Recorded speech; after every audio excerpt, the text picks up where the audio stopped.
Chapter 1. It was during the final battle that he knew without a doubt that he loved Hinata. During a break in the battle he made a plan. After the battle he was going to tell her that he had fallen for her and beg her to give him a chance. He was ready to get down on his hands and knees if he needed to do that. He knew he should since he made her wait for so long. However, he never got the chance. It was not due to Hinata dying in battle. That would have been difficult, but Naruto would have managed it.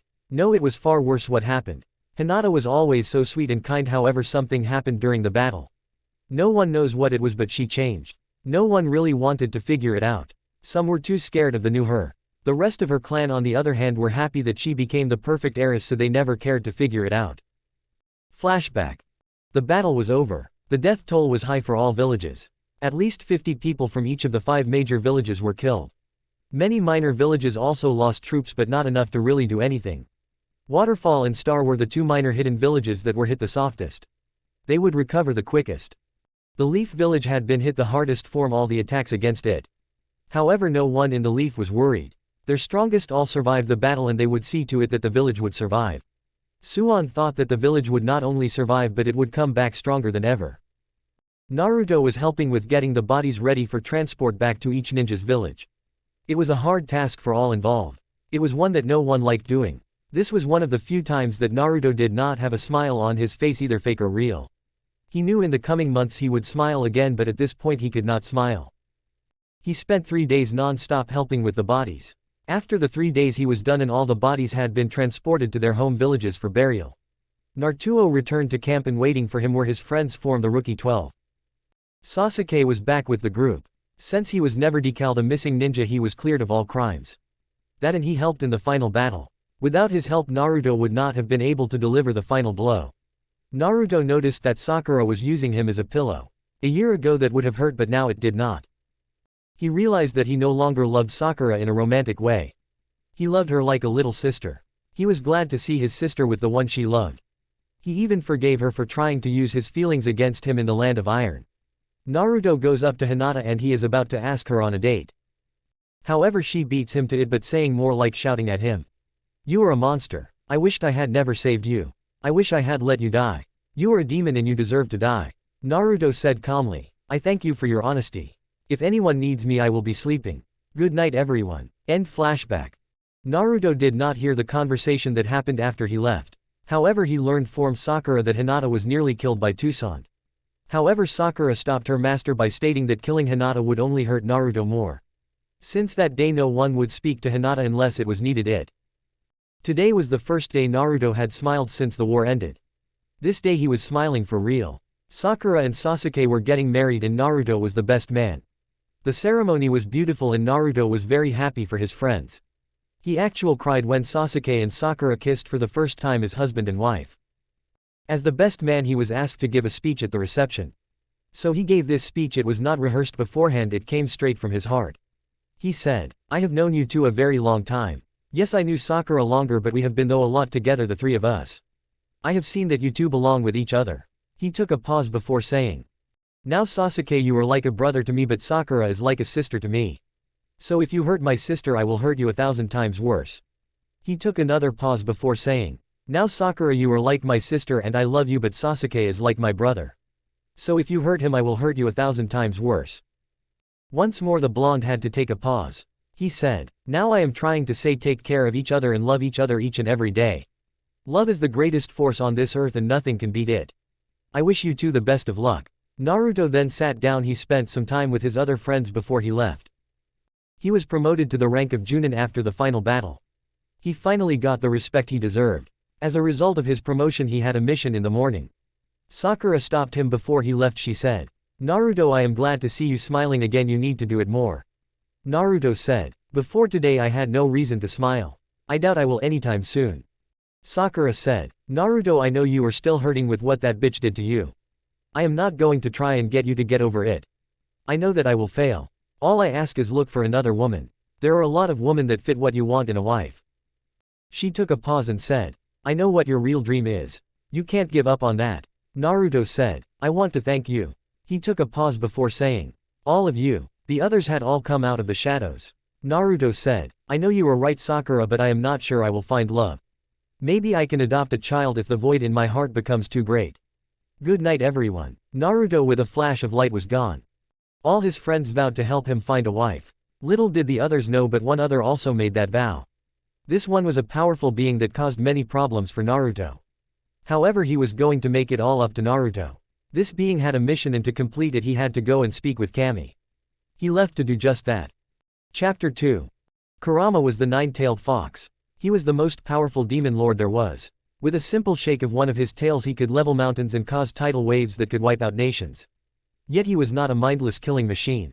He enjoyed destruction and mayhem as much as the next guy, but he did not simply do it just to do it. There had to be a reason behind it. The attacks on the leaf were due to being forced against his will. He had lived a very long time. He had lived for hundreds of years. He had seen empires rise and empires fall. He had met many humans. Not many had earned his respect. In fact, very few did and do. However, one that had earned his respect was Naruto. Kurama thought to himself after the battle was over that if he had a son he would want his son to be like Naruto. He had given Naruto a few gifts after the final battle. He remembered the look of shock on the blonde's face. Flashback. Kurama was in his fox form, but he was smaller. He was speaking with Naruto. Kami had ordered that all the demons be sent to hell. The demons did not mind, for to them it was home. The other demon lords were saying goodbye to their host, the ones that were still alive anyway. Naruto was speaking with Kurama. Naruto said, "You know, you crazy fox, this is going to sound insane, and believe me, I know insane. I think I am going to miss you." Kurama smiled, and not his insane creepy smile. The one that said I am going to eat you. No, this was his true happy smile. He said, "I agree, Kit. I shall miss you as well. However, I will not be far. I will leave you with some gifts." Kurama wrapped his tails around Naruto and transferred some of his chakra to the blonde. After a short time Kurama released Naruto and said, "I have given you more of my power. You will gain tails the more of my power you master, up to 9 tails. You will be able to transform and have a greater control over the elements. You are also immortal." Naruto was shocked but also happy. He bowed before the Fox Lord and said, "Thank you for your kindness." Kurama said, "No problem, and please don't bow to me. You are my friend and as such should not bow to me. That and you bowing is not right. Anyway, you can also turn any mates you have. I also wish you to use this." In puff of smoke a scroll appeared in front of Naruto. He opened it and saw that it was a summoning contract for the foxes. Kurama said, "Never have I found anyone worthy of such an honor. I want you to be the first, and you shall pick who will use this or not. The foxes have many uses, including tracking, battle and pranks. Also call for a chat." Naruto signed his name. He was allowed to have more than one contract, so he signed with the foxes. He then hugged the fox and the Kurama hugged back. Kurama said, "I am the boss of the foxes, so call me sometime just to chat. I want an invite to your wedding." Kurama then turned around and headed home. End flashback. Kurama gave Naruto those gifts to make up for all the stuff Naruto had to go through because of him. The other reason was Kurama had seen many humans and very few had hearts as pure as Naruto. Allowing Naruto to die would be a great disservice to the world. Kurama had stayed around for a few days to make sure Naruto was able to talk to Hinata. He had heard every word the girl said. It made him mad. Actually, it was the first time he felt true rage in many years. Being controlled did not count. He wanted to kill the white-eyed one, but he held off. He had bigger fish to fry. Kurama knew that there were other mates out there for his former host. He just had to find her and get Kami to agree. It was about 2 weeks before the wedding that he found the perfect mate. She was everything Naruto was looking for, and Naruto was everything she was looking for. Plus both were attracted to each other. It would take a little bit of time, but given the right nudge then they would fall in love. Kurama now had to get Kami to agree. He knew that Kami was the reason behind Hinata's actions. If Kami did not agree, then the one Kurama had in mind would end up dead, and that would hurt Naruto even more. So Kurama made it to Kami and spoke with her. She was about 5 feet tall with long white hair and black eyes. She said, "I know why you are here, give me a reason to allow it."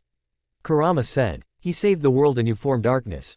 Madara would not have stopped until he was in charge and you were destroyed. You took away from him everyone that has ever loved him. His parents, Haku, and now Hinata." Kami sighed and said, "You are right, but what can I do? She may not work."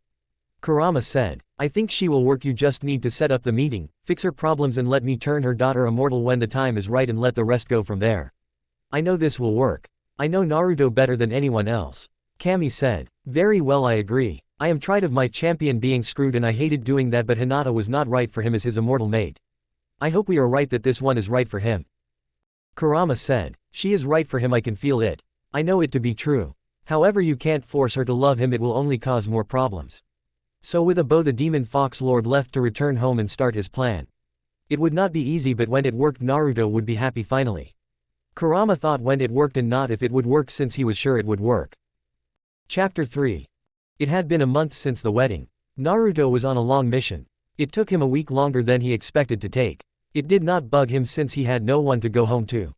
He had no one to greet him. He had no one to worry if he would come back home alive. Sure, he had friends, but they had their own lives to worry about. He also had his grandmother, but she had to worry about the village. He got back to the village and spoke with Tsunade. Tsunade said, "I am glad to see you back, Naruto. I got worried." Naruto smiled. Tsunade had become the mother or grandmother for him. He cared about her and she was the only reason he kept going right now. It was at the point that Tsunade did not even care if Naruto called her grandma anymore. She was actually glad now when he called her that. She said, "Naruto, you will not like this, but you have been working too much. So unless it is needed, I am not going to send you on any missions. You may still train, but I can't let you go on any more missions. You will be off duty for 6 months." Tsunade expected him to yell about that. In all honesty, she hoped that he would. If he did, then he would be more normal in her eyes.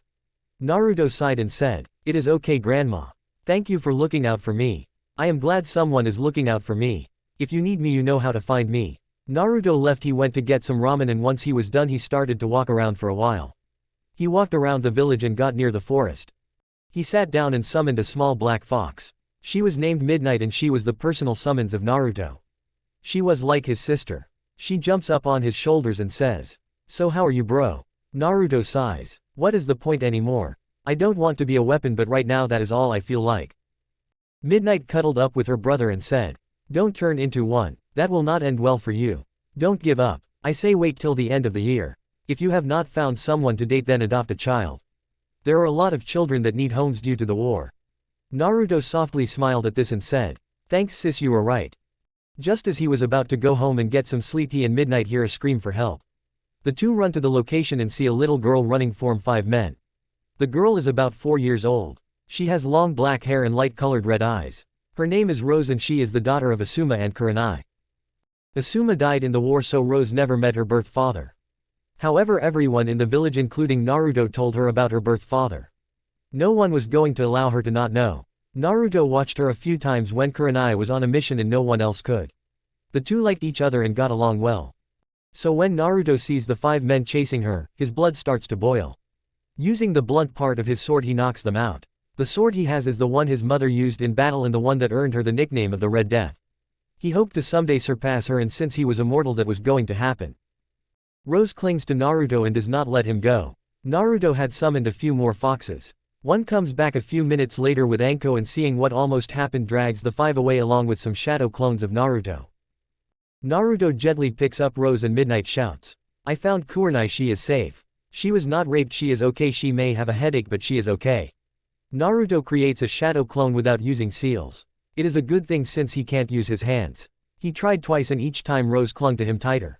The clone gently picks up Kurenai. A small blue fox, her name was Ice, came up to him. Naruto asked her to get Tsunade. The group makes it back to Naruto's home. This home was his parents and he took it over after the war. Hinata made every move she could to stop it from being given to Naruto. He gets inside and has the clone place Kurenai on the couch. He is still holding on to Rose. He asks her, "Do you want anything?" Rose shakes her head no. She is very scared right now and does not want Naruto to leave. So Naruto sits down in a chair. The little girl falls asleep in his arms, holding on to him very tightly. Tsunade gets to his home or her home since Naruto allowed her to move in. The house had many rooms. Tsunade had her own wing. She sees Kurenai and does a checkup on her. After a few short minutes she says, "She is okay, just a small bruise. She was not raped. I think they were going to do it later. Now it is time to check on the girl."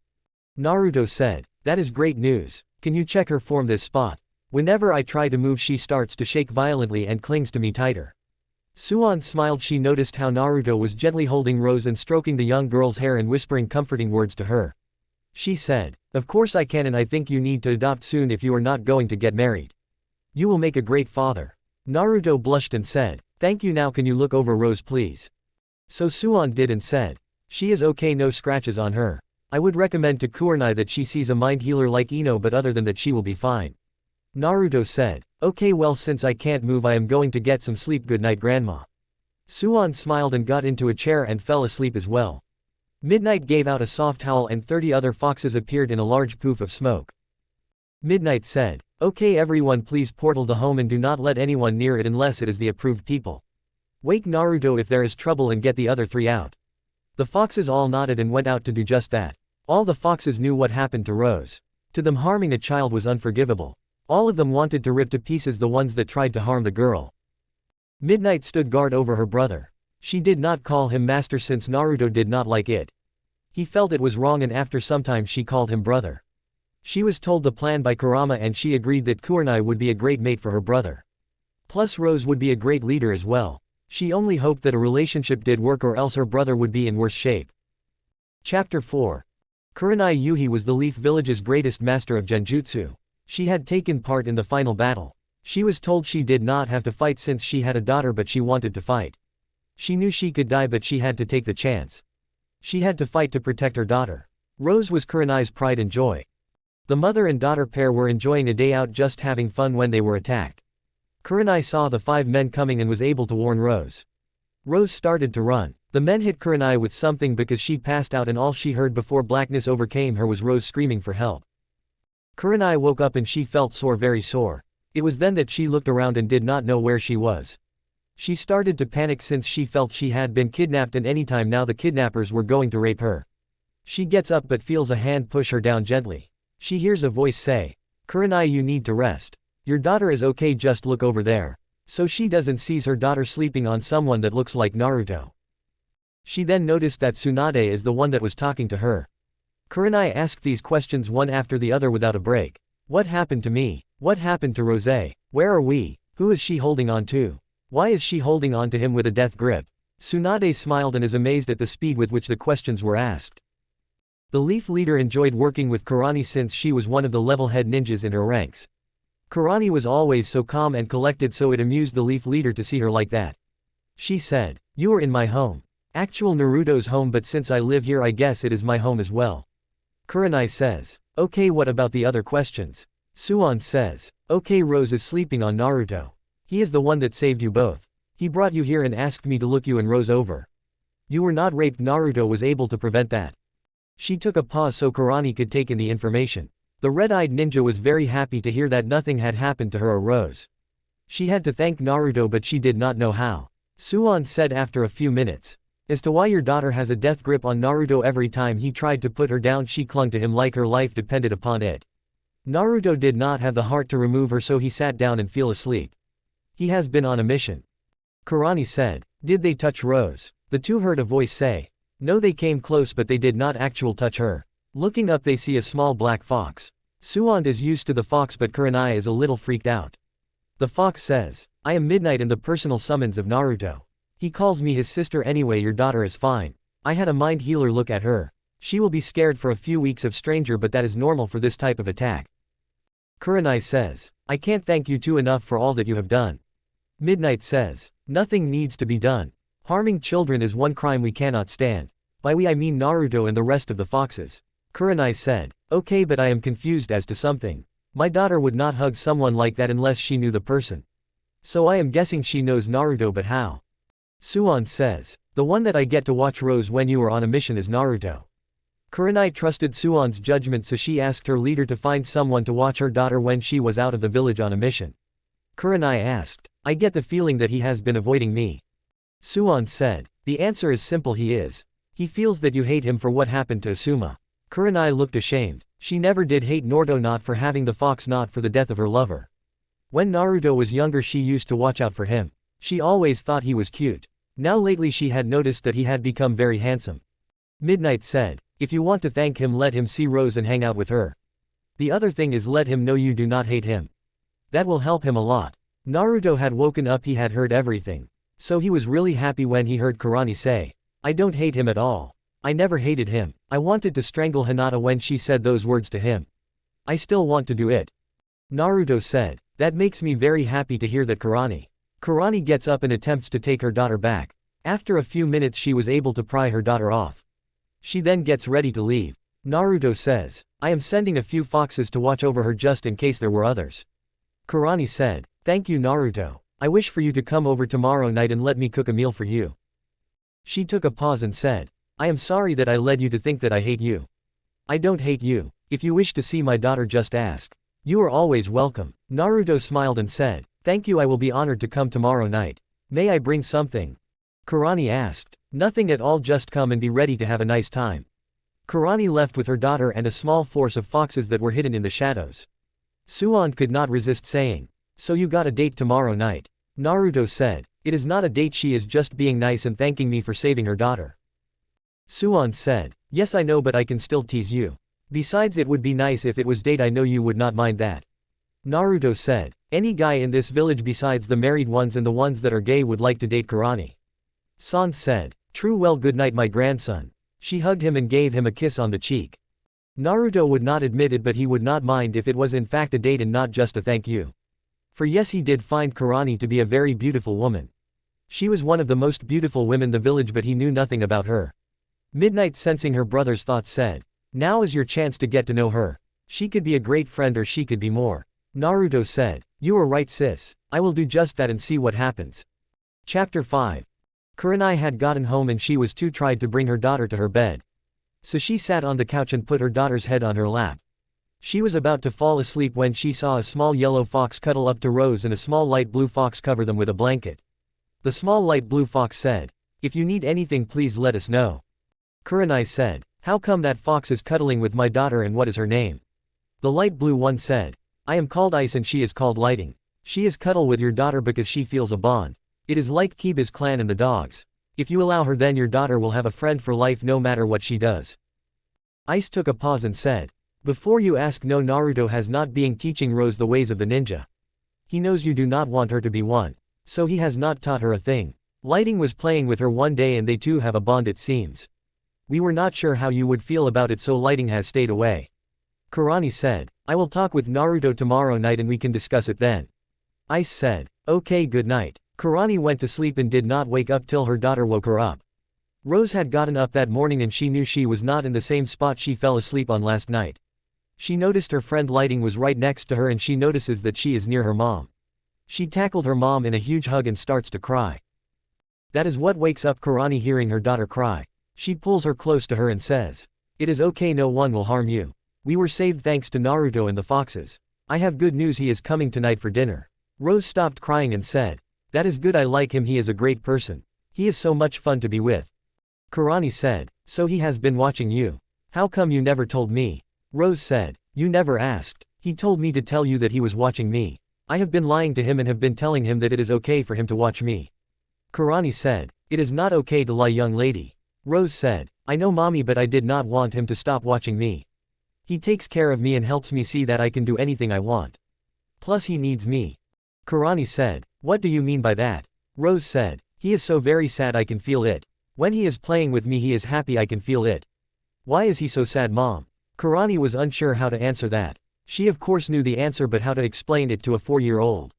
Lighting jumped up and said, the one he loved broke his heart in a terrible way. She called him a monster. That, and combined with the fact that he was always treated badly by the people in this village, makes it hard for him. Lighting took a pause and said, Rose, you are right, you have been helping Naruto. You have helped him more than anyone else in this village has besides his grandmother. Kurani said, well, from this day forward I will be his friend and will help him. I want to help him. Sad and depression do not work well with Naruto. I miss the days he used to play pranks. So Kurani told her daughter and her fox guardians the stories of Naruto's pranks until she had to start making dinner. It caused laughter to fill the room. Naruto had gotten up that morning, he could not sleep. He usually could not sleep since her had nightmares. Most of them involved Hinata and the words she said. A few had hinata hurting the people precious to him. Yes, he had those nightmares last night, but he kept thinking, which is what kept him awake. Holding Rose last night awoke a feeling inside his heart. He knew what it was and he knew what he had to do. Naruto spent a lot of time at the orphanage playing with the children. One of the first people to apologize to him was the matron of the orphanage. She had badly mistreated Naruto. She only did it since she was forced to. The civilian council told her that if she did not mistreat Naruto then they would cut her funding. They also did the same thing when she kicked him out at the age of 4. She had not been in good shape ever since. The guilt was eating her up. Naruto forgave her since she was only looking after the best interest of all the children. She cried when Naruto forgave her. Naruto went off into the orphanage. There was one little girl that no one wanted to adopt and it worried Naruto. She spent a lot of time with him. She had long black hair and bright blue eyes. She was the same age as Rose and like Rose she liked Naruto and enjoyed when he came to visit. Her name was Amber. Naruto knew when he got up that morning that he had to adopt her. He did not know what but he had to do it. So he went downstairs to see his grandmother. She could tell right away that something was troubling him. Naruto said, "The little girl I have been telling you about at the orphanage, I am going to adopt her. Last time I left she had a look in her eyes of despair and sadness. I need to do it. Will you support me on this?" Tsunade was shocked but said, "Naruto, I have heard a lot of crazy things in my life but this is the craziest. However, I will support you. Let us go and get your daughter." Naruto said, "I figured I was going to have to argue or beg for your help." Tsunade smiled and said, "I am not above that, but in this case I think it is a great idea." So the two left to go to the orphanage. When they got there, the two were greeted by the matron. She smiled at them and said, "What can I do for you two?" Naruto asked, "Has anyone adopted Amber yet?" The matron said sadly, "I am afraid no one has yet." Naruto said, "I would like to adopt her if that is okay." The matron smiled a bright smile before saying, "Of course, let us go see if she wants to be adopted by you." Naruto walked into the room and a little girl sees him and makes a beeline for him. She hugs him and says, "I am glad you are back. I missed you." Naruto picks her gently and says, "Amber, do you want a home? Do you want to have a father? If so, do you want to live with me and become my daughter?" Amber started to cry, but these were tears of joy. She hugged him tighter and said, "Yes, I do, daddy." So after all the paperwork was done with, Naruto took his new daughter out. He was going to take her shopping, but first she needed to get some food. Amber only had a few items. Suand had gone back to work. Shizune was sent to help Naruto do clothing shopping. Naruto said after they had picked out enough outfits for Amber to have a wardrobe, "Thanks for your help. I am at a loss as to what to do with clothing." Shizune said, "Don't worry, my friend. I was glad to help. Now go get ready for your date." Naruto blushed and said, "It is not a date." Shizune said, "I know, now go and get ready." Naruto took Amber to a toy store. She was encouraged to pick out a few toys. She really liked the stuffed nine-tailed fox. Naruto thought it was very funny, so he got it for her. The two then headed home to get ready. He said, "Tonight we are having dinner at a friend's house. She is thanking me for helping her daughter. Her daughter is your age, I think you two could be friends." Amber asked, "Will I be allowed there, daddy?" Midnight said, "Yep, you sure are allowed there." Kurani's words were, "Why would he ask such a stupid question? Of course she is welcomed here." Amber was not at all freaked out by the talking foxes. She was used to them. Like Rose, she also had a fox partner. Hers was red and named Ruby. Ruby was sitting on her shoulders. Naruto loved it when Amber called him daddy. He could not explain why, but he loved it. After getting home and getting dressed for dinner, the father-daughter pair made their way to Kurani's home for dinner. Amber climbed on her daddy's shoulders. Up above, Kurama was laughing his butt off. The little girl got a toy plushie of him. He should be offended by the toy plushie, but he was not. He thought it was cool. Whoever he made them really got his likeness. Naruto adopting Amber was not a part of his original plan, but he thought it was good. Kami said form behind him, "I thought it would work. She lost her parents in the war. Naruto can help her and she can help him. Plus she will be a great person. When the time comes, I want you to turn her as well." Kurama said, "Unexpected, but I like it. I am shocked that you would allow this." Kami said, "I know I have not acted like it, but I do actual like Naruto. I respect him. He has a great heart. I was at first furious when you made him immortal. However, I agree with you. The world would be a bad place if he died." She took a pause before saying, "Now let us watch the dinner." 287 Chapter 6. Shizune was speaking to her master and mentor, and she asked the question that was burning on her mind. You see, as the Hokage, Suand had to approve any adoptions that were done with any of her ninjas. So she wondered why Suand allowed it. She asked her master that point blank. Thankfully the relationship they had allowed that. Suand answered with a question of her own. How was he today when you helped him? Was he the same as he has been the last 6 months, or was he different? Shizune thought about it and said, he was a little like the Naruto we used to know. Not all the way, but a little bit. Suand said, that is why I allowed it. If all goes well, then we will have the old Naruto back. If we have the old one back, then maybe he can find a wife and fulfill his real dream. Naruto and Amber were on their way to dinner with Kurani and Rose. Naruto was starting to feel like himself once more. He knew he was not 100%, but he was getting there, and that was enough for him. After a few minutes the pair gets to Kurani's home. She lets them in and Amber is a little shy. She hides behind her dad's leg and holds onto it tightly. Rose goes up to Amber and sticks out her hand. The two shake hands. Amber sees that Rose has a fox on her shoulder as well, so she goes and starts to play with her. Amber knows that foxes only go to people that are good, so she knows she is safe. Kurani and Naruto start to talk and chat about stuff. Kurani really likes chatting with Naruto. He is fun to talk with. Plus he listens to her, and that is something that very few do with her. Enko, her best friend, listens, but most of the time she is drunk. Naruto listens and hangs on every word. Kurani was thinking that she may have to seek out Naruto if she needs to talk to someone from now on. Naruto listened, but not only that, he did not judge nor did he give advice, he just listened. After about an hour, Kurani said, "Naruto, about lighting, will she harm Rose?" Naruto said, "No, not at all. She would die before that happens. She will protect Rose with her life." He took a pause before saying, "Think of lighting as an older sister always watching over Rose. No matter what, lighting will not fail. She is beating herself up." Kurani asked, "Why is that?" Naruto said, "Simple, she feels that she should have done more. She feels that it's her fault that you two were hurt." Kurani said, "Okay, what needs to be done for this bond to form?" Naruto smiled and said, "It already has. Will you allow lighting to stay with Rose?" Kurani said, "You need her." Naruto smiled and said, "She is a great friend, but she would do well with Rose. I promised Asuma on his grave that I would watch out for Rose. Lighting is helping with that." Naruto called the little fox over and she jumped on his shoulder and said, "What do you need, brother?" Naruto said, "I have good news, Lighting. Kurani has accepted that you are Rose's guardian. So from this day forward until I say otherwise, you are to be with her." Lighting is happy. She licks Kurani's cheek and says, "Thank you, I will protect your daughter with my life." Kurani started to pet the fox, which earned a happy purr from the fox. Lighting rejoined the girls playing. Naruto was smiling seeing his daughter happy. Kurani said, "So what made you decide to adopt, if you don't mind telling me that is?" Naruto said, "Well, to be honest, I have been debating on if I should do it or not. I have not felt like I should take care of a child, so that is why I have been holding off. I have not felt emotional stable enough to do that." Naruto took a pause before he said, "Last night as Rose was holding on to me, I felt something in my heart. I felt the love of a child, the unconditional love of a child towards their parent. I know I am not her parent, but it reminded me of my true dream." He took a pause before saying, "Only my grandmother knows my true dream. Actual, the foxes know, so I should restate that. My grandmother is the only human that knows my true dream. My true dream was to get married and have family of my own. I wanted lots of children." Kurani said, "You figured adopting Amber would help her have a home and help fill the void in your heart." It was not a question, more of a statement. That did not stop Naruto from saying, "Yes, I had hoped to start a family with Hinata, but we all know how that worked." Kurani pulled him into a hug and said, "I don't know what you are going through, but I will be here to help you. If you need someone to talk to, I will listen." Naruto smiled and hugged her back before saying, "Thank you so much." After that, dinner was served and everyone had a great time eating. Naruto really liked Kurani's cooking, she was a master cook. Afterwards the girls were getting sleepy. The girls wanted bedtime story. Naruto said, "Okay, I have one. Listen up, this about a princess." So Naruto told a story about a princess that was cursed by an evil witch, and she ended up with the help her best friend breaking the curse. Along the way the princess fell in love with her best friend.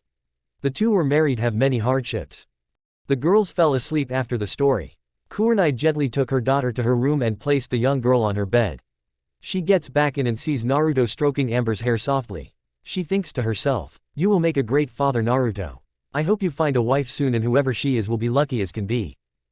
She says, "Before you go, in 2 days I am going on a mission that will last 1 to 3 weeks, maybe more.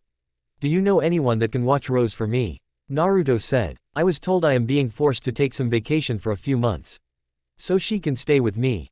Amber and Rose get along, I think it will be great." Kurani said, "You don't mind doing it?" Naruto said, "Not at all, it will be my pleasure to watch her. I promise not to teach her anything." Kurani said, "About that I have been thinking since last night. It is in her blood, plus it is what she really wants. So if she wants it, can you teach her?" Naruto said, "Of course I will teach her. I was planning on teaching Amber." After a brief hug formed the two adults, in which both felt sad that the hug did not last longer, Naruto picked up Amber and went home. He was about to put her in her bed when she woke up and said, "Daddy, can you please hold me tonight? I am scared I will wake up and this will be a dream." He gently kissed her forehead and said, "Of course, my little angel." Chapter 7. It was the morning after the dinner with Kurani, and Tsunade right now was not in a good mood. This was no surprise for her or for anyone that knew her. She was not often in a good mood in the morning. However, what did shock her and the people that knew her was the reason behind her bad mood. She was mad that she had too much paperwork to do. Naruto taught her the secret of how to beat paperwork. She really loved shadow clones, by the way. She was in a bad mood since she could not drink in the morning. After the battle she stopped drinking, so that was out. She got mad at Naruto, but he had been quite lately and that worried her more, but she knew he may be back to his old self soon, so that was out. Now the reason for her bad mood was not Naruto, nor was it Kurenai, no, it was Hinata. Hinata had gotten wind that Naruto had adopted and she did not like it at all.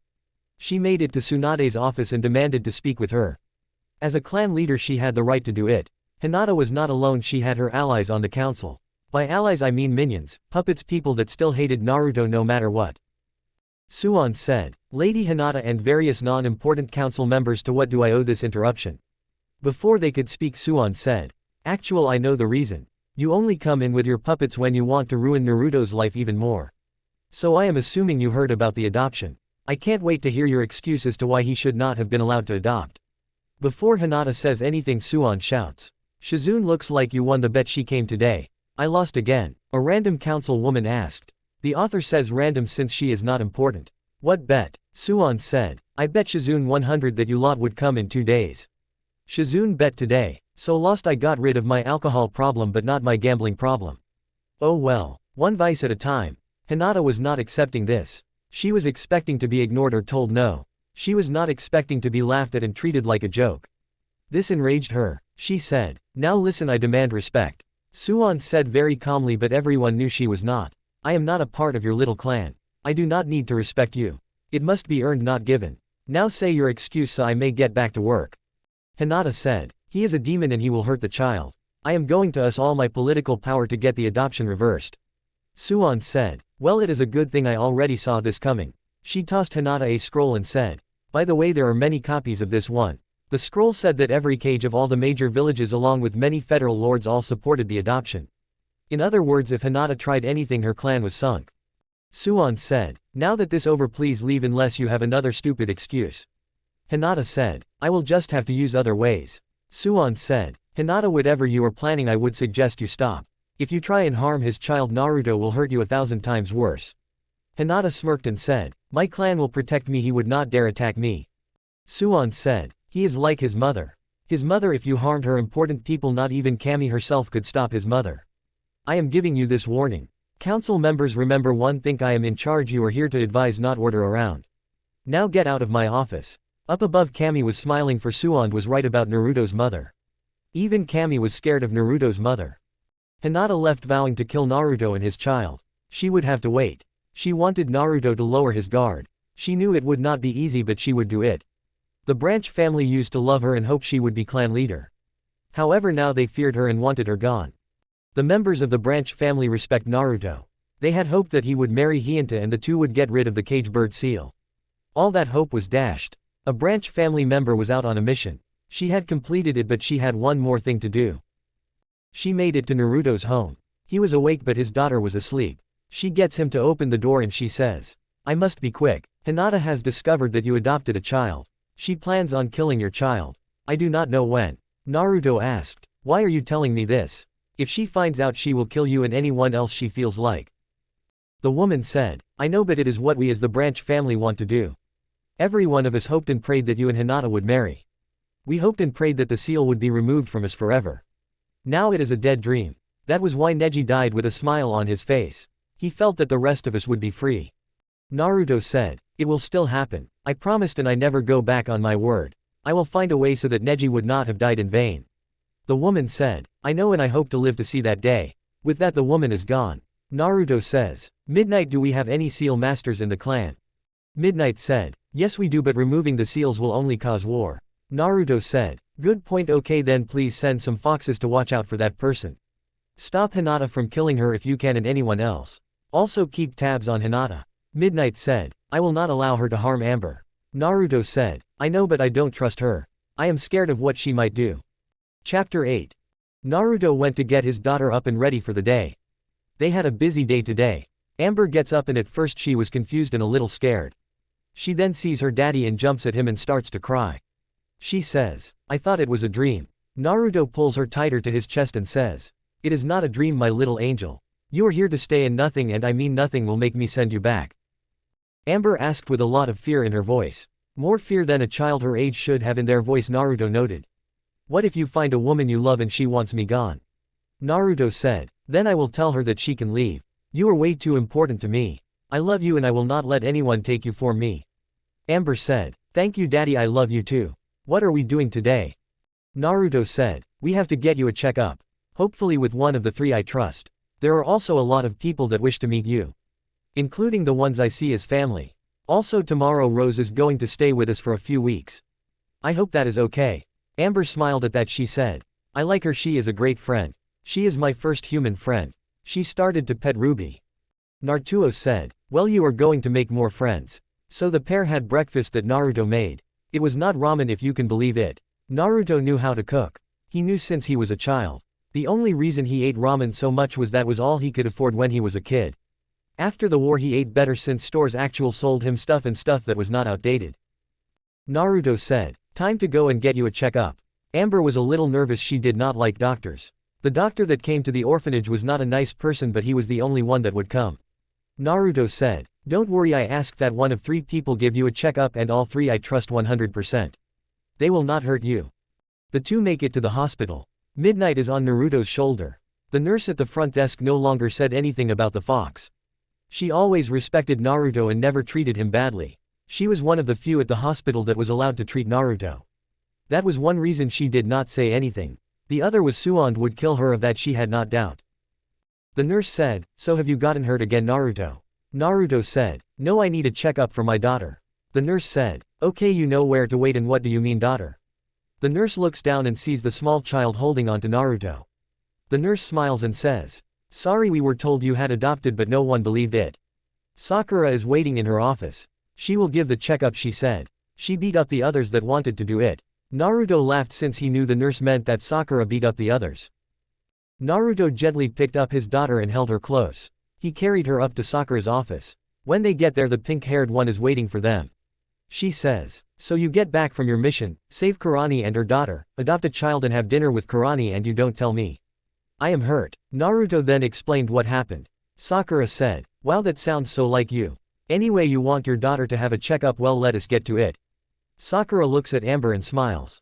She says, hello little one, my name is Sakura and I am a friend of your father. Actual, we are teammates. Anyway, I am going to check to make sure that you are healthy as can be. So Sakura started to do a scan on Amber. Sakura checked everything and checked it twice. Sakura said, well Naruto and Amber, I have great news. Amber, you are 100% healthy. You are where you should be at your age. Just make sure she has a proper diet and all the usual stuff. Amber hugged Sakura and said, thank you auntie. Amber ran to the bathroom, and while there Naruto said, so what is the bad news, and before you deny it, I know you by now. Sakura sighed and said with a lot of nervousness, physical she is fine, but there is something up with her mind. I am not sure what it is. I suggest Ino look at her. There are signs that she was abused, they are small but they are there. She was nervous at what Naruto's actions would be. Before the war he would have hunted down her parents and tried to find answers.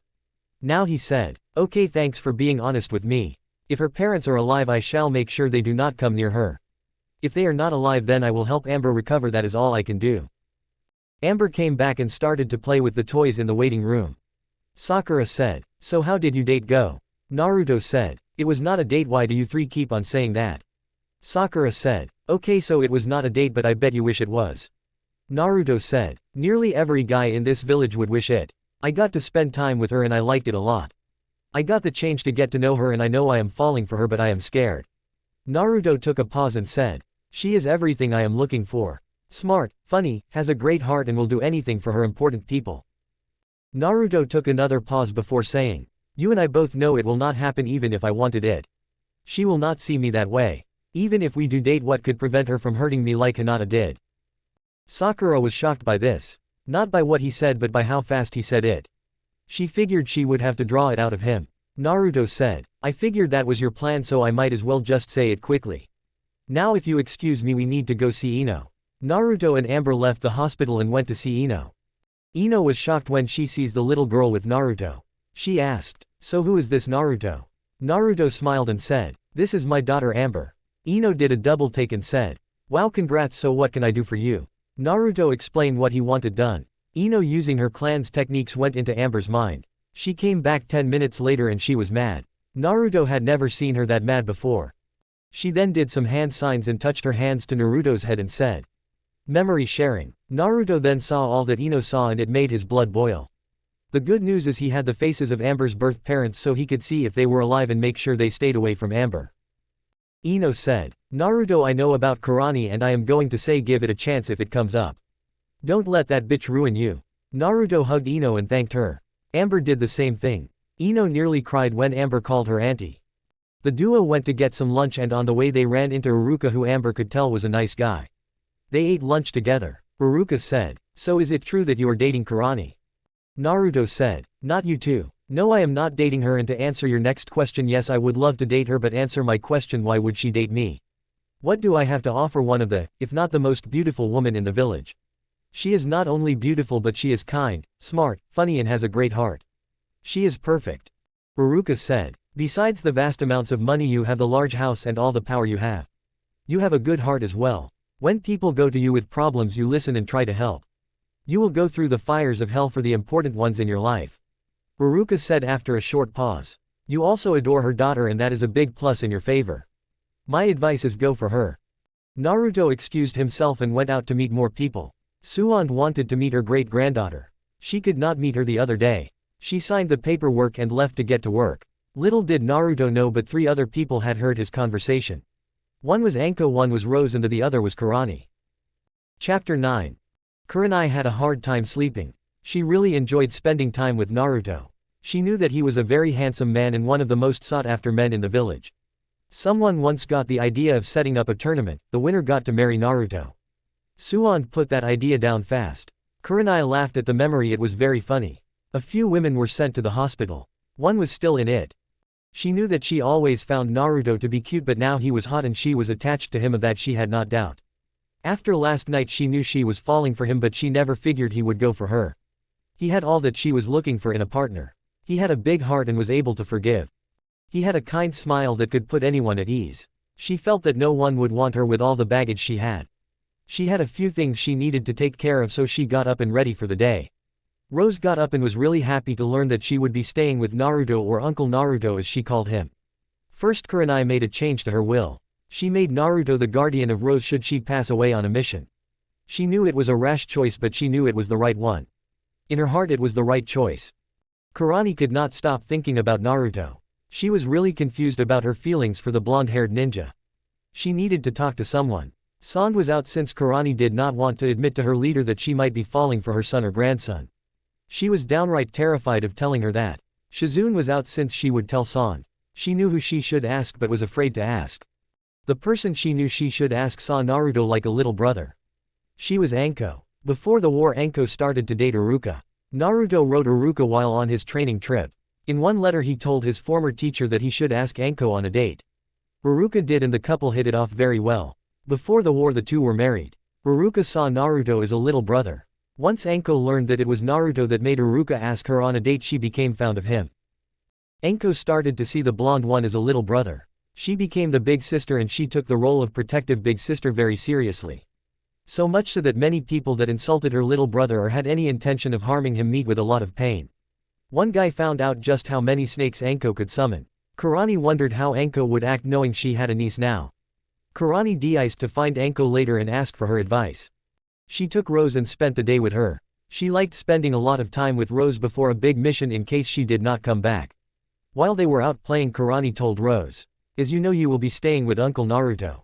I want you to be good for him. I also gave him permission to teach you the ways of the ninja." Rose was really happy to hear that, for it was her dream to be a ninja. Kurani was afraid of losing her daughter, which is why she did not want her daughter to become a ninja.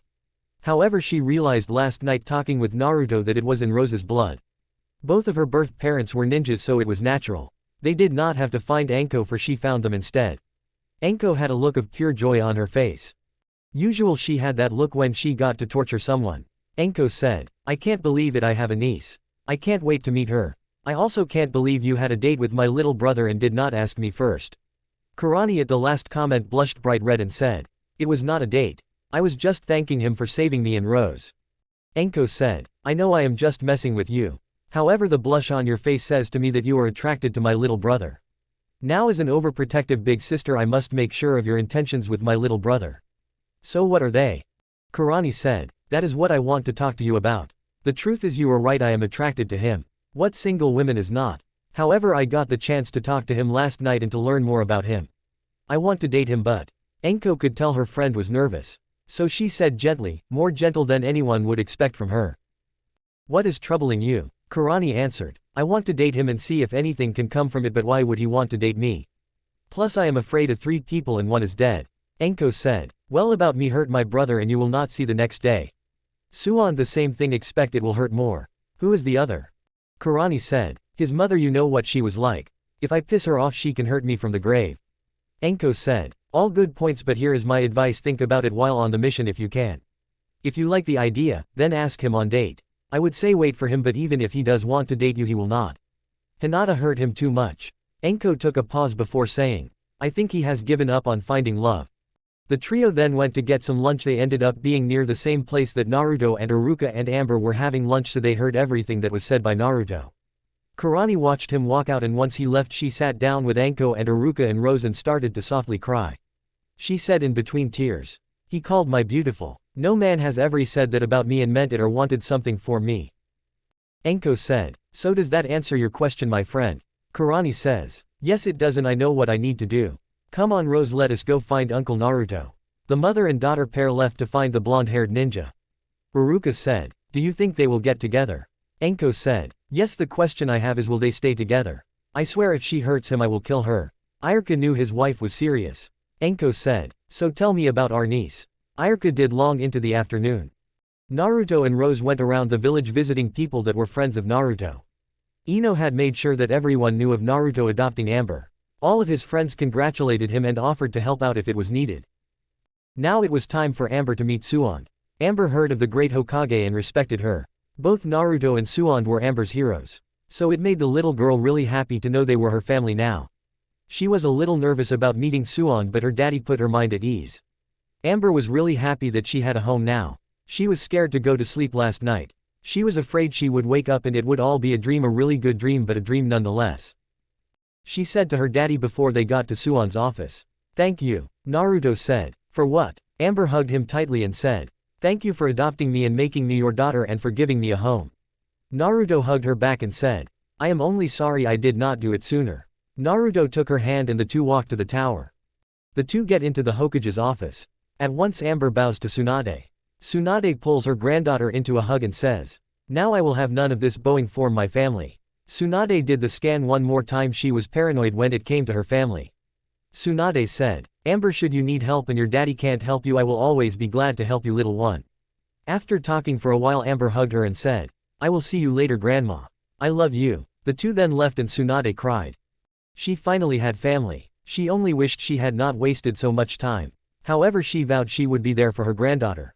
She said. Kushina, you would be proud of your son. I only wish you could see him now and your granddaughter. Up above watching with Kurama and Kami was Kushina, and she was indeed proud of her son. Chapter 10. Okay, so I got a flame that was very funny. It said one word and that was terrible. Now I don't mind flames. However, if you flame me, be ready to back up the flame. I need help with my wiring skills and this helps to do it. So if you flame me, then back it up. Do not just put one word. I own nothing. Kurenai was looking for Naruto and was having a hard time finding him. She spent a good 3 hours looking for him. After a while, Rose said. Mommy, Lighting said she can find him. Kurenai gave the fox the evil eye before she said. Why did you not tell me this? Lighting gave a very Naruto-like grin when she said.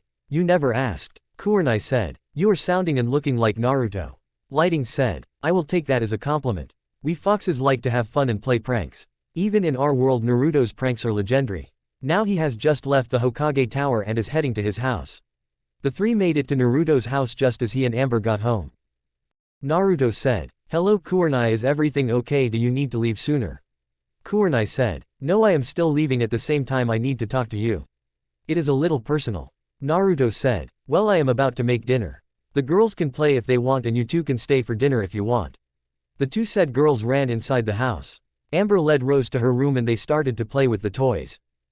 They really loved the doll house and the castle. The doll house had dolls and furniture. In many ways it had more stuff than Naruto did growing up. The castle also had stuff going with it. In all it was very nice stuff to play with. Naruto went into the kitchen to start dinner.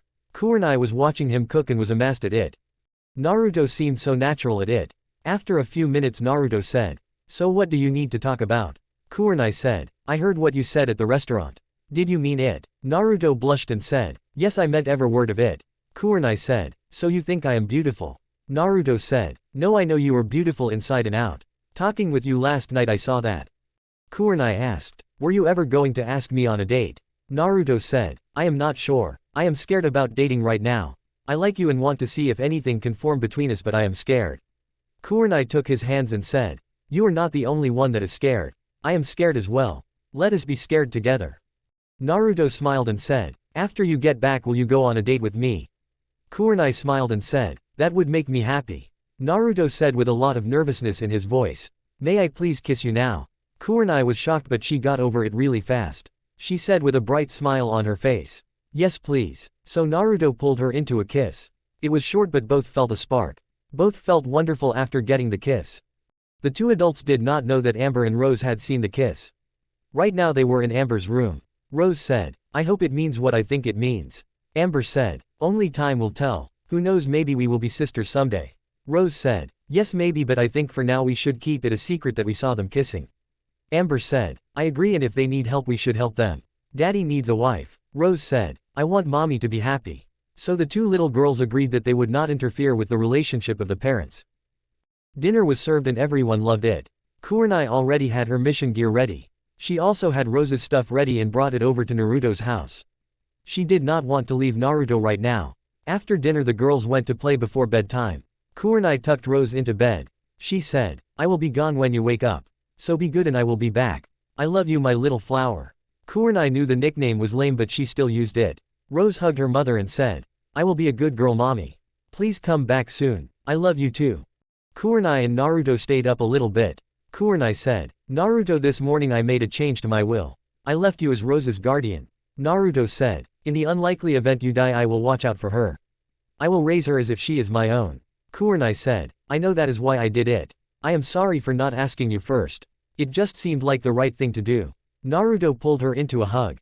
Naruto tried to end the hug but Kurenai said, "Please hold me tonight. I have never felt like this, being held by someone. Please hold me." Naruto, not wanting to upset the one he cared about, did just that. The two shared one more kiss. Naruto was about to get up and go to bed when he was stopped by Kurenai. She said, "Don't move, I want to use you as a pillow. Please don't get up. Hold on to your girlfriend." Naruto smiled and kissed her one more time before saying, "As long as you want me to hold on I will always hold on to you." After one last kiss Kurenai put her head on his chest and fell asleep. This was the first time in over 6 years that sleep was easy for her. Naruto stayed up a little longer. Like Kurenai, he felt safe and happy. He felt safe when she was in his arms. Like her, this was the first time sleep was easy for him. Unlike her, it was the one of the first times in his whole life that sleep was easy for him. Last night as he held Amber was one as well. Up above Kurama was smirking, his plan was coming to pass. Kushina said, "I want to thank you for what you have done for my son." Kurama said, "Everything bad in his life can be traced back to me. It was the least I could do." Kushina said, "Okay, but something he always says. Do not worry about the past, only the present and the future. Besides, there is another reason I was your host once." Kurama said, "True, I do respect him. He never once cracked and thought about hurting the village. You did many times yet he never did. He needs someone by his side. She is the perfect one for that." Kushina said, "I agree, but we have a little bit of time before that happens. I can't wait to talk to her." Kurama was not sure if the talk was going to be violent. With Kushina it could go either way. Kurama was a little nervous about this. Kushina said, "Don't worry my friend, I won't hurt her. I agree with you that she is the best choice as his wife. She can keep him in line, no one else can. Not even his grandmother can keep him in line. I only wish I could see my granddaughter, she is so cute." They heard a figure say, "I agree she is, and I am glad Naruto is watching over her." Looking up they see a woman that looks like an older version of Amber. She was called Sally. She was killed in the final battle. Her husband was still alive and he was the one that hurt her daughter. She said, "I am glad she is safe and sound. Thank you for looking after her. I am also sorry, Lord Kurama." You see, Sally was one of the many people that hurt Naruto when he was younger. She did not miss the irony at all. "My readers, have you missed it?" Kurama said, "Thank you, but it is Naruto you need to apologize to. He is the one you hurt. Yes, he does know that he adopted the daughter of one of his abusers. Sally said. Then I shall do that. Naruto was asleep. Often when he was sleeping he was in his mindscape. After a while someone appeared before him. She was an older version of Amber and Naruto knew who she was. He said, "To what do I owe this visit? Here to hurt me for adopting your daughter. Here to get revenge against a demon." Sally looked down in shame. The worst part was that he had no malice in his voice. That part scared Sally more than anything she had ever seen. Sally bowed and said, "I am here a few reasons. The first is the thank you for taking care of my daughter and for giving her a home." She took a pause and got all the way on the ground and bowed once more before saying, "I am sorry for all that I have done to you. I am sorry for all that I said to you and about you. After Amber was born I saw the truth of what I did. I know words will never make up for what I have done but I am sorry." Naruto long ago learned to read people's faces so he could tell if someone was lying to him. He knew that Sally was not lying to him. He said, "Forget about it. The past is done with, let it stay there. Is there anything I need to know about Amber?" Sally smiled and said, "Her birth father is the one that beat her and he is still alive. Please do not let him take her." Naruto promised that he would not. Sally hugged Naruto and then faded away. The next morning Naruto woke up when Kurenai left to go on her mission. He said, "By the way, I forgot to mention that one of my sisters has bonded with you." Kurenai said with a look of shock on her face. "Really, who?" Ice jumped on her shoulder and said, "That would be me. Now let us go, we got a mission to do." Kurenai kissed Naruto before she left. Both felt the spark form the kiss and both felt great. Kurenai was well rested since she had not slept that well in years. She was ready for her mission. She made it to the village gate and left to do her mission. It was a simple one but would take time. She now had two things or two people to return home to. Actual 3 if she counted Amber. Chapter 11. Rose and Amber woke up to the smell of food cooking. Both girls got dressed and ready for the day and rushed downstairs to get the food. Naruto watched the two girls carefully. Amber was doing a lot better. She did not have the fear in her eyes that she had yesterday morning. She had accepted that she had a home for life. Rose on the other hand was not looking well. She was barely holding on. Naruto knew that it would not take much for her to break. Naruto hugged her and that made her break down. Amber joined in the hug when her friend started to cry. Naruto whispered softly in her ear, let it all out. We are here for you. It is okay to cry. No one will be upset with you." Rose did just that. After a good hour she was done crying. She had fallen asleep from crying so much and so hard. Naruto had a guess as to what was making her feel this way. He could not help her unless she admitted it. He was unsure if Rose would admit what was scaring her or how long it would take. There was a knock on the door. Naruto carefully with Rose in his arms got up and answered it. Standing there was Anko. She says, "So I want to meet my niece and why did you not introduce me to her yet?" Naruto said, "To be honest I was not sure she is ready to meet you yet. You can be scary at times sis." Anko said, "Cut someone's check and drank their blood one time and you are labeled crazy for life." Anko noticed that did not get a reaction out of Naruto. Not even a small smile. Anko finally saw the girl up close. Amber said, "It is nice to meet you Auntie Anko." Anko was shocked that the girl knew who she was. Amber said, "Rose told me about you. She said that you saw Daddy as a little brother. She said you could be scary but you would never harm me or let anyone else harm me."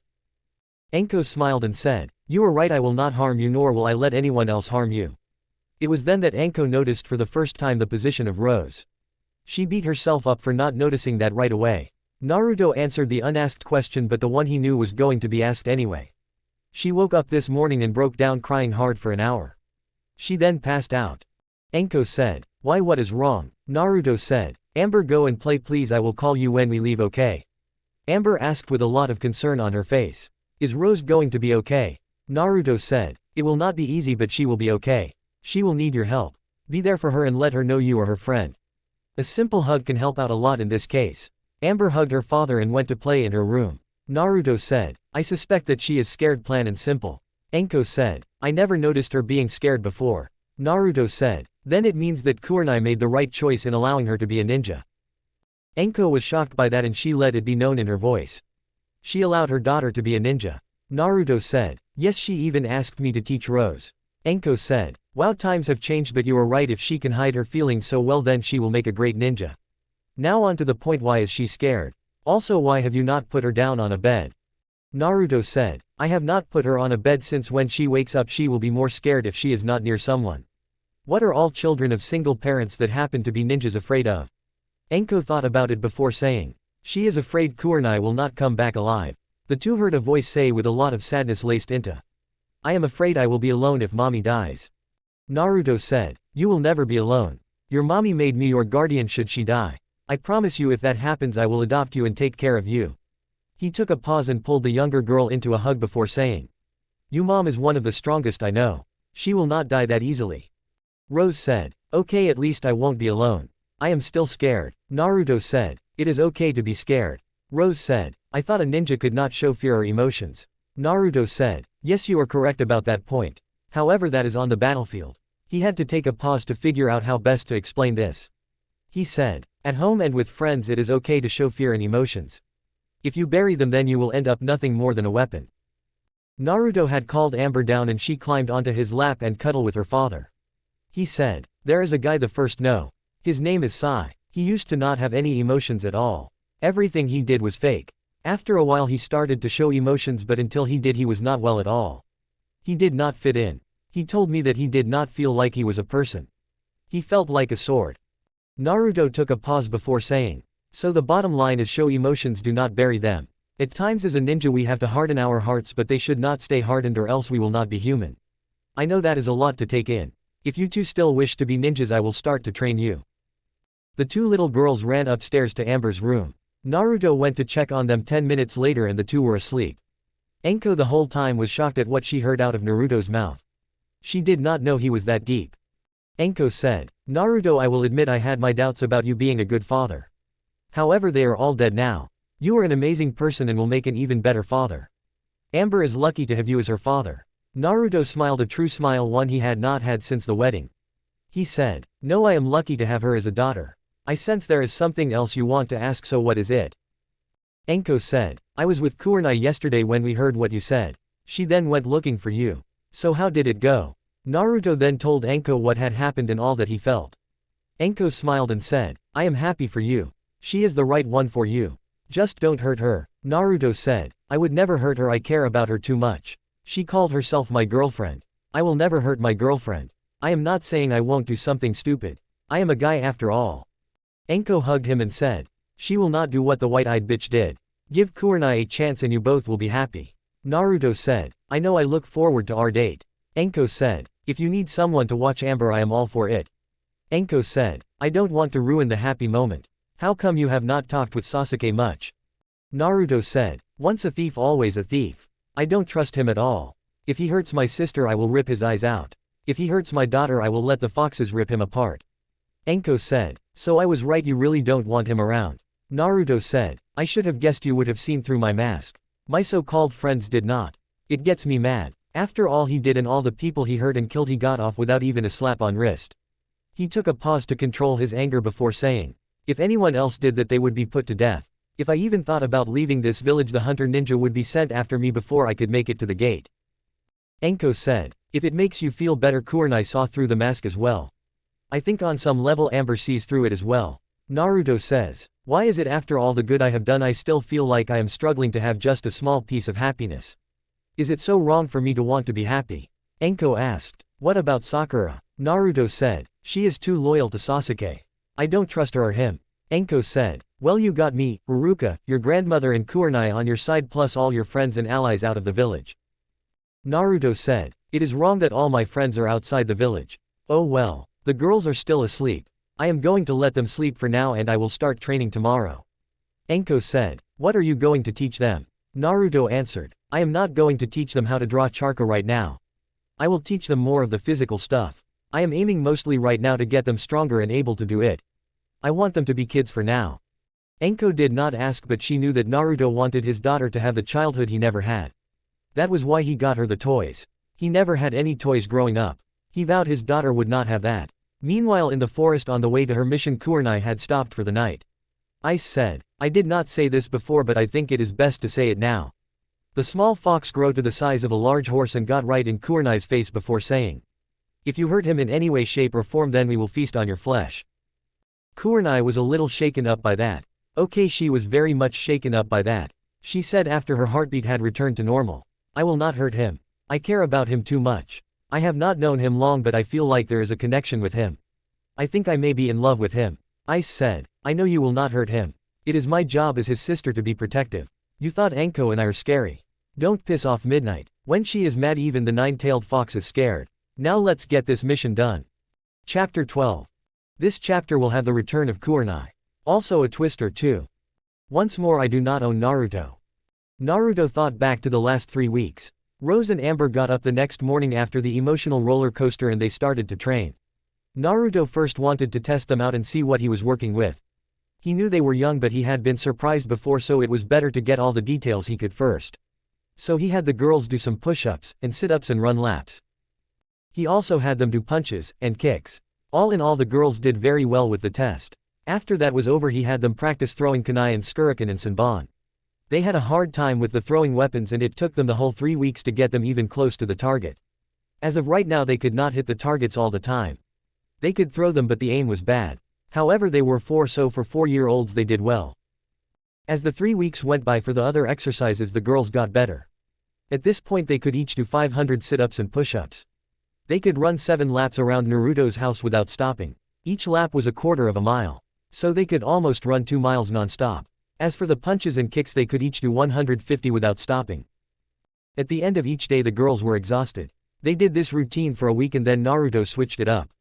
He made them do less exercise and focus more on the throwing weapons. He also taught them some of the fighting styles. He taught them a few basic combinations. They were still working on mastering them. Overall Naruto was proud of the girls. He was really proud of Amber. Over the 3 weeks the bond the two had only grew. It got to the point that both felt as if they always have been father and daughter. As for Rose, she still was worried about losing her mother, but she was happy to have Naruto in her life.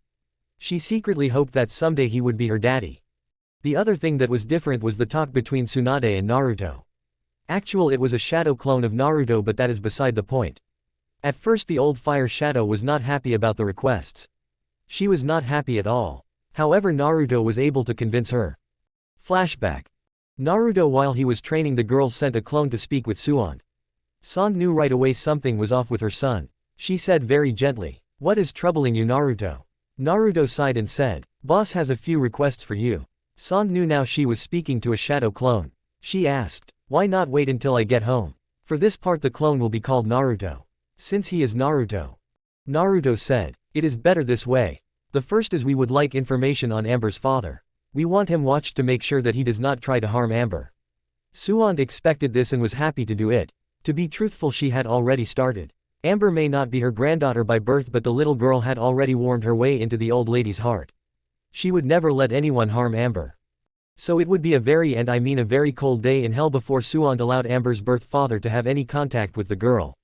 San said, "That is easy, I have already started that when he told me." "What is your next request?" Naruto said, "The next ones are going to be hard, but I ask that you please do it." This worried San greatly. She knew Naruto never did anything without reason, so she waited. In her mind a lot of different ideals were going on. Each one was getting odder. However his next words she never saw coming. Naruto said, "I would like it from now on if only you or Shizune give Amber a checkup. I do not want Sakura doing it." San was dumbfounded. Her first instinct was to yell and ask him what the hell. However after the war she stopped yelling so much. She waited to hear him out. So instead she asked, "Why? I thought she was your friend." Naruto said, "She is a friend, I will not deny that. However I don't trust Sasuke." San said with some anger laced in her voice. However the anger was overshadowed by confusion. "Okay, I can accept that, but why not Sakura? She will never harm a child." Naruto said without missing a beat and without any emotion at all in his voice. "If Sasuke tells her to, she will. I have seen it in her eyes. She is way too loyal to him. She will do anything he tells her to do. Her hair is so short since he ordered her to cut it." Naruto took a pause before saying, "As to why she did it yesterday, I had no choice." San could not argue what he said since it was true. She said, "So you think Sasuke might harm Amber? I thought you had forgiven him and made peace with him." Naruto said, "I have. That does not mean I trust him at all. I don't trust him to not try and hurt my family. As long as Sakura is married to him, I do not want her dealing with my daughter in any medical setting and unless it is absolutely necessary." San asked, "Why don't you trust him?" Naruto said, "Once a snake always a snake. He got no punishment at all. He was given everything on a golden platter after all the crimes he had committed. After all the people he hurt and killed. It is like they did not matter. I know for many people on the council it does not." San now understood it from her son's point of view. She knew he was not jealously, he was angry. To be truthful, Suan was just as angry and she agreed with Naruto. She did not trust Sasuke at all. She said, "It will not be easy but I agree and it shall be done. What is your next request?" Naruto said, "This is the last one. In a few months I wish to speak to the council. I have a way to honor Neji's last wish. I vowed to him that I would see it happen." San, knowing what he was talking about, just nodded her head and said, "Okay, whenever you want to speak I will give you the floor. You know it will cause more problems, right?" Naruto said, "Yes I do, and part of me is hoping for it." The clone dispelled itself, giving the memories back to Naruto. End flashback. Rose was really happy since she knew her mommy would be home soon. All the foxes could speak to each other. They had a mental link when they were on Earth. So Ice had informed Midnight that the two were on the way. Rose was looking forward to it. Kurenai and Ice were about 2 miles from the village. Ice said, "I must say that was a fun mission. I never knew grown men could cry like that." The mission was a teaching one. She had to teach people how to teach genjutsu. Some of the guys that she met would hit on her. She ignored them since she had a boyfriend at home. She smiled when she thought boyfriend. The part that got her really mad was when one guy tried to kiss her and then feel her up. Let's just say Kurenai showed way she was the mistress of genjutsu. She kept the guy trapped for 2 weeks. Ice said, "So I would like to ask. I will not hurt you this time. How are you feeling about a relationship with Naruto now that you have had 3 weeks to think about it?" Kurenai said without any hesitation, "I am happy. I want this relationship to work. I feel something with him I have never felt with anyone before." Ice said, "Naruto is our master. He rather us call him brother since he hates the ideal of master and servant. We the foxes would gladly accept you as our mistress or sister. Our boss even likes you." Kurenai asked, "Who is the boss?" Ice smirked a very Naruto smirk and said, "I am sure you can figure it out." Kurenai did, and after a few minutes she said, "So Naruto can summon the 9-tailed fox?" Ice said, "Yes, his name is Kurama and he is a nice guy unless you piss him off." Kurenai was getting nervous, but she was not going to break off the relationship with Naruto. Picking up her speed, she ran to the village and gave her report. San said, "Well, I am glad to see you back. So how did it go? I heard about the trapping Age in his nightmares. What did he do?" Kurenai said, "I told him I was not interested and I have a boyfriend. Both are true statements. So when he tried to force himself on me I took action." Suan said, "I was not aware you were seeing anyone. It is not my business, but may I ask who it is?"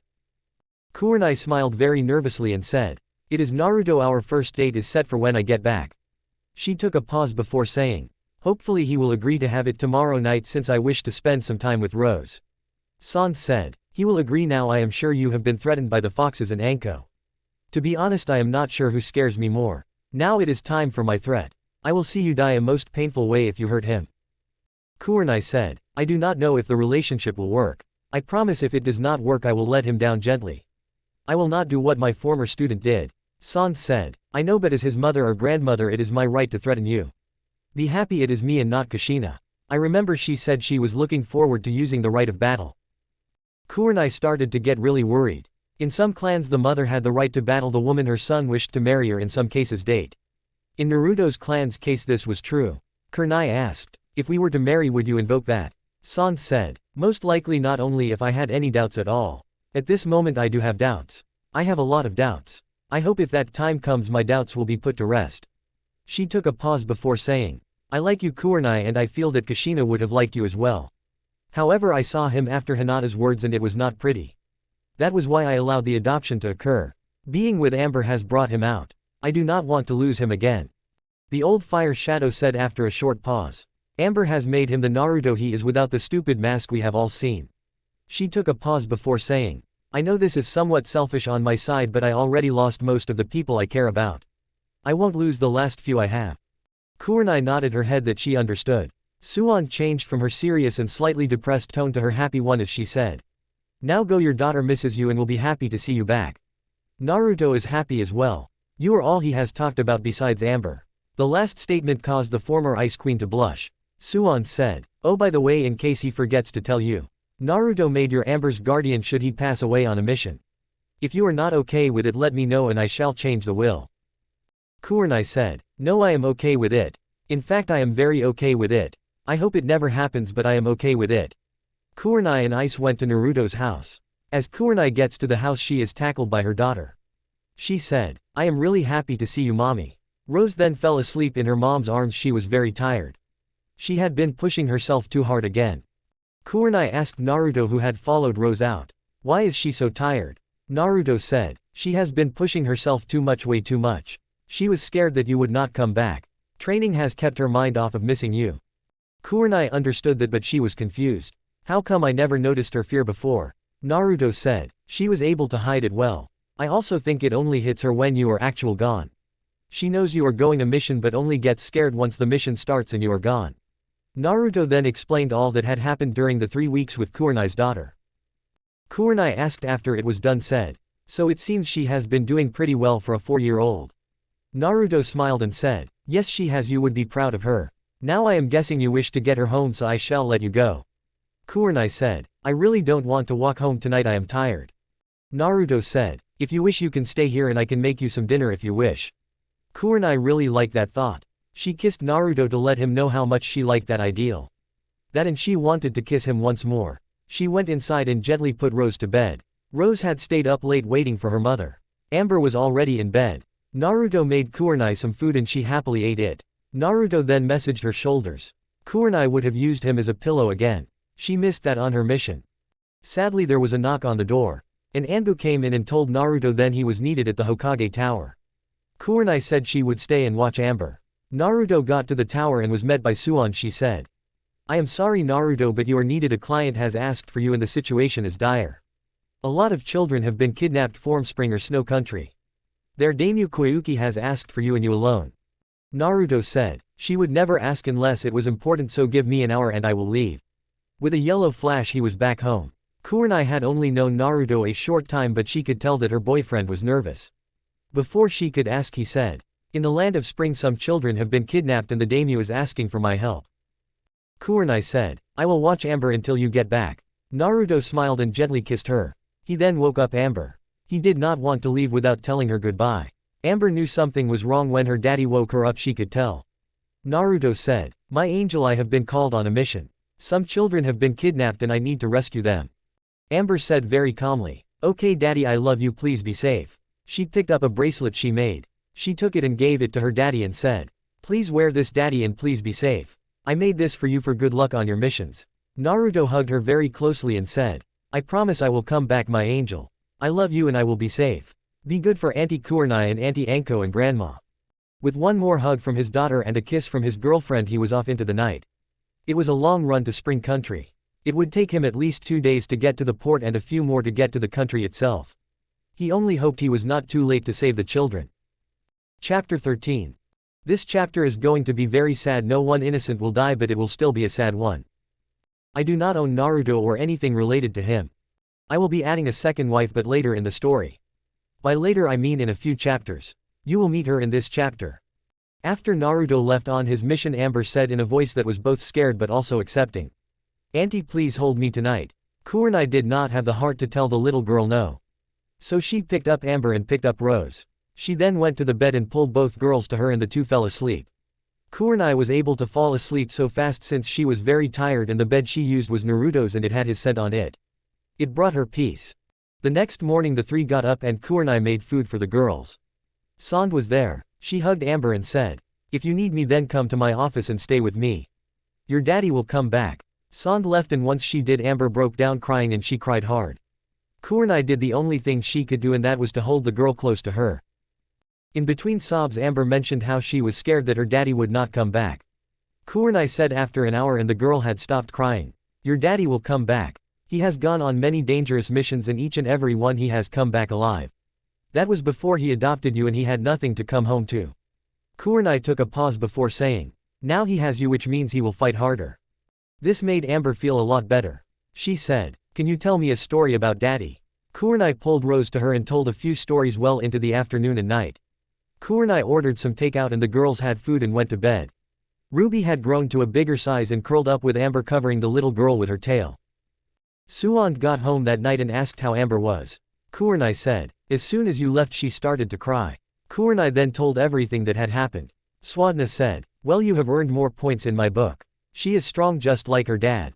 Kurenai said, yes, I agree, she will be a great ninja someday. She took a pause and gathered up all the courage she had in her. She said, Naruto's greatest wish is to have a family of his own. He wants a wife with kids. I will be honest. At this point I could see myself as his wife. However, after the final battle I was told that they might be a chance that I could not have kids. Can you please do a test to see if that is true? I will pay for it. Sand was not expecting this at all. She had mixed feelings about it however. On the one hand she did not want to think about Naruto having children. Him having kids did not bother her. Thinking about him having sex did. However, she was glad that Kurenai was thinking about Naruto. She said, "That is easy to do, and by the way you have just killed many of my doubts." Suan took some blood and sealed it so she could test it later.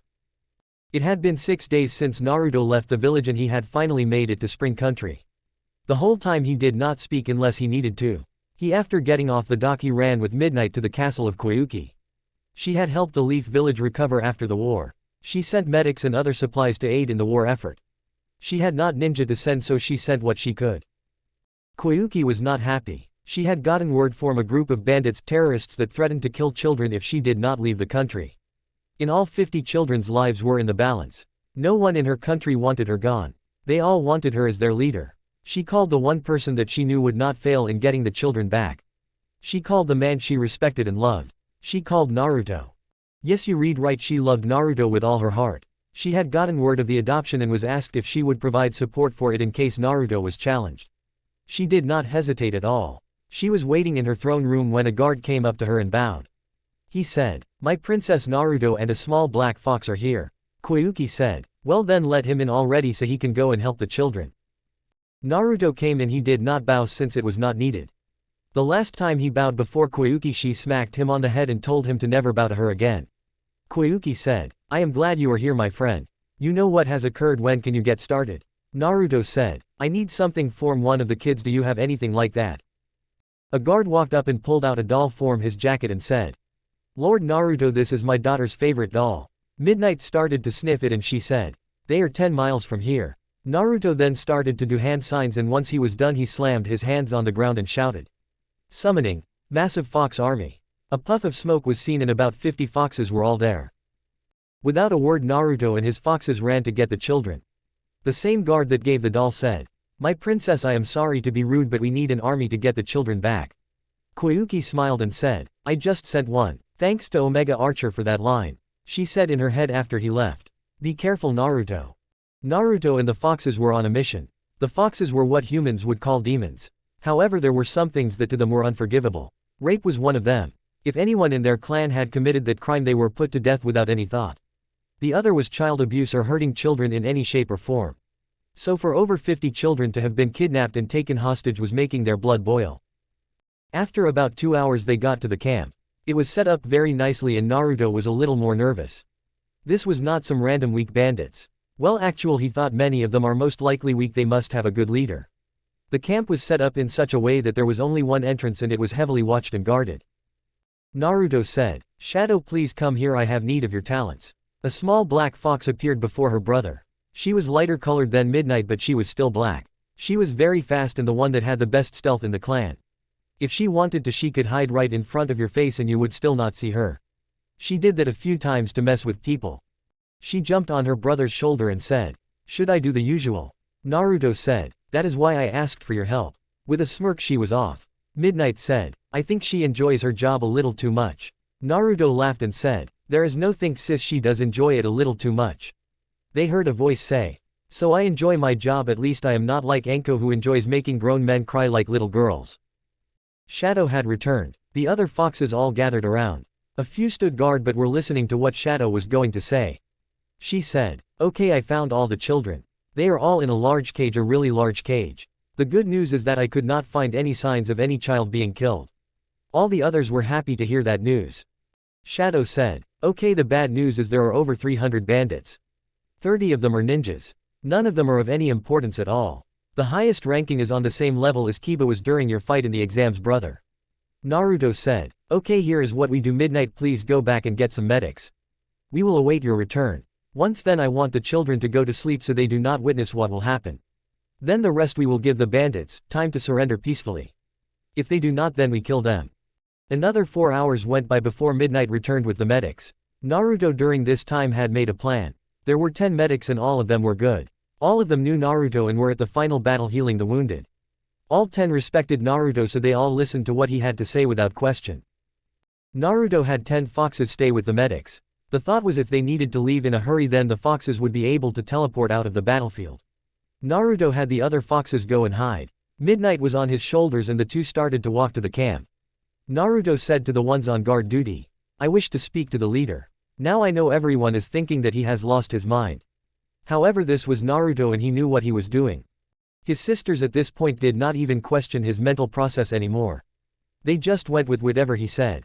Naruto had mastered the fox's sage mode really fast. Much faster than he mastered the toad's sage mode. Plus he looked so much cooler as the fox sage. He would even go far as to say he looked really handsome.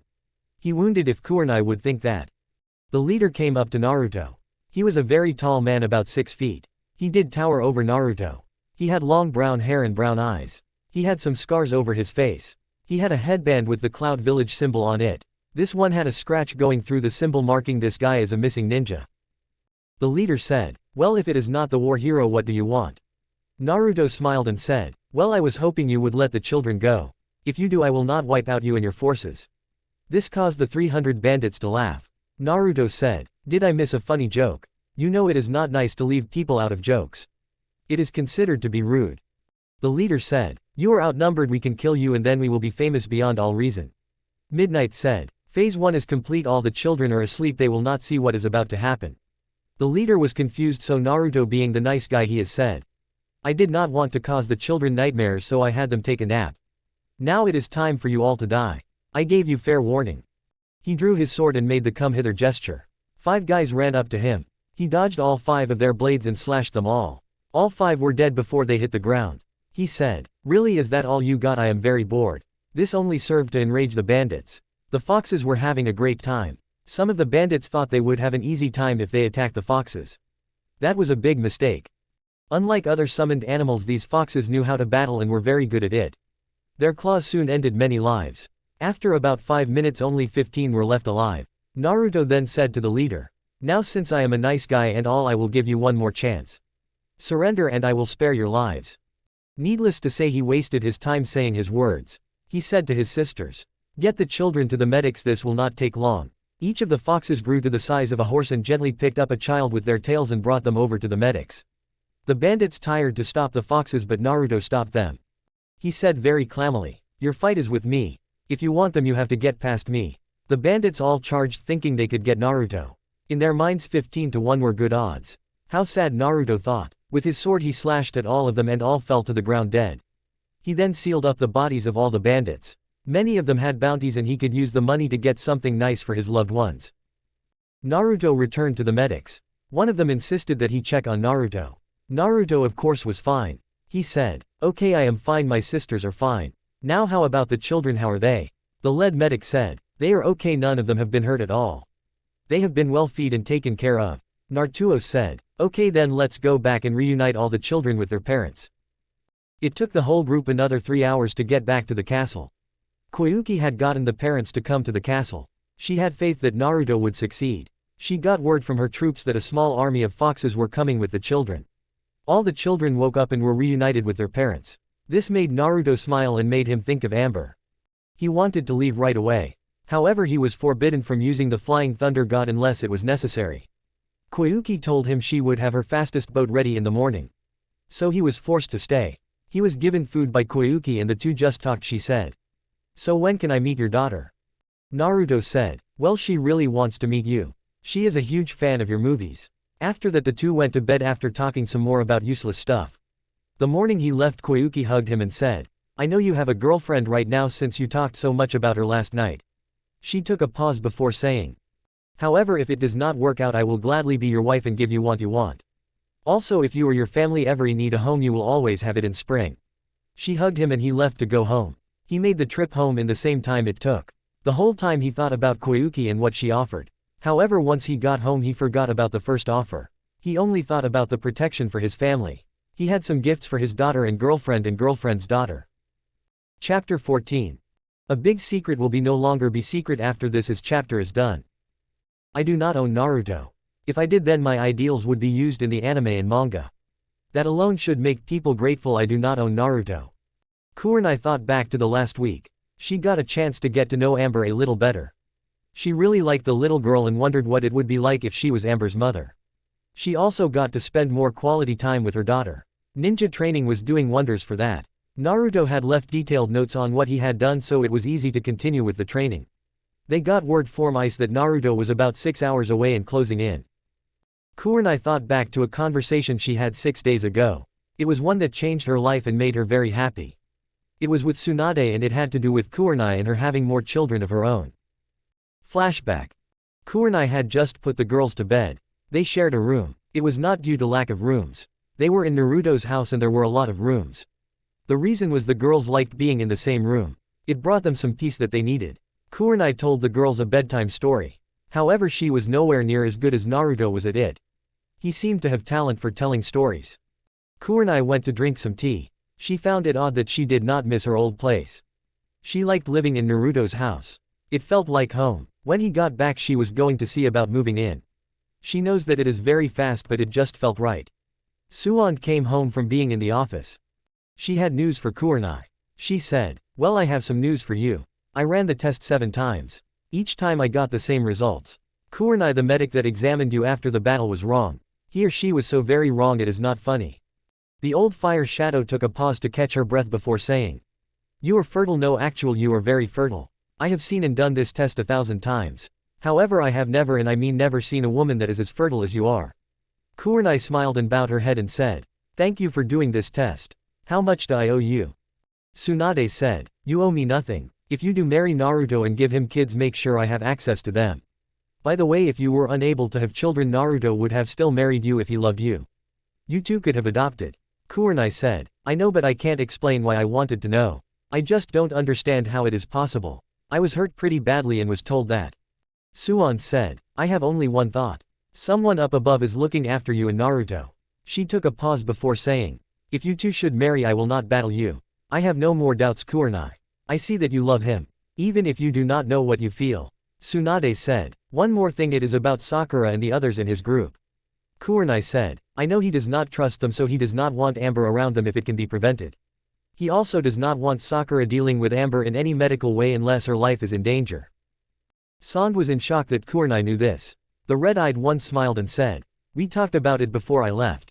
He asked my advice on doing what he did. I agreed with him. That group needs to earn trust. I don't trust any of them, that is why I don't let them near Rose." End flashback. Kurenai was really happy to hear that Naruto was on his way home. She was also happy to hear that she could have more children if she wanted.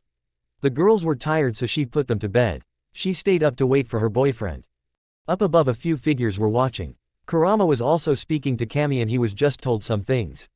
He took one of his claws and cleaned out his ears before saying, "Could you please repeat that? I must have misheard you." Kami smiled and said, "I am going to see to it that he has another mate. Maybe in the next few hundred years I will give him more. This one is perfect. All she needs is a little battle training." Kurama said, "Okay, I agree she is a good mate, but I did not figure you would agree with him having 2 mates." "He will not agree with him having 2 mates." Kami said, "I know, but it will work out. Now one more thing, when the time comes there will be 3 little girls that I want you to make immortal." Kami then outlined the plan to the 9-tailed fox lord. He was in shock, but then he started to laugh. He liked this new plan, he really liked this new plan a lot. He said, "Well, my lady, I did not know you had this side of you. I am impressed. This is going to be fun. This will be like giving the bird to the white-eyed one. It is evil and underhanded and a prank worthy of a fox and of Naruto." Kami's sweet dropped as she said, "Only you would find this fun." They heard a voice say, "No, this is fun. However, having my granddaughters get hurt is not fun for me. I hope you will allow revenge." Kami smiled and said, "Of course I will, Kushina. I may even let you join in, you as well, Kurama." Both smiled at that, and it was not a friendly smile, it was the "I am going to destroy you and enjoy doing it" smile. This smile was really scaring Kami, and I mean really scaring her. She was starting to have second thoughts about allowing these two their revenge on the Leaf Village. Naruto had made it home. He was a little tried, but he was happy to be home. For the first time since his return from his training trip, he was truly happy to be home. He now had a reason to be home. He had someone that loved him and wanted him to be home. He had his daughter and his girlfriend. Tomorrow night he had a date with his girlfriend. He made it to the Hokage office and was given a bone-breaking hug. He actually heard his bones being broken. Naruto gave the report as his grandmother was healing his bones. She had finished up her work, so the two left to go home. Naruto said. Is anyone tired to contact Amber? Tsunade said. I do not think so. Kurenai will know for sure. The duo made it home and Naruto was greeted with a hug and a kiss from Kurenai. Suand walked to her room and went to sleep. Naruto went to give Amber a kiss on the forehead. He promised her that whenever he went out of the village on a mission he would give her a kiss once he returned. Kurenai said, "Can you please hold me tonight, I have missed it." Naruto smiled at that, which gave his answer. He got to his room and noticed that someone had been sleeping in his bed. Kurenai seeing this said, "I am sorry, it smelt like you and I have not slept this well in many years. Are you upset or creeped out?" Naruto smiled and gently kissed her before saying, "No, not at all. I find it cute." So the couple went to bed both feeling really good. Naruto did in fact hold Kurenai in his arms. Naruto got up the next morning and went to make breakfast. Kurenai helped him. She asked, "Naruto, I know this is sudden and I know we have not been dating long. However, this feels right, it feels wonderful." She took a pause to gather her courage before saying, "Can we move in with you please?" Naruto thought about it and said, "You are a smart person, so if you think it is a good idea at this stage then I will trust you. I don't feel like we are rushing things. It just feels right, I am not sure, I can't explain it." Kurenai asked, "So where are we going on our date tonight?" Naruto smiled and said, "Well, I was thinking a nice picnic under the stars. I know a secret spot that is perfect." Kurenai liked that ideal. She knew he was not trying to be cheap. Naruto did not trust many of the restaurants at all. Only a few of them he trusted, but they were not worthy of a first date. The picnic was simple but she liked it. Rose and Amber walked into the room to get their food. Both girls are tired, so it took them until Naruto handed them their food for them to react and notice that he was home. With a shout of, "Daddy," Naruto was tackled to the ground in a hug from his daughter. He said, "I missed you as well, my angel. I got you and Rose a gift. This comes from a friend of mine." He gave each girl a Princess Gale doll. Both girls hugged him and thanked him. Amber said, "Daddy, how did you get these dolls? They are hard to find."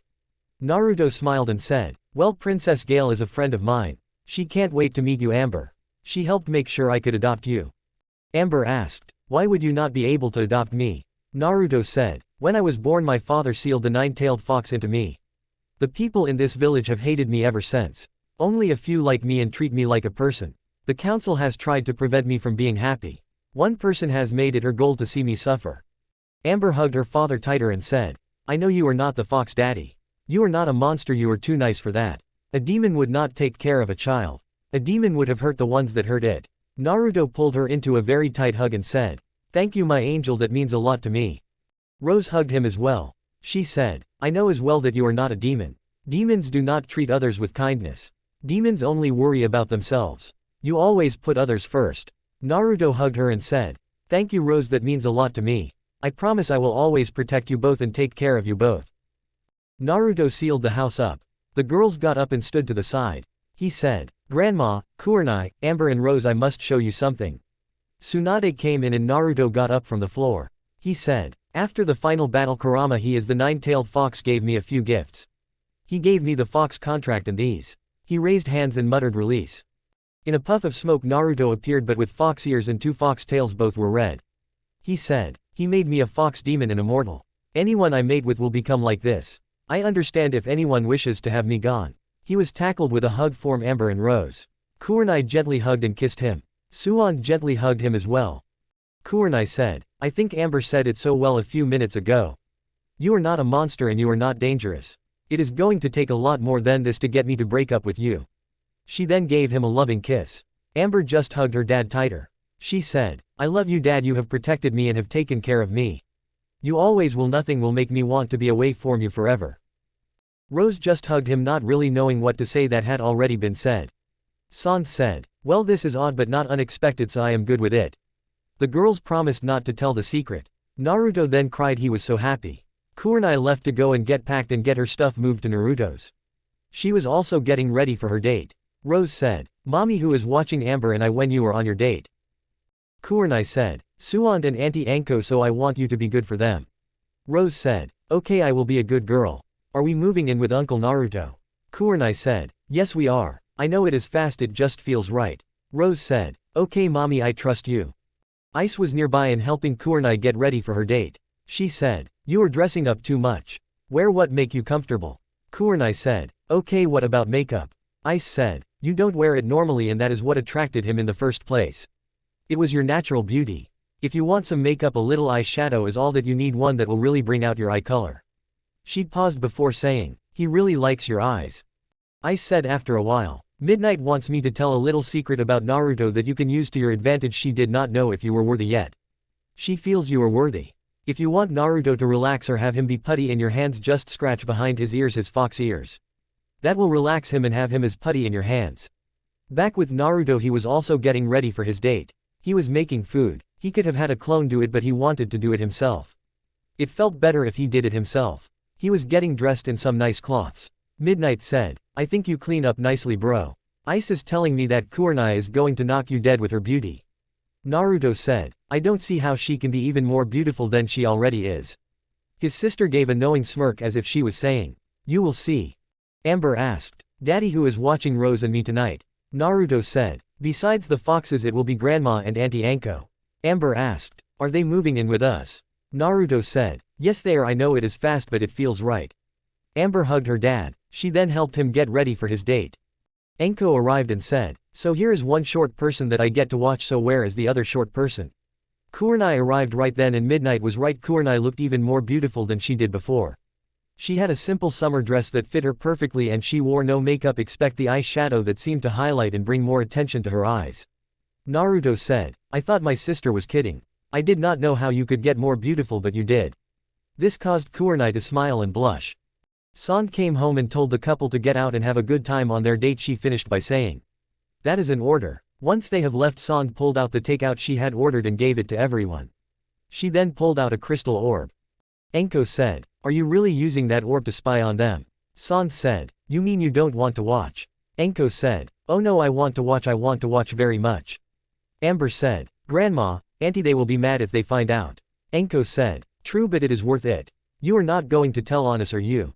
Amber looked in her aunt's eyes and said, only if Daddy asks me. I will not lie to Daddy. Sand said, well, it is total worth the risk. How about a bet, Anko?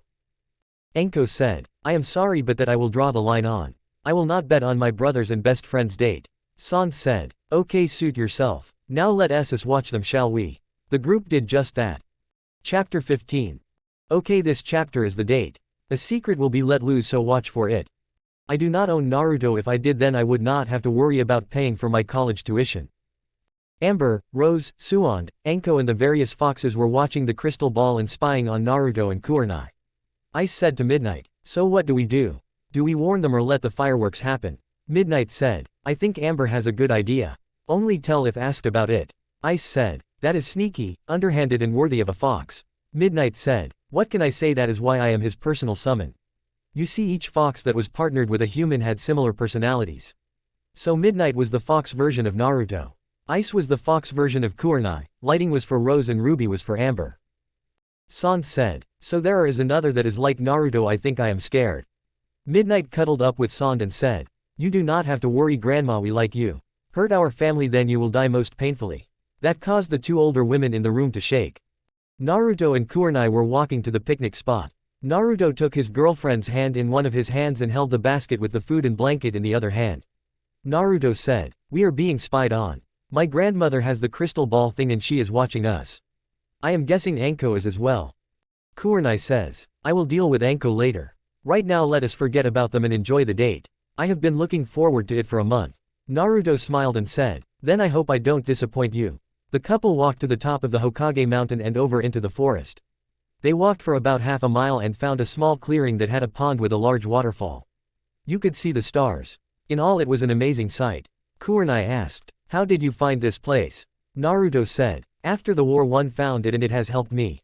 Plus it is such a beautiful place that I thought it was perfect for a date. I know nothing about dating and I mean nothing. Kurenai smiled and said, neither do it. Naruto smiled at that and said, well then let us learn together. He placed a blanket on the ground and sat down on it. Kurenai cuddled into his chest and both looked at the stars. Kurenai asked, how come you did not ask about my lack of knowledge on dating? Naruto said, I guessed that you never really dated Asuma. Kurenai said, I thought I hid that well. How did you figure it out? I am not mad, I am just curious. Naruto said, a few things gave it away. One being at his funeral you did not act like you lost someone close. You did cry, but I am guessing it was not because it hit you but for another reason. He took a pause before saying, plus he did not leave anything to you in his will to help care for his daughter. I looked at the records. My grandmother gave me a test to sneak into the record vaults. I learned a lot of information that day. He took a pause before saying. She learned that she should not bet against me. Kurenai said. Wow, it is all true. We had a one-night stand. At least I was very drunk at the time. I cried at his funeral because Rose lost her father and I knew that would hurt her very much. When he discovered that I was pregnant he wanted nothing to do with me or Rose. He wanted me to get rid of Rose. Kurenai took a pause and said. I know you may be wondering if I ever wished I never had Rose. Naruto said. No, I am not, since I know for a fact that you love her dearly and she is your world and she means everything to you. Kurenai said. I was becoming an emotionless weapon and it was scary. Rose brought me out of that. I vowed when I was carrying her that I would always love her and do my best to take care of her. She means as much to me as Amber does to you. Naruto pulled her closer to him and said. Let it out, I know you want to. I will not judge you. I love you, Kurenai, and nothing will make me think of you badly. So Kurenai did just that. She started to cry softly, letting go of all the emotions she had been holding in. She cried into Naruto's chest as he held her and whispered soft words of love to her. After about an hour she was done crying. She then gently kissed him and said, thank you so much, I really needed to do that. Naruto then pulled out the basket and gave her the food he made. Kurenai really enjoyed his cooking. She could get used to him cooking for her every night. It was then that her mind heard something he said. She put her head on his chest again and said, did you mean it? Naruto asked. Did I mean what? Kurenai said, that you love me. Naruto said, yes, I meant every word of it. I always had a crush on you. What straight guy or lesbian woman would not? He took a pause before saying. At the start I just ignored it. Since I figured nothing would come of it. However, I got the chance to know you and my feelings for you started to get deeper. He took a pause to catch his breath before saying. When you told me that you were not leaving after I told you my secret, I knew for a fact that I loved you. I am sorry if it made you uncomfortable. Kurenai grabbed him and kissed him once more. She said, no, it does not make me uncomfortable. In fact, it makes me feel really happy, for I love you to Naruto. This caused the spies to smile and cry. Sand was crying, she was so happy for her son. Enko said, that was the sweetest thing I have ever heard. I wish Iruka was that sweet to me. Amber and Rose were off to the side talking, they had heard everything. Rose was not upset at her mother's words. She knew the truth. Her mother told her the truth. It was hard for Rose to handle it, but she did. The next day she played with Naruto so she was able to get better. Amber said, it seems like it may happen. I did not expect them to move this fast. Rose said, I know, but it seems to be working and they are happy. Back with Naruto and Kurenai, the couple were just cuddling together. Kurenai was getting a little cold. So Naruto took out another blanket and covered her with it. He said, if you want we can go back. Kurenai said, I don't want to, I am enjoying this way too much. It is so peaceful. Naruto said, I agree, I think we should take the girls out here one night. Kurenai smiled and said, that is a great idea. They will love it. The couple stayed that way for about an hour. Naruto said, are you not worried about Hinata and what she will try to do to Rose? Kurenai said. A parent always worries about their child. I know you will destroy her if anything happens to Rose. So I am not worried. Naruto said, okay, I would understand if you were. I don't trust her or the others. I know it is wrong to think that, but I just don't. Kurenai gently kissed him. She found that she really enjoyed kissing Naruto and she enjoyed when he kissed her. She said, to me, no, it is not wrong, they have all proven time and time again they can't be trusted on missions, yes, but with your daughter, no. Naruto cleaned up the food and then gently picked up Kurenai bridal style and started to walk home. Both were getting tired and cold. Kurenai said, I can walk, you don't need to carry me. At this Naruto smiled and said, I can put you down if you wish. Kurenai snuggled into his chest and said, no, you better not put me down. Naruto smiled and gently kissed her before saying, as long as you want me to, I will never put you down or let you go. Up above, Kushina had been watching the date. Kurama and Kami were watching the date as well. Kurama said, I find it odd that we have nothing better to do than to spy on Naruto and his date. Kushina said, it was your idea, my friend. They are so cute together, they will make such wonderful grandkids for me. She then started rambling on about how cute the scene was and stuff. It caused the two immortal beings to back away really slowly. Kami said, how did you manage being inside her? Kurama said, she ignored me most of the time so it was easier. Kushina said, I am not that hard to get along with everyone. Now when will they be married? Kami said, if all goes well, less than a year. A few things have to happen first. In a few weeks it will be a lot of fun to watch the council meeting. I should sell tickets. Kushina said, yes, I agree, it will be so much fun to watch. Back on Earth, the couple had gotten home. Kurenai had fallen asleep in Naruto's arms. He took her inside into their bed. He then went back to put Amber and Rose to bed since they had fallen asleep as well. He kissed Amber on the forehead and went to talk to his grandmother and sister. He said to them, "I know that you have been spying on us. Kurenai knows as well. I am not going to do anything about it since I am in a great mood given that Kurenai said she loves me." The two seemed to be happy to hear that. Naruto then smirked and said, "However, Kurenai may still want to deal with you. You both know how she enjoys messing with people that annoy her." He then bade them a good night and went upstairs and climbed into bed with his girlfriend. She latched onto him and put her head on his chest. She did this all while she was asleep. Chapter 16. This, my dear readers, is going to be fun and also heartbreaking in a way. I do not own Naruto and never will. Last, I wish to thank all the people that have given me a review. Please give me more. Also thanks to all the people that have followed and have favored this story. Warning: Hinata will be the most evil I have ever seen her. At least that is my goal. It was hard since I like Hinata and seeing her actions in the latest chapter. It had been 5 months since the first date. Both Naruto and Kurenai were happy with the relationship. Each week they would have, if they could, a date. They would go see a movie or go back to their spot. Sand was happy since it gave her an excuse to watch her granddaughter and the one she hoped would be her other granddaughter. Kurenai did not end up getting back on Enko for spying on her. She, like Naruto, was too happy. It was now time for Naruto to set his plan in motion that would get rid of the cage bird seal. It would not be easy, but it could and would be done. He knew it would work. He also knew it would be hard on him and the others. He kissed Kurenai and she wished him luck. "Not that you need it," she added at the end. He then hugged Amber and kissed her forehead, and he hugged Rose as well. Midnight jumped on his shoulder and the two left to the council meeting. On the way she said, "Remember, it is for Neji." Naruto smiled and said, "Thanks sis, I needed that." Midnight knew this. She was just as nervous as her brother, and what she said was meant to reassure him as much as it was her. When Naruto left, Amber went to Kurenai and said, "Auntie, why is daddy like this? I have never seen daddy like this. I hope he is okay." Amber called Kurenai auntie since she was not married to her daddy yet. Rose did the same for Naruto, except she called him uncle. Kurenai pulled Amber and Rose into a hug and said, "Amber, your daddy is going up against one of the most powerful clans in the village." Amber said, "I know daddy is trying to get the cage bird seal removed, but why is he so nervous about it? I know he can do it." Kurenai smiled. She kept on getting a reminder that Amber was very bright and very in tune with others. She said, "Yes, he promised Neji that he would remove the seal. He also promised that he would remove the seal from Neji, but Neji died in the final battle." Kurenai took a pause and said, "Neji died protecting Naruto, and he died with a smile on his face." Amber said, "I know daddy will do it. Daddy will not back down. No evil white-eyed one will stop him." That comment caused the foxes to laugh and to laugh hard. It caused Kurenai to smile and Rose to smile as well. Enko was there as well, and it caused her to laugh so hard she felt her ribs cracking. Kurenai said, "You are right, Amber, and I think you have been hanging around Auntie Enko too much." Enko pretended to look offended by that statement. It was time for the council meeting. These meetings were held once a month and whenever something of importance was needed to be discussed.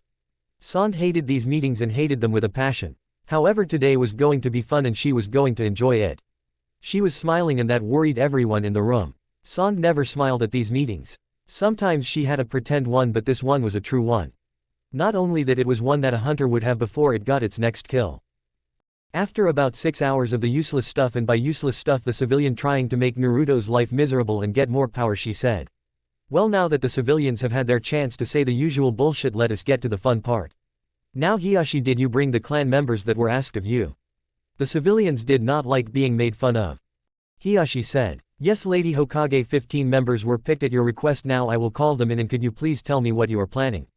The 15 members all came in and one made Naruto mad. She was a little girl about Amber's age. So needless to say the father in him got mad. Sand said, "Well, you see, I am not really in charge of that. Naruto, the floor is yours." Naruto bowed and said, "Thank you. Now I know that the Hyuga clan is going to claim I can't do anything since it is a clan matter. Under the laws all clan matters cannot be messed with by the council or Hokage." Hinata said with a smirk, "That is right, so your plan to remove the seal will not work. It will be stopped by that law." Naruto smirked and said, "True, and I am impressed you actually figured out what my goal was. However, there is another part of the law that many seem to forget, or they pretend it does not exist. Either way, I don't care." He took a dramatic pause before saying, "Now a clan law can't be messed with unless the clan's practice or law puts the village in danger." Hiyashi said, "I am interested in seeing what you have to say, so I will not stop it." Hinata said, "Father, this is madness. He can't get away with it.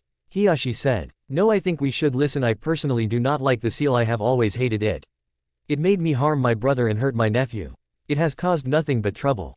I wish I had gotten rid of it before. Naruto then said. The cage bird seal is a danger to the village since most of the members of the branch family are a part of the Leaf Village's forces. He looked at the branch family members and said, I am sorry for what is about to happen. Midnight grew bigger and warped the little girl with her tail holding her close. She said, hold on to me little one and everything will be okay. Do not let go until I tell you to. The little girl nodded that she understood and held on to the black fox with a death grip. Naruto then raised his hands and said one word. That word was, pain. All the members of the branch family started to grab their heads and scream in pain, for they have never felt that much pain before. Naruto then made it stop after a minute. He said, I am sorry, I have one more thing to do. He then raised his hands and said, dance, all as one. Expect. The little girl started to dance. After Naruto stopped it, the branch family members were not doing very well. All of them looked exhausted and beaten. Midnight said, brother, they have been hurt. The little one here has been hurt the worst. Hinata said, her parents annoyed me so I killed them. Her bloodline does not work so she is weak. She is nothing more than cannon fodder. She will be slave for life. I will kick her out of the compound and threaten anyone that adopts her. Naruto had to control his temper, but it was a losing battle. Somehow he was able to control it. However, he knew it was getting close to being lost. He said, now you see the reason why it should be done. It only took me 3 days to crack the secret of the seal. Imagine if I wanted to, I could have taken control of the branch family and order them to kill the council members and then the main family and order them to kill themselves and no one would have known. Shikamaru asked, why was the fox holding the little girl? Midnight, by the way, was still holding the girl since the girl begged Midnight not to let her go. This broke the fox's heart, so of course she agreed and stayed put. Naruto said, she took the blow for the girl. The way I set it up, it affects all that are nearby. That much pain would have most likely killed her. It was Shikamaru that then said, as troublesome as this is to ask Naruto, how long have you had this power? Naruto said, 4 years I had this power. Now I do have a solution as to how to protect the bloodline of the Hyuga clan and all other bloodlines. He took a pause and said, now my mother was from a powerful clan and they were masters of sealing. I have that power as well. Now they created a seal that will prevent the bloodline from being stolen, and on the person's death it would destroy the bloodline. It will do what the cage bird seal did, minus the fact that you could cause pain to others, nor can you kill anyone with it. Hiyashi and Sasuke stood up and said, I support this. All is one. The rest of the council supported the move. This caused Hinata to get really mad. She then activated the pain part of the seal and aimed it all at the little girl. Midnight was still holding onto the girl. Midnight removed the seal and placed a counter seal on the girl. Naruto said, okay, it has been done. My foxes have done it. Everyone in the village with a bloodline now has a new seal on them. The branch family members also have counter seals on them. Anyone attempting to place the old cage bird seal on them will die a most painful death. Hinata was sent home. Before she left, she said, you will pay for that, I swear. Hiyashi approached Naruto, who at this point had the little girl in his arms. She was holding onto him for dear life and crying, begging him to keep her safe. Hiyashi bowed as he said, I have a request for you. The little girl in your arms, if she returns to the compound, Hinata will kill her. I would like for you to adopt her. As the clan head, I can allow it. Naruto asked the little girl, how does that sound, little one? She spoke for the first time and said with a lot of fear but some hope as well, will you be my daddy? Naruto smiled and said, of course little one, you will even have a sister and a few aunts and a grandmother.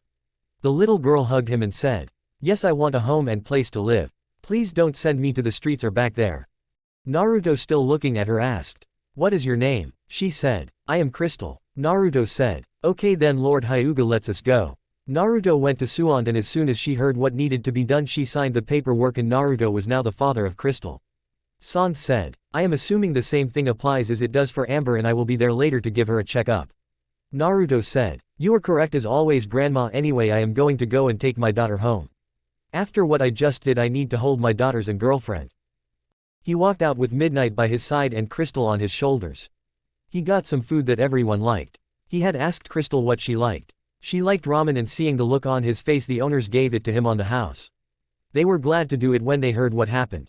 During the meeting, Kurenai was playing with the girls. They did not make them train too much. Naruto wanted his daughter to be a kid first. Kurenai wanted that as well. After a while, the 3 foxes started to growl and get really mad. Ice, who was the clammiest one of them, said she had gone too far. Ice then told what happened. Expect Naruto adopting Crystal. She then said, Amber my dear, you are going to have a sister soon. Your daddy adopted another little girl. She then explained Crystal's story. Amber said, okay then I will be a good sister and help her as best as I can. Rose said, I will be a friend, she needs a friend right now. Kurenai was smiling at this. The girls were young but so mature and willing to help others. Enko said quietly to her friend, they are great children. The world is going to be a better place with them in it. Kurenai said, I agree 100%. Enko said, if you are uncomfortable with answering this then tell me. Do you see yourself as Amber's mommy? Kurenai said, at times I catch myself seeing her as I do Rose. So yes, I do see myself as her mommy, and to answer your next question, no, I would not mind that and all that comes with it.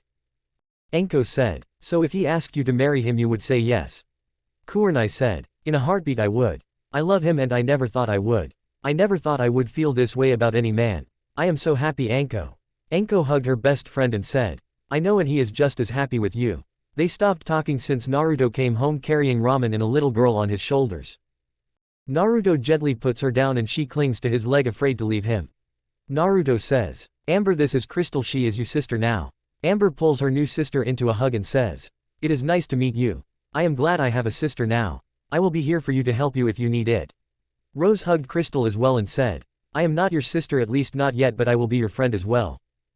A small green fox appeared before Crystal and said, I am Forest, I am your partner now. I will never harm you. Crystal started to cry and she clung to Naruto.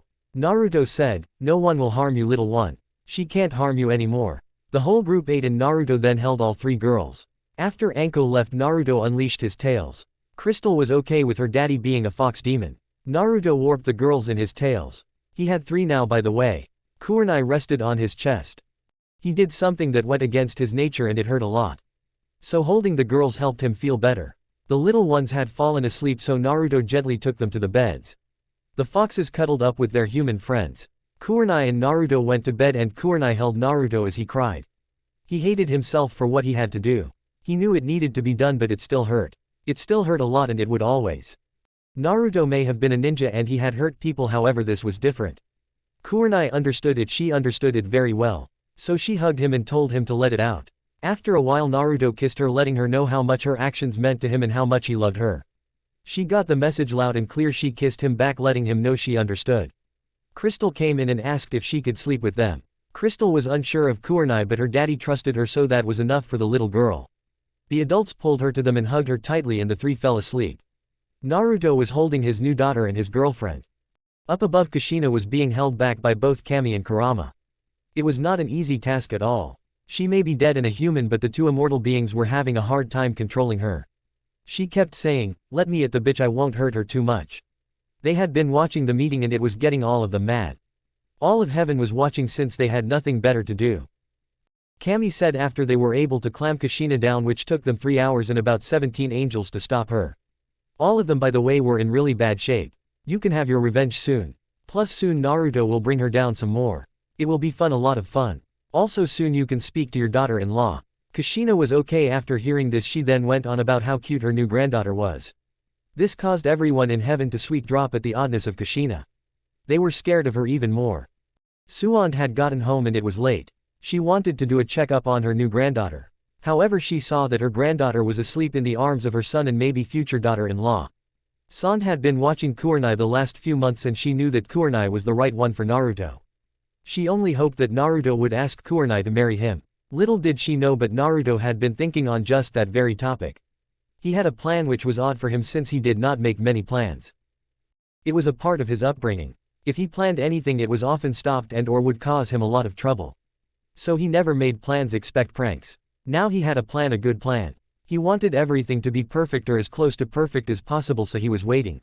It would take a couple more months before he was ready to ask Kurenai to marry him. The next morning Crystal woke up and like Amber she started to cry happy tears that she had a home and her nightmare was over. Naruto made food and had everyone ate it. San did a checkup on her granddaughter. After she was done the girls went to play. Naruto said, okay, what is it? I know that face. Suan said, she is in bad shape right now, Naruto. A lot of her bones have been broken. She has many cuts on her and she is very malnourished. I am not sure how she is doing mentally. Kurenai hugged him and said, she is not worth it. She wants you to attack her. If you do, your daughters will lose their daddy and that will devastate them. It will also devastate me if you are taken away. This action prevented Naruto from rushing off and killing Hinata. Sans said, "When I get home I will give Crystal some medicine that will help her get better. I suggest speaking with Ino since you trust her." Midnight went to get Ino and the young lady gladly came. Crystal said, "If daddy trusts you then so do I." So Ino entered her mind and saw the memories. She then helped Crystal with them. It was easy to do since Crystal was so young. She then left the little girl's mind and then transferred all of the memoirs to Naruto. After the girls went to play more, Ino said, "So I am glad to see the relationship is working out so well." Both smiled at that. Ino said, "Naruto, if you don't want to answer it is okay, but I need to know why you have been avoiding many of us. You have not been doing it to my team but the others, you have even your own teammates." Naruto said, "I don't trust them, it is simple as that. I rather not go into details but you are smart, you can figure it out." Ino said, "Okay, now I have thought of how you can pay me back." Naruto said, "Okay, whatever you want I will give you for helping my daughters." Ino said, "If you get married I want to do the flowers." Naruto said, "I was planning on it anyway. You are the best in the village at its sister." She seemed shocked at this name. Naruto smiled and said, "My daughters called you auntie, it makes sense." Ino hugged her brother and said, "Okay then brother, I will see you soon. You should come to the meetings. The next one is tomorrow." She is not even welcome to them. Kurenai agreed that Naruto should go, so she said, "Please, I think you should go, it will be good for you." So Naruto agreed to go and he was given the time and place. Ino left and Naruto and the others played and had some takeout and went to bed. Chapter 17. Okay, this chapter will have some fun stuff in it. I own nothing and thank you for the now 36 followers. Naruto was today doing something he had not done yet, or at least since getting a girlfriend and adopting his daughters. He was going to spend the day without his daughters or girlfriend. He felt uneasy about it, but Kurenai convinced him that it was a good idea to do it. She also threatened to not kiss him for a week unless he went to see his friends. She agreed that they needed to earn trust, but she also pointed out that it never would be earned unless efforts were made or chances given. Naruto left his house. He did not want to leave since Crystal was still getting used to living with him, but he had promised he would go. He left early to make a stop. He went to the memorial stone in the middle of Training Ground 7. He got down and prayed in front of it. He said, "Neji, I was able to keep the promise I made. I was able to have the caged bird seal removed. I am sorry, I know you had hoped I would have married your cousin." He took a pause and said, "Truthfully, I wanted that as well. However, you know that it did not work out. I have found someone and I love her with all my heart." He took another pause before saying, "I am sorry I was not able to remove the seal from you when you were alive. The seal is gone now and I will see to it personally that it never comes back again. Since I am sure you know now I am immortal, this is a promise of many lifetimes." A soft breeze blew through the area and Naruto got the message from Neji. It was a simple thank you. For Neji was never one to beat around the bush or have complex emotions. Naruto and Midnight went to meet with his comrades. He found them all at a local restaurant. He put on his fake smile and went to meet them. It was odd since he had been using a real smile for so long, it felt off to use a fake smile, but many of the people here he did not trust. One he sorted trusted, but Kurenai did not, so that was enough for him not to trust this person. Only one he really trusted without a doubt. That was Ino. He called her his sister last night and he does not call anyone that lightly. Shizune he calls his sister, and like Ino he does not call her that lightly. He means that he fully trusts and respects them. The other was Anko. He also liked the people of his ramen stand. He never doubted their trustworthiness at all. Shizune, Anko, Ino and Ayame he saw as sisters. He says, "Hello everyone, I am sorry I am late, I was speaking with Neji. Anyway, how is everyone doing?" Before anyone could answer they hear a shout of, "Daddy," and see two little black-haired girls run straight at Naruto. He is of course very happy to see his daughters as he pulls them into a hug. He looks up and sees Kurenai and Rose along with his former sensei Kakashi and Team 10's former sensei Might Guy. Kurenai said, "We thought that we would all get together today. Plus the girls missed their daddy." This caused Naruto to smile brightly. Naruto introduced everyone to Crystal. She showed some nervousnesses around them. This was to be expected, so Naruto was not as worried. However, she showed something else around Kiba. Kurenai noticed it as well. Her whole body started to shake and she tried to bury herself into Naruto's chest. She then started to cry softly. The fear was rolling off of her. Naruto picked up his girls and made to walk out of the place. Kurenai followed as well. It was Ino that said, "What is going on?" Naruto said, "Crystal is downright terrified of Kiba. You saw last night why. She is acting like he might hurt her. It only proves I was right about him and the others. I am sorry Ino, but you are the only one in this group I trust with my daughters. As of this point I will not spend any time with anyone here unless it has to do with missions. I wanted to give everyone a chance but it is not going to happen now. Ino said. I did not remember I have a jutsu that allows me to forget what I have seen. I have it stored in a really safe place. I can recall it whenever I need to. I know when I have forgotten something, just not what it is. Kiba said. She does not have to be afraid of me. Naruto said. Kiba, my foxes and myself, we can smell hinata on you no matter how much you try to cover it up. Crystal's reaction to you only confirmed it in my mind. Plus it was seen in her memoirs last night. Hinata has promised to kill my daughters. If you are sleeping with her, then that means you are a danger to my daughters and I will not allow you to come near my girls. He took a pause and said. From this day on, please do not contact me unless it has to do with a mission. I thought you had more honor than that, Kiba. It seems I was wrong. All she had to do was say she would sleep with you and you jumped on her. I hope it was worth it, for we are no longer friends. I am not trying to say who can sleep with who, but you are dangerous. He took a pause and said. Shino, the next time I see any of your bugs on my daughters, I will make sure you pay for it. If it happens again, I will declare a war on your clan and I will wipe out your clan. Shino nodded and said. I am sorry, it was the logical thing to do. Naruto said. That is why I don't trust you, Shino. If you were told it was logical to kill my daughters, you would. The only one I really trust is Ino, and I am somewhat trust Sai. If you wanted to kill my daughters, you would be honest about it, but I don't think you would. Naruto and Kurenai walked out with the girls, leaving the others stunned. Ino left the meeting as well, but not before saying, Kiba, if you harm my nieces or help her do it, I would pray to Kami that she kills you where you stand, for if Naruto gets to you, well, let's just say it will not be pretty. I will help him, in case you are wondering. Sakura said. Pig, why are you acting this way? It is Naruto that is being a jerk. Ino said in counter. Actual, he is not if you think about it. Hinata has promised to harm Amber and Crystal and she will do whatever it takes to do it and hurt Naruto. Since Kiba was sleeping with her, he is a threat. He should be lucky the girls were with him, or else Naruto may have ended you, dog boy. Ino said. I am standing by my brother. He called me his sister last night. Kurenai told me that Naruto does not call anyone that lightly. Only 3 other humans have that honor of being called his sister and I will not waste it now. Good day everyone. Sakura said after Ino had left. What did I do to earn his distrust? Everyone including her husband rolled their eyes at this, even Sai, which was creepy in so many ways. Guy also did it and it was even creepy since the man did not know how to do things in a non-creepy way. It was Kakashi that said. Sakura, the reason he does not trust you is. He was cut off when Sasuke said. He does not trust me and by extension does not trust you. Sakura said. He said that he forgave you. Sasuke said. Yes, but that does not mean he trusts me. Since you are my wife, you are not to be trusted. Your actions proved it. I asked you to cut your hair and you did it. Kakashi said. Look everyone, I do not know what is going to happen. However, I know Hinata will not take anything lying down. She will not let what happened to her at the meeting yesterday stop her. In fact, it may cause more trouble. Guy said for the first time, not loud but in an inside voice. A time will come when you have to pick a side. I would hope you would pick the right side. Kiba and Shino have already picked their sides. To Naruto, right now there is no turning back for you two. Even if Kiba were to stop seeing Hinata, he will never trust you.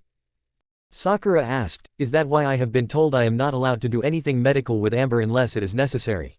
They hear a voice say. You are correct, Pinky. Looking down they see a black fox. She says. I am Midnight, the personal summons of Naruto and his sister, if you will. Anyway, my brother asked me to answer questions you guys may have for him. His daughter is scared and he is comforting her and she is more important.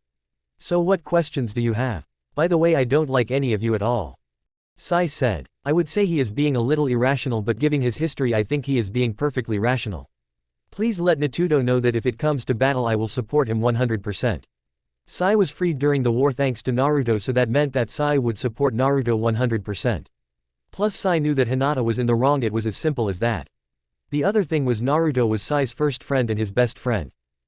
Shino asked. I understand why you are untrusting of us, but should you not be worried about Kurenai?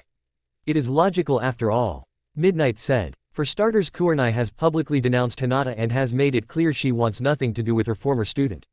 Second, I can sense people's emotions towards Naruto and she loves him and would never harm him or his daughters. Now next question please. Choji raised his hand to get attention. Midnight said. Yes Fatty, you have question. This caused Choji to get mad and he started to attack. Midnight dodged the punches and then pinned the boy down. She then grew to a much larger size, the size of a horse, and said.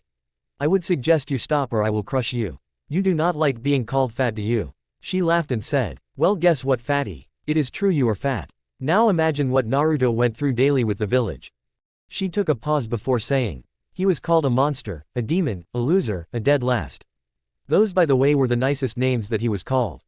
Did he get mad? No, he did not. He ignored them and fought to protect this village. Why, I am not sure, but he did it anyway. She then said, now you can either accept that you are fat or you can be a big baby about it. I don't really care. You are annoying anyway. Every battle you lost was when someone called you fat and you got mad. Build a bridge and get the fuck over it. She then said, so any other questions? Kakashi asked, how does he feel about me? Midnight said, you are not to be trusted. He thinks you are a great ninja but a terrible teacher. He thinks you will kill his daughter. Kakashi said, I was a good teacher. Midnight said, yes, for duck butt emo and pink haired. I like to punch Naruto all the time, not for Naruto. By the way, you are more upset that you were called a terrible teacher and not that you would harm a child. The fox took a pause and said, you taught him tree climbing and wave. Kurenai taught her team the day after their test. Guy taught them 3 days after test. Though was due to them being unable to move after his version of light training. She took a pause before she continued her attack. You taught emo boy many of your jutsus but taught nothing to Naruto. You taught Pinky how to make medical kits for the exams yet taught Naruto nothing. Midnight took a pause before saying, for the finals you said, and I quote, Sasuke is going to have a hard time in the exams. I need to train him. You then taught emo boy, who was unstable at the time, your personal jutsu so he would get promoted. It was not until you were ordered did you teach Naruto how to use his element almost 3 years later. She then said, okay, any other question? Shikamaru said, what have I done that Naruto distrust me? Midnight said, oh, it is not him, it is Kurenai. She does not trust you so he will not trust you. It is as simple as that. To answer you next question, no, I will not tell you why. If she wants to tell you she will, and nothing will make me change my mind. I will not betray her. Midnight looked up as if she was listening to something. She said, I was just asked to tell you. Kurenai was planning on telling you today, but making sure Crystal is okay is far more important. So the reason she does not trust you, Shikamaru, is that you are awesome as student and you are starting to act like him. Shikamaru said, he is Rose's father. Midnight said, when Kurenai told him she was pregnant, he ordered her to abort Rose and said that if Kurenai gave birth to Rose he would have nothing to do with his daughter, and as far as he was concerned he had no responsibility at all. She took a pause before saying, Rose was a result of Asuma taking advantage of Kurenai when she was drunk. Instead of helping her get home, he took her home and screwed her. Kurenai loves Rose with all her heart even if she is Asuma's daughter by blood. She is really happy that Rose has none of his features. She has admitted to me that Naruto would be and is a better father than Asuma ever would be. She took a pause and said, so lazy useless boy, if you come near Rose, Lighting has been told to attack you. By the way, that is Rose's personal guardian, if you will. She is hoping to attack you. Sakura asked, why does he trust Ino? Midnight said, Ino has information about his daughters and she has not told a soul, not even Sand, when Ino was ordered to do it. So that has earned trust to him. It is funny that Ino is the one he trusts the most out of all of you, giving the past history. Lee then asked, what about myself and Ten? Midnight said, well, besides the fact that the green jumpsuit and the eyebrows are scary and the sunset thing is scary, he sort of trusts you both. He is unsure if you guys blame him for Neji's death. So until he figures it out, he is going to stay away. Midnight turned to Guy and said, as for you, he finds you to be scary beyond any and all reason, but he knows that you would do the right thing in the end, since it is most youthful to do the right thing and unyouthful to do the wrong thing. This caused Guy to cry, which started to worry the fox, and by worry I mean terrify the fox. She said, okay, I have answered all questions. Emo boy, I am sure you know why he does not trust you, so I am leaving. If you do not know, then you should have your head checked for brain damage. Sakura said, Naruto will have to deal with us when he becomes Hokage. At this, Midnight and Sai started to laugh and laugh really hard. It took a good 10 minutes to get them to stop laughing. Midnight said, Sai, would you like to explain why that was funny, or should I? Sai said, it is most amusing to see you do it. It will give me an idea for my drawings. Midnight said, have you guys not noticed that many in this village still give Naruto dirty looks? The council tired to block his promotion to Junin, for crying out loud. They tried to prevent him from getting his parents' house. Plus the white-eyed bitch will not stand for Naruto being Hokage. He will not be Hokage and he knows that. Yes, he hopes, but deep down he knows the truth. Sakura said, then who will the council want? Midnight rolled her eyes and said, I think your title as smartest female in this group should go to Ino. It is duck butt-haired emo boy that will be Hokage. Just goes to show being loyal to some is a waste. She started to look to the side again and then she jumped at Kiba and put her claws to his throat before she said, I hope you are happy. You helped the bitch find Amber's birth father and now he is trying to take her away. Kiba said, she is his daughter, he should have a right to have her back. Midnight grew bigger to the size of a hippo and with her tail picked up Kiba and said. He beat Amber on a daily basis for over a year. It took Ino and my sister Foxes over 2 months to help her with the trauma, you bastard. She then threw him so hard against the wall of the building that he went right through it and into some trees, knocking them all down. She then repaired the wall with her powers and gave the owner money. The owner said, you have repaired it, no money is needed. Midnight said, you wanted to expand this place, now do it. Now one more thing before I meet up with my brother. A battle is coming. Kiba and Shino are already done in our eyes. The rest of you have to pick a side. Pick wisely, for if we meet on the battlefield we will kill you.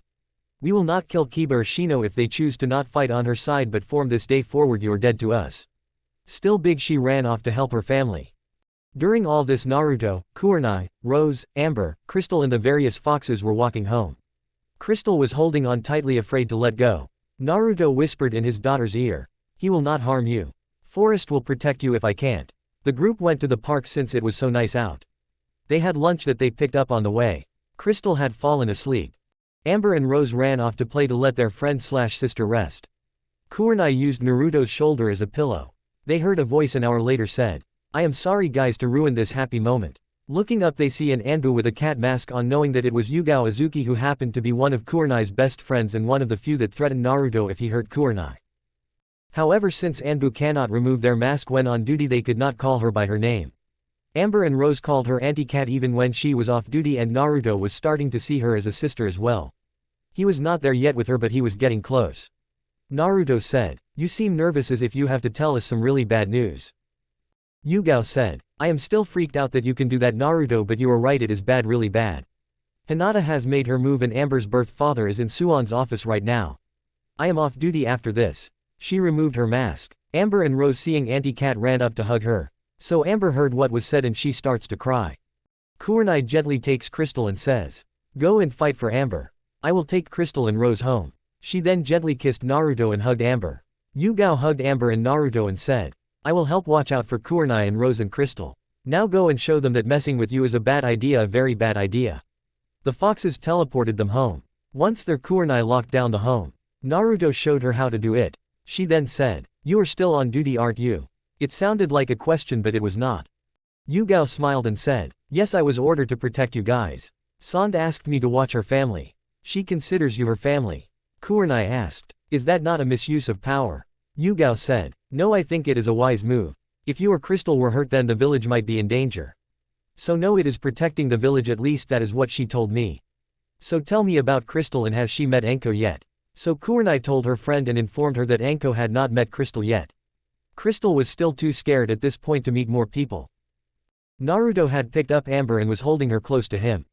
Midnight came running up to them. She was in her large form. Ruby grew to the size of Midnight. They were planning on using scare tactics. On their way over there, the people in the streets got out of their way. To really large foxes was a scary sight in so many ways. They walked into Suon's office and they see Suon, of course, along with Hinata and a man that has black hair and brown eyes. Amber, seeing him, starts to shake and bury herself in Naruto's chest. Naruto says, well, Lady Hinata, I was wondering when you would pull this stunt. The foxes growled at her. Hinata smirked, not caring about the foxes, and said, well, this is Amber's father, so she must be given over to him. Naruto smiled back and said, normally you would be correct, but there are a few laws I wish to let you know about. Is that not right, Grandma? You see, having a grandmother/mom that is the village leader is very helpful. He took a pause to comfort Amber before saying, now the first law is if a child is left at an orphanage for more than 3 months, then the parent must adopt the child back. The law is aimed to help children and families. How it does that I am not sure, but to understand that I would need to look at the history of when the law was written. However, since it does not interest me, I have never gotten around to it. He took a pause before saying, Amber, the records will say, was there for over 7 months, 4 months longer. So her birth father had to adopt her. After that period of 3 months, it was open to anyone that wanted to adopt her. He took a pause to pull Amber closer to him and to smirk and say, that alone would cause him to lose. He took one more pause before saying, law number 2, she was adopted by my clan, and if a child is adopted by a clan, the original parent cannot take the child back unless the clan is proving to harm the child or the clan willing gives the child back. He took a pause and said, since I am not harming Amber, nor do I have any intention to harm her, and I do not want to give her back, he has no right at all. San spoke for the first time in this meeting. She said, sadly there is still a chance. Naruto gently put Amber down and the little girl faced her grandmother. Tassen then told Naruto and Amber's birth father to stand at different sides of her office. Suan said, Amber, you have a choice, you can go with your birth father. She pointed to Amber's birth father, who will remain nameless since he is unimportant. Or you can stay with your daddy. She pointed to Naruto. San said, the choice is yours and yours alone. When Amber was told she could choose, she ran at Naruto and buried her face in his chest and started to cry, begging him to not send her back to her birth father. She said, I will be a good girl, just don't send me back. I love you, daddy. Her birth father said, I have messed up really badly if my own daughter is scared of me. He bows before Naruto and says, thank you for looking after her. I shall not brother you again. He then bows before Sand and says, thank you and sorry for wasting your time, Lady Hokage. He then walks out and no one in the Leaf Village sees him again. To anyone that is wondering what happened to him, it is simple. He got remarried and had 3 kids. He died when he was 75. He lived a happy life but always regretted how he treated his first daughter. Back in the office, Naruto said, if that is all, I wish to get home. Sand said, no, you two may go. Naruto bowed and said, Hinata, if you wish to attack me personally, fine, I can accept that. It has been done to me my whole life. I will not do anything since that is what the third trained me to do. That and you are not worth it. However, hurt my family, hurt my little girls, I will end you. This is my first and only warning to you. I am saying it out of respect for all that you have done for me and have helped me with. Also, I am doing it for Neji since he cared about you. Hinata said, this is not over, Naruto. Naruto said, good day, Hinata, I used to think that your words were the worst thing that had ever happened to me. Now I see it was the best thing in the world. It led me to Amber. Amber had fallen asleep in her daddy's arms. He walked out and went home. He was not hungry, so he did not get food. Crystal had still not woken up, she had not slept much in the last few weeks. Yugao went back to work and the family curled up and went to sleep. Everyone was using Naruto as a pillow. It made Naruto smile. He was worried what Hinata might do, but he would have to make sure everything was perfect to protect his family. He did not want to kill Hinata, but if it came down to her or his daughters or Kurenai, then he would pick her. Chapter 18, I do not own Naruto. My last review asked if Henna was going to be on the list of ones Naruto and Kurenai trust. The answer is yes. Kiba is the only one in his clan that he does not trust. This chapter will explain more. Meanwhile, in Spring Country we find Koyuki and she is sitting in her room and she is sad. Why is she sad, you ask? Well, she just got a letter from Naruto. The letter was not meant to make her sad, no, that was never Naruto's intention. The letter was simply asking if the offer she made of him having a home extended if he married. To Koyuki this meant only one thing to her. It meant that Naruto was going to ask Kurenai to marry him.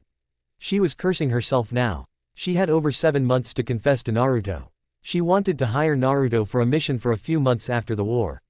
She then planned on telling him how she felt and would hope and pray he felt the same. When she made the offer to Naruto about being his wife if his relationship to Kurenai did not work out, she knew it may not happen. Deep down in her heart she knew it would not happen. She knew that Naruto would marry Kurenai and that hurt her. She did not do the mission since she was scared, she was downright terrified.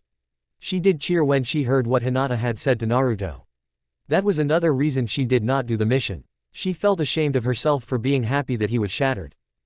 She started to write the letter back. She wrote, the offer is for you and your family, and that means your wife if you marry or your husband if you want that. Once she was done and it was sent off, she could no longer hold it and she started to cry. She heard a voice say, you should not cry, my dear. Looking up she sees a tall man with long orange hair and bright red eyes. She is really scared right now. The man sat down and said, I am not here to harm you, princess. I am here to talk. If it makes you feel better you can tie my hands together. Koyuki said, you seem familiar, like I know you, but I know I don't know you. So who are you? The man smiled and said, you do know me in a way. My name is Kurama and I am the nine-tailed fox. I am the one that was sealed inside of Naruto. Koyuki knew about Naruto and what he used to hold. It was one of the many reasons she fell in love with him. He was able to be so strong and not break under the pressure of all the hatred he had to suffer with. Koyuki asked, what is it that you want with me? Kurama smiled and said, I wish to just talk. The princess of the land of spring nodded that she was listening. Kurama said, you are correct, Naruto is planning on asking Kurenai to marry him in the next couple of weeks. As to how I know you are thinking this, I have been watching you. Koyuki asked, does Naruto love her? Kurama said, yes he does with all his heart. Koyuki said, okay, that is enough for me. Kurama seemed shocked, or he pretended to be shocked, he was not, by the way. He said, I did not think you would give up that quickly. Koyuki said, he is happy and I want him happy even if it breaks my heart to pieces. Kurama said, Well then I have some good news for you. Kami wants Naruto to have more mates. She has not said how many yet. She is keeping that to herself. However, she wants you as his second mate. If you do as I say it will happen, but not for close to 2 years. Koyuki asked, is this a joke? Please tell me it is not a joke. I am okay with sharing him. What do I need to do? Also, why me? Kurama said. Wow, you trust me so quickly, why is that? Koyuki said, if you had wanted to kill me or rape me or do anything else bad to me you already would have. I can see in your eyes you are telling me the truth. Kurama smirked and said, I now understand why Kami said you need to be his second mate. You are smart and tough. To be honest, my original plan was to have him married to one person. It was down to you and Kurenai. Since he still loved the Leaf Village, Kurenai was the better choice. He tapped her with his tail and Koyuki could feel the energy flowing through her. Kurama said, you can now access Charka. You have the same amount as Kurenai does. It is not as much as Naruto, nowhere near as much, but it is a lot. I am going to leave you with these scrolls and you need to learn them. Koyuki said, how can I train and run my country? Kurama smiled and said, the shadow clones. You can have them training and practice and you can run the country. Once the clone dispels, you have the memories of what it did. So if your clone does tree climbing for 2 hours and it dispels, you have the knowledge of that and you can do it easier. He took a pause before saying, the only problem is that you can't gain any muscle so that you are on your own. Also, if you dispel too many at once it ends up causing a massive headache. If you follow what I have given you, then you will be in good shape. He taught her the shadow clones and she was able to make 2. However, she was exhausted and that was plain to see. Kurama said, it will be hard now but you will get better. Kurenai can make 5, but remember she has been training her whole life. I also left you some sword forms. If you have any style of fighting you wish to learn, I suggest having your troops teach you. You can pass it off as wanting to better protect yourself. Now I must be off. With a flash of fire the Fox Demon Lord left to go home. Koyuki looked at her clones and each picked up a scroll that was marked as basic. They started to read. It was not going to be easy, she knew this, however if meant she could be Naruto's wife then she would do it. She briefly wondered if that meant Naruto had feelings for her. However, she put that thought to rest. Kami knew what she was doing, so the princess was going to trust the goddess. Little did she know how deep his feelings for her ran. Back in the Leaf Village, it was the morning after all that had happened. Naruto had to speak to a few people today. He really did not want to do it. Kurenai, who was up but resting on Naruto's chest, said, just send some shadow clones. Be honest that your daughter's well-being is more important. Naruto said, it seems wrong to do that, but you are right, my girls are more important to me. Kurenai could tell that something else was bugging him. She said, what is troubling you, my fox? She knew it was a lame nickname but Naruto liked it. Just like calling Rose her flower was also lame, but her daughter liked it, so she would keep on doing it. Naruto said, I used to be able to put up with the glares and hatred. When it was aimed at me it was okay. Now it is being aimed at the ones I love and I am not okay with it. I am not sure how much longer I can live in this village anymore. Kurenai said, I understand. I would suggest for now just staying and see what happens. If any move is made against the girls then leave. You have the laws on your side and you have allies out of the village. One of them will take us in. Naruto said, you would come with me. Kurenai smiled and said, yes, I love you and I am here to stay. Naruto got up and made some food for his family. He then sent some clones to go and speak with the various people and clans. His first stop was the Inuzuka clan. Now he liked most members of the clan. Tsun was one of his allies and she was always there for him. She never saw him as the fox. She even once helped him play a prank on the council members. Henna was one of Kurenai's best friends. She was the second person that threatened Naruto if he hurt Kurenai. His daughter called her auntie, he was close to calling her his sister. On the way over, Henna ran into him and she said, I am sorry Naruto for my former brother's actions. If I had known then I would have killed him myself. Naruto said, no worries, I am going to speak to your mom now. Henna said, okay, just to warn you, she is furious at Kiba so he may try and attack you. Can I meet Crystal later? I will cover my marks. Naruto said, that is okay, but you do not have to cover them and if you want you can go now. Crystal has a small green fox named Forest and she is very protective. She may be weary of you, so just be warned. By the way, I am a clone, the boss is home. His daughters need him home. Henna hugged him and went off. She understood about Naruto staying home and sending a clone out. It was not a coward's way out like many would think. Naruto at this point only cared about a few people in his life. His daughters were the most important ones in his life and Henna understood this and respected him for this. She secretly wished that she had gotten Naruto first when she thought her, well, my friend is happy and that is all that matter. She did wonder if Kurenai would share. To my dear readers, it is up in the air. Hana walked over to Naruto's house. She ran into Anko. Anko may act like a crazy snake lady as Naruto called her often. However, she was not that. Yes, could summon snakes, and yes, she was crazy, but that was only when she was doing her job. When it came to her friends and family, she was a nice person. So it did not shock her to see Crystal hugging Anko, and Anko was whispering softly in the little girl's ear. Hana smiled until she heard someone say, "You know it is not nice to spy on us." Hana said, "I know, I am just nervous. I don't want to cause any more fear in Crystal. My former brother did enough of that." Naruto said, "Stick with me." So Naruto led Hana into the room. Crystal, seeing the lady that had the markings, was scared. Her daddy walked up and picked her up. He said, "This is Hana. She is a good friend of mine. She will never harm you. She may look like Kiba, but she is not him." Hana smiled, and the crystal seemed to understand that she was safe as she hugged Hana back. While this was going on, the Naruto clone made it to the Inuzuka clan. He was attacked by Kiba. He shouted, "I lost everything thanks to you." He started to attack, but Naruto was faster. He gently kicked him down. He said, "I am impressed that you can move after my sister's throw. I suggest you leave me alone." Kiba tried to attack once more, but Naruto once more beat him. Naruto, chat with Sum was funny. Kiba had disobeyed his mother's orders and as a result was cast of the clan. Naruto went to the other people he needed to visit. He informed Shino's clan that if any bugs were found near him or his family, he would wipe out the clan. He did not mention that he found seals that would destroy the bugs on contact. The Nara clan, he told that there was not a chance of forgiveness unless Kurenai deemed that forgivable. The Akmaiki clan, he was willing to give them chance since Choji was not like Asuma. However, he did warn the clan that they were on thin ice given how close the Nara and the Akmaiki clan were. The Yamanaka clan was Ino's clan, and there was no need to speak to her since Naruto viewed her as a sister. The Hyuga clan he passed by and ignored. The Uchiha clan, he told Sasuke that if he wanted Naruto's trust, then he had to prove that he earned it. Sakura was too sad to speak. Her best friend did not trust her enough to care for his daughters, and that stung a lot. After the clone had done its job as dispelled, giving Naruto all the memories, he played some more with his girls until it was time for bed. He told a bedtime story. The little ones all told him that he was a better storyteller than Kurenai, even Rose. This caused Anko to laugh, and Hana tired not to laugh. Yugo also laughed since it was just too funny. Naruto gently told the girls that Kurenai was a great storyteller, you just had to give her a chance. This earned Naruto points and prevented him from sleeping on the couch. Chapter 19. As usual, I own nothing. Okay, I got a review where the person said they were done with the story until it was only one wife. Now the story was meant to be that way at first. However, the muse told me to write it this way. It will be Naruto with 2 wives. I am not going to add any more wives in this story. I have ideas for other stories that will have more than 2 and some with only 1. I am sorry if that offends people. I know in the real world it does not work, but this is fanfiction, so I am going to write it this way.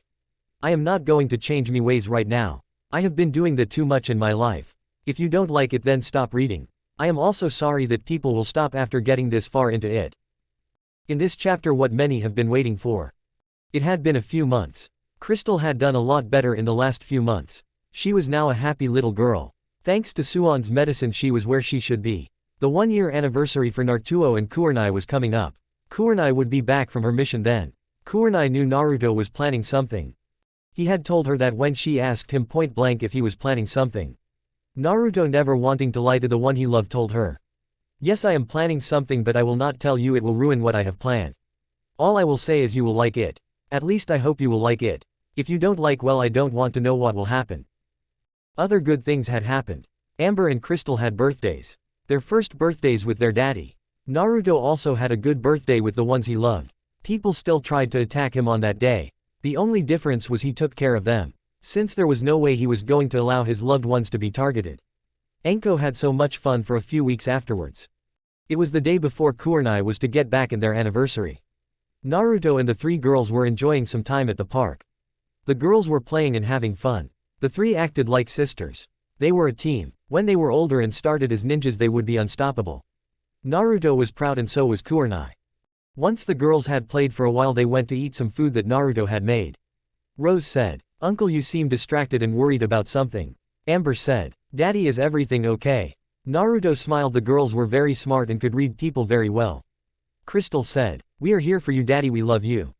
Naruto pulled the 3 into a hug and said, "I am okay, you were right, I am nervous. Rose, tomorrow marks the day that your mom and me have been dating for a year. Tomorrow I wish to ask her to marry me." Rose hugged him tighter and said, "Does that mean you will be my daddy?" Naruto smiled and said, "If she says yes it will be." Amber and Crystal, how do you feel about this? Amber said, "I can only remember a little bit of my mother. Auntie is like her, just different. She is very nice to us." Crystal says, I like her a lot. I can't remember my mother. The only adult in my life was them." Naruto smiled and said, "Okay then girls, here is the plan. I am going to need your help. She gets back to the village at about 8 in the morning tomorrow and here is what is going to happen." So Naruto outlined the plan and the girls all agreed to keep it a secret. They would be helped out by Anko and Hana. Yugo had to work so she could not help, however she so wanted to help. All three of the other ice queens agreed that Naruto was a good match for Kurenai. So to that end they agreed that they would help him. Naruto now saw Hana and Yugo as his sisters and he told them that. The family got up and went to get ready for the next day. Kurenai was a little tired but she was in a great mood. Today was the 1-year anniversary of the day she started to date Naruto and it had been a great year. She knew her boyfriend was planning something, she could feel it. She got to San's office and once she gave her report her leader said, "Naruto had to go on a mission today. He will be back in time tonight. He told me nothing will keep him away tonight. Now Naruto set up the day for you. You are to enjoy yourself and the girls and 2 helpers are going to aid you. This is an order by the way." Into the office came the girls and Rose of course ran to her mom and hugged her. She did not cry anymore when her mom left for a mission. She was still scared but she talked about her fear and had support. Also Anko and Hana came into the room. Hana said, "Okay, so here is the plan. First we are all going to the Fox Springs. Naruto paid for it so we are going to enjoy and have a nice time." The Fox Springs was a hot springs resort and had other beauty settings. It was not cheap either. Kurenai wanted to refuse but she did not for a few reasons. One, Anko and Hana would drag her and she meant literally drag her there if they had to. The look in their eyes meant they had to. The second, Kurenai knew that Naruto wanted to spoil her and his daughters and Rose. The third was she knew it would break Naruto's heart if she refused. So she went along. She figured it would be fun and this must be part of Naruto's master plan. She smiled and thought of Naruto. The last year was great. Every night he would rub her shoulders and feet even if they were not sore and it was not needed. He would cook her and the family dinner and the part that really made her smile was he would play with the girls not matter how tired he was. He got back from a 2-week-long mission one time and he looked to be unable to stand but sat down and played with the girl with the doll house. He would at night hold her close to him and talk to her. He would listen to her about her day and how she was doing. He would never try anything with her but hold her. At night he would use his tails to hold her as well. She would rest her head on his chest right above his heart. She was not ready to make love to Naruto yet and Naruto knew this and accepted it. He was also not ready to go that far yet. To him just holding Kurenai close to him was wonderful. Kissing her was perfect to him so he felt no need to rush. Kurenai and the gang had a nice time at the Fox Springs. Kurenai refused a message. The reason, she said, "Naruto is great at it and I will only allow him to do it to me." Naruto also once or twice a week would give her a back message. He loved seeing Kurenai so relaxed. She smiled a true smile when she was relaxed. To Naruto that was one of the most beautiful sights in the world. After the spa the gang went shopping. They went to a dress store. Kurenai was gently pushed there. The woman seeing Kurenai said, "Good, you are here, I have the dresses for you to try on." Kurenai saw some beautiful dresses. She picked out a black one that was the same length as her battle dress. It had red flowers on it and it hugged all her curves. Rose said it the best. "Mommy, you are so beautiful." This caused Kurenai to blush. She took the dress off and when she went to pay for it she was told it was already paid for. Once she was done she was led home. Hana said, "Okay, Naruto made reservations at the Golden Fox. They are in 2 hours. Now go and get ready. This is a special night." Kurenai asked, "What is he planning?" Hana said, "Why would I tell you and ruin the surprise, sis? Besides he would be very angry if I ruined it." Kurenai looked at the girls and said, "Can you please tell me?" Rose said, "Sorry mommy but we were told not to tell. Besides you will like it." Amber said, "I must listen to my daddy." Crystal said, "Sorry auntie but I am not going to tell." Anko was laughing at the little girls standing up to Kurenai. They were going to be something else when they were older. Kurenai sighed and went to get ready for her date. Ice said 2 hours later, "Okay, Naruto is ready and waiting for you at the Golden Fox. Go and have a nice time tonight." Sand got home and said, "Agreed, just follow your heart Kurenai, that is all you can do tonight. Everyone will be happy if yes is the answer." Kurenai, confused by that, just went out to meet her boyfriend at the Golden Fox. It was a nice restaurant and an expensive one as well. Kurenai all day while she was enjoying her time to relax was thinking of what Naruto was planning and it was driving her crazy. Before she left home her daughter Rose said, "Mom, you can try and guess and ruin the surprise, or you can just go with the flow and enjoy tonight." Kurenai smiled as she was walking to the restaurant. She thought that Rose was right.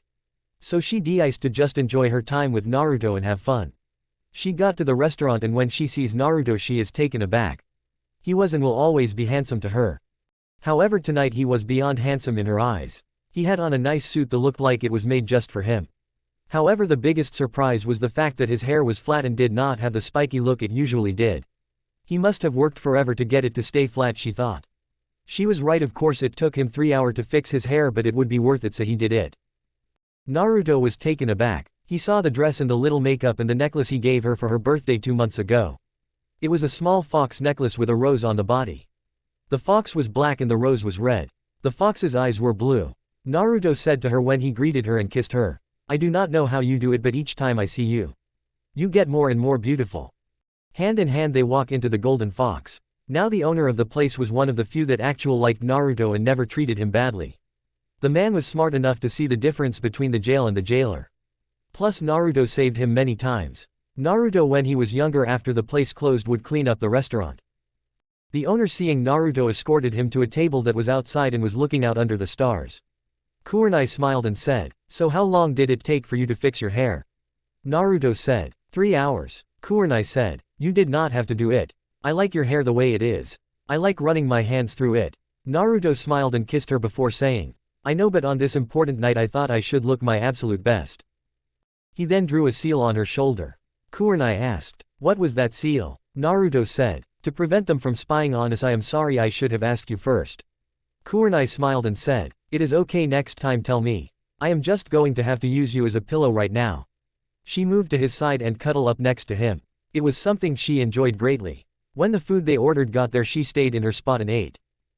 Naruto smiled at that. After they ate dinner and Naruto paid, they went for a walk to their spot. They had taken the girls here a few times and they loved it. Kurenai sees a blanket and in the middle of the blanket is a basket and it is guarded by a fox. It is a pink fox and her name was Cherry. She said, "No one came here, it is all safe." Naruto gave her some meat which caused the little fox to get very happy. The foxes liked meat almost as much as Naruto liked ramen. Kurenai smiled at that. She so loved the antics of the foxes. She had a hard time getting used to them at first, but now she was used to them. She felt it would be odd not to have them in her life. Naruto pulls out of the basket some chocolate pudding, which is her favorite dessert. Naruto feeds her since that is one of her favorite ways to enjoy it. She then cuddles up to him and stares at the stars with him. After about an hour Naruto asked her to stand up. So she does and Naruto takes her hands in his and gets down on one knee and says, "Kurenai, the last year has been to me the greatest year of my life. With you nothing else but my girls matter to me. With you I know anything is possible. I have had things hard in life, but being with you makes me forget all that." He took a pause before saying, "I love you, Kurenai, and I never thought I would feel romantic love for anyone ever again after what happened with her. I love you and want to spend the rest of my life with you." He then took out a box and opened it up to reveal a ring. He then asked, "Will you marry me?" Kurenai the whole time was happy and close to crying at his speech. She knew it was hard for him to say and it came straight from his heart. So when the question was asked, the answer was, "Yes, I will marry you, Naruto." Naruto got up and kissed her with a great amount of passion and love. He then gently placed the ring on her finger. It was on a black band and it was small diamond, but around the diamond were 3 red rubies.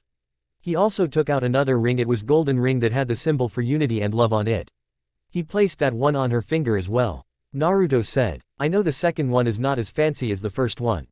This one belonged to my mother and she wanted her daughter-in-law to wear it. The first one I found on a mission and had it ordered." Kurenai kissed him again. She said, "This was easy for me to answer. I have never felt this loved before when I was with any man. You make me feel special and loved. You make me happy. I gladly will be your immortal wife." Back at the compound, the girls had all gone to bed. They were exhausted and figured they would find out the next day what happened. The adults on the other hand were annoyed. Suon said, "I should have figured he would have pulled that stunt. Oh well, I will find out later what her answer is." Enko asked, "If she says no, which I highly doubt, what will you do?" Suon said, "I will see how gently she turned him down. If it was not gentle, her head will roll. If it was gentle, then she will be fine." Henna said, "Well, I am heading home and I suggest you do the same, Enko. They are on the way back. We are meeting Kurenai tomorrow so we can find out then." Enko reluctantly agreed. A small yellow fox darker than lighting came up to Sand and jumped on her shoulder. She was called Cloud. She was San's partner and helped to make sure the old Hokage did her work. She came to San about 3 months ago. She said, "They are on the way back. I would suggest you get some sleep, you have a long day ahead of you and you need your rest. Besides, he will tell you tomorrow." San sighed and said, "I know and you are right. I am going to get some sleep. I hate when you use logic on me." San went to sleep and Cloud went to protect the girls, or the princesses as the foxes called the 3 girls. It was not in a mean way when the foxes called the girls that. No, it was meant in a good way. For that is what the foxes saw. Naruto was their king or brother, Kurama a lord if you will. Kurenai she will be the queen or sister. That made the girls the princesses. Naruto and Kurenai got home and kissed their daughters on the forehead and went to bed. Kurenai, knowing her boyfriend's habits, said, "So did you ask Rose for permission, and if yes, how did she react?" Naruto smiled and said, "I asked her and she hugged me and asked if I would be her daddy. I then asked Amber and Crystal and they both want you as their mommy." That made Kurenai really happy. This part comes from the first version of this story and the first review I got thanks to Benkai 777. The question was asked, how would Naruto's parents feel about Kurenai? To be honest, his father is an idiot, so I don't care about him. This is his mother's reaction. Up above, Kami, Kushina, and Kurama had watched the night. Kushina nearly cried when Kurenai answered yes. She then started to smile since this meant she could talk to her daughter-in-law, well, one of them anyway. Kami said, "Please don't hurt her." Kushina said, "I am not going to. I may be the overprotective mother, but it is my right. I did not have many rights with Naruto, so I will take all that I can get." Kami said, "Okay, but if you go too far I will pull you out. Also tell her about what will happen when she is turned." Kushina bowed and went off to speak to her daughter-in-law. Kurenai was in a great mood. She was dreaming and she was confused a little bit. She was in a room that was all white and it was making her nervous. She had a feeling she was going to meet someone and she had a feeling of who that was. She heard a coughing sound and standing before her was the one person that scared her the most when she stated to date Naruto. Standing before her was Kushina Uzumaki. Kurenai was nervous and Kushina could tell this. She said, "It is okay my dear, I am not going to try and hurt you. If I had wanted to do that I would have done it a year ago. No, I like you as a daughter-in-law." Kurenai relaxed a little bit but not fully. After all, Naruto's mother was a powerful woman and would defend her family even in death. That was where Naruto got it from. With Naruto she found it cute and it made her love him more. With Kushina it scared her to no end. Kushina said, "I know you are nervous about me Kurenai, but don't be. My son is happy and it is in a large part due to you. The other parts are Amber, Crystal and Rose and the ones he calls sister. However, it was Amber and you that have had the biggest impact." She took a pause before saying, "My son comes to visit me often, as you know. Every time he is there the conversation shifts to you. The longest time it took him to get to you in the conversation was 9 minutes. He loves you and you love him." She took another pause before she hugged Kurenai and said, "That as a mother is all I can ask for." She took another pause before saying, "If you are still nervous, the second ring you were given was created by me. I left a little bit of my charka in it. My charka examined you and deemed you worthy. If not, you would be dead." Kurenai hugged her mother-in-law back before saying, "I am glad you do not hate me. I was scared. I know that you might hurt me if you did not like me." Kushina said, "Now I need to ask you a question. If Naruto wanted to leave the village after you were married and take the clan with him, would you fight him or go along?" Kurenai, without thinking about it, said, "I would go along and help pack. I have seen the way many look at the girls and him and it gets me mad. After we are married I may convince him to leave anyway. The village does not deserve the power of the R clan. The girls will not have all the power but they will be strong. The village does not deserve them." Kushina said, "Okay, you have passed my test. I will not invoke the right of battle. Now a few more things before I let you go. Once you two make love you will become a fox demon like Naruto and will have all that goes with it." Kurenai nodded that she understood that. To be truthful, she had forgotten that part, not that it mattered to her anyway. Kushina said, "Kami wants Naruto to have more mates, why and how many I do not know. So I was able to convince her to give you an extra power." Kurenai said, "As long as the others understand I am alpha female and they actually love Naruto, I don't care." Kushina said, "This power will be like a sixth sense. You will be able to tell who is worthy and who is not. I will tell you now, no one else in the Leaf Village is worthy of being his wife. To be his friend or sister maybe, or maybe friends with benefits kind of thing, but not as an immortal mate." Kurenai said, "There is someone else already that Kami has chosen." It was not a question and Kushina knew this as she said, "Yes, Kami has picked her and she is worthy. She is like you. Right now she is learning the ways of the ninja. She will not come to play for another year or so. You will see her at your wedding." Kushina hugged her and said, Take care of him and tell him I love him. Also take care of my granddaughters, they are so cute. It is up to you, but I would not tell him about the mermaid thing." With that, Kushina faded away. Chapter 20. I do not own Naruto. Naruto woke up the next morning and he was in a great mood. He looked over at Kurenai and saw the rings on her fingers. He pulled her close to him and gently kissed her neck. This caused his girlfriend No Fianca Copyright to wake up. She snuggled into his chest. She said, "Did you think it was a dream?" Kurenai knew him so well by now it was scary at times. He was not sure how she had figured him out so easily and so quickly. All he could guess was that she was the first person he dropped his mask for. He said, "Yes, I was, but seeing the rings on your fingers I know it is not. I am so happy right now, Kurenai, and nothing can make it better. I love you, my red-eyed princess." This was a nickname Naruto did not call her very often. It made her heart glow with love each time he called her that. He only called her it on special occasions or when he was trying to make a pointer in private.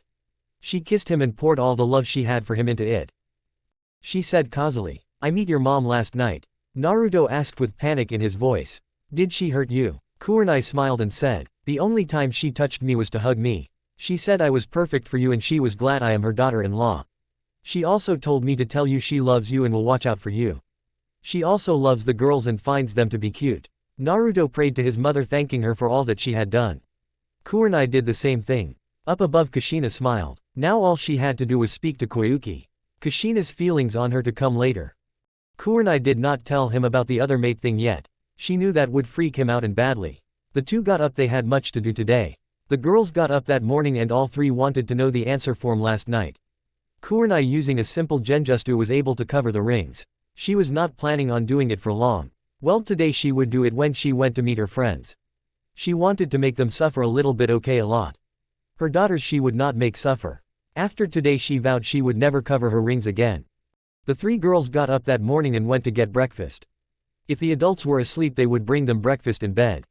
Getting into the kitchen, the girls see the adults and they hug them. Amber asked Kurenai, "So did you say yes?" Kurenai released the illusion on her hand and the girls saw the rings. This caused all three girls to hug Kurenai. It nearly made Kurenai and Naruto cry when the three girls said, "I love you, mommy." Also when the girls said to Naruto, "I love you, daddy." Amber accepted Kurenai from the start. This made sense, for Amber knew Kurenai since day one. Kurenai was always in her life. Well, when she was older Amber would always view Kurenai as her mother. Her birth mother she knew nothing about. Amber never doubted Kurenai. Crystal was a little scared at first, but her daddy trusted her, so she took the time to get to know Kurenai. She figured her daddy would never allow anyone to harm her or get close to anyone that might even have the slightest idea of harming her. Rose always saw Naruto as a daddy. She never called him that since she was afraid he would leave her and her mommy. Naruto said, "So I am guessing you are telling the others." Kurenai nodded yes as she said, "I am guessing you are telling your grandmother and your sisters." Naruto said, "Yes, and I am going to ask Ino if she will do the flowers. I will not send out invites until we pick a date." Kurenai said with some nervousness, "I was hoping for the spring, which would be in 3 months, the second Saturday in March. It was January right now." Naruto pulled her into a hug and said, "That is perfect with me. I just want you happy." Kurenai said, "I am happy. We are becoming a family." The whole family hugged. Kurenai left to meet her friends and Naruto and the girls left to speak to San. Naruto asked along the way, "So should we tease grandma some more or should we put her out of her misery?" Amber said, "I say we tease her and take her time." Rose said, "That sounds mean. I say we do it." Crystal said, "She is going to get annoyed and anger, and you know what she is like when she is angry." She then paused before getting an evil smirk on her face and saying, "Let's do it." So a walk that would take only 5 minutes they made in 20. Midnight said with fake tears, "I am so proud of the girls, they are embracing the fox side." They get into San's office and she says, "So what did she say?" Shizune came into the office and said, "I agree, tell us. We want to know." Amber said, "Daddy, I think they have suffered enough, let them know." Naruto said, "She said yes without any hesitation. She wants to marry in 3 months in the spring, the second Saturday in March." Naruto took a pause and said, "Grandma, will you do the ceremony please?" San hugged Naruto and said, "I was going to do it anyway. I have that right as Hokage and I am taking it. Now come here, Rose." San said, "Rose, soon you will be my granddaughter or great-granddaughter. Now there are a few rules. 1. Never bow to me, and I mean never. 2. If you need help and your parents can't, then come to me. 3. I wish to give you a checkup. I am assuming you and Kurenai don't want Sakura involved with Rose." Naruto nodded his head, so she did the checkup and announced that Rose was in great health. Naruto said, well, she was raised by Kurenai. Shizune said, I am so happy for you, Naruto. If you need any help for the wedding, let me know. Naruto said, this is going to be odd, but will you stand by my side, sis? She hugged him as well and said, yes, I will gladly stand by your side. Naruto said, Grandma Sakura is pregnant and she is trying to hide it. You need to get her off duty or else she will hurt herself. Human females give off a scent when they are pregnant. She is giving it off and it is very strong. I suspect she is going to have twins. San set out to do just that. The gang left to go and see Ino. Before they got in, Naruto said, girls, once we get in, cover your ears. So the girls did and they were glad, for Ino screamed when she was told that Kurenai agreed to marry Naruto.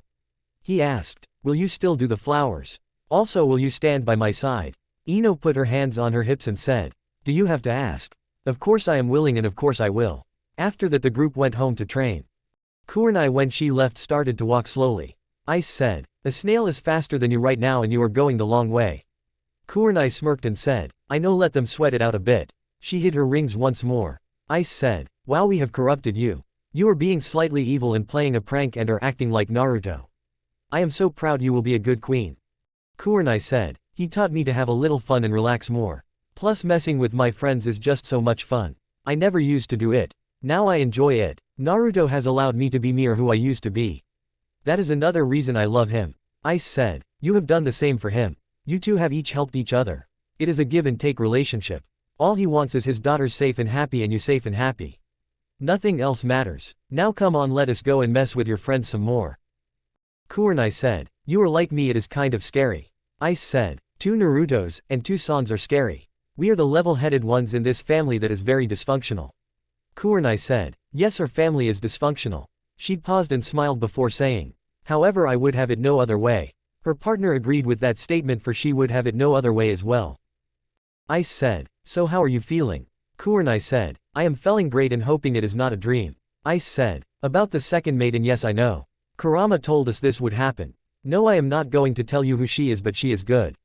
Kurenai said, I am not sure why, but I am okay with it. It makes no sense, but I am okay with it. Ice said, when Naruto is involved things don't make sense. You should not even try to make sense of things with him. Kurenai nodded and agreed with that, for it was true. Kurenai said, I was so happy when Amber and Sirstal called me mommy and hearing Rose say I love you daddy to Naruto. Ice said, I understand now, let us go. I can feel Enko getting jumpy.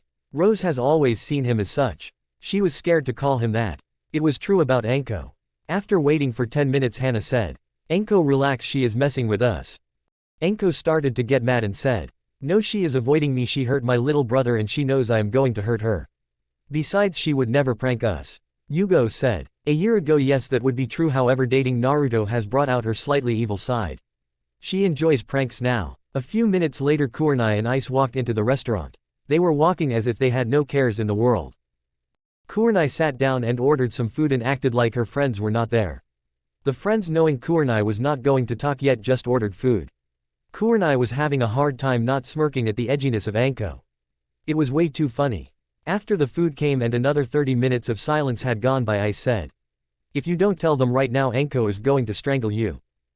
Kurenai went into great details about last night, more than were needed ever. She even described the plates the food was on at the restaurant.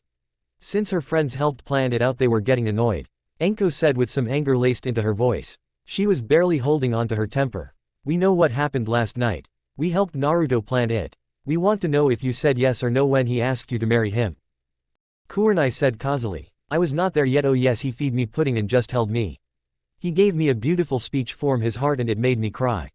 I was so happy, so when he asked me I said no, I would not marry him. She then unleashed her rings and made sure her friends could see the rings. Enko was not sure if she should strangle Kurenai or applaud her for her guts. Kurenai said, just to clear up any confusion, I said yes, I would marry him. I did not even think about it. It was the happiest moment in my life so far. Enko said, well, that was great and evil. I think you have been hanging around Naruto too much, he is rubbing off on you. Kurenai said casually and with a smile. Not yet and not until the honeymoon, but I would not mind that.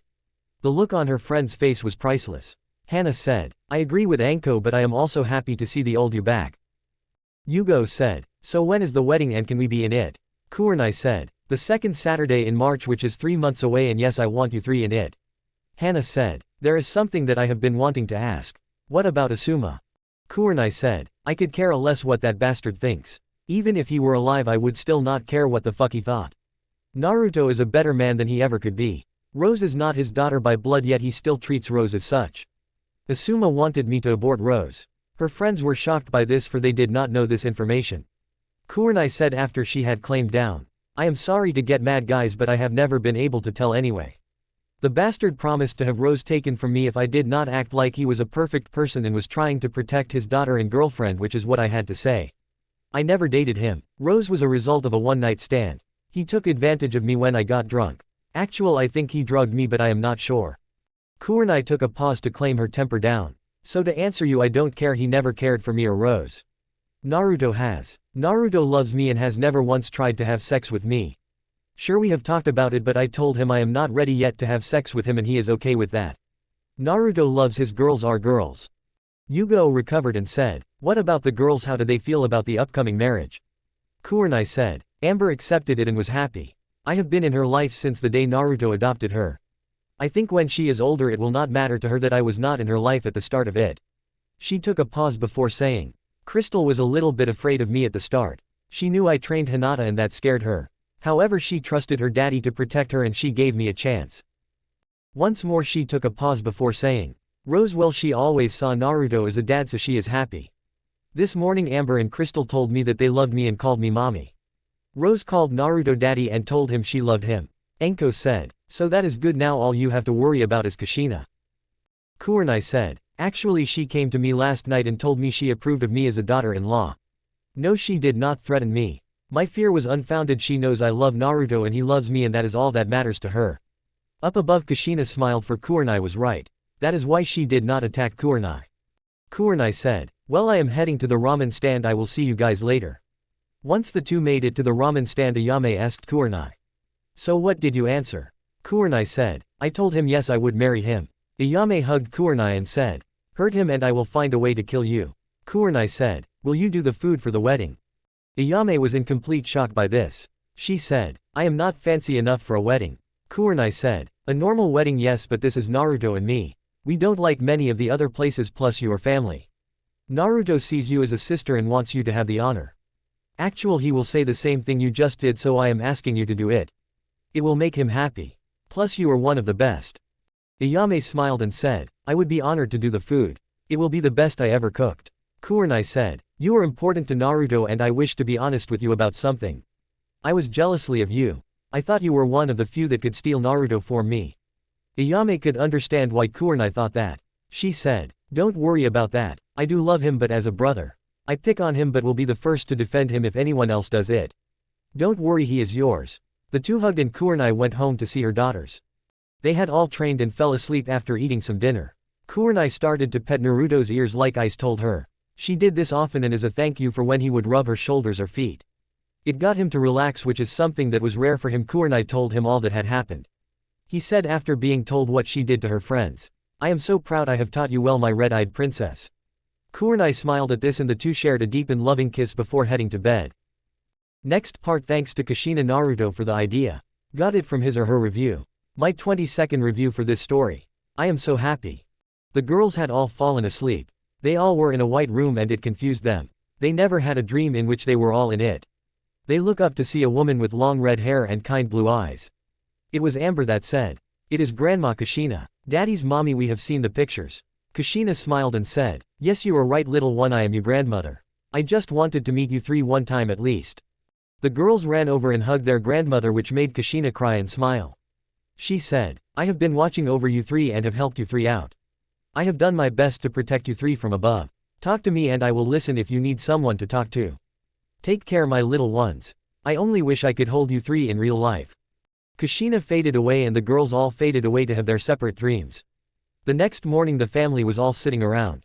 Naruto summoned a fox. She liked to be called Flash since she could run at fast speeds. She was a very light yellow. When the sun was very bright she could not be seen. In the clan she was the fastest of them all. Naruto and Kurenai had made up invitations for all their friends outside the village. Naruto said, Flash, I wish to make a bet with you, what do you say? Flash smirked and said, you are on. Naruto said, okay, here is your tasks, bring these to everyone in one day and you will get 50 pounds of meat. Flash said. Prepare for the meet, I am so whining. With great speed she was off. Kurenai rolled her eyes at her fiancé copyright's antics. She did not say anything since she liked seeing him like that. Flash's first stop was Wind Country and Gaara. Gaara after the war got married to Matsuri and both were happy. Naruto was at the wedding. He no longer felt like killing anyone except his brother when he was being annoying. Sadly that happened a lot. Gaara was doing work when heard a voice say, "I bring this to you from Naruto." Looking down he sees a very lightly colored yellow fox. Knowing Naruto can summon foxes he takes the note and once he reads it he starts to cheer. This caused people to run into his office to see what the matter was. His wife and his siblings were the only ones brave enough to enter. Once they got in and saw the note they stated to cheer and it was making Flash nervous. Termai said, "It is about time." Gaara said to Flash, "We will be there." Flash ran off. Gaara had not been able to see his friends since the war ended. Termai had since Naruto trusted her. She beat up the lazy Nara that refused to marry her after dating her for over 3 years. Gaara asked, "Termai, is she good for Naruto?" Termai said, "To be honest, yes she is. She is the best thing that has ever happened to him besides his daughters. She comes across as cold but she is really a great woman. She is good for Naruto, you do not have to worry about her hurting him." Gaara had yet to meet the girls but he got stories and pictures from his sister. Gaara said, "I can't wait to meet them." Flash was running, she was enjoying this. It was not often that she got to be out like this. She was truly in her element and helping her king and queen. She had finished with the sand and those humans kind of freaked her out. She was next on to Wave Country. Tazuna had gotten back home from all the work he did. After the final battle the various villages hired him to repair their stuff. Flash went to him and said, "I bring a message for Naruto." After getting over the shock Tazuna smiled and called his daughter and grandson in. He said, "Looks like the brat is getting married, we are invited to the wedding." Tsunami said, "I can't wait." Inari asked Flash, "Is she good enough for Naruto?" Flash said, "She is one of the few that can control him." With a burst of speed she was off into the day. Her next stop was the Mist Village. Maid Terumi was an odd person. After the war she kept up her oddness and would only attack people if they made fun of her age. She tried to seduce Naruto after the battle but he was not very interested at all. Kurenai knew this and she was not jealously at all of the water shadow. Only the ones that were really close to Naruto was she jealously of. The ones he called sisters that were not her friends she was jealously of. Flash landed in front of Mei and she said, "I bring a message for Naruto." Mei read the letter and said, "How sad he is off the market." Flash said, "Yes, but he never took interest in you anyway. He respects you and likes you but not in that way." Mei said, "I know, I am just messing with him. I will be there." Flash ran off once more. Of all the humans she had met today this one scared her the most. She was next off to the Rock Village. Rock and Leaf were on thin ice with each other but Naruto respect their cage so he was going to invite her anyway. Plus it was a good political move. Kuretsuchi was now the Rock Shadow. Her grandfather Unoki died a few months after the war. He died in his sleep and did not suffer. Naruto was at his funeral to give support to Kuretsuchi. Kurenai was worried about her only because she feared Naruto may be forced to marry her since the Fire Lord and Earth Lord wanted a better alliance. It never went through but it was still a threat. Kuretsuchi liked and respect and feared Naruto.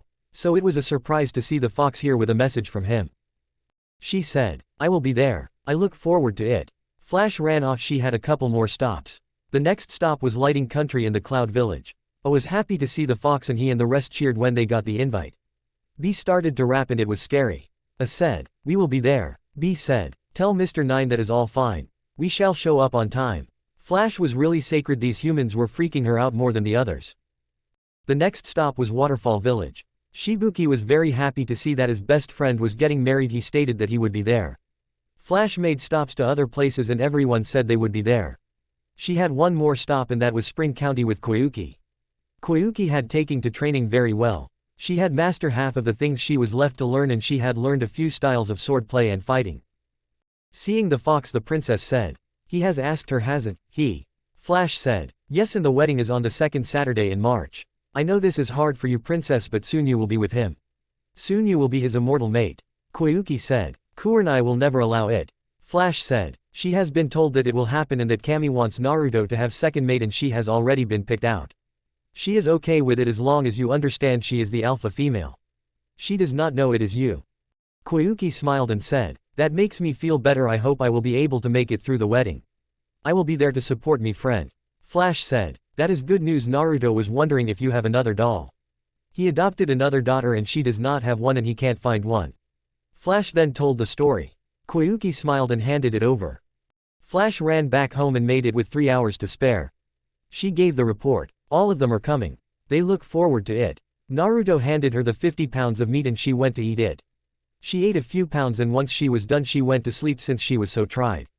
In the village the only outsiders that were invited were Sasuke and Sakura along with Kakashi. They had started to gain Naruto's trust not much but it felt wrong not to invite them. Lee and Tenten along with their sensei were invited. Naruto could not wait till that day even if it was going to be crazy until then. Chapter 21. This chapter is some planning for the wedding and Kurenai meets Kurama and so do the girls. Also another issues with another character that you will not see coming. At least I hope. This comes from one of my friends in the real world. Thanks, she may not read this but I want her to know that her input was wonderful. This part being Sakura having twins. I asked her if she wanted to name them but she declined. Side note, anyone else finding the newest chapter of Naruto evil? It had been a month since the engagement of Naruto and Kurenai. That very day Naruto told Suan Sakura was given a checkup and it was discovered that she was indeed pregnant and with twins, a boy and a girl. She was about 4 months along and she had hidden it well. She was annoyed that Naruto blew her cover and she called him on it 2 days later. Flashback. Why did you tell them? The pink-haired one asked, more like shouted. Naruto calmly said, you are welcome for saving you and your children. Sakura, a pregnant woman would get hurt working at a hospital. Get mad at me all you want but I don't care. Your children are safe so I can live with you being mad at me for a stupid reason. He did not add that he was used to his teammate being mad at him for a stupid reason. Sakura sighed and said, I know and thanks for looking out for me, I just feel useless. Kurenai said, use this time to study and prepare for your babies. I know it will help. I wish I had taken more time to get ready. Sakura said, thanks, I will try now. I got to go and deal with Sasuke, he is mad that I put our children at risk. Naruto said, I agree with him 100%. You need to watch after your children, they are more important than anyone or anything. Sasuke hurt a lot of people in his life. There are many that are looking for revenge and what better place to get it by killing his wife and children. He took a pause before saying, Amber asked me what if I found someone I loved but she wanted me to get rid of Amber. Kurenai said, I am guessing you told her that you would tell this woman to take a hike since Amber was and is very important to you and you were never going to want her gone. Naruto smiled and said, as usual you are correct. That is what I mean. Sakura, now please go and be careful. I still don't trust you but you are my teammate. I don't like children being harmed. Sakura smiled and thanked her teammate. She wanted to hug him but she figured he would not be willing to hug her. She was right, he still did not trust her. He was getting closer but it was not close enough. He doubted if he ever would. End flashback. Kurenai had done most of the wedding planning and gotten most of what she needed. There was only one thing that was missing. A few minor things were missing but one big thing was missing and that was the dress. She tried on 682 dresses and she liked none of them. She wanted one that was perfect. She knew Naruto did not care but she wanted one that felt right. Her mom told her that when she was a little girl. Pick the dress that feels right, you will know it when you try it on. The shopkeeper, not so subtle, suggested that the reason Kurenai did not like any of the dresses was that she was marrying Naruto who was wrong for her and deep down she agreed with it. Needless to say that did not end well. She walked out after putting the guy in a nightmare. She did not remove it until after the wedding. It was a special one that could activate at any time. Kurenai knew that was not the case. She loved Naruto and it was not that he was wrong, the dresses were all wrong. She had to give a mission report since she got back from a mission and Sand knew something was off. She said, what is bugging you, my friend? Kurenai said, I can't find the right dress. I have tried 682 dresses and none have felt right. One shop owner said it was because I am marrying Naruto and I should not. He almost used the D word but he did not. Kind of makes me sad. Anko has been getting bored. I trapped him in a nightmare, by the way. Sand said, that would explain the screaming anyway. I think I may have a solution. She goes into the vault and comes out with a scroll. Using a little blood she opens the scroll up. Out comes a beautiful dress. Wait until the wedding next chapter to find out about the dress. Sand said, go and try it on. So Kurenai did and it felt right. It fit her perfectly. It almost felt as if the dress was made for her. Kurenai said, I like it a lot, may I borrow it please? Sand smiled and said, it is yours. It was used by Kushina when she was married. She would want you to wear it. Kurenai smiled and resealed the dress. Naruto have been teaching her about sealing. She had been teaching him genjutsu. Both were getting very good at them. Sand said, I must say you look even better than she did in it. You are going to kill him, I so look forward to seeing that. Kushina up above hated to admit it, but Sand was right, Kurenai did look better in the wedding dress. Kami said, I bet you she will leave Naruto speechless and he will faint. Kushina said, that is not a fair bet, everyone knows that to be true. I agree with the bet. If I am right, you allow me the chance to speak to my son. That is if he does not faint. Kami agreed with that. You see, my dear readers, Kami had forbidden Kushina from speaking with her, helping her son. Why she did, Kami was not sure, however the law was that once she made a choice she could not go back on it. Kami figured she must have been really out of it at the time. Back on Earth, Suan pulled out a necklace with the Uzumaki swirl on it. The band was black but the swirl was orange. San said, on the wedding day you need to wear this, it will be the something old. The necklace itself is not old, the tradition behind it is. San took a pause and said, in the Uzumaki clan the tradition is that all women that join the clan through marriage get this and wear it on the wedding day. Kushina was the one that should have given it to you. The old fire shadow said after a brief pause. Since she can't, I will give it to you. It also goes with the men, but they have something different, they have a bracelet. After a quick hug, Kurenai went home. She had been out of the village for 3 days and she already missed her family. Ice said, she is right about the dress. Kurenai said, you have seen it before. Ice answered, no, I meant the knocking him dead. It was funny, on your first date he did not believe that you could be more beautiful than you already were. His expression was priceless. Kurenai said, Midnight is teasing him right now, isn't she? Ice just smirked, which gave Kurenai the answer. When she got home she was tackled by her daughters. She hugged them gently and said, I missed you three as well. Naruto hugged and kissed her. He was making dinner which was eaten. He gave her a shoulder rub and Kurenai could tell he was nervous about something. She said, what is bugging you, my love? Naruto smiled and said, Kurama wants to meet you and the girls. I am not sure how you would feel about it. So I have been putting him off. Kurenai was not expecting that at all. She said, summon him, and I have been meaning to ask, am I allowed to sign the contract, and will the girls and any other children we have be allowed to sign it? Naruto said, okay, I will summon him, and yes, you can, and the girls when they are older, and any children. I am the holder of the contract, and if I deem someone worthy I will allow it.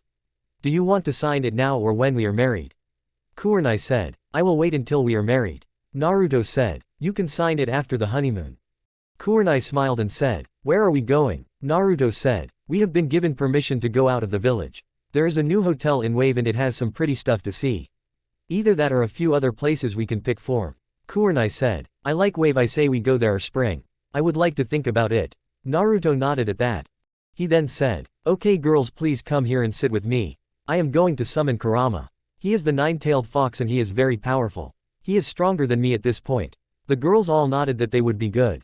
Naruto ran through some hand signs and said, summoning nine-tailed fox. After a puff of smoke came and left, a medium-sized orange fox appeared. The only difference between this one and the others was that it had 9 tails. Kurenai could feel the power coming from this fox and it worried her.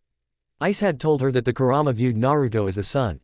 Kurenai did not want to piss him off, for if she did she was as good as dead. Kurama said, I did ask that you summon me for a chat, it has been almost 2 years, why wait this long? Naruto said, I think you know the reason, my friend, but you want to hear it, so I shall say it. At first I was too depressed to think, then I meet Kurenai and adopted Amber and then Crystal. Kurama looked at Kurenai but he transformed into his human form. He said, well, I must say Naruto, you have picked a good mate. Kurenai blushed brightly at this statement. Naruto pulled her into a hug which had her cuddling with him. She enjoyed it very much. She hoped that when the second mate came she could still cuddle. Naruto asked, did you have anything to do with the relationship at all?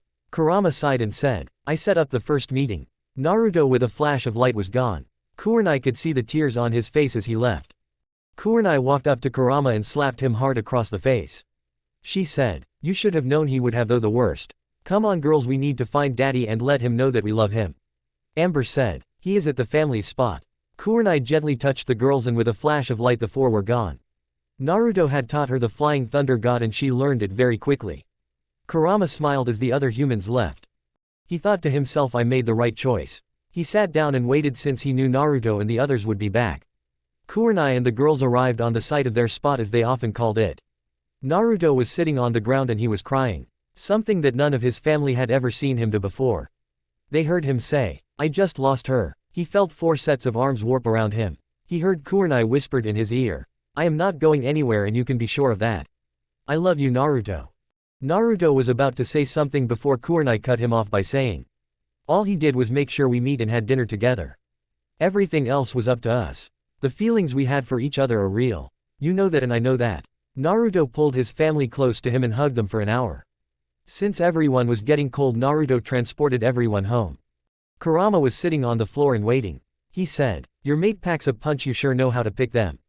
Anyway, I am sorry if it seems like I tricked you, my friend. It was never my intention. I set it up so that you would get a chance to know Kurenai, that is all. If you two feel in love, then even better, if not, that was fine as well." Naruto sighed and said, "I know I am just not used to good things happening. Every day I wake up and look to see if Kurenai has her rings because I am afraid it is all a dream." Kurenai pulled him into a hug and his daughters hugged him as well. They did not understand all that their daddy was saying, but they could understand he was sad. He asked, "Were you behind Amber and Crystal?" Kurama said, "No, that was Kami. Before you say it, no, she does not hate you, she actually respects you. She was forced to watch you in your life. She could do nothing. With Amber, all she did was remind you in your heart what you wanted most. She blocked the part of your mind that had you arguing with yourself." He took a pause before saying, "Crystal, I am not sure what she did, to be honest. I really have no clue what goes on in her head. I have stopped trying to figure it out, to be honest." Kurama said, "Kurenai, she gave you the chance to have children once more with Naruto or not, she did not care. Any other questions, I will answer them all honestly." Naruto said, "Why did you help?" Kurama said, "I saw everything and I wanted you to have some happiness in life, so I sought someone that would be perfect for that. She has all that you were looking for and you have all she is looking for." No one had any other questions. Kurama was given an invite to the wedding and he left to go home. The girls got a bedtime story and went to sleep. They loved it when their daddy gave them a bedtime story. Naruto and Kurenai cuddled and went to sleep. The next morning Naruto woke up and he was scared since his hands were on Kurenai's breast. Kurenai had woken up in the middle of the night and wanted Naruto holding her closer, so she took his hands and gently placed them on her breast. In his sleep he grabbed them and pulled her closer to him. Kurenai could tell that Naruto was nervous, so she said, "It is okay, I want your hands there. I put them on my breast last night. It is okay to hold my breast, you know." Naruto said, "I just don't want you thinking I only want you for your body." Kurenai said, "I know you don't, I know you view my body as a bonus. Besides, it felt nice." With a deep kiss and a promise to that he would hold her like that every night, the couple got up and ready for the day. Kurenai was taking the girls out while Naruto got his suit finished. He wanted it to be perfect, it took some time, but he was able to get it done. Kurenai and the girls were out just having fun. The girls had come along nicely with their training. They could now hit the bullseye every time. Kurenai was watching her daughters play. She said, "Cat, I am guessing something bad is going to happen." Cat, they agreed they would call her that when she was on duty. She said, "Now you are doing it, you both are scaring me. Anyway, you are correct. It's Konohamaru and I am sure you can guess what he wants." "Should I get Naruto?"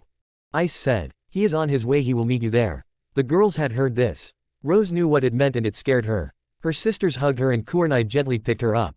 She said, "You are not going anywhere, expect with me and daddy." Rose buried herself in her mother's chest, hoping for the protection that was offered. Now Konohamaru was not really a problem. Kurenai ignored him since he was young and had lost so much: his parents, his grandfather and his uncle. All he had left were Moegi, Udon and his boss or Naruto. He had not tried to do anything with Rose, so Kurenai just let him be. Naruto did the same thing and Konohamaru had not mentioned Rose at all. Naruto caught up with them and Rose jumped at Naruto and clung to him. Rose could feel that her mommy was getting tired. Naruto said, "I will not let anyone take you from us, my little one. I love you." Rose just hugged him tighter. Kat and Kurenai both smiled at the scene. Kat said, "Naruto, I am sorry for every doubting that you would be a good father." Naruto smiled and said, "No need to sis, I doubted myself for the longest time." Once they got in, they see Konohamaru and he had a look that was confusing. He said, "Boss, I did not think you would be here." Naruto said, "I am not in the mood for games, you are scaring my daughter and that is not cool in my book. So please say what you want to say. I would suggest you pick your next words carefully." Konohamaru said, "I needed to make sure my cousin was taken care of. My uncle would want to make sure his daughter was well cared for. He never had any contact with his daughter and girlfriend to protect them." Kurenai was getting mad. Naruto gently took her hand and hugged her. Amber and Crystal did it as well. Naruto said, "That is not true. Now are you going to try and take Rose or what?" Konohamaru said, "No, I just want to make sure she is safe." Naruto said, "That is a lie. If that was the case you would have done it already." He took a big sniff, so did the foxes, and they got mad. Naruto said, "I should have known. I will ask again, are you going to try and take her or not?" Konohamaru said, "Yes, she is part of my clan." Naruto said. She was never placed in your clan's book. Your uncle was in the village the day of her birth and he never once checked on her. She is Kurenai's daughter. Kurenai had claimed down a bit but she was still close to losing it. She said. You can only claim that if any money was spent on Rose and since none was you have no claim on her. Sans said. I have looked at the records and it is true. So Kanehamaru, you got nothing on her. Naruto has adopted her into his clan. Kanehamaru said. I am sorry boss. Naruto said. I am no longer your boss, you are a danger to my daughters. I did not think you would do that but I guess I was wrong. Never talk to us again. Sans said. I guessing he slept with her did he not? Naruto said. Her scent is all over him. I hope she was worth it. Kanehamaru was crying for he just lost his friend. Even Mogul and Udon had stopped speaking to him. Suon said. You really have screwed up, I hope she was worth it. If you try and go near Rose you will die. Her partner will attack first, ask questions later. Your grandfather would be ashamed of you. Now please leave. Getting home Rose had hugged both her parents and refused to let them go. They held their daughter close to them letting them know that she was safe. No one felt like eating. The family cuddled up together and fell asleep on the couch. San came and covered them when she got home a few hours later. Chapter 22. I hope everyone enjoys this chapter, it is going to be fun. I do not own Naruto, if only I did then well it would be scary. Anyway, new chapter of manga. So Naruto is close to death, I hope he lives. It was the day before the wedding of Kurenai and Naruto. Koyuki was the first to arrive and she arrived a week before the wedding started. She viewed this as a vacation. The people of Spring wanted to make sure their hero had a happy day, so their princess was sent to make sure of that. Naruto as their hero was like a son to them. More on that later. The other guest arrived the day before the wedding. Koyuki instantly took a liking to the girls. She hoped that when she did marry their daddy they would call her mommy. She did not know if that would work but she hoped. When the girls were told who she was they started to like her as well. They were a little scared of her at first. All of them have had bad reactions to strangers. All of them were nervous of adults. They knew their daddy trusted her and she was Princess Gale. Princess Gale they knew would never harm a little girl. Plus she got them their prize dolls. They may be strong but they are still little children who have toys that are precious to them. Kurenai got an odd feeling with Koyuki, she could not describe it. Ice told her, you will know once you mate with Naruto. Kurenai accepted that since the Princess of Spring was of no threat to her family. In fact the daimyo really treated her girls with respect and kindness. She acted as an aunt to them and after the first day the girls took to calling Koyuki Auntie Gale. This made her very happy and it caused her to nearly cry. Kurenai invited her to stay at the house. When Koyuki tried to refuse, Kurenai said, I will not have the Princess of Spring staying at a hotel that will overcharge her. You are staying with us and that is final. Koyuki tired to argue but Naruto said, you are not going to win this battle, she will win, so just agree to stay with us. We have a lot of rooms. The others will stay with us as well. Besides you are my friend. Koyuki knew that Kurenai knew Naruto was going to marry another woman. However Koyuki knew Kurenai did not know it was her. She now saw that Kurenai was not someone to piss off. She was a little nervous about when Kurenai found out it was her. The day before the wedding Gaara and his family arrived first at 8 in the morning. The girls were a little scared of Gaara at first. He was not the warmest and most inviting person in the world. Temari the girls really liked since they already knew her. She helped them with their throwing weapons. She also helped beat up Shikamaru, that was very funny. To them Temari was Auntie Temari or Auntie T. Flashback. Shikamaru Nara was considered to be the smartest person in the Leaf Village. Only his father, who was killed in the final battle, was smarter. So it was a great shock to everyone when he tried to speak to Rose and spend time with her. Ino did try and warn him not to do it. As usual he did not listen to her. Lighting was not amused, she was about to rip him to shreds just like she had been told to. She was going to enjoy it as well. However she was stopped by Temari. Temari said, well, if it is not Mr. Lazy, I am too afraid to ask the girl I have been dating for over 5 years to marry me. Instead I am going to dump her after the final battle when she is very emotionally and almost lost her brothers. Yes, Temari was and is very bitter. Would you not be? She took a pause and drew her battle fan and got into an attack stance. By this point Lighting had gotten Rose home. Temari said, you have 5 seconds to leave or I will beat the crude out of you and then let Lighting finish you off. Shikamaru asked, what are you doing here? Temari said, still in attack stance. Naruto asked me to come and visit. He wanted to give me some pictures to give to Gaara. Gaara has been wishing to meet the girls but can't since he has to run the Sand Village. Shikamaru had not left yet. He was trying to act all tough and say he was not going to back down. So Temari made good on her promise and did beat him up. He was sent to the hospital and Shizune took her time healing him. Shizune had grown fond of the girls and anyone that might harm them needed to be punished. It took 3 weeks for him to recover, which would normally take 3 days. Naruto went to see him in the hospital and gave him one more warning. That was very nice of Naruto since he felt that giving people too many chances was a bad idea. He left with the warning. I don't give a man his life more than once, count yourself lucky. The wedding must be making me so happy that I am in a forgiving mood, and so is Kurenai. Next time you will die. End flashback. The girls laughed at Kankuro. Gaara and Temari and Matsuri laughed when the girls called him Uncle Makeup. Naruto had taught them to say that. Kankuro shouted, "It is not makeup, it is war paint." Amber said, "I am sorry Uncle Makeup, but it is in fact makeup. It is the same mommy has but does not use. So if it looks like a duck, acts like a duck and quacks like a duck, it is a duck. So if it looks like makeup, then it is makeup." Naruto said, "I am sorry dude, but you know she is right. It is makeup. Besides, Temari says she often runs out of makeup and she does not use much anyway. So not only do you wear it, you use your sisters. There is nothing wrong with wearing makeup. I used to wear it to cover my whisker marks. It is really cool to wear it. Just admit it and stop lying."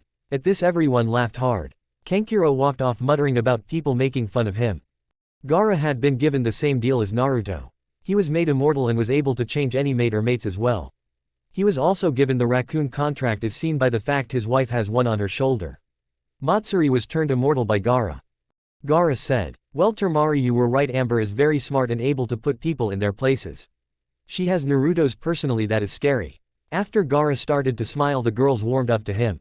Kurenai was a little uneasy of Gaara. Naruto told her that Gaara saw Naruto as a brother. Gaara hugged Kurenai and whispered in her ear, "Hurt him and I will crush you." Kurenai whispered back, "I have no intention of hurting him ever." Gaara seemed okay with that. Naruto, thanks to his new sensitive ears, had heard it all. He smiled at the protectiveness of his adopted brother. He nearly laughed when the girls called him Uncle Raccoon. He had not taught them that. It was still funny however, and Gaara truthfully liked it. The next group to arrive was Tazuna, Inari, and Tsunami. Tsunami hugged Naruto. Inari also hugged his brother. He had not seen him in a long time. Tazuna said, "So Brat, I am shocked that you are getting married into a woman that is this beautiful. What did you do, drug her?" Kurenai said, "Yes he did. He gave me a powerful drug that made me fall madly in love with him. That drug was called love. He gave me his heart and allowed me to be me and showed me the love in life I had been lacking." Kurenai then said, "Plus he is not a pervert and does not drink a lot, unlike a certain someone I heard about. Besides, he is a great man and I am happy that we are getting married. I can't wait." Everyone laughed at Tazuna being put in his place. Tsunami said, "Well Naruto, I am happy to see that you found someone to love you, and she is smart and has a good heart and can beat up my father." Naruto pulled Kurenai close to him and said, "I agree very much." The girls called Tazuna an old drunk and this caused everyone to laugh at him. Naruto had taught the girls to say that. He knew it was mean but he just could not help it. Kurenai did not get mad at what he did. She just shook her head. She had taught the girls to call Anko anti-crazy snake lady, so she could not really say anything. The next to get there was Mei, and she sacred Naruto a lot. Naruto told Kurenai how flirty she was towards him and it scared him. Kurenai promised to protect him and thought it was really nothing and that he was slight overreacting. Naruto knew little about women in general. However, once Kurenai met the water shadow, she saw just how flirty she was. Kurenai was not jealously since she knew Naruto loved her. She was annoyed more, besides she was used to Anko hitting on Naruto a lot. So she knew it was harmless. She would admit the water shadow was beautiful, but Naruto told her that compared to her, Mei was ugly. He was not going to say that to Mei's face. Mei had said, "Hello sexy, before you get married how about I show you a good time?"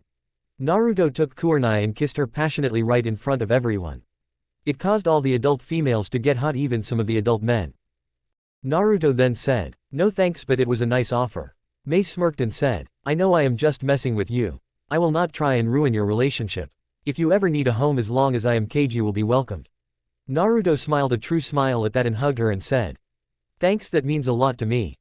Kurenai said, "Mei, I don't care that you flirt with Naruto. In fact, I find it funny since he looks so cute when he's embarrassed and worried." She took a pause before saying, "Just remember, at the end of the day he will not go with you." Mei smiled. She liked Kurenai. She now really wished Naruto and his family would join the Mist Village. If they did, then the village would be unstoppable. However, she knew that Naruto was loyal to the village and he might be Hokage. If he was, she would offer an alliance with the Leaf. She would not want Naruto as her enemy. She knew of his life in the village and she wondered why Naruto was so loyal to the village. She vowed if Naruto left the village even if he did not go to Mist she would not ally her village with the girls liked Mei. She was funny and powerful and they secretly hoped to be like her someday. Not the flirty thing but the power. They also wanted to be like their mother. She was their role model as to how to be women. The next to arrive were the Cloud group of Yuushio. A and B Yuushio could not have children so she had adopted after the war like Naruto. That was where he got the idea formed. She had told him to adopt it would help fill the void in his heart. With Yuushio was a little girl about the same age as Amber, Crystal and Rose. She had blonde hair and brown eyes. She was called Tora. On her shoulders was a little cat. This cat was black with yellow eyes and named Taz. Name of my cat. Yuushio was given the same deal as Naruto with Kurama. Yuushio was immortal and Nibi had made her daughter immortal like her. Yuushio could turn any mate or mates she wanted immortal as well. However, she had not found anyone worthy yet and she doubted if she ever would. She figured she would keep on adopting children as time went on. Tora hugged Naruto and said, "It is nice to meet you, uncle." Naruto hugged her back. Kurenai got the same speech from Tora but instead was called auntie. Tora and the other three ran off right away to play. Yuushio laughed and said, "That did not take long. She usually does not take to people that fast. So she must like you, Naruto." After the battle, Naruto and Yuushio worked on the bodies. They worked together and helped each other. During that time they became greater friends. It was there that Yuushio told Naruto her plan to adopt a child and a few weeks after the final battle Yuushio did adopt Tora. A did not even bat an eyelash, he just signed off on it. He had the same thought process as San did when Naruto adopted Amber. B started to try and rap and Kurenai was a little scared and annoyed. Kurenai said very sweetly but everyone could tell she was not being sweet. B, I ask for you not to rap in front of me or our daughters. I do not wish to scare them. If you do I will do unpleasant things to you and make you cry. I have made larger men than you cry like little babies. Ask Guy what I used to do to him. B said for the first time without rapping. Yes ma'am, I will not do that anymore, I swear. Kurenai smiled sweetly and said, "That is a good boy. Now if you stop rapping you might find a girlfriend." B was also given the same gifts as his friends. He had not found anyone yet. He started to think that Kurenai was right. I was in complete shock. He said, "Naruto, may I borrow Kurenai whenever B starts to rap?" Kurenai said, "Sure, why not, it will be fun to torture people." Naruto smiled at this. Kurenai had been getting in touch with her evil or trickster side as Midnight called it. He really liked it for he knew she was being herself and that made him love her even more. The last to arrive was Kuretsuchi and Kurenai was a little weary of her for a few reasons. The first was Kuretsuchi people hated Naruto's father and Kurenai was worried the Earth Shadow's people might harm her children and that was not okay with her. Kuretsuchi herself did not hate Naruto's father. Also the Earth Shadow had tried to get a marriage alliance with Naruto between the two villages. Naruto convinced her that it was a bad idea yet Kurenai was still worried it might happen. To be truthful, Naruto almost took the offer. He was lonely and felt worthless. He wanted a family so he figured that Kuretsuchi would be able to give him one. He may even learn to love her. However, Suan pointed out that rushing into a loveless marriage would not do any good. Kuretsuchi agreed and they remained friends. Kurenai was worried that one of the leaders for Fire and Earth Country would try to force the marriage.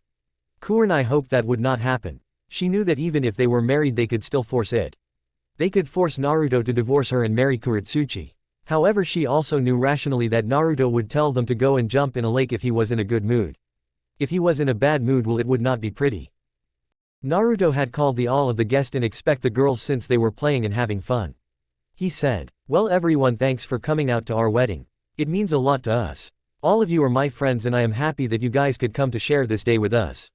Kurenai took over as she took Naruto's hand in hers and said, "I agree with Naruto. I am happy that you guys have come to share with us one of the happiest days in our life." Yuushio asked, "So what are some of your other happy days?" Naruto heard some tiny footsteps and all four girls had come downstairs. He picked up his daughters and said, "The first day was when I put this headband on, actually night, but that is beside the point. The second day was when I adopted Amber. The third day was when Kurenai asked me on a date and we kissed for the first time. The fourth day was when I adopted Crystal. The fifth day was when I adopted Rose." He did not add the removing of the cage bird seal as a happy moment. It was but adopting Crystal overshadowed that. Also, he did not want to give out village secrets. However, he figured that Cloud would have figured it out anyway. He knew that he should care but he really did not anymore. He only cared about Crystal and her well-being and she was the only person from the Hyuga clan he worried about. Anyone else in that clan was not that important. It was time for a pre-wedding tradition, the bachelor and bachelorette parties. Hannah planned Kurenai's bachelorette party since Kurenai did not trust Anko at all. She loved Anko, but she had a good idea what the snake mistress would plan. Since Naruto had no guy friends, Shizune planned his bachelor party since she was best man or friend. Now a traditional part for both parties is to have strippers. Kurenai did not care if Naruto had strippers. As she told Shizune, only a few women have his interest and some random stripper is not going to attract him. Kurenai told Naruto that other men did not interest her. She had seen him naked one day and nothing could compare. He was in the shower when she used the bathroom. Kurenai had taken the girls with her. The women were at the house while the guys plus Shizune went out. It was not many of them. The women had fun all night. Anko kept trying to get Kurenai to agree to a stripper. Kurenai said, "Anko, I have 4 little girls who will not be exposed to that.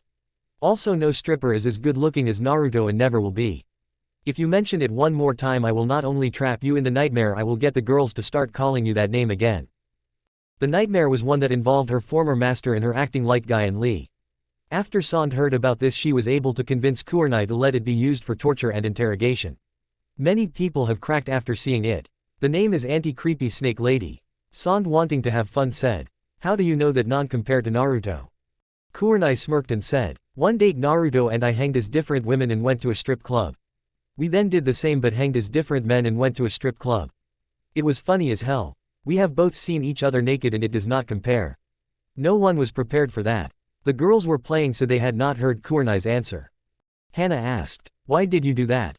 Kurenai said, "I wanted to try and make a man's version of the sexy Just You that Naruto created. So I needed help. It was not until I saw Naruto that I was able to do it." Sand said, "If it is as powerful as his, it looks like we have another S-rank Just You and another forbidden one." Many of the party goers had a drink. All except Tsunade, Kurenai, and Koyuki and the girls. The other party goers went to bed. Tsunade wished everyone a good night and did as well. Kurenai's daughters came downstairs. Kurenai said, "Why are you 3 still up? It is late and it is going to be a busy day for you 3. Amber said, "We all have something for you, mommy." Crystal said, "I know that you only need one of something borrowed, but we each want you to borrow something." Rose said, "Most of all we want to let you know we love you, mommy." Kurenai pulled her daughters into a hug. She knew that she had not become their mother yet, however Suzanne set it up that once she married Naruto she would be. Amber took off a small bracelet. She had it since before she was an orphan. It was made so that it would grow with her. It had a small amber stone on it. She said, "This was given to me when I turned 3 from my birth mom. I don't remember her anymore. All I know is that you are my mommy now. It has brought me luck and love of a family." Kurenai put it on and hugged Amber before she said, "I promise I will wear it with pride. I am glad to wear it." Crystal took off a bracelet she had on as well. It had a small crystal on it. Like Amber's, it was built so that it would grow with her. Crystal said, "It is all I have of my birth parents before they were killed." Kurenai pulled her into a hug and said, "Thank you, I will wear it with pride." Rose took off her bracelet. Kurenai got it for her. Like the other 2, it would grow as Rose grew. It had in the middle a red rose. Rose said, "I want you to wear it, mommy, I love you." Kurenai hugged all 3 of her daughters and brought them to bed. She gave them a story and said, "Mommy loves you." Koyuki had smiled at this. It brought much joy to her heart. Koyuki asked, "So where are you going for your honeymoon?" Kurenai said, "Naruto said I could pick and I would like to go to spring." Koyuki said, "Then you shall stay with me and I will not take no for an answer." Kurenai figured that would be the case. So she said, "Okay, we will escort you back and have our honeymoon there." Koyuki said, "That sounds great. There is something I should warn you of. It is strange, I will give you that. Naruto is a hero in my country and as such many view him as a son." Kurenai said, "So I am guessing they may give me a hard time." Koyuki smiled and said, "Yes, they might, mostly the older ones. They would have wanted him to marry someone from spring. Watch out for the little old ladies, they are the worst." Kurenai smiled and said, "I am guessing that you were sent to make sure he had a good wedding." Koyuki smiled and said, "That is correct. Well, as you said, tomorrow is a big day, so I shall get some sleep." The 2 hugged and went to bed. Naruto was staying at Shune's house for the whole not seeing the bride the night before the wedding thing. Kurenai fell asleep with a smile knowing tomorrow she would marry Naruto. At Naruto's party not much happened. Well, 2 major things happened. The first was Kankuro getting smacked hard when he kept asking for strippers. Naruto said, "Kurenai is far hotter than any stripper and besides I will not disrespect her that way." The second thing was when Naruto said, I know that some in your village have gone after members of the Hyuga clan before. My daughter was once a part of that clan. If anyone from your village makes a move against her I will kill them and will not do a thing to make up for it." He took a pause and said, "If I find out that the order came from you or from anyone in power, I will level the village to the ground. I am giving you this so you may warn your council. I will not allow anyone to harm my family. A said, I understand, and if it happens I will aid you in destroying the village. Naruto went to bed, but before he did, Midnight talked with him. So are you nervous? Naruto said, yes, that I will mess up and that Kurenai will not want to marry me. Also I am nervous that she will harm Kurenai or our daughters. Midnight cuddled with her brother and said, we will protect Kurenai and your daughters. She loves you and will not change her mind. Now get some rest, brother, you will need it. Chapter 23. Okay, the wedding chapter. Since it is me, there will be some drama. I do not own Naruto at all. If only I did, then I would not have to worry about college. Kurenai woke up like she had been with Naruto not holding her. She woke up feeling like she ran 7,000 laps around the village. Usually she was slow getting out of bed in this case. However, she remembered that today was her wedding day. She gets up and sees her daughters are already up and ready for the day. Kurenai said, I see you three are just as eager as I am. Rose said, yes, we want the wedding to start. When will it start? Kurenai smiled and said, 5 hours now, come on, let us get ready before the aunties get here. Koyuki had gotten up and she set out to help with whatever was needed. Henna had arrived to help out. The others were all on a mission. This one was paid for by Naruto. Their mission was to act as bouncers, if you will. Enko was very giddy when she was given the task. Yugo, well, she was also giddy, both looked forward to a fight. Kurenai did ask Naruto what he was thinking. Naruto answered along the lines of, they want to see you happy so they will make sure no one stops that. The first task was to get clean. Kurenai took a long shower and once that was done she put on her dress. She could not wait to see Naruto's face when she put it on, it would be priceless. She then sat down and Koyuki and Henna worked on her hair, getting it the way she wanted it. It was very easy to do since Kurenai did not want anything fancy. Naruto liked her hair the way it was. So she figured why change it. As for makeup, all she put on was some eyeshadow and some bright red lipstick. Once it was done she went thought what she had. She had the something old, the necklace given by San for being a part of the Uzumaki family. She had something borrowed which were given to her by her daughters. She would return them after the wedding. She had the something new for Naruto. It was a pair of earrings that she wanted. They were small ruby earrings. She tried to talk him out of buying them and she thought she had. However, for her birthday he got them for her. She tried to have him take them back, but he told her seeing her smile when she wore them made him happy and it was well worth the money spent to see her smile. She also had the something blue underneath the dress. I will not say more on it, but you can guess what it was, and it was a darker blue. Once done she went to check on her daughters and see how they were doing getting ready. Koyuki went to help them, seeing that Kurenai did not need help getting ready. All three girls had matching red dress on. Kurenai smiled and said, you three are so adorable. Amber said, wow mommy, you are so beautiful and pretty. Kurenai smiled brightly at this as she pulled her daughters into a hug. She took Rose as Amber and Crystal were sent to Naruto. Both wanted to have their children with them before the wedding. Kurenai asked, how are you feeling, my flower? Rose hugged her mommy and said with a true smile of joy on her face, I am happy, so very happy mommy. I have a daddy and with him I have always felt that I had a dad. Kurenai said, I am glad, my little flower, I want you to be happy with this marriage. I know it is not easy. All of a sudden you had a sister and then another sister. Rose hugged her mommy and said, I know it was sudden and at first it was scary and I was afraid, but after a short time I was happy. It feels like a family. Kurenai said, our family is getting bigger and it will get bigger. Know this, Rose, I will always love you and will always be here for you. I am always with you in spirit even when I am not next to you. Rose said, thank you mommy, I love you. Henna came and said, it is time to get to the place. It is time to get married. Kurenai said, so Ice, how nervous is Naruto? Ice said, I think you know the answer to that one. He is worried about your former students and what they may do. She took a pause before saying, however, all of that is overshadowed by happiness and joy. Ice said, he is also a little nervous that you will leave him at the altar. Kurenai said, if they try and stop the wedding I will fight them. If they harm the girls or try to, I will kill them. Ice said, yep, you are a great queen. Kurenai said, as for leaving him at the altar, I would not do that. I love him. I also understand why he feels that way. I hope when we marry he will no longer be scared. Ice said, when he finds out about the second mate he will be scared. Kurenai said, I know and I am prepared for that. As for being queen, not yet, but I will be soon. Kurenai asked, when I am turned, what will it be like? Henna had left so Kurenai could not be heard. Ice said, well, to be truthful, Naruto is the first human that has been given that power, so we do not know for sure. She took a pause before saying, with Naruto all of his sense increased tenfold, so we can assume yours will as well. You will gain the power over the elements and your power will go up. She took a pause once more before saying, "Any other physical traits may change, it is just not known."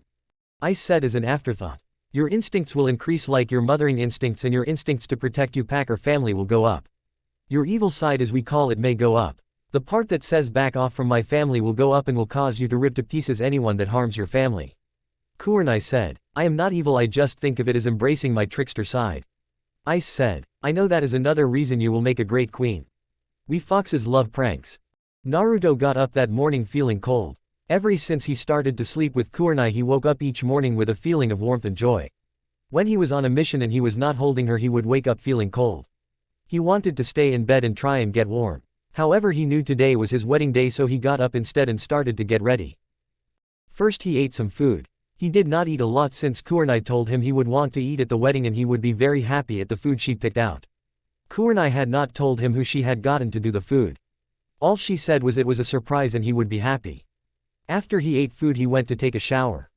After the shower, he got ready and set out to work on his hair with Midnight and Shuins helping out with it. Midnight said, "I have several teams around the area. They have orders to attack and kill first and to ask questions later. They want to protect the queen and the princesses." After about an hour of fighting with his hair, Naruto said, "She likes my hair this way, so I shall stop trying. I figured you were a whiz with hair, you could fix it." Shizune said, "Sorry, your hair is unfixable even for me." Naruto said, "Okay, well thank you anyway for trying sis, you are the best." Shizune said, "I know, so how are you feeling?" Naruto said, "Nervous and happy, you know why I am happy. I am nervous for what the white-eyed one will do." Shizune said, "I have a new poison I have wanted to test out." Naruto smiled at that. He knew Shizune was serious about using it if need be. The poison was a very fast-acting one. It was designed to eat a person's chakra. It would not kill, just hurt like hell and make being a ninja next to impossible. Naruto heard a shout of daddy and was tackled by his daughters. No matter how many times they did that, he always smiled and loved it. He knew when his daughters grew up they would stop doing it. So he was going to enjoy it as long as possible. Shizune smiled at this, it was just so cute. The girls looked so adorable in their dresses. Naruto said, "Wow, mommy sure knows how to pick out dresses." Naruto had not seen the dresses being purchased. They were purchased when he was on a mission out of the village. Naruto was told he could not see them. Shizune left the room, giving Naruto the perfect chance to talk to his daughters. He said, "So how do you two feel about the marriage?" Amber said, "I am happy I will have a mom once more." Crystal said, "I will have a mom as well." Amber said, "She has been in my life since you adopted me. It would have been weird if you did not marry her daddy."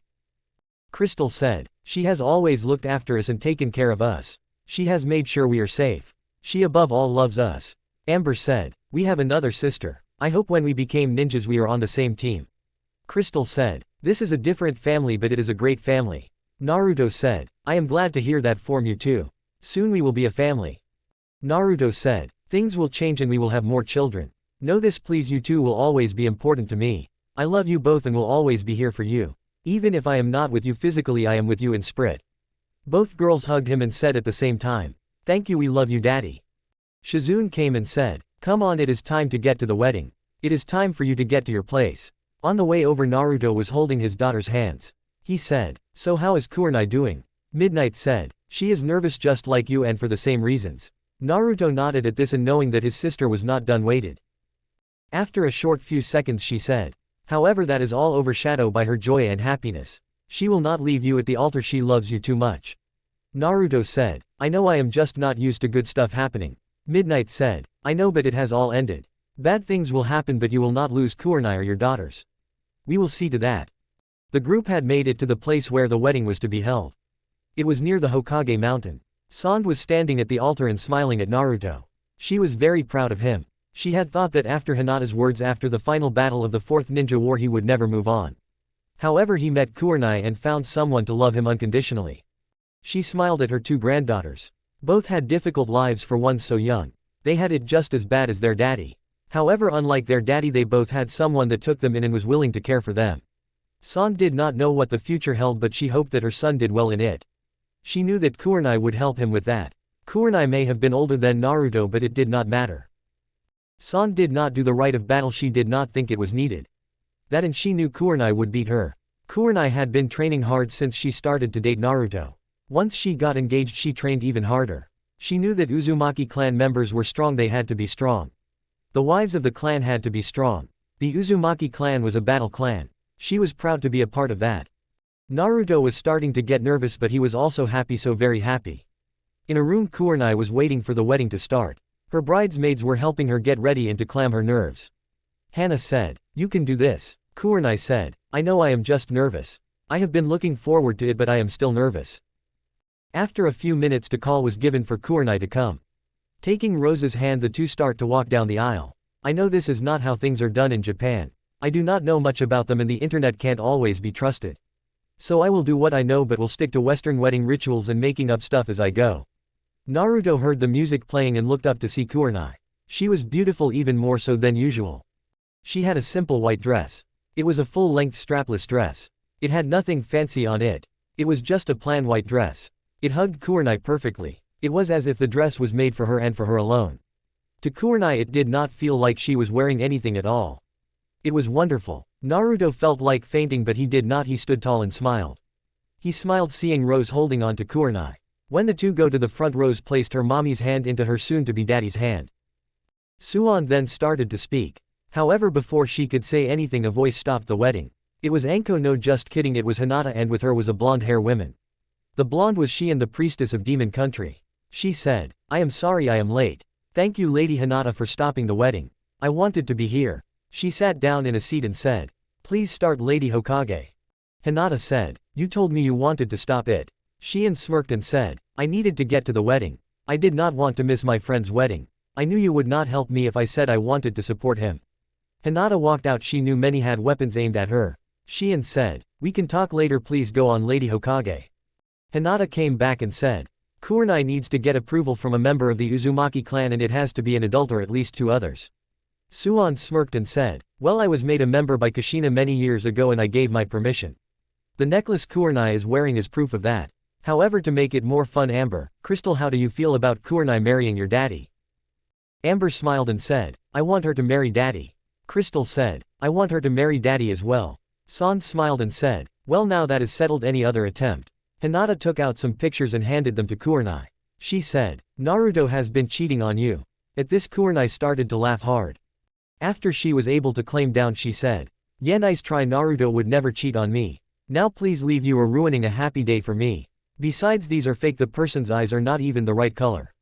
He has blue eyes, not brown." Hinata was about to do something, but she stopped. Many weapons were aimed at her. A few foxes were in attack stance waiting for her to strike or try to. Hinata wisely backed down. San said, "Now that she has left, we have come together this day to join 2 people that are in love. Love has always been the most powerful force on earth." She took a pause and said, "I have been around a long time and have seen a lot of people. However, I have never seen a love that is as strong as the one Naruto and Kurenai have for each other." San then went on about how powerful love was. After she was done, she said, "Now is the part where the couple reads the vows to each other. However, since this is Naruto, I am sure he has not written anything down since it comes best from his heart." Naruto of course blushed at this since his grandmother was right. Everyone was watching and waiting.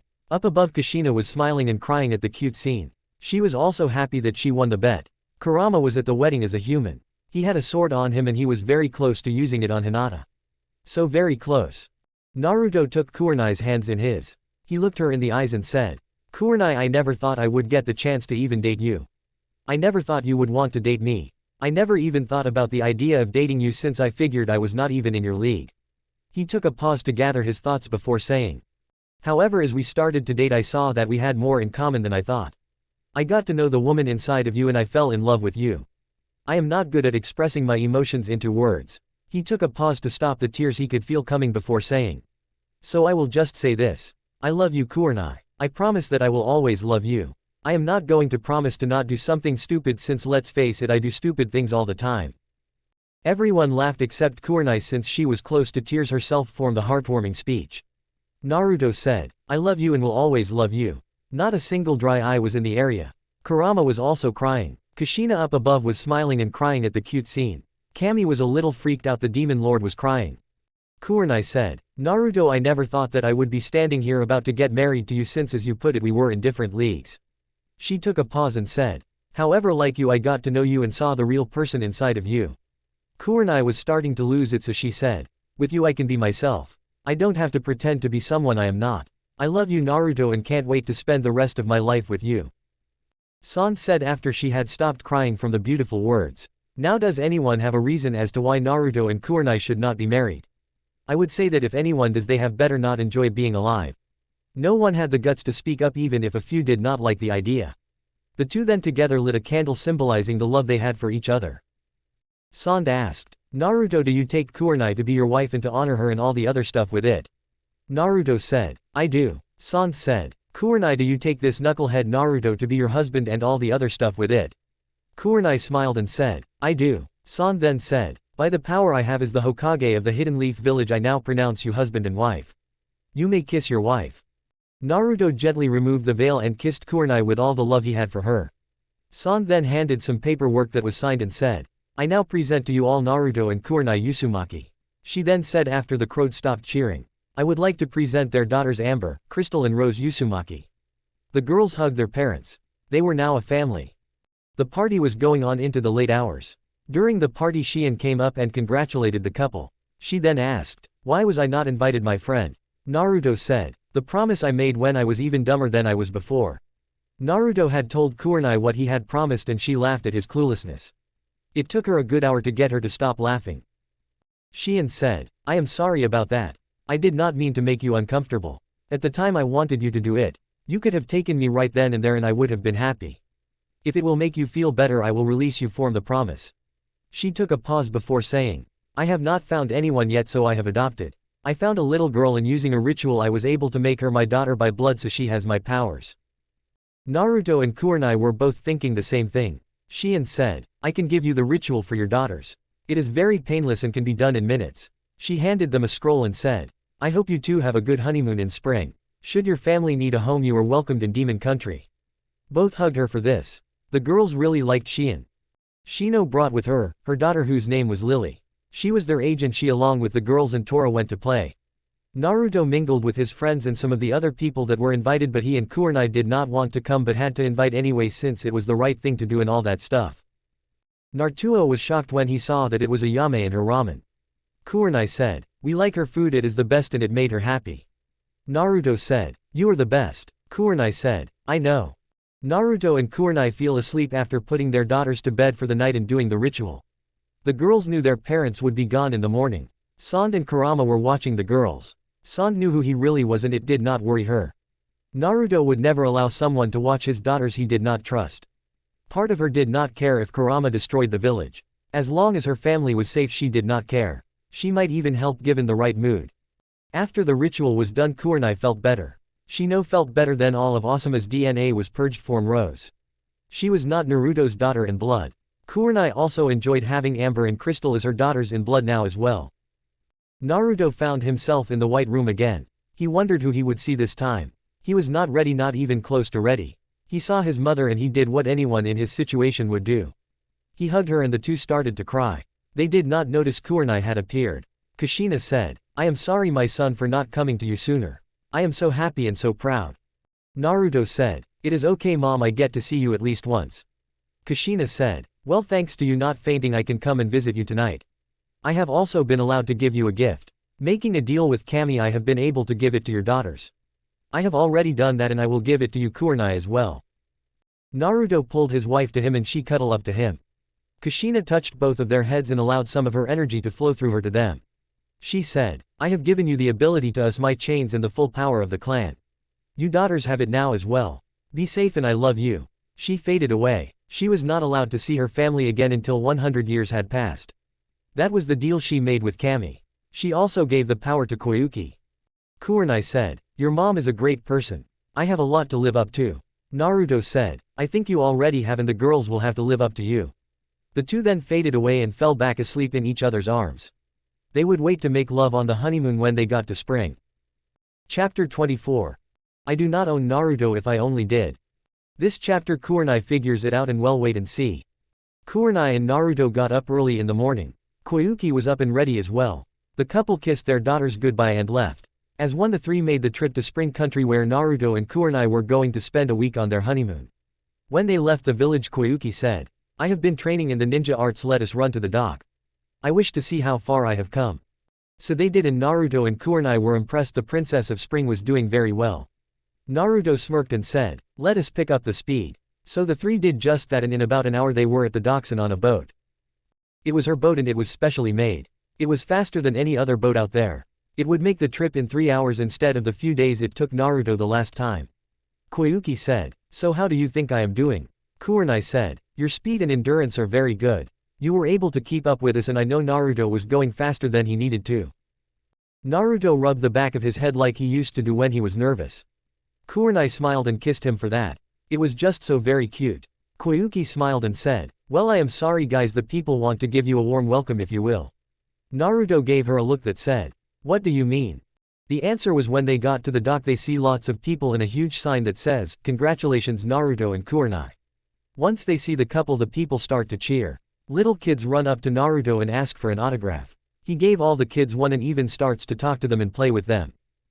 Kurenai smiled at this. It was one of the many lovable things her husband does.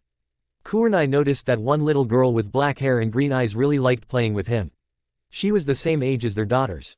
Kurenai missed them already. She wondered how they were doing. Back in the Leaf Village, Sand was in shock. "You are going to do what?" she shouted at the Fox Demon Lord. Kurama said, "I am going to turn the girls immortally like their parents.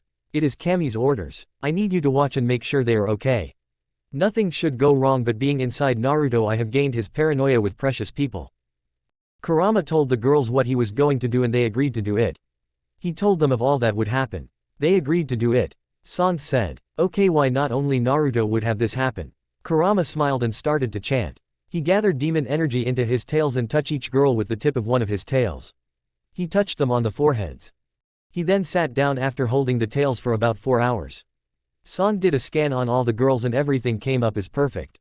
She could tell they were undergoing a transformation of some sort. Kurama said as the leaf shadow was healing him, "They will wake up in about 3 days. They will be hungry. So have food ready. I warn you, it will be scary. Think Naruto when he was younger times 3. Back in spring, Naruto was playing with the kids. As Koyuki had predicted, the people did question Kurenai. They were not mean to her, they just wanted to make sure their hero was safe and happy. The little old ladies started giving Kurenai advice that was helpful and embarrassing. Naruto played with the children all day until dinner time. Once it was time to go, the kids did not want him to leave. The girl with black hair really did not want him to leave. Naruto promised the kids he would come and play with them before he went home. This got the children to let him go. A nice meal was made for the 3 at the castle. After that, the newlywed couple went to the room that was given to them. The couple went to take a shower, a separate shower. Kurenai gets done first and gets ready. Tonight she will make love to Naruto and she could not wait. Naruto was nervous. He knew tonight was the night he would make love to his wife. He smiled at the word wife. He never thought he would get married or find someone that loved him as he loved her. He gets into the room and Kurenai removes her bathrobe to show off her dark blue bra and panties. Naruto was just in his boxers. Kurenai removes her husband's boxers and then removes her underwear until she is naked. She then gets on the bed and spreads her legs apart and makes the come hither gesture towards Naruto. She then says in a very seductive voice, "Come and get me." So Naruto does just that. He starts to slowly make love to her until she begs him to go faster. After 4 hours of love making and both coming multiply times, Naruto focused Charka into his teeth and marks Kurenai as his mate. Both passed out afterwards in each other's arms. They used protection since they did not want more children yet. Little did they know they would have another sooner than they thought. Up above, Kurama was cleaning out his ears. Kami said, "I want you to turn another in a few days please." Kurama said, "I did wonder what you were doing with this, now I see it." Kushina said, "It was not that hard to figure out. She is making an army with my son and daughter-in-laws as the leaders. My granddaughters will be the troops. So maybe it is not an army but a strike force." Kurama said, "This was not my plan." Kami said, "I know, to be honest I did not want to do it either. I did not want to turn him and his family into my army or strike force. It was the only way to get the council to leave me alone and not fight the plan." Kurama said, "I hope this does not backfire. Now I need to go make sure the girls are okay." He disappeared and stayed by the girls' sides. Kushina said, "I will be giving my other granddaughter my power as well. If you want her in your army or strike force, she will need it." Kushina set out and did just that. Kami said to herself, "I sure hope I did not mess up." The next morning Naruto woke up and saw his wife. She had 2 tails and fox ears that were black like her hair. She also had some whiskers. Naruto had let his tails out. He had 4 at this point. Naruto had all 4 of his tails wrapped around his wife. He gently kissed her on the neck and that caused her to wake up. She was a little sore but otherwise very happy. She pulled Naruto down for a kiss. She then got up and looked in a mirror and was shocked by what she saw. Naruto pulled her into a hug and whispered into her ear. "You did it once more. You became even more beautiful than I ever thought you could."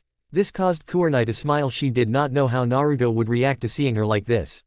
She did notice one other thing. Her breasts were bigger. She pointed it out to Naruto. Naruto said, "I did notice that. I am not sure why they grew bigger, but I will not complain, not even a little bit." He squeezed to them to let her know how much he enjoyed her breasts. He then kissed her once more. Kurenai said, "We'll let us go before we start to make love again." The couple then got dressed and ready to face the day. They put up an illusion to hide the fox features. Kurenai had a slight limp but otherwise was very happy. They went to greet their hostess who served them breakfast, and it was then that Kurenai got a sense from Koyuki. It took her a minute, but then she got it. Koyuki was the second mate that she was told about. She should feel jealousy, she should feel rage, yet all she felt was peace. It made sense, it made perfect sense. Koyuki showed her friends around the local village and some of the sights. 5 days later Naruto went to play with the kids like he promised. Kurenai noticed the little girl was there and was very happy to see Naruto. While Naruto was playing, Kurenai took the chance to talk to Koyuki. She said, "So I am guessing you were the second mate I was told about." Koyuki said with a lot of nervousness in her voice. "How do you feel about that? Do you want to kill me?" Kurenai smiled, which did not make the Princess of Spring drop her guard. She had seen people smile like that and then try to kill her. Kurenai said, "To be honest, I am okay with it. At first I did not like it at all. Now I am okay with it." She took a pause before saying, "To be honest, I am not sure why I am at peace with this. It does not make sense at all, but I learned being with Naruto nothing makes sense anymore." Kurenai took another pause and said, "It will not be easy, you know that." Koyuki said, "I know, I am willing to do whatever it takes. Even give up my country." Kurenai said, "That will not be needed, I have a feeling we will be coming here. It all depends on if Naruto is made Hokage. If he is not, I will convince him to come here to Spring." Kurenai took a pause before saying, "The girls are given looks and Naruto is still treated badly. The only difference is we are there to help reduce the negative effects on him. When it was just aimed at him, he ignored it. Now that it is aimed at the ones he loves, he can't and won't ignore it anymore. If someone does harm us, I fear for them. I don't fear for the village anymore. They have made their bed." Koyuki said, "I am just nervous that he won't accept me or love me like he does you." Kurenai smiled. Actually, she smirked a foxy smirk and said, "He does have feelings for you. The picture of you kissing him when he was asleep, he still has it." This shocked Koyuki and shocked her very much. Kurenai said, "He offered to get rid of it when we got engaged. He told me it was precious to him since you were the first female to give him any affection at all, the first person to give him affection that was without strings attached.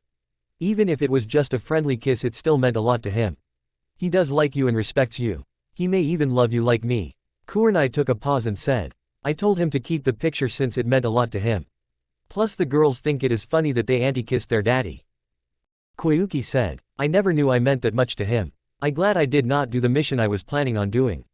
Kurenai gave a look that Koyuki knew meant what mission. So Koyuki said, "After the war, one planned on hiring him to act as a bodyguard for a few months. Then I was going to confess how I felt and hope he felt the same. I was going to offer him to be my king." Kurenai was amazed by this and asked, "Why did you not do it?" Koyuki said, "I got cold feet. I was scared that he would not feel the same way. I was a coward, plain and simple." Kurenai said, "Well, I will aid you, but when the time comes you got to confess yourself. In the Uzumaki clan, we the wives need to be strong, not just with chakra and strength but in mental strength as well. We can't be afraid of emotions. The Uzumaki clan is a battle clan, plain and simple." Koyuki said, "Then I will not be afraid anymore. When the time is right I will tell him the truth." Kurenai said, "He will have a hard time with it. The idea of him having more than one wife is something that he will not like, so he will fight it. I will be there to get him not to fight it." The women had no more time to talk. A warrior came up to them and said, "Princess, I need you to leave, you are in danger. 500 bandits are at the village. Lord Naruto is fighting them. A woman was hit and several children are hurt." Kurenai and Koyuki both charged towards the bandits. Kurenai saw a guy behind her husband. She used her claws that she also got and slashed him in half. Koyuki used her sword and cut 3 people down. Naruto and Kurenai both drew swords. Kurenai had a sword with a black hilt and a sliver blade. On the blade was a picture of a rose, a piece of amber and a crystal. Naruto had them added to his sword as well. Both felt that a reminder of why they fight was needed. Koyuki just had a standard blade. She was in battle for the first time, but she was doing well. Kurenai said, "It is not the honeymoon I imagined, but this is a lot of fun." Naruto said. I agree, there must be something wrong with us. Kurenai said as she ducked under a sword strike and using her sword she beheaded the guy. It might be the fox's side coming into play. Ice did tell me that my instincts would go up, so I guess my fighting instinct has gone up. Naruto as he stabbed 2 guys in the heart and beheaded a third said. Yeah, that makes sense. L felt that way after the transformation. Koyuki was doing better than expected. She had killed 15 men and it was not easy for her. After all the guys were killed, which took only half an hour, Naruto and Kurenai noticed the black-haired little girl crying over the body of a woman. Naruto gets to her and she latched onto Naruto. The woman looks up and says with so little strength in her voice, "Please take care of Jade." The woman then closes her eyes and she is dead. Naruto says, "I will, I promise." Koyuki orders her troops to get the bodies away. The woman is buried with family members in the family graveyard. Koyuki had heard what was asked of Naruto. She says, "If you wish to adopt her, I will get it all set up." Jade held onto Naruto tightly and did not let go. She said, "Please don't let me be alone." Naruto looked at Kurenai and the look in her eyes answered the question. Naruto said very gently, "Jade, do you want to live with me and my wife? We will be your parents." Jade says, "Yes please daddy." Naruto gentle picks her up and Kurenai and him do the blood ritual and she become their daughter. That night they group of 4 is in Koyuki room. Naruto and Kurenai know she is not doing well. At Kurenai's urging, Naruto pulls Koyuki into a hug and this caused the princess to break down crying. Koyuki asked, "Please, I need to be held tonight, please hold me." Kurenai says before her husband can say no, "Of course he will hold you tonight. I will be right here." Jade is curled up in Naruto's lap asleep. Naruto, not wanting to get his wife mad, pulled both women close to him and warped his new daughter in one of his tails. She by the way was told and she was okay with it. Koyuki knew as well and was not at all upset or scared. Kurama came in the middle of the night and used the same process expected. He speeded up a bit. By morning Jade would have the fox features. Back in the village the girls were happily playing with their grandmother. Kurama came back in and midnight said, "How are they? I wanted to go and help but we were told to stay here." Kurama sighed and said, "They are all fine." Koyuki is a little shaken up but she will be fine in the morning. Kurenai is really enjoying the fox side. It is kind of funny actual. Also they have another daughter. Kurama called the girls to him, explained what happened. Amber said, "Well then we just need to be there for her." Crystal said, "That is what sisters do for each other." Rose said, "We are now sisters." Tacidna said, "Well, I will get the paperwork on this end ready." Cloud came in with the paperwork. The next morning in spring Koyuki woke up and felt great warmth in her heart. She hoped that until she married Naruto she would be able to feel this warmth. The group got ready for the day and had some food. Afterwards Naruto, Kurenai and Jade left for home. Koyuki gave Jade a doll and gave her offer once more about having a home. A small white fox appeared and went up to Koyuki. She was called Snow. Naruto said, "I am guessing you feel a bond, Snow." It sounded like a question but it was not a question. Naruto smiled and said, "Well then Snow, take care of my friend please." Snow said, "Of course brother." After the quick boat ride the trio made for the Leaf Village. Jade was holding on to her mommy. She had fallen asleep with her arms around her mommy's neck. Kurama appeared in front of them. Naruto said, "So how were the girls and do they know?" Kurama said, "They were great and yes they know they are waiting to meet their new sister." Kurenai said, "What did you do?" Kurama said, "On Kami's orders I turned them all immortal like you two, even Jade." Naruto said, "Kami is creating an army with us, isn't she?" Kurama sighed and said, "Yes she is. For what reason I honestly do not know. My original plan was to set up a meeting with Kurenai. I also asked to be able to turn Rose when the time came and to allow Kurenai to have kids. After that Kami took over. It is more like a strike force." He took a pause before saying, "I have my thoughts as to why she did it but only she can say it, so you will have to ask her. For now I must be off." She did say it was the only way. Naruto and Kunai were unsure of how to act but they had bigger fish to fry. Naruto pulled out the fox scroll and Kurenai signed it. Naruto said, "Now you must choose your partner." Kurenai said, "I would like to keep Ice as my partner if that is possible." Naruto said, "That would make her very happy." The three set off towards home and were met by Ino, who was sent to see if they needed some help. Ino entered Jade's mind. Naruto was carrying her body. Ino came out after an hour. She did not want to get out of Naruto's arms, it felt very comfortable. She did get out and said, her mom owed a lot of money to the bandits. When she could not pay them they attacked. "Jade, she really respected you and wished that you married her mom, Naruto. She is beyond happy that you are her father. She is happy she has a mother again but is not ready to call Kurenai that just yet." The four made it to the village and got home. Jade had woken up and was getting a little nervous. She hid behind her daddy's leg. The girls with their new sense of smell are able to smell their parents. They run out to them and give them a hug. Jade was nervous. Her partner that she got an hour ago was a pink fox named Violet. She said, "They will not harm you." Amber comes and says, "We are your sisters now." Jade slowly goes over and started to play with her sisters. Naruto gets everyone one to show the fox features. They are all black tails. Amber has a little bit of blonde in her tails. Rose a little red, Crystal a little white, and Jade a little green. Chapter 25. This chapter will be the first chapter. First Mother's Day, Father Day, Naruto's birthday, and Christmas. Also Sakura giving birth. She will be giving birth in May. It was now the month of May and it had been 2 months since Naruto and Kurenai got back from their honeymoon. Jade had adjusted very well to it all. It took her a few days for her to adjust, but she did. The girls were currently training. Naruto was at the hospital giving support to Sasuke. His wife had gone into labor which lasted for 7 hours and resulted in the birth of twins, a son and a daughter. Also a few death threats aimed at Sasuke formed Sakura. The son was named Ryo and the daughter was named Makoto after Sasuke's mother. Ryo had the pink hair like his mother and Makoto had black hair like her father. Both were about 5 pounds. Naruto congratulated the couple on the birth of their children. A couple of days later Sakura was still in the hospital. Kurenai came to visit her. It was the day before Mother's Day. Kurenai was excited about it, very excited about it. Naruto and her daughters were planning something special. Kurenai tried to tell Naruto that she did not want anything. Naruto's response was, "This is your first Mother's Day as a mother to more than one child. It is the first year we are married, so it has to be special. Besides, Mother's Day is about letting the women in our lives know we care and love them." Kurenai tired to argue that she knows her family feels that way. Naruto countered and said, "Yes, but we want to do it. You deserve it, besides it will break the girls' hearts." That got Kurenai to stop arguing about it. She did not want to break her daughter's hearts. Kurenai said to Sakura, "So how you feeling right now?" Sakura said, "Like I have been hit with one of my master's punches a few times." She took a pause and said, "However, I am so happy when I hold my babies, nothing else matters. It is amazing and wonderful." Is this what it was like with Rose? Kurenai said, "Yes, it still is the same way. Some days I am tired, but seeing my daughters and husband interact, nothing else matters. Holding our girls, nothing else matters to us except each other." Sakura asked, "Do you know what you are doing for Mother's Day?" Kurenai said, "No, Naruto and the girls are being closed-mouthed about it. We do have stuff planned for Suon and the aunts. That I do know, but for me not a thing. All I know is that it will be special." Sakura asked, "Have you guys forgiven us and do you trust us?"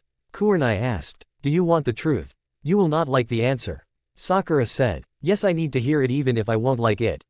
Kurenai said, "Forgiven, yes he has. However, I have not. I will not forgive you for all the pain you caused my husband over the years.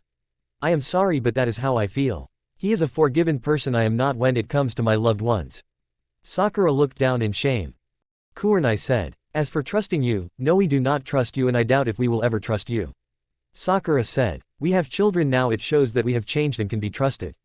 Kurenai said, "Would you do anything for your children, and I mean anything? Even kill another child to protect yours?" Sakura was about to deny it, but she knew it was true. She would kill another child if her children were in danger. Kurenai said, "Yes, you have children and that is wonderful and we know that you will not harm a child. However, Naruto is paranoid when it comes to his loved ones.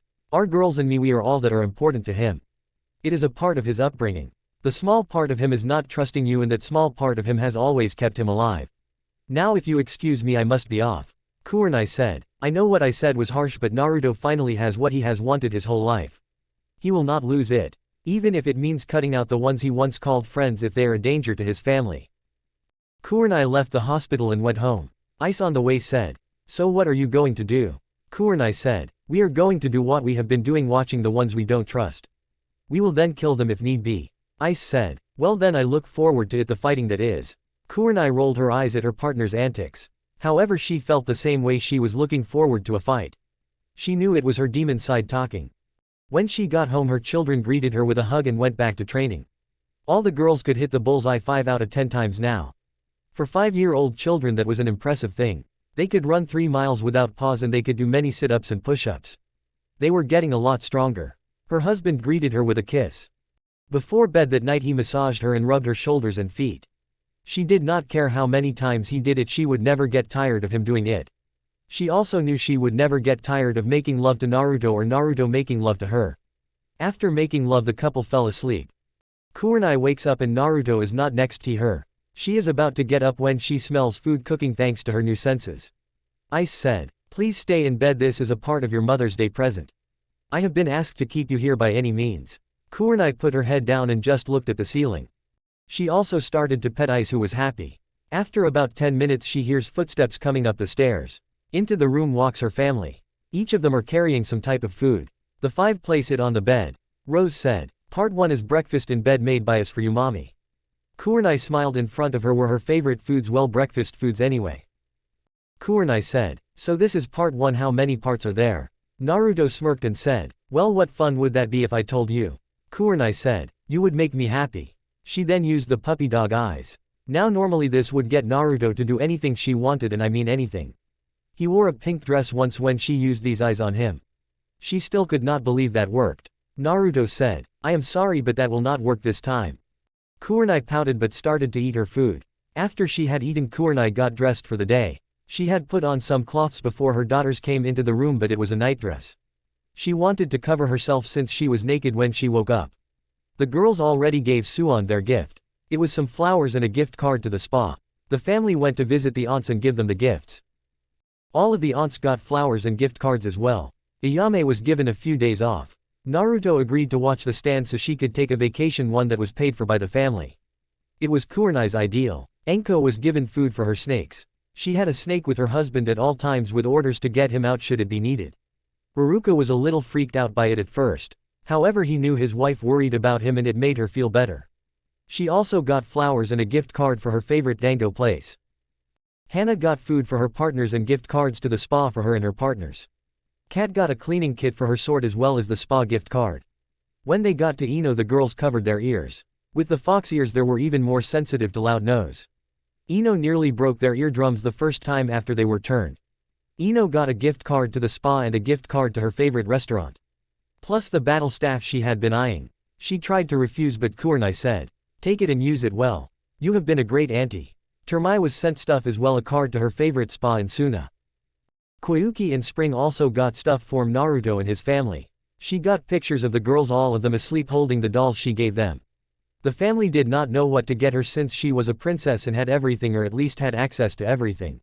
Snow said, "Soon, my queen, very soon, before spring of next year you will be our queen." Before going home they went to Kushina's grave. All of the family members put flowers on her grave. Naruto tried his best not to cry.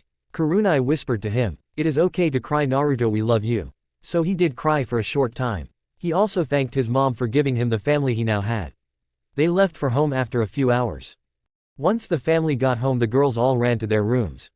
They each had their own rooms now. Each came out with a little gift. Naruto also went to get a gift. He had Kurenai sitting on the sofa. She said, "Ice, what do they have?" Ice smirked and said, "Sorry, but I can't break the princess's hearts, that I will not do."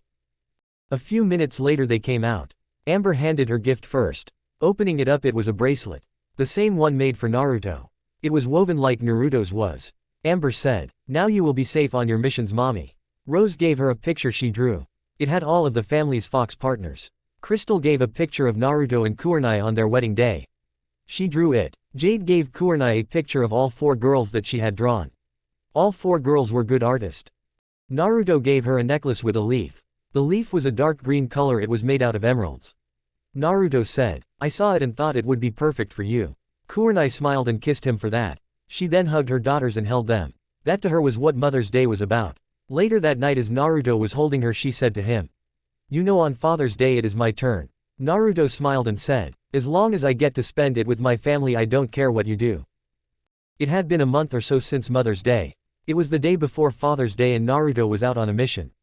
Kurenai and the girls were getting ready to surprise Naruto. The girls all knew their daddy had a hard life and no family growing up. So they all wanted to make his first Father's Day as a family special. All 4 of the girls knew their daddy was hated by the villagers. Many of the villagers gave them dirty looks. A few even said they should run away from Naruto since he would kill them. Nothing could be done about it. Suon could not do a thing no matter how hard she had tried. The girls loved Naruto and knew he would never hurt them. They wanted to make sure he knew they loved him and cared about him. Kurenai wanted to let her husband know how much he meant to her. The family was out getting the surprise ready for Naruto. They were stopped by a random civilian. This civilian was saved by Asuma a few times. So he felt that it was his duty to help Rose. He was furious when Kurenai married Naruto and allowed him to adopted Rose. He was not the only one. The civilian's name was John. Yes, I know, John said. Why are you wasting time getting gifts for the demon when you should be honoring the man that died to keep you and your daughter safe? He went on to say. Lord Asuma is this girl's father and a true hero. You are dishonoring him. Rose said. No, we are not. Naruto is my daddy and he has always been there for me. That person is not my daddy and I will never call him such. The man moved to attack but he was knocked down by Sasuke. Sasuke happened to be nearby and he headed what was said. He was not going to let his niece get hurt. Kurenai told John, who had woken up. If you or anyone else tells our daughter who she/they should view as a father, I will make sure they suffer. Naruto is 1,000 times better as a father on his worst days than Asuma was on his best days. Sasuke bowed and took the guy to Anko. Anko was very happy when she heard what happened. When things like this happened, she had standard orders to have fun and let loose. Sand was really unsure what made her say that. She must have been drunk at the time.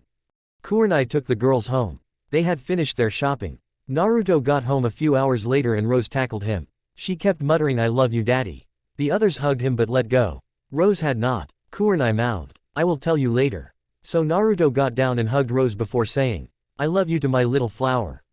After dinner and the girls being put to bed, Naruto asked Kurenai what had happened. Getting Rose to let go was hard. Kurenai told him what had occurred. The old Naruto would have killed. The new Naruto would ask Anko for details of what happened. In the past, Anko would give him more details than necessary. Anko was still torturing the guy, trying to get information out of him. So Midnight gave her a message. Once done, Anko gave John a very creepy smile. She said, well John, the little girl you attacked was my niece. I just found out that it caused her to cry. I don't like seeing my family cry. John was never the same again. He started to spill his guts about everything, even what he did to his little sister when he was 3, mostly hair and blue dye. Naruto said to Kurenai as he was holding her, I am not sure we can keep on living in this village. I really think we should leave. I want to stay loyal but I can't anymore. Kurenai said, for now let us wait and see what happens. At the end of the year your grandmother will announce who will replace her. After the decision we should decide whether we stay or go. Naruto kissed her lightly and said, okay, but if any attacks come near the girls we should leave. I will not have our daughters going through that. Kurenai agreed with that. The next morning Naruto woke up, he could smell food cooking. Midnight was next to him. She said, you must stay here. I will keep you here by force if I must. Naruto got dressed and started to pet his sister. After about 30 minutes he heard footsteps and it was a repeat of what happened with Kurenai. All of his favorite breakfast foods were given to him. The rest of the day was uneventful. He got various pictures from his daughters, all drawn by them. From Kurenai he got a necklace with a fox on it. Naruto was so happy, it was simple but the best Father's Day he could hope for. Later that night he went to the grave of his father. Naruto spoke to his father. Look dad, I don't hate you but I don't respect you or like you either. I am not mad that you put Kurama into me. I am not mad about that. I know you had no choice. He took a pause and said, I am mad that you figured the village would do the right thing so much so that you took no precautions at all. Goodbye dad, I do not think I will come and visit you again. With that Naruto went home and held his daughters. They all got up and cuddled with their daddy before falling asleep once more. They were in the living room. Naruto did not have the heart to move so he sat there with them. Plus he just wanted to hold his daughter close to him. Kurenai came in looking for Naruto.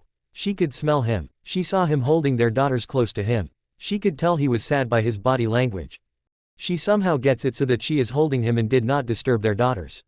He starts to softly cry. This really worried Kurenai, for Naruto never cried or broke down like this. She said softly, what is making you this sad?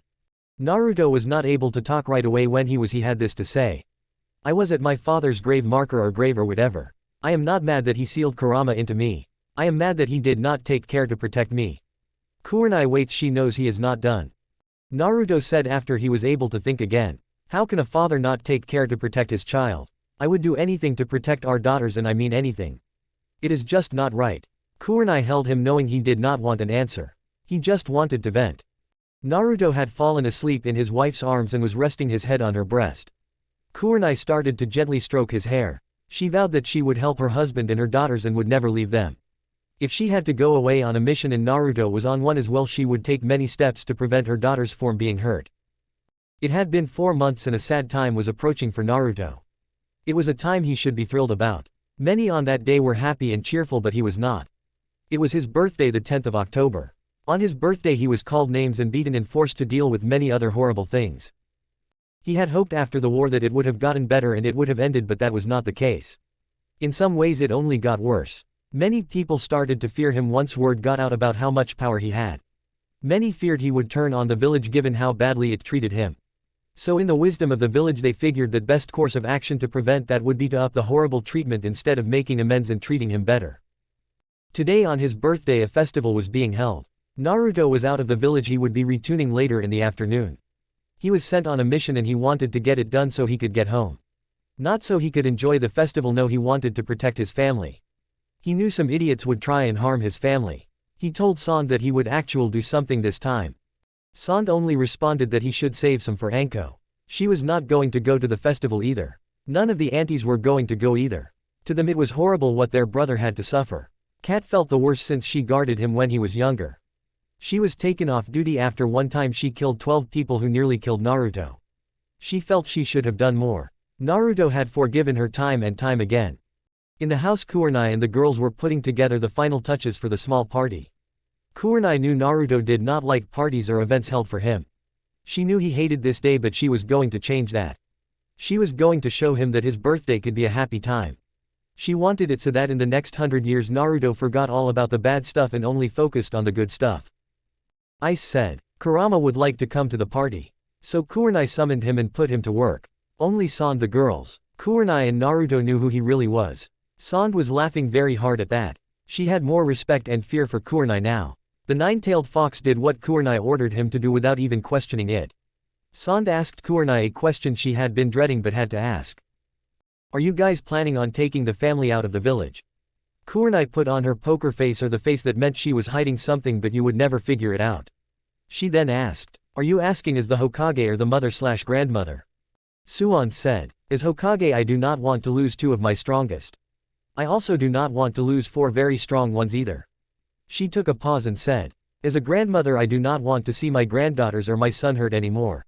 So to answer your question, I am asking as the grandmother. I could care less about the village. To be honest, it could go either way. As of right now we will not leave, Kurenai said to her leader. She took a pause before she said, however, if anyone makes a move on the girls we are gone, end of story. Kurama, listening in on the conversation, spoke his mind. The other 8 demons respect Naruto and consider him one of us. They have all said they will fight and help destroy the village. How much damage did you incur when it was just me? This time there will be 9 of us. Suan paled at that statement. Will you actually destroy the village? The nine-tailed fox lord looked at the fire shadow directly in the eyes. If given a reason to, yes. I have no desire to harm anyone in the village at this time. If they hurt my friends, then I will see to it that this village burns to the ground, plain and simple. I am not saying we are leaving, but Naruto can't do it anymore. Thanks to the 3rd, he has been conditioned to just deal with the abuse. Now he can't do it when it is aimed at our daughters or me. Kurenai said. I like the village and it is my home. By my family is more important to me than anything. We have taught our girls that family is number 1, loved ones are also number 1. Everyone and everything else is after. Kurenai said. Naruto got home and was shocked to see the party. He got some good gifts, but the best was his daughters, who made a picture for him. They had all somehow made a picture of the family, including the foxes, the aunts, the few uncles, Sand and Kushina. Kurenai gave him a gift card to his favorite ramen place. She also gave him some books he had been wanting. Many may say these were bad gifts, but Naruto loved them. They came from his family and loved ones. That night as he held his family once more, he smiled. He was so happy. Thank you, he whispered to his wife and then kissed her. Kurenai smiled back and kissed him, letting him know she understood his happiness. It was Christmas Eve and it was going to be the first for the family. Everyone was looking forward to it. Naruto was the one that looked most forward to Christmas Eve and Christmas. He never had a good one growing up. He did not want to think much about it. Since marrying Kurenai, things have changed, so he did not want to think too much about the bad stuff that happened in the past. Naruto had been gone for 3 weeks. He kept on going on mission after mission. Kurenai was doing the same, but she had not done as much as her husband. Both were getting as much money as they could. A few times the parents had to leave their daughters without either parent being around. That was hard to do, however Kurama stepped in and watched the girls. Sand also helped out. She really enjoyed spending time with her granddaughters. The couple worried about Hinata and her allies. It really worried them more since she had been quiet since the wedding. Not a single move was made by her. Hinata wanted Naruto and Kurenai to drop their guard. They would never drop it when she was involved. Quarani had just gotten back 2 days ago. The girls and Kurenai were all anxiously waiting for Naruto to come home. The girls kept asking if he was going to make it. He will make it. Nothing will allow him to miss this day. Kurenai answered with a smile. Sure enough, Naruto got home an hour later. He had a few presents. He looked tired and but that did not stop him from playing with his daughters. Each of the girls opened a present before bed. It was a teddy bear. That night they all fell asleep with the teddy bear in their arms. That night Naruto and Kurenai put the presents under the tree. Naruto took a shower and went to bed. He was too exhausted to do anything else. He is pushing himself too much. Kurenai said to her partner. I know my queen, but he wants to be sure the family is safe and can leave if we need to. Ice said to her queen. Ice was worried about her friend and brother as well. He was pushing himself a lot. A part of him still wants to be Hokage, but that part is very small. Kurenai said sadly, since it hurt her to see her husband in this state. She went to bed and he pulled her close to him in his sleep. She rested her head on his chest above his heart and fell asleep. The next morning they were woken up by 4 very happy little girls. The girls loved their gifts. They all got various doll toys that went with their Princess Gale dolls. After opening up the presents, Naruto came out with a scroll. He unsealed it and 4 boxes popped out. Each one had a sword in it. The girls were shocked by them. It was the swords they had all been eyeing. All the swords were the same length as their parents, the blades were the same. The hilts were different. Amber's was black with yellow stars on it. Rose was black with red roses on it. Crystal's was black with sliver crystals on it. Jade's was black with green trees on it. They were all pictures. Now you will not get these until you are ready, which will be when you are 12 or 13. For now you will train in how to use your swords. When you are ready to use them, they will be given to you. For now use these training blades. Naruto said as he was hugged by his daughters. Kurenai got the same treatment. Chapter 26. It was the middle of January and the time had come that many in the Leaf Village were waiting for. Suan was stepping down as the Hokage and she was going to announce who was going to take her place. According to rumors, 2 people were up for the job. Naruto and Sasuke were the 2. These rumors were sort of true. To Sand, only one person deserved the job and that was Naruto. She only told the village that Sasuke was up for nomination to shut many people up. If she had her way, Sasuke would never be Hokage. If she had her way, Sasuke would have been put to death after the war. Sand had not been doing well the last few weeks. Health-wise she was fine. It was her mood that was not doing well. She was not happy, not even in the slightest. She made ready to address the people. There is nothing that can be done. Cloud said. It hurt her to say that, but it was the case. She had helped to try and fix it. She and Sand spent many nights trying to find a way to make what they wanted to happen. There should be something I can do. It is not right at all. Sand said back to her partner. She was close to tears, very close. It was the first time in quite a while that had happened. Cloud cuddled up to her friend. Sand was crying and crying hard. She could no longer hold the tears in. She was about to hurt someone she really cared about, and that was not good for her. Someone who had already been hurt enough. She gets up and Cloud jumps on her shoulder. Sand used a just you to make her voice louder. People of the Leaf, I am getting to try to do this job. So I am retiring and giving the hat to the one person that deserves it, the person that has fought and bleed for the village since the day he was born. She took a pause before. I would like to say that, but it can't, since the one getting the job does not deserve it. He does not deserve it at all. She had to take a pause to control the rage she felt and to stop the tears. The Fire Lord has ordered that this person be giving the job, and the one that should be given the job may not have it now or ever. She said with much bitterness and venom in her voice. She took a brief pause. So Sasuke is the 6th Hokage. Get up here so I can give you the hat and then go home and wonder what the heck is wrong with many of you. At this point I wished I had not given up drinking. Without much care, Suan put the hat on Sasuke's head and left to go home. With Naruto he was sad, actually he was hurt beyond anything. He did not care if he got the job, however to hear that the Fire Lord ordered that Sasuke be given the job and not him was heartbreaking. His daughters all hugged him as he went home. They did not fully understand, but they could sense their daddy was hurt. Kurenai knew her husband was hurting. True, his dream of being Hokage was not his real dream. He would have liked it, but it was not his real dream. He used that to cover his real dream and prevent his real dream form being destroyed. It just made her mad. After all that he did for the village and Fire Country, he was cast aside like he was nothing. The girls went to bed after hugging and kissing their father and letting him know he was loved. Suan was called back into the office. You did not tell me what needs to be done. Sasuke said to her. So when I got the job no one told me what to do. You can figure it out, you are a smart person. I am going back home. I am retired, I am no longer a ninja of the Leaf. You can't order me around anymore. Sasuke was shocked. Sand was not always happy to see him, but she was never this openly hostile to him before. I understand you're mad about Naruto, but I need help to run the village. I need you to help me with that. Sand was not amused by this at all. Look here Runt, the only reason you got that hat was because Hinata got a lot of people to threaten the Fire Lord that if Naruto was made Hokage they would leave the village and the country. The only reason I am not pounding you is since Naruto's real dream came true almost a year ago when he married Kurenai and adopted Rose and she adopted Amber and Crystal. Suand left the office and went to a training ground and started to destroy it. It took over 6 months to repair it once she was done. The council tired to get her to pay for it. It took over 10 months for them to heal. Once she left and Abnu with a cat mask jumped down. I do not like you but I have sworn to protect the Hokage so I shall. She said to him. Sasuke was not doing well. All I do is hurt my friend, I don't deserve this hat. The cat face one did not dispute it. If it was Naruto that had said it she would have told him otherwise and then have Kurenai slap him to get him to see the truth. With Sasuke she did not try to help him since she agreed with him he did not deserve it. You are correct, you are a traitor and it angers me greatly that a traitor got it when the one that deserved it did not. He would want me to protect you so I will do it to honor Naruto. That is the only reason I have not quite being a ninja. You are a disgrace to that hat and all ninjas that have come before you. With that she disappeared and went to work. Sakura came in with their children. She had mixed emotions about all that had happened. On the one hand, being the wife of the Hokage and the first lady of the Leaf Village was awesome. She was happy for Sasuke but she was sad for her best friend. Naruto did deserve it and he had worked for it his whole life. She hugged Sasuke and he took his children in his arms and he softly cried for the first time since killing his brother. Sasuke then set out to have messages delivered to the other villages telling of the leadership change. Many were mad once word got to them a few days later. Gaara had to leave for a couple of days. He created powerful sandstorms and only his wife was able to get him to claim down.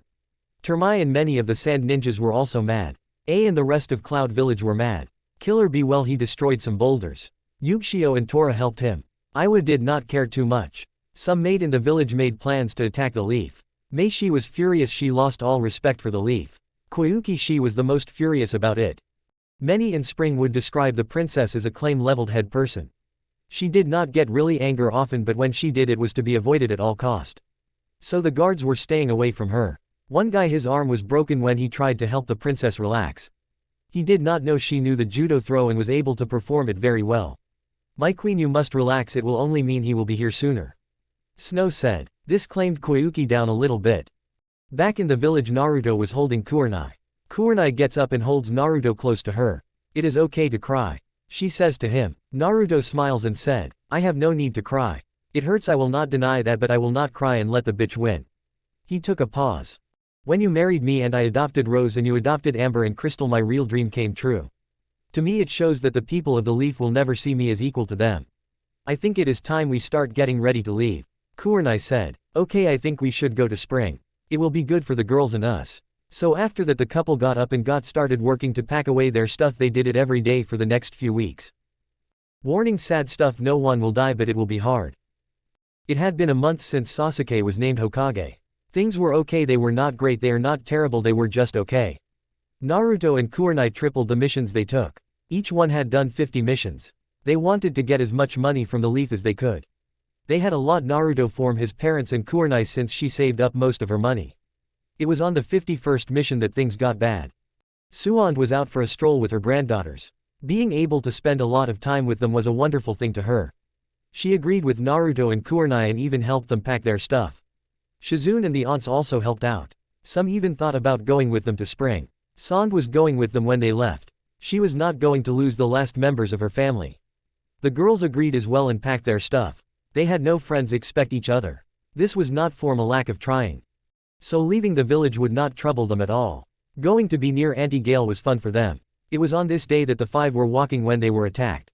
Hinata and about 500 others surrounded them. Sand did not see any of the other 12 in the group, so that made her feel better.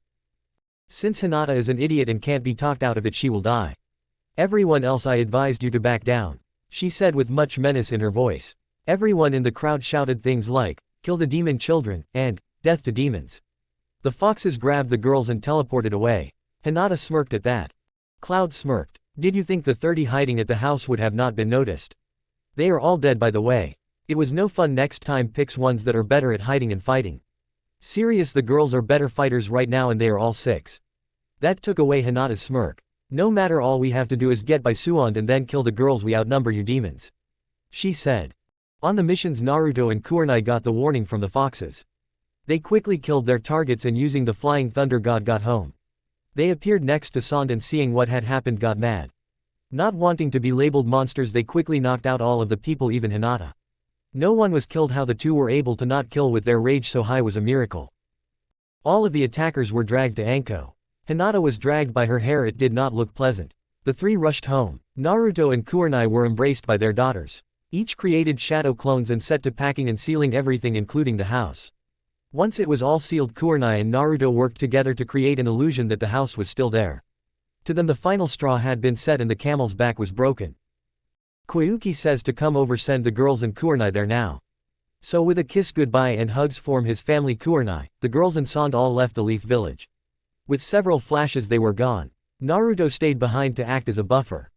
3 days later in Sasuke's office, Yugo was given a job. No, was her answer. The Fire Lord that had given her the job was furious. No one had told him no ever. Look here, an order was given. The 500 are to be released and compensated for their unjust imprisonment in Naruto Uzumaki's is to be arrested for the murder of 30 people. Yuago said, I will tell Anko that she must set the prisoners free and I will bring Naruto to the chambers. It is your funeral after that. She teleported away to do what she said she would do. She knew that Kurenai and the girls along with Sand have all left. She toyed with the ideal of leaving with them. She did not know if she wanted to. She still felt loyal to the Leaf. However, the Fire Lord's last orders made up her mind. Before going to inform Anko what she needed to do, she went home. She gathered all her important items into a scroll that Naruto gave her. It took her an hour and she did take her time. She then went to Anko and told her what needed to be done. To say Anko was furious would be an understatement. She too had made up her mind she was leaving. She went home and started to pack her stuff. Ruruka did not look happy. What are you doing? Anko took her time in answering. I am sure you are not that stupid. I am packing. I am going with Naruto. You can come with or not, I really don't care. Ruruka was not going to leave the Leaf, it was his home. Anko, seeing the look, took off her ring and handed it to him. She stopped loving him when she found out he had cheated on her 4 times when she was away on a mission. She wanted to give him another chance but he blew it. Give it to your mistress, and yes, I knew about her. Only Naruto prevented me from killing her. Ruruka was shocked. The shock turned to anger when all you talk about is him. Anko ignored her ex. He treats me better than you do. He has held me a few times and let me cry after I discovered your actions. I hope you are happy with this person, for you have lost me. Hiss, you may stop guarding him. Anko said, and this caused a black snake to poof away. The snakes had already decided that they would follow Anko and serve her.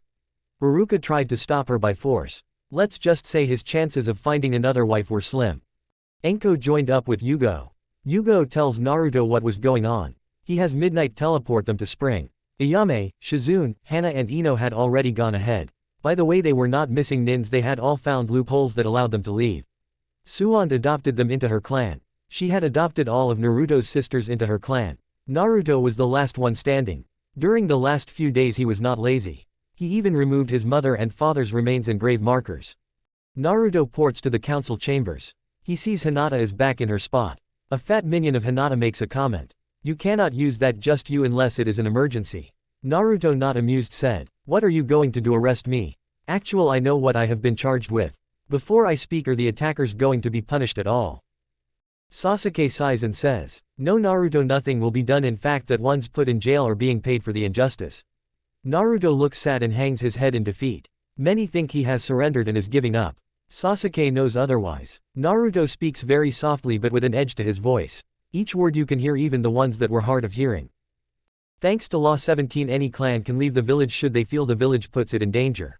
So I am leaving, my family already has. Many start to cheer at this, thinking they have won. Once more Naruto speaks in the same voice, only this time it is scarier somehow. I give this warning, from this day forward anyone wearing a leaf headband that comes near my family will die. I don't care what your reasons are. You think you have won but you have not. A loud crash was heard, a ninja runs in. The walls, they have just fallen.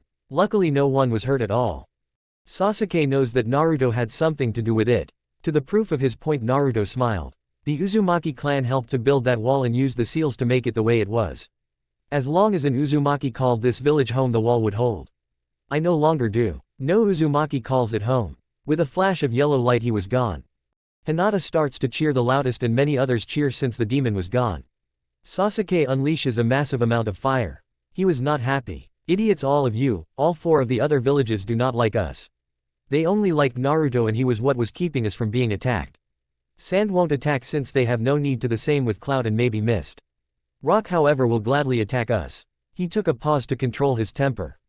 The fat minion he burnt to a crisp before. Our 2 strongest are gone and you are cheering. A few others have all left with him. We have lost the best medics and best fighters. My wife is the only good medic we have left. Several suggested that hunter ninjas be sent after Naruto and have him killed. Sasuke unleashed his ki. No one is to do that. Right now Naruto has promised not to harm the village. Doing this will have him turn on us. Hinata had remained silent this whole time. Let us celebrate, the leaf is free of demons. Sasuke dismissed the meeting and went home. He told his wife what had happened and she was mad. A table was destroyed as a result. I know annoying these idiots can be, can't they? Both heard a voice and look up to see a tall red-head man. Sasuke and Sakura get into attack stance. The man laughs. I mean no harm, if I did I would have done it already. I have been here for 10 minutes and you have not noticed me. Sasuke, not relaxing, looks over at him. Who are you and what are you doing here? The man smirks at the couple. Well, duck butt and pink howler monkey, the name is Kurama. I am the 9-tailed fox. I am here to warn you. If the village does not clean up its act, and by that I mean if you do not control them better, this village will burn to the ground.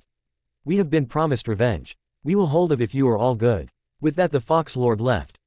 Chapter 27. This part takes place during the 3 days before Naruto leaves the Leaf Village. Kurenai, her daughters, and her mother-in-law had all landed at the docks in Spring Country. The foxes did not want to teleport to the castle. That seemed rude and they wanted to have some level of respect. Koyuki, once she found out Naruto was coming to Spring Country, she sent a message to the Fire Lord informing him that the alliance between the 2 nations was over. She really wished she could have been there to see his face. It would have been funny as hell.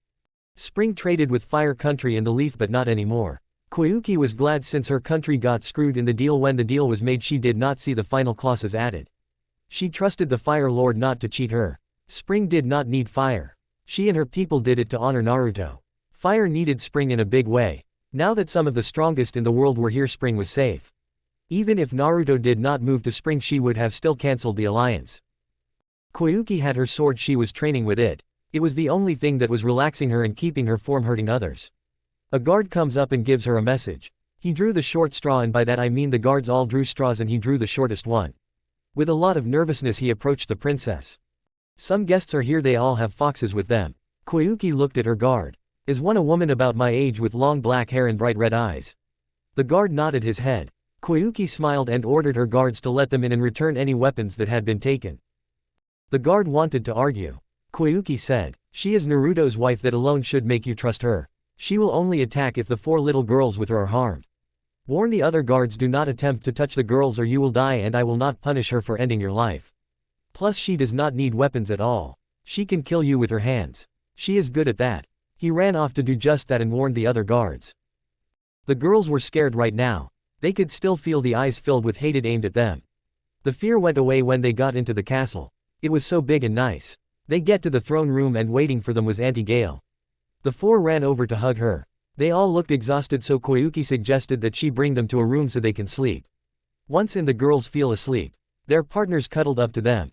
Koyuki could tell Kurenai was mad. She hugged her and that was able to calm Kurenai down a little bit. She was far happier now that she was out of the Leaf Village. She was still not happy. She would be happier when everyone was out of the village, including her husband. She was not worried for his safety, she was worried that he would be hurt even more than he already was. He loved the Leaf Village and wanted to stay, but his family would not be hurt by them. That is what got Kurenai the most angry, besides her daughters being attacked while attempted attack. They were never in danger. Naruto loved the Leaf Village, it was his home and he wanted to protect it.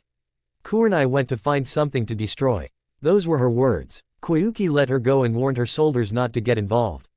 Koyuki ordered a guard to bring Kurenai to a spot. Kurenai spent the next hour destroying stuff. It felt great, it had served to claim her a little bit. Koyuki hugged Kurenai and Kurenai was glad to return the hug from her future sister wife. She goes to her daughters and pulls them close to her. She then falls asleep. She did not cry, she would not cry. She would let the rage flow through her and let it out should she need it. The next Leaf Ninja she saw that was not a friend would die. Koyuki ordered everyone not to disturb Kurenai and the girls. Kurenai knew letting the rage grow was not good. However, Naruto helped her control the rage and she would not aim her rage at the ones that are important to her. In her dreams, Kurenai was met by a woman she did not know, but she could sense power coming from her. The woman was about her height with long black hair and white eyes. "I am guessing you are Kami. To what do I owe this honor, my lady?"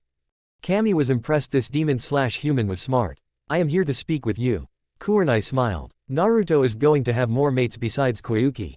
It was not a question. Kami was in shock. Kurenai smirked, a foxy smirk, one that Naruto was famous for. Kurenai knew she was getting really good at them. "I got the sense that some were okay as mates, some in the leaf and some outside of it." It took Kami 10 minutes to get over the shock. The whole time Kurenai was cleaning her nails. "Yes, you are correct.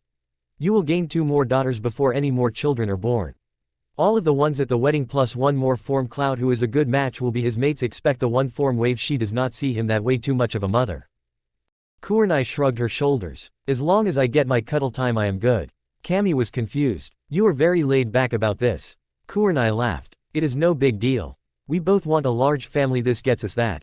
Plus I figured it would happen someday, him having more than 2 mates. Now I am sorry to be rude, but I am exhausted. I would like to get some sleep. I will talk with the others form leaf when they get here. Now please go." Kami let Kurenai go and she goes back to heaven to find Kurama, and Kushina laughing hard. The two had watched and could not believe Kurenai would say that. Before she started to date Naruto, she would never have said that. She never would have had the guts to say that. The next morning, so the day after the attack, Kurenai wakes up. Her daughters are in the courtyard playing with their partners. Koyuki was reading a report and laughing very hard. "Kurenai, you really scared my troops yesterday. It was funny. You also caused at last $5,000 in damage." Kurenai blushed at this. Koyuki waved it off. "You were pissed off. As long as my troops were not hurt, I really don't care.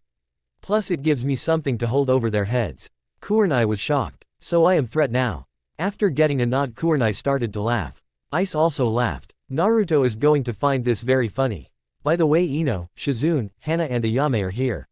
Enko will be here in a couple of days. Uruka, it is unsure. Yugo, she has not chosen yet. Kurenai nodded. She understood Yugo. For a short time ago she felt the same about the village. Uruka, she could care less. She hated him for what he did to her friend. Naruto tried to kill him. It took both Enko and Kurenai to stop him. When San found out, she cut his pay in half. Uruka never figured it out. He really needed to check his bank accounts. By the way, when Enko left, she withdrew all of his money. Once Kurenai's husband was told he was no good and her daughters were attacked, all bets were off. She no longer cared about the village. If it was on fire and she had a bottle of water, she would drink it or water some flowers. All across the world, Naruto sent Flash to give letters to some of his friends. Termai got it in the sand village. She passed it along. In Cloud, Yugshio got it. Samui also say it and was just as enraged as her friend. In Rock, Kuritsuchi got it. In Mist, May got it. In Demon Country, Shion got it. All of the women were mad. Actually, furious was more like it. All of them that had guards. Well, it was not pretty, and I will leave it at that. Sand and Wind Country cut off all ties a few hours later. Rock and Earth did the same, followed by Mist and Water. Demon did the same. Cloud and Lighting Country did the same thing. In other words, in a few days the leaf would be on its own. Naruto really would have loved to see that. That night in their dreams, Kami came to the woman and told them what she had planned with Naruto, and all agreed with it. Kami told them to wait and the time would come when they could move. They had to be ready to move. Back in spring, Koyuki had pulled out a scroll. She unrolled it. "This is the plan for a hidden village. I am going to call it the Hidden Wolf Village. Ever since I retook my throne, I have been having this village built. I did not have anyone to lead it. All of the guests had heard it. Naruto is the best choice," Ino said as if she was talking about the weather. Koyuki smiled. "I agree 100%. Will all of you join it? I am going to need to recruit people. It will not be easy, but it can be done. I would like many of you to teach as well." Kurenai smirked. "Good, we can teach useful things, not flower arrangement." Ino agreed with that, even if she did the best in that class. The next day, Enko and Yuago arrived. Kurenai called all of them into her room. It was the same room she had her honeymoon in. "Girls, show everyone your tails and ears." The girls were confused but trusted their mother. She had never been wrong before. So they did show them. The reaction was interesting to say the least. Ino ran towards Amber and started to pet her and screamed, "So cute." Amber covered her ears, as did the other three. "Auntie, please don't do that, her ears are sensitive and it hurts." Ino looked ashamed and vowed to never do it again. Hannah smiled. She thought they were cute and it reminded her of her partners who had all been killed a few months ago. Naruto held her and that allowed her to move on. Schween started running scans on them to make sure they were okay. The rest of the aunties all found them too cute and enjoyed petting the girls. Kurenai showed off her features. When I first made love to Naruto, he marked me as his mate and I became a demon like him. She then explained about how Naruto became a demon and what had happened to him and her and the girls. Kurenai took a pause. Now when I first meet Kushina, she gave me an extra gift. She gave me the power to sense who is a worthy mate for Naruto and who is not. I get a sense for all and it is hard to explain. I get the sense that all of you expect Sand are worthy mates. I say this sense Kami wants you guys to become Naruto's mates as well, plus 6 others around the world and Koyuki. Knowing she was not done yet and they were all too shocked to say anything, waited. On this note, if you wish to become his immortal mate, you will gain great power and immortality and will become a part of a strike force or army. This is a one-time offer. If you leave the room you lose your chance. You will have to confess to Naruto, but it will not be easy and I will help a little. Our clan is a fighting clan, we are strong in battle. All of the aunties agreed that they wanted to become Naruto's mates. Note will not happen this chapter in a few. Koyuki is first. Kurenai summoned Kurama and told him to give Ayame Charka. The Fox Lord did and no one was scared of him. If Naruto trusted him then he was good in their book. I sure you were told this. The 500 are not being punished and got paid for their unjust imprisonment. Kurenai excused herself. She started to blast some trees. Yuago had not told her yet. She was afraid of telling Kurenai that. Kurama was scared. I never knew she would become this violent. I figured her level-headiness would rub off on Naruto. Never would have guessed his rage would become hers. She is scary. At this everyone laughed. Expect the girls since they were confused. Yes, but I love her all the more because of it. Daddy, 4 little girls shout and run over and tackled their father. The girls loved both their parents but they were daddy's girls. Even Rose, which did not upset Kurenai for she understood and was happy. Her daughters still loved her, they just had a different relationship with their daddy. It was odd but it worked like most of life since she met Naruto. Naruto saw that his daughters had their tails and ears and none of his sisters seemed to be freaked out. So I am guessing you know the truth and it does not freak you out. Ino walked over and bumped him on the head. Of course we are not freaked out. Now show us what you look like. So Naruto did and they women were shocked to see his 5 tails that he now had. I am guessing the sound of things blowing up is Kurenai after she was told that the 500 are getting no punishment and will be paid for it. All of them nodded. Naruto took the girls and then went to see Kurenai blasting trees with rasengan. Yes, Naruto taught her the move. He figured his wife should know it. She mastered it in 3 months. Naruto was proud of her. After she destroyed a few more trees she looked up to her husband and her daughters. She walks over and gentle kisses him and holds her daughters. They will pay. They will come and they will die. You can kill them soon. He whispered into her ear. This made her happy. The couple back in the castle and Koyuki explains what she wants. I want you to be the leader or the wolf shadow. You do not have to do it. Naruto thought about it and then smiled. Okay, why not, I am in. It will not be easy but it should be fun. I want you to know Koyuki, our girls are being taught that family is first, everything else is second. So if it comes to my family or this country I will pick family. Koyuki nodded. I understand that. I agree with you about that. She hands the ninjas headbands with a wolf on it. The rest of the soon-to-be family started to laugh. Back in the Leaf Village 2 weeks had gone by since Naruto left. It was with great effort and work that the wall was repaired once more. Sasuke was not in a good mood. Right after the wall was rebuilt a party was thrown to honor that the demons were out of the village. Sasuke tired to have it shut down but the Fire Lord who was still there allowed it to go on. Sakura had to be held back or else she would have killed a lot of people. The Fire Lord had returned and he was not happy. It had been 2 weeks since Naruto left and shit had hit the fan. Sasuke smirked. I did say Naruto leaving the village would be bad for it and the country. If you had punished them this would not have occurred. You see, every country that had an alliance with the Leaf due to Naruto cancelled it. The other 4 major villages cancelled with the Leaf. In other words, Fire Country and the Leaf Village were in deep shit. They were surrounded on all sides by possible enemies. I want a team of the ones Naruto trusts to go and get him back. Sasuke sighed. This guy was arrogant and an idiot. He wondered if he was this bad. The answer was yes, he was once. 1. We do not know where he went. 2. He has promised to kill any Leaf ninja that comes near him. 3. The ones he trusts have already left. The Fire Lord not giving up. Declare them as missing ninjas and put a high bounty on their heads. Sasuke was getting annoyed. No matter what you do it will bite us in the ass, so just order me and I will do it so I can get back to work and fix the damage that was done. The Fire Lord ordered that a team of ninjas be sent, so Sasuke did. He sent them to Spring since he was told by Kurenai that Naruto likes it best there. The team was made up of Chu and all that hated Naruto. Sasuke knew they would die so he sent his weak ones and not his strong ones. It seems you can't control them, can you, kid? Sasuke did not look up, he knew it was Kurama. I can't, I am done with the village. It has fallen big time. I am leaving here and going somewhere. I am unsure of where we can go, but it is not safe in this village. Kurama smiled. It seems you made a smart choice for once. So I will give you this gift. One, do not go to spring, Naruto is there and he may kill you. This can help you seal your home and stuff in it. Just place it on the ground in the middle and pour some charca and all you have will be stored, expect you, your wife and kids. Kurama had to pause. I suspect your successor will bring about the fall of the leaf. Good luck, kid. Kurama disappeared and Sasuke ran home to tell his wife what he was planning on doing. She gathered the children and the house and stuff and were sealed into a scroll. The two left a note and walked out of the village. They ended up far away in Iron Country. They lived out their lives happy. Chapter 28. It had been 2 months since Naruto and the others left the Leaf Village. It had been almost 2 months since Naruto took over as the Wolf Shadow. He got robes from Koyuki. Koyuki had them made. She had seen him in his father's old cloak and she liked him in it. In a ceremony she and Sand placed the hat on his head. Sand wanted to be the one that put the Hokage hat on Naruto's head. Since she could not, she convinced the Princess of Spring to let her help do it. On the bottom of the robe, by bottom I mean the trim, was wolves.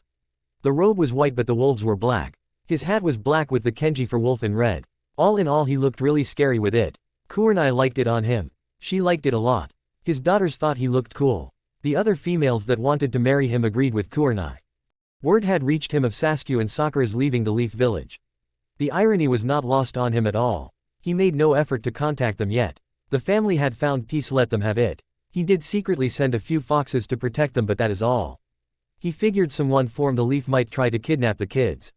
Naruto had not decided if he would invite them to join the Wolf Village. He did not think he would.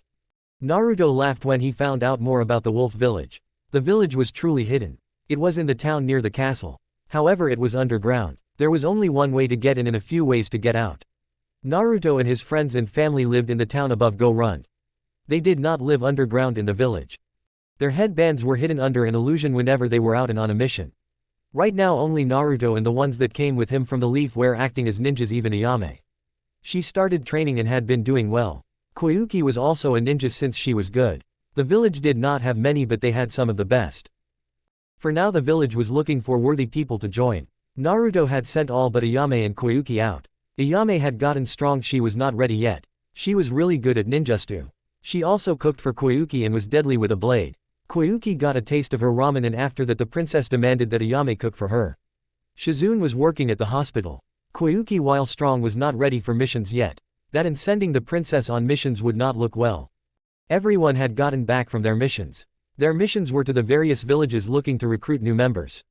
So far no one meet their standards. All of the others were getting down about it. Some had met the standards, but the ones were not ready to leave their village or did not want to. They were in his office. It was set up much like the Hokage's office. The main difference was the walls were a mixture of blue and black with some red in them. It was cool, Naruto thought. The office was underneath the castle. Naruto knew how to relax everyone. Everyone, it is not going to be easy. We can do this. We have only been active for about 2 months. So relax everyone and we will do it. We have many children ready for the academy. We have found a few teachers and all of you can take over. It was true and the author forgot to mention it. During the first mission they found some retired ninjas that were wandering the land and Naruto offered them some jobs. They all believed in family first, village and country second or last. Last was better, many thought. Everyone left to go home. Kurenai and Naruto walked hand in hand back home. For now they had their old home. It had been transported from the Leaf. Naruto could tell his wife was worried about something. So he asked her what it was that was troubling her. Naruto, there is no easy way to say this. First, I am not leaving you. Not now or ever, so you need not to worry about that. Second, Kami wants you to have more mates. She wants you to have 13 more mates. I know all of them and I am okay with all of them. I only know 12, I don't know who 13 is. Naruto was not sure how to act. He ran off. Kurenai expected this. At least he was not crying this time, so it meant he was not afraid. She spoke to him through their mental link. Somehow one was formed and it had grown. It started after Kurenai was marked. I know this is a lot for you, my fox. Look at all the good things. I will always love you and I am not going anywhere. Naruto smiled. I will always love you, to my red-eyed princess. I will be back soon. Naruto went to sit by the lake where he fought Koyuki's uncle in the final battle in this land. It always relaxed him. Any other guy would be jumping for joy at this idea of a harem. Naruto was unsure. He did not know what to do. He felt someone climb onto his lap. It was Amber, and she snuggled with her daddy. Amber and her sisters all knew what was going to happen. They even knew some of their new mommies. Amber knew her daddy needed her, so she ran to him. "Daddy, this is a good thing. You always wanted a large family, now you can have it." Naruto smiled at Amber. She was right about it. He picked her up and put her on his shoulders and headed back home. She had fallen asleep since she was tried. Through the link, Kurenai asked about Amber since Kurenai lost sight of the girl. Naruto told her that he had her and she was safe. This calmed Kurenai down. This was good since Kurenai had gone into what Naruto called worried mother mode. Others called it be careful around Kurenai mode. Kurenai was on the edge in this mode. Any good news and she would hug you. Any bad news she might kill you. When she had her time of the month and she went into worried mother mode, it was not pretty. A few were still in the hospital 7 months later. They may have had it coming, the verdict was unclear. She also had protective mother or demon fox mother mode. Others called it I am going to kill you so you should avoid me at all cost mode. Let's just say many died in this mode. A few of her targets on her missions with the leaf threatened to do things to her daughters. The ones that fought her did this. Let's just say the ones making the remarks did not return home and never would. Naruto had his modes as well. People that have seen both Naruto and Kurenai in these modes could not figure out who was scarier. All of his friends and family said Naruto was the one more likely to kill you. Kurenai the one more likely to maim first then kill. Naruto would not waste time, he would just kill. His kills were often very brutal, like cutting a guy in half with his claws. He wanted to make sure you stayed dead. Kurenai would slowly rip people's limbs off one by one. Sometimes she would rip a guy's arm off and then choke him with his own hand. Naruto put Amber to bed. He then went to hold Kurenai. Kurenai kissed him. I know it is sudden and I know it is not how you imagine things. However, it can be good for you and use. We can have the large family we wanted. Naruto pulled her close to him. I am okay with it. It does not make sense. Why are you okay with it? He had to ask her. For it made no sense that his wife was okay with it. Kurenai smiled and told him all the reasons she told the others. She ended. When we started to date, I realized one thing right away. Being with you, not many things make sense. However, I learned that it is just the way things are and everything is cool that way. Plus I know that the others you will love, but I will always have the biggest piece of your heart. It will just work, Kurenai told her husband. After some more cuddling, Kurenai had one more thing to say. Within the next few months they will come and let you know. Just go with it and follow your heart. I do not know who 13 is, but I have a guess. For now we should wait. Tomorrow the first one will come forth. Maybe the second, it is unclear. All of them understand that the clan is a battle clan. Just follow your heart. Naruto was worried about the girls and how they would take it. Kurenai told him that the girls were looking forward to it. They were looking forward to having more mommies. Naruto smiled at that. He pulled his wife close to him and warped her with his tails. Meet number 13. Can you guess who she is? She is dead, and the manga list her has a boy, but she is really girl. At least I think so. I will stand by that. Up above in heaven we see a young girl about age 15 or 16, maybe even 17 or 18. She has long black hair and brown eyes. Hard to tell eye color. Next to her was a woman that was clearly her mother. The young girl was Haku. She had died in wave. The last one to hold her before she died was Naruto. She had developed a crush on him during her mission. It hurt her very much to battle him, but she still did. Since her death she had watched Naruto. She had watched as Naruto buried her and gave her proper respect. She had heard him speak to her. She learned that Naruto had developed a crush on her as well. He vowed to her on her grave that he would fight to get stronger to protect the ones precious to him. Watching him, she had fallen in love with him. She longed to be with him, but she could not. So she did other things. She would give him encouragement when he was down. She would gently remind him of his promise. To Naruto it was just a soft wind flowing towards him. Her mother was named her Ki. Made up 100%. She had watched the young man her daughter was in love with. Her Ki agreed he was a good man and saw why her daughter was so in love with him.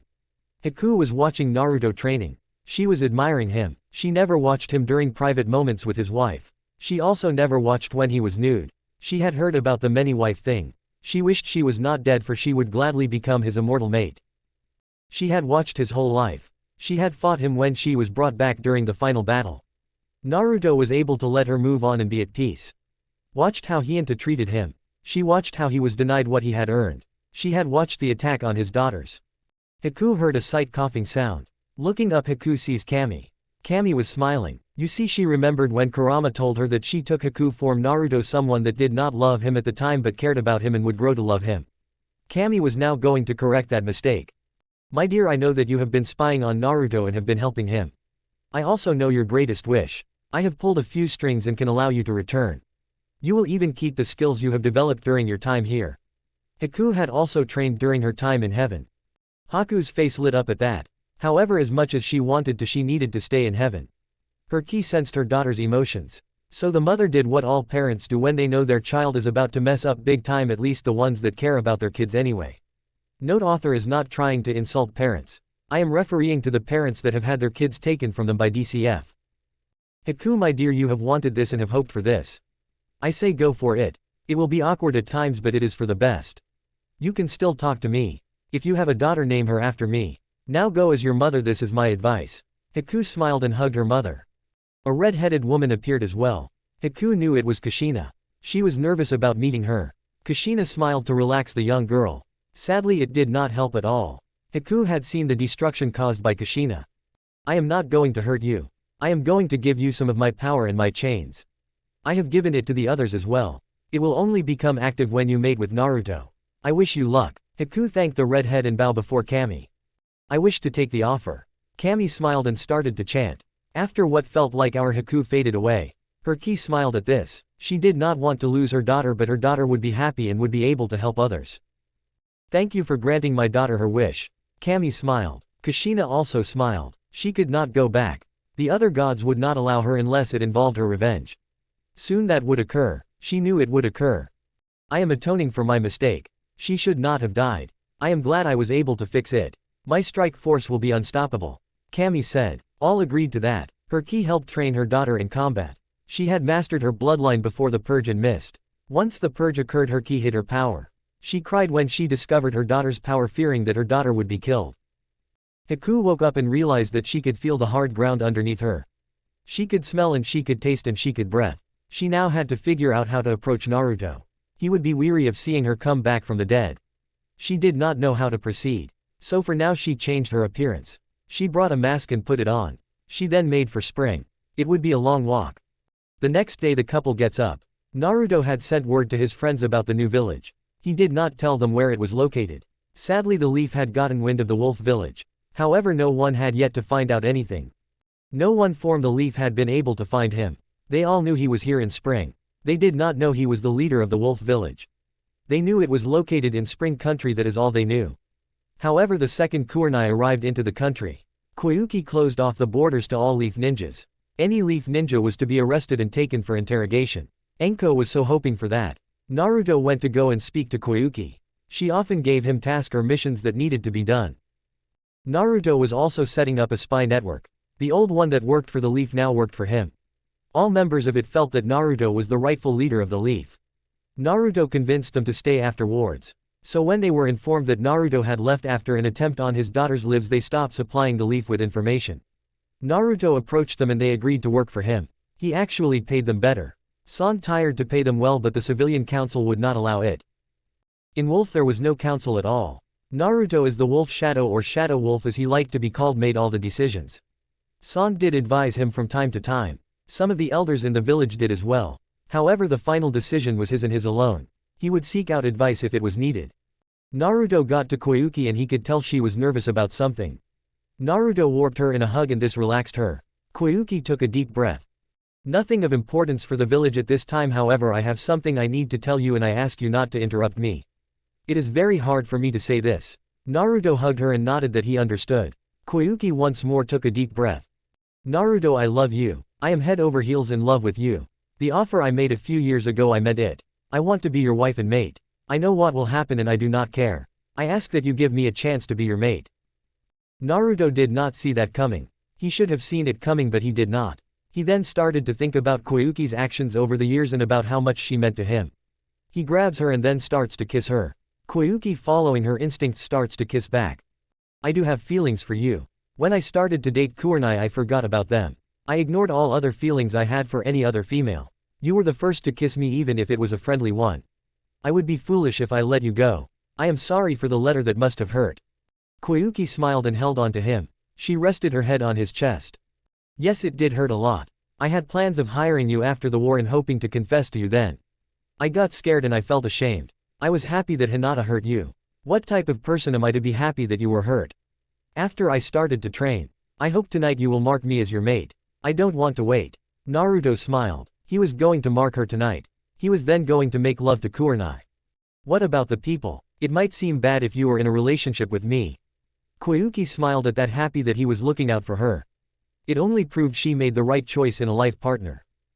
The people have wanted me to marry you for a long time. After you first saved us, there was talk of letting you be my king. I was always for it, but you were happy, so I did not try to force it. They will gladly want you to be king in the Shadow Wolf. They will let you have as many wives as you want, she told him. Midnight went into the family vault and brought out the Uzumaki symbol ring. He placed it on her finger. This ring Kurenai also had. It showed that she was a part of the Uzumaki family. All wives wore it. Kurenai really liked it. Koyuki also liked it. The symbol was blue and it was on a gold band. I will let you pick out another ring tomorrow. I have a lot in my vault. Koyuki smiled and kissed him. She was so happy. She started to get more nervous. Is it okay if we get married in a public display? The people want to see it. Naruto told her that was fine. He wanted his wives happy. So he would marry each as they wanted to be married. He was nervous about the public thing, but it would make the Leaf and Fire country sweet some more. However, they had no source of information.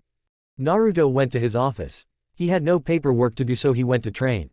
Even if he had any, he would leave a shadow clone and then train. Sometimes he would send a clone to train and he would do work. Today he needed to clear his head some more. Ayame also had a small ramen stand that she owned besides working for the princess. Naruto went to visit her. Ramen always relaxed him. Her father stayed in the Leaf Village. It was his home and he felt he should stay loyal no matter what. Her father sent her many letters. She did not open them. Naruto was happy about Koyuki and her confession, for he truthfully did love her. He had a crush on her for the longest time. Getting to know and spending time with her over the years on his various missions, it grew to love. After he started to date Kurenai, he buried his feelings for her. Naruto thought he had seen enough surprises today. How wrong he was. However, it was a good surprise. Chapter 29. I changed the name from Naruto's best gift to Naruto's new life. The reason being, the story takes place after the war. In it, Naruto has a new life. Stupid and foolish name, yes, but I think it works. Guest, thanks for your review. I will not have smut, I can't write them. Guest, yes, it is Haku. This chapter another confession, an announcement, and some look at the Leaf. Naruto and Midnight were on the way to get some ramen. Midnight had a box in her mouth which held another one of the Uzumaki symbol rings within it. All she had to say when asked was something along the lines of "you will need it." Naruto learned to trust his sister, so he just shrugged and figured he would find out soon enough what his sister meant. On the way over, he told Kurenai with their mental link what had happened and what he had promised. When he told her about the love making, she responded that she could not wait. Sometimes Naruto wondered if he changed his wife too much. He voiced his thoughts to her once after they were married. Her response to him was that yes, she changed after they started to date. However, she was not unhappy about it. She also pointed out that when she was a little girl, she was more relaxed and calm. She was more fun and she enjoyed messing with people like her friends more. After she started as a ninja, a lot of that changed. She became known as the Ice Queen. She liked messing with people, but she only did it as a ninja. That was why she was so good at genjutsu. It was part of her true self coming out to play. Naruto, she pointed out to him, reminded her of that. Since then she has grown stronger and was considered deadly in all aspects now thanks to him. Naruto did feel better after that, but sometimes still felt he had hurt his wife and made her change. Every time Kurenai sensed that, she would slap him and tell him otherwise. Naruto went to get his ramen. He was not really hungry, he just liked chatting with his sister. Ayame was always there for him. When he was younger, he could always count on her. She sometimes gave him food that was good but was going to be thrown out. She would listen to him and let him talk. Due to all of this, he had learned to rely on her over the years. Amber, when she first met Ayame the day after she was adopted, knew right away that the ramen chef was to be trusted and could help her in a jam. Ayame was the only person Amber did not have any fear at first meeting, all others she did. Naruto goes into the shop and is greeted with a hug from his sister. That was how she usually greeted him. With Ayame was Cherry. She bonded with Ayame after they moved to Spring Country. The two got along very well and were a deadly team in the kitchen and in training. The people of Spring Country were used to the foxes. They were not sacred of them at all. The people of Spring respected the foxes and saw them as protectors and friends. Many knew about Naruto and the fact that he used to hold the nine-tailed fox. All that knew respected him. By now the entire country knew and no one was afraid. Kurama even babysat for some of the kids. He lost a bet with Kurenai and had to do it. Naruto still laughed about it. Everyone did. Kurama should have known not to challenge Kurenai to a prank. The prank involved a council member and his personal effects and a flagpole. I am sure anyone can figure it out. The country of Spring was run by Koyuki, but she had a council that tried to take control from her. She really wanted to disband them but did not have the means yet. She hoped that when she married Naruto she would. The council member in question was not nice and Koyuki looked the other way on it and made Naruto punish Kurenai. Her punishment involved Naruto and a massage and then a few rounds of love-making. The next day in front of the council Kurenai said how sorry she was. Everyone laughed at it later since she was not sorry in the least, only that she got caught. After the hug Naruto asked for a bowl of ramen. Ayame made it and handed it over to him. She was nervous. Kurenai told her early that morning to confess to Naruto when he went to get ramen. Ayame wanted to wait until later. She wanted to be one of the last ones. However, Kurenai pointed out that Ayame had a huge impact on Naruto and he is who he is in part thanks to her. Naruto could tell that Ayame was nervous and worried. So he hugged her. He never asked what was wrong straight away. After a short time she usually told him, so he waited and provided the emotional support that was needed. What occurred next Naruto did not see coming, but he really should have seen it coming. Ayame kissed him on the lips. It was not a sisterly kiss, no, it was a kiss of pure love, one of lovers. Naruto, remembering his wife's words, kissed Ayame back with as much passion as she was giving. After the need for air became too strong to ignore, Ayame let go. She looked at Naruto with love in her eyes and a huge smile on her face. I love you, Naruto. I want more than anything to be your wife and mate. I know what will happen and I do not care. Ayame said, which caused Naruto to smile and pulled her into a hug and kissed her once more. I will not lie and say that I have thought you in that respect. You were always there for me and have always been there. I never figured you would want me like that. So I will gladly accept you as my mate. That is why I never asked. He placed the symbol ring on her finger and promised her she could pick out a ring tomorrow. I know Koyuki wants to be marked tonight. Will you mark me as well? Also, is it okay if we have a small wedding? I only want the family and friends there. I do not want my dad there. He made his choice when he refused to leave the village. Ayame said. Of course I will mark you tonight, and yes, I am okay with a small wedding. I only want you happy. If a small wedding makes you happy, then that is what we will do. The two kissed once more and Naruto left to go and train. His wife was not on a mission, so she trained with her. It was a fun battle. She still could not beat him in a spar. Every time Kurenai got close she would end up losing. He was just too good. However, the spars forced Naruto to get better since Kurenai would use new attack on him. So tonight is a foursome? She asked out of nowhere. It caused Naruto to blush but smile. He kissed his wife and this started heavy makeout session. A trooper came to the training field and saw the sight of the couple making out. He was to give a message and the last guard that stopped a makeout session was scared out of his mind. After the couple stopped he gave the message, which was that Naruto and Kurenai and the girls were needed at the castle later tonight when the princess gave an announcement. Afterwards Naruto went to train with his daughters. This part take place after Naruto goes to his office. Koyuki speaks with her council and just read insert evil laugh. Koyuki was on a high, she could still feel Naruto's lips on hers. Nothing could bring her down besides the fact she had to talk to her council, all of whom she hated. Every one of them had tried to take power away from her.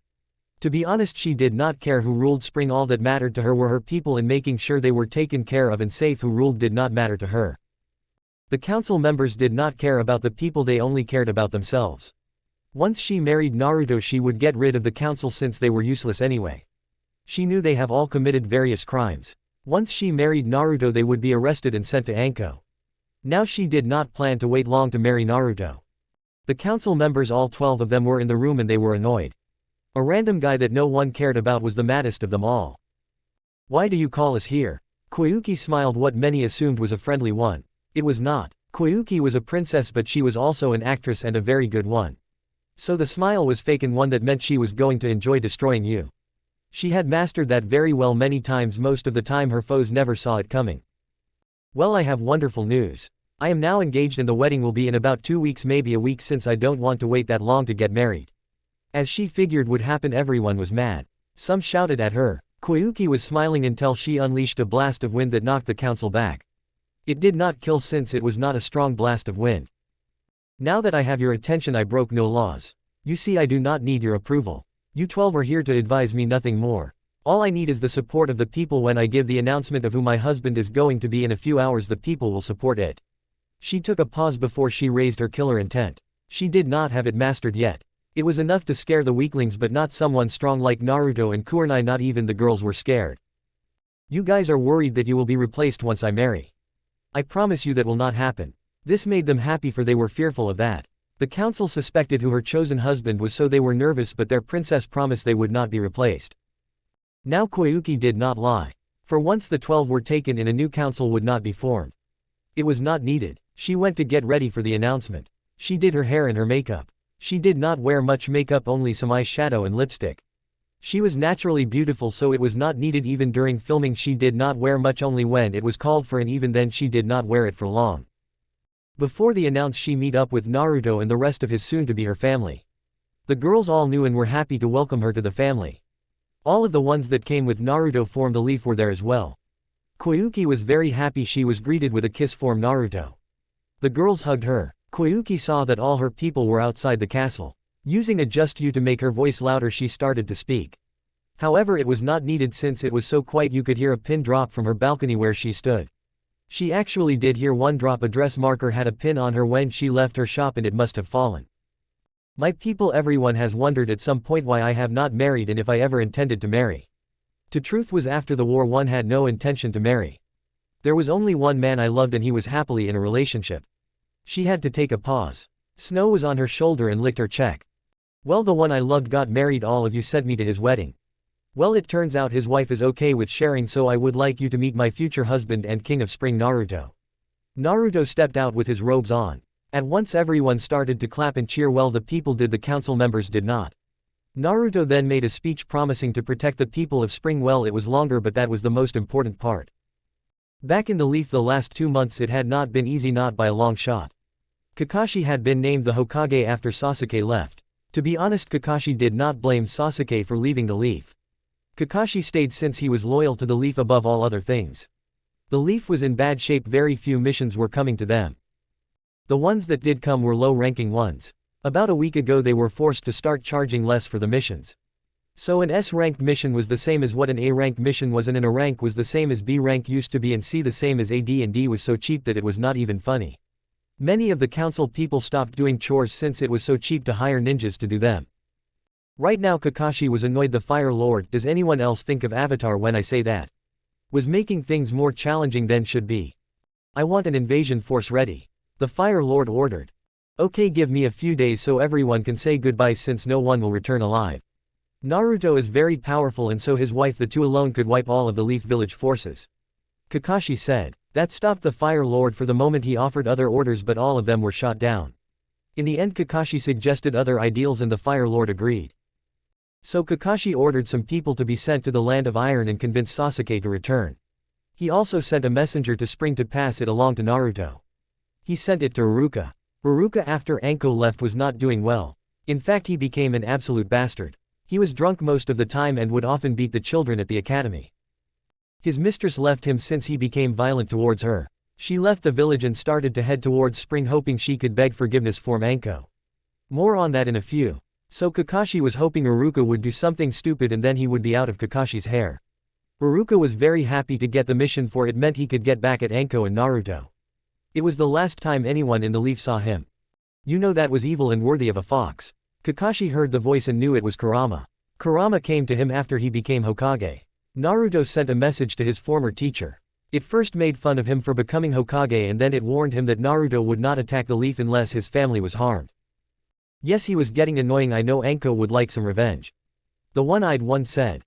The children in the orphanage will be gone tomorrow morning. The matron requested for asylum for herself and the kids. I would suggest you look the other way. Kakashi nodded since he did not want the kids forced to become ninjas. The council had voted to do that a few days ago. No one was able to stop it. The ninja side beside Hinata did not want it. However, the orphanage was a civilian matter and the ninja side could not fight it. Yes, the kids would become ninjas but all orphans were controlled by the civilians. Kurama left and with his fox allies set to work on freeing the kids. He was going to enjoy messing with the leaf. Chapter 30. That night back in Spring, Naruto had finished up his work. He went back afterwards and found some paperwork that was needed to be done. It took him about 30 minutes to get it all done and he enjoyed it. It was annoying but not too much. Running the village was hard. He was worried at first that he could not do it. In fact, he was scared he would mess everything up. As usual, when he had self-doubt, Kurenai slapped him. She did this whenever she knew he was starting to doubt himself. She knew it was the best way to get him to listen to her. Sometimes in that state he did not listen to her, he did not listen to anyone, it was not her just being violent. After the slap she would ask him what was getting him down. The first few times he would deny that anything was wrong. He stopped after the third time since Kurenai saw right through him and always did. Once he told her what was troubling him, she would help him out and point out how wrong he was. She would then tell him that she loved him and his daughters loved him and they all believed in him. That always got him to believe in himself and to vanish the self-doubt in his heart and mind. Yes, I know I am getting deep. With his paperwork done he went home. He was greeted with hugs from his daughters. He started to play with the dolls they had. His wife and soon-to-be 2 other wives watched him. Naruto made a clone and it went to make dinner during the time he played with his girls. He did not mind cooking but he rather play with his daughters. After dinner it was bedtime for the girls. They were very tired as usually they wanted a bedtime story from their daddy but they wanted their favorite story about the princess that was cursed. Form early in the story if you cannot recall it. After that the girls were asleep so he kissed them on the foreheads and went to shower. He smelled a little bit and he did not want to smell. Once he was done he put on his night cloths which were simply a pair of long pants. He did not wear a shirt since Kurenai told him he was not allowed to. She liked resting on his chest and hearing his heartbeat. Naruto walks into his room to find his wife, Koyuki and Ayame on his bed. All 3 are wearing a robe. Kurenai red, Koyuki white and Ayame brown. Once he gets in they all remove the robes and show that they are wearing a bra and panties that are the same color as the robe. Koyuki and Ayame remove their bras and panties and give Naruto the come hither motion with their best seductive wink. Kurenai kept her underwear on for now. She would wait for she knew her husband could handle all 3 of them. She also knew he could handle all 14 of his soon-to-be wives in one night. She could not wait for that. It was an hour later after making love to Koyuki and Ayame and marking them that he turned to Kurenai and ripped her clothes off of her and started to make love to her. Afterwards Naruto pulled Kurenai into his arms and wrapped a tail around Koyuki and Ayame and pulled them close to him. They had transformed. Koyuki had one black tail with a little bit of white in it. Ayame had a brown tail. Both women had matching ears and whiskers. Naruto still had 5 tails and Kurenai had 3 tails. So how was your first foursome? Kurenai said, teasing him. Naruto kissed her before he gave his answer. He was not embarrassed by his wife's antics for he was used to them and loved that she showed this side of her. It was fun, I can't wait for more. Kurenai smirked and looked down at her sister wives or soon-to-be sister wives and saw the happy loving smile on their faces. She kissed her husband and fell asleep on his chest. Naruto pulled Koyuki and Ayame closer to his chest as well and fell asleep. The next morning in the leaf Kakashi was asked to be at a council meeting. Now Kakashi was not a morning person, not even close. That was one reason why he was always late. He just did not like getting up unless he was on a mission. Also looking at the memorial stone did not help his being on time. The council meeting was called for a simple reason. The orphanage was gone and so were the kids. The council had planned to force the kids to become ninjas in the next few days. Hinata was the one that was the most furious. She was the one that suggested the idea and had been pushing for the idea. Her minions on the council went along with her since many wanted power, were sleeping with her or were scared of her. A couple, it was a combination of all 3. A random council member spoke up. The children have all gone, in fact the building is gone as if it was never there. Did you move them, Lord Hokage? Kakashi put on a surprised face since he was surprised. He knew about the kids but not that the building would be taken. It seems Naruto is still messing with them. What a great prank. On the inside the one-eyed Hokage was having a great time laughing at his former student's prank. Well, since they are gone nothing can be done about it. We do not have the manpower to look for them. Now if that is all, I have some work to get done that does not involve you. By the way, I did not move them. A few accused Kakashi of getting the kids out, to which he asked for proof and no one was able to deliver the proof. Kakashi went to his office, sealed it up and laughed like a loon for a good hour. The next morning in spring Koyuki woke up and noticed 3 things. She was naked. She was resting on a man that was just as naked as her. She is being held by something furry. She did not remember right away what happened last night, so she went into panic mode. Everything felt like a dream, so she was scared it was going to be a dream when she woke up. That fear made her think it was a dream. Looking up she sees that the naked man is Naruto and everything comes rushing back. She saw her tail and ears and noticed her breasts were bigger. Ayame was in the same boat when she woke up, however once both saw that it was Naruto they put their heads back down and cuddled deeper within his tails. Naruto, when will I go on missions? Ayame asked her soon-to-be husband. Naruto kissed her before he answered. In 2 days you will take a test to see if you are ready. If you are, then I will send you on low-ranking ones. Then we will slowly build you up. I am not going to try and shield you. I know as a cage I have to send people out to fight to get hurt and most likely die. However, if I can prevent pain and death by making sure my ninjas are strong and ready, then I will. They had to wake up even if no one wanted to. Food was made by Naruto and was eaten by all. The girls went off to school. Koyuki and Naruto had to go and see about the children that came from the leaf. On the way, Koyuki was nervous about something. Naruto knew it had nothing to do with the children. So he asked her what was bugging her. I was wondering if we can have the wedding in a week. I really don't want to wait and I don't want any outsiders at it. Naruto kissed her and agreed to it. Koyuki smiled and looked at her ring. It was a white diamond on a gold band. She picked it out and Naruto placed it on her finger. Ayame found a small simple diamond on a gold band. She was always a simple girl, so it was what made her the happiest. When they get there, they find the orphanage is there and the children as well. However, when the two get a closer look at the children, rage fills Naruto's soul. None of the children had any clean cloths. All of them looked like they were wearing cleaning rags. All looked dirty and underfed. It was bad, very bad. The matron informed Naruto and Koyuki that the council gave a very small amount of money, not enough to care for the kids. She was using her own funds and even that was not enough. No one would donate since the council made the life of anyone that did miserable beyond compare. The doctors refused to come anymore since the council would not pay for it. The doctors used to get paid by the council to come and do their job. A few children had died from something that could have been prevented. The matron was able to get a message out to Naruto. Kurama gave it to Naruto. He was in the village trying to figure out how best to destroy it. He went to visit the orphanage and got the message. Naruto then pleaded for Koyuki to allow the children to come. The note that was given showed that things were bad. No one knew just how bad. Naruto sent Midnight off and she returned a few moments later with Suand and Shizune. Both got to work looking over the children. Sand was pacing herself. Shuan's was not. Whenever children were hurt, she tended to not pace herself. Naruto noticed this and put his hand on her shoulder. He then spoke. Shizune, please go slower, you will only hurt yourself and the kids. He saw that she wanted to argue and fight him. However, he spoke once more. I do not want to do this, but if you don't slow down I will force you to stop. You mean too much to me to see you get hurt. I understand why you are like this, but please, for my sanity, go slow. I can't stand to see someone I care deeply about get herself hurt when she does not need to. Shizune's heart melted at this. She knew he was right, so she took it slowly after that. Suand was in shock, for she had been trying for years to get Shizune to slow down in this type of situation. Naruto was able to do it after only one try. She knew Shizune was in love with Naruto and knew Naruto had feelings for her. She smiled and thought, good luck my daughter, but I don't think you will need it. You see, Sand saw Shizune as her daughter and Naruto as her son, so for her to see both her children married to each other filled her heart with joy. She wondered what their kids would look like. After a few hours all the children were taken care of. Sand and Shizune gave the report to Naruto and Koyuki, however they called Kurenai first.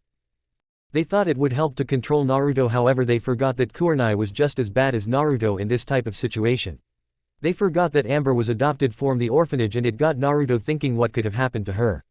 The report went that all the children were malnourished, all had broken bones and many were sick. Thankfully all were treatable and the kids would live. Sadly, Naruto and Kurenai had to hold each other back from destroying the leaf. However, they promised to pay them back in time. They knew the leaf would attack and then Wolf would counterattack. Kurama had promised that the other 8 demons would gladly join in. Shizune was exhausted, she collapsed to the ground afterwards. Sand announced that she needed rest, so Naruto picked her up and carried her to her home. He was going to do that before Kurenai told him to carry her to their house and to put her on their bed. So Naruto did just that. He learned long ago to listen to Kurenai. For one, she was always right, and two, she was scary when she was mad.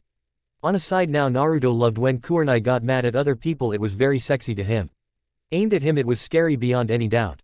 Kurenai knew Naruto respected Shizune and had feelings for her. Like all the women he had feelings for, he buried them when they started to date. So she would be happy when Shuans joined them. Naruto told Kurenai what Koyuki asked and she smiled. Ayame got home, she asked for the wedding to be in 2 weeks, which Naruto agreed to it. Kurenai started to plan the weddings, all 13 of them, since she knew who the brides would be. Well, she did not know for sure who 13 would be, but she had a guess. She was right, as you will all find out. An hour later Shizune woke up, and when she gets downstairs she realized she was at Naruto's house. She thanked him and was about to walk home when Kurenai pulled her aside and told her it was time. Shizune was nervous, so very nervous. Kurenai asked Shizune to stay for dinner, and by ask it was not a request, it was an order. Shizune and all the other women that came from the leaf understood a few things. Naruto would love them as much as he did Kurenai, however Kurenai was the alpha female. If she gave an order it was to be done. All of them were okay with that. Kurenai herself was not worried about any of the former leaf woman challenging her. She did wonder about the others but she figured she would cross that bridge later. First Shizune and Naruto were sent to get something from the store that was in the middle of the town. It would take half an hour to get there and back. On the way Naruto could tell that Shizune was nervous, however before he could speak she did. Naruto, I am not sure how to say this, I have thought of a few different ways. So I am just going to do it. She grabbed him and kissed him. Naruto returned the kiss with equal passion. Shizune smiled and fainted from the kiss. Naruto had grabbed her to make sure she was not hurt. He then went to get the item he was asked to get and carried Shun home. The whole way back he was smiling, glad to know that Shizune loved him and wanted to be his wife. Kurenai saw them and knew what had happened and she was smiling, so were the girls.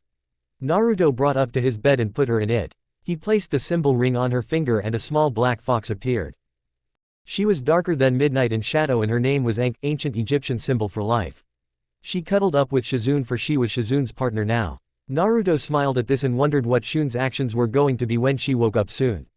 Naruto kissed her softly, whispered I love you and left to make food for the family. Shizune woke up an hour later and noticed she was in a bed and there was something furry next to her. She looks down and sees a small dark black fox.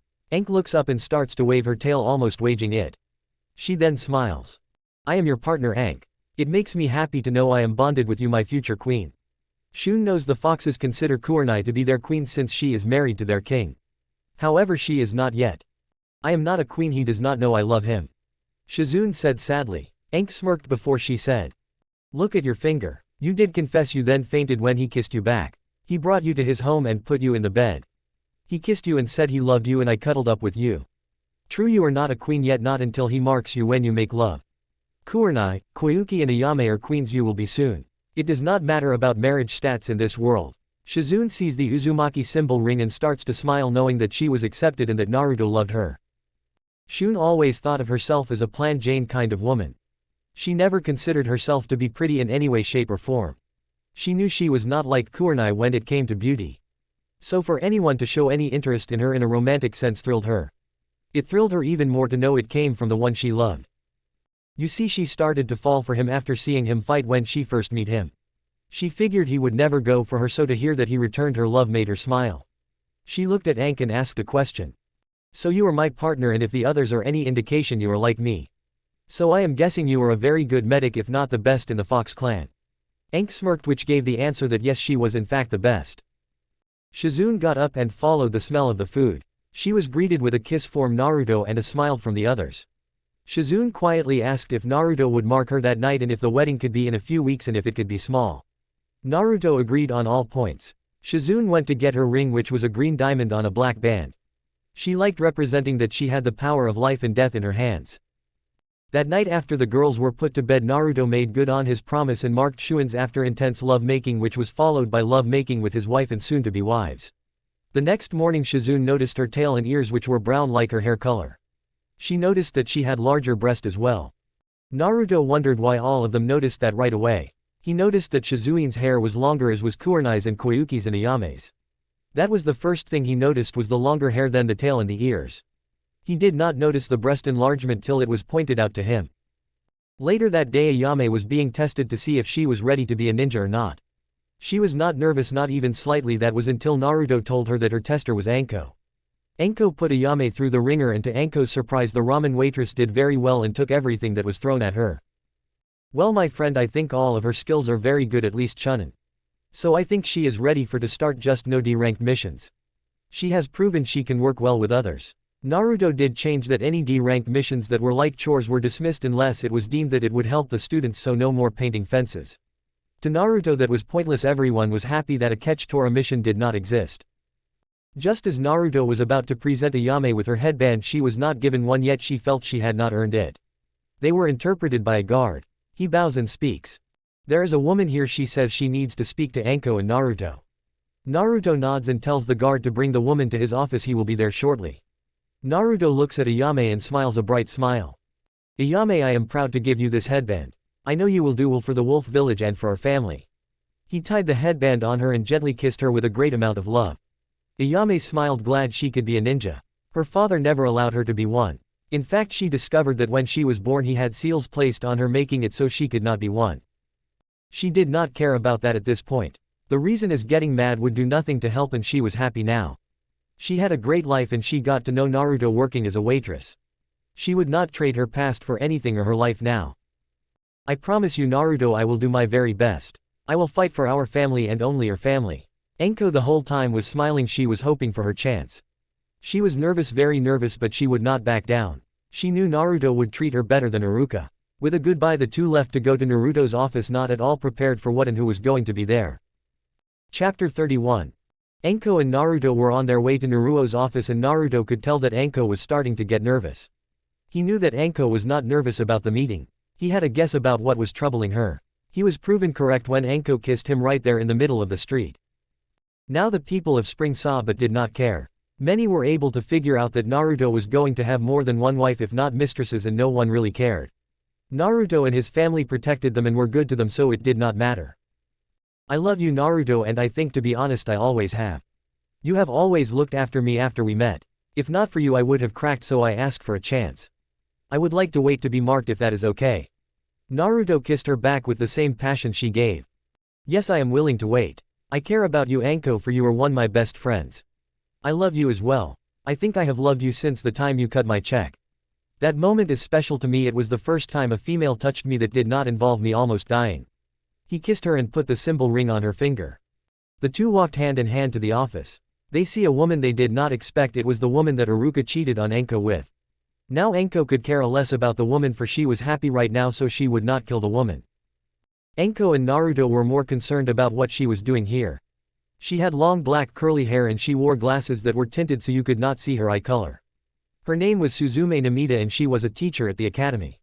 She taught the girls. Before she slept with Iruka, Enko did not like her. In fact, none of the other three ice queens liked her. It would not be safe to say they hated her. A better term would be they had no respect for her at all. The reason was what she taught. She taught the girls of the class the special girl-only classes that were not just sex education. You see, a few years after the attack of the Nine-Tailed Fox, the civilian council took control of the academy. This was allowed by the third since he did not have the means to fight it. At least that is what he thought, but he forgot that he was in charge of the village, not the council. The ninja council, it was the only time they all agreed on something. Keep in mind the Uchiha clan was in power at that time and they argued over everything. When the civilians took over, they changed many of the classes and made the standards easier. The whole free justice thing, that was their fault and no one could change it. It was also why so many died on their first missions out of the village. When it came to the girls, it was felt that things needed to change.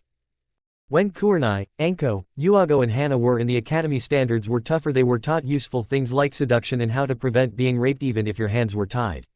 They were taught to be women but also ninjas.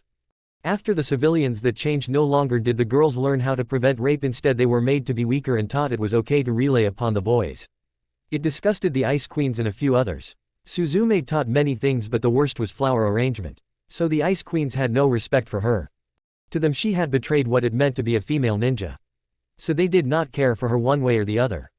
However, that all changed when they were at Kurenai and Naruto's home. All four were relaxing and spending time with the family. Enko came in and all could tell that she was beyond upset. She told them what Hiss had told her, that her husband had cheated on her. All four wanted to kill Suzume and Iruka when they found out. Naruto convinced them it was not a good idea. It was not easy, but he was able to do it. It was about 3 months after Naruto and Kurenai were married. Flashback. All four Ice Queens were furious at Naruto. He had suggested that they let Suzume and Iruka get away with her in his crime. Naruto spoke. I am not saying let her get away with her actions. Both of them need to be punished, however killing them will just result in you four being labeled as monsters and be put to death. There is more than one way to hurt someone. I suggest we make things difficult for them. The foxes would love a challenge. Thankfully this claimed the 4 down and the 5 in the room made plans to get revenge. One thing was Naruto talked Enko into slowly taking the money from the joint account and putting it in her own. Sand walked in later and when she was told agreed to cut both Suzume and Iruka's pay. Naruto, please hold me. I need my brother to hold me. Kurenai gave him the look that meant it was okay. The girls came downstairs and cuddled with Auntie Enko. They had no clue what was going on, but they sensed their auntie needed a hug. End flashback. Both Naruto and Enko noticed that Suzume did not have her leaf headband on. Now this could mean many things, so they waited. It was Naruto that spoke up. He was using his cage voice which scared many people expect his loved ones. Suzume, I must say you have a lot of nerve coming here. So I figure you came for a reason or a few reasons. So I'm willing to hear you out. However, I warn you I will not stop Anko from killing you if she wishes it. We know you were not at fault since you were raped, but you still hurt Anko and I will not allow my family to be harmed. Suzume pulled out a knife and handed it to Anko. She then bowed her head. I have wronged you, no matter what you say. I have done something bad, so I give you my life. This is a statement meant to target the blame the victim culture in the USA of rape. Anko and Naruto were in shock by this. Anko smiled and forced Suzume to look up. She handed the knife back. It was not your fault and I am glad I listened and did not kill you right away. I have thought and said things that were not nice. I give you your life, do with it as you will. It was not discovered until after leaving the Leaf Village that Suzume was raped by Iruka and forced to act like his mistress. Suzume bowed once more. I wish to ask for a job and to warn you that Iruka is nearby, if not already in the village. Naruto smiled, but his smile that meant trouble for his foes. I know, we knew he got here about 2 hours ago. He thinks he is going to harm my daughters.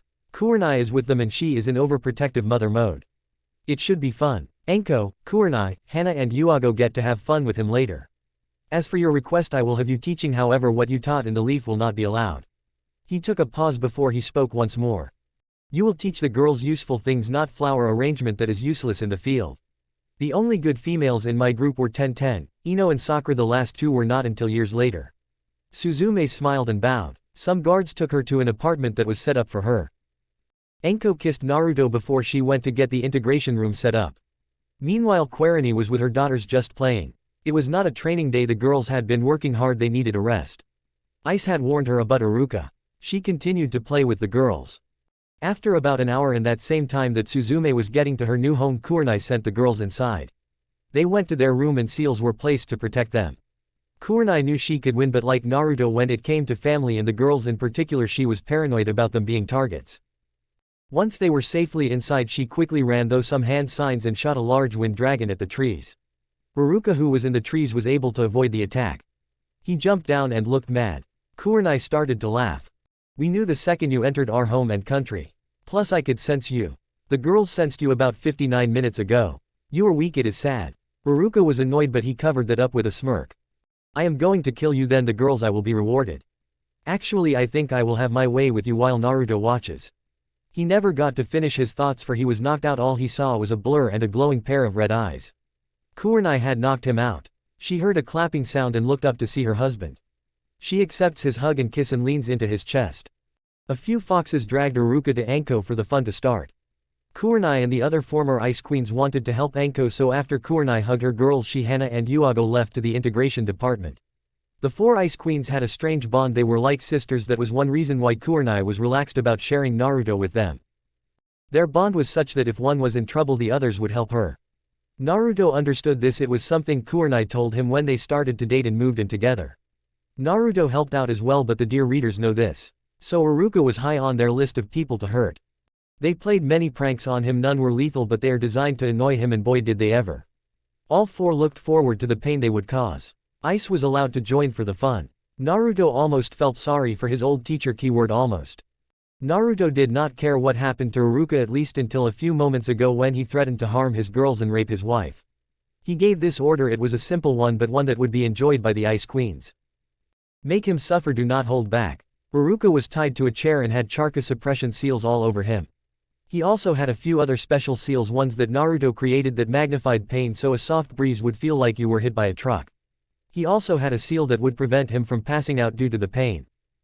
Iruka was waiting, and after a while in walks Anko, Kurenai, Yuago and Henna.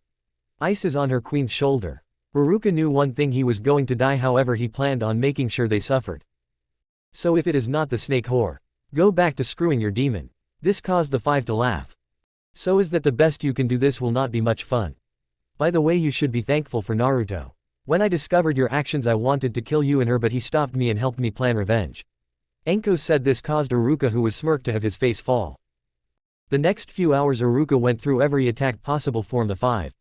However, he kept shouting things at Anko that were upsetting her. After a while Ice went back with the information to Naruto. He quickly read it and gave the order to kill Iruka. Before he was killed he had this to say. You are a whore, Anko, and no one will love you ever. Plus this village will burn to the ground and Naruto and all his demons will all die. Kurenai and Anko combined their power to create a deadly fire attack that burnt him. Nothing was left except his headband. Kurenai had Anko in a hug holding her friend close. All the comments were wearing her down. So she added this. Do not listen for he is wrong. Naruto loves you for you would not be alive if that were false. The seal on the ring will kill anyone that does not love the giver and if the giver does not love her or him. We love you, your sisters love you, our daughters love you. Anko smiled and hugged her friend. Will he mark me tonight or at least hold me tonight? I need to feel love again. Kurenai smiled and nodded before she added to the thought. Yes he will, he only wants you and is happy so he will if you want it. I ask that you make sure it is not rushed and it is what you really want. Anko nodded her head before she spoke. I do want it and I know I will be allowed to sign the fox contract but I do not want to lose the snakes, they are my friends.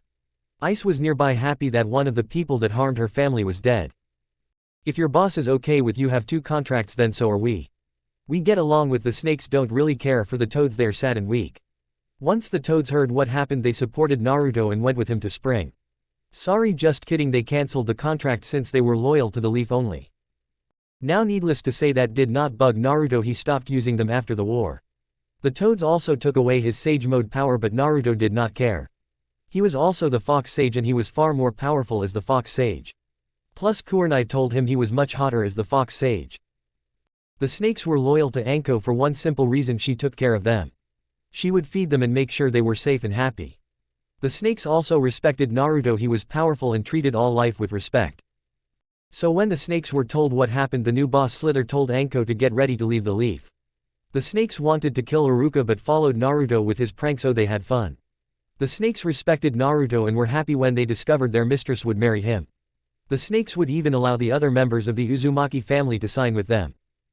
Later that night Naruto did mark Anko after making love to her. She woke up the next morning with purple ears, a tail also with the bigger breast.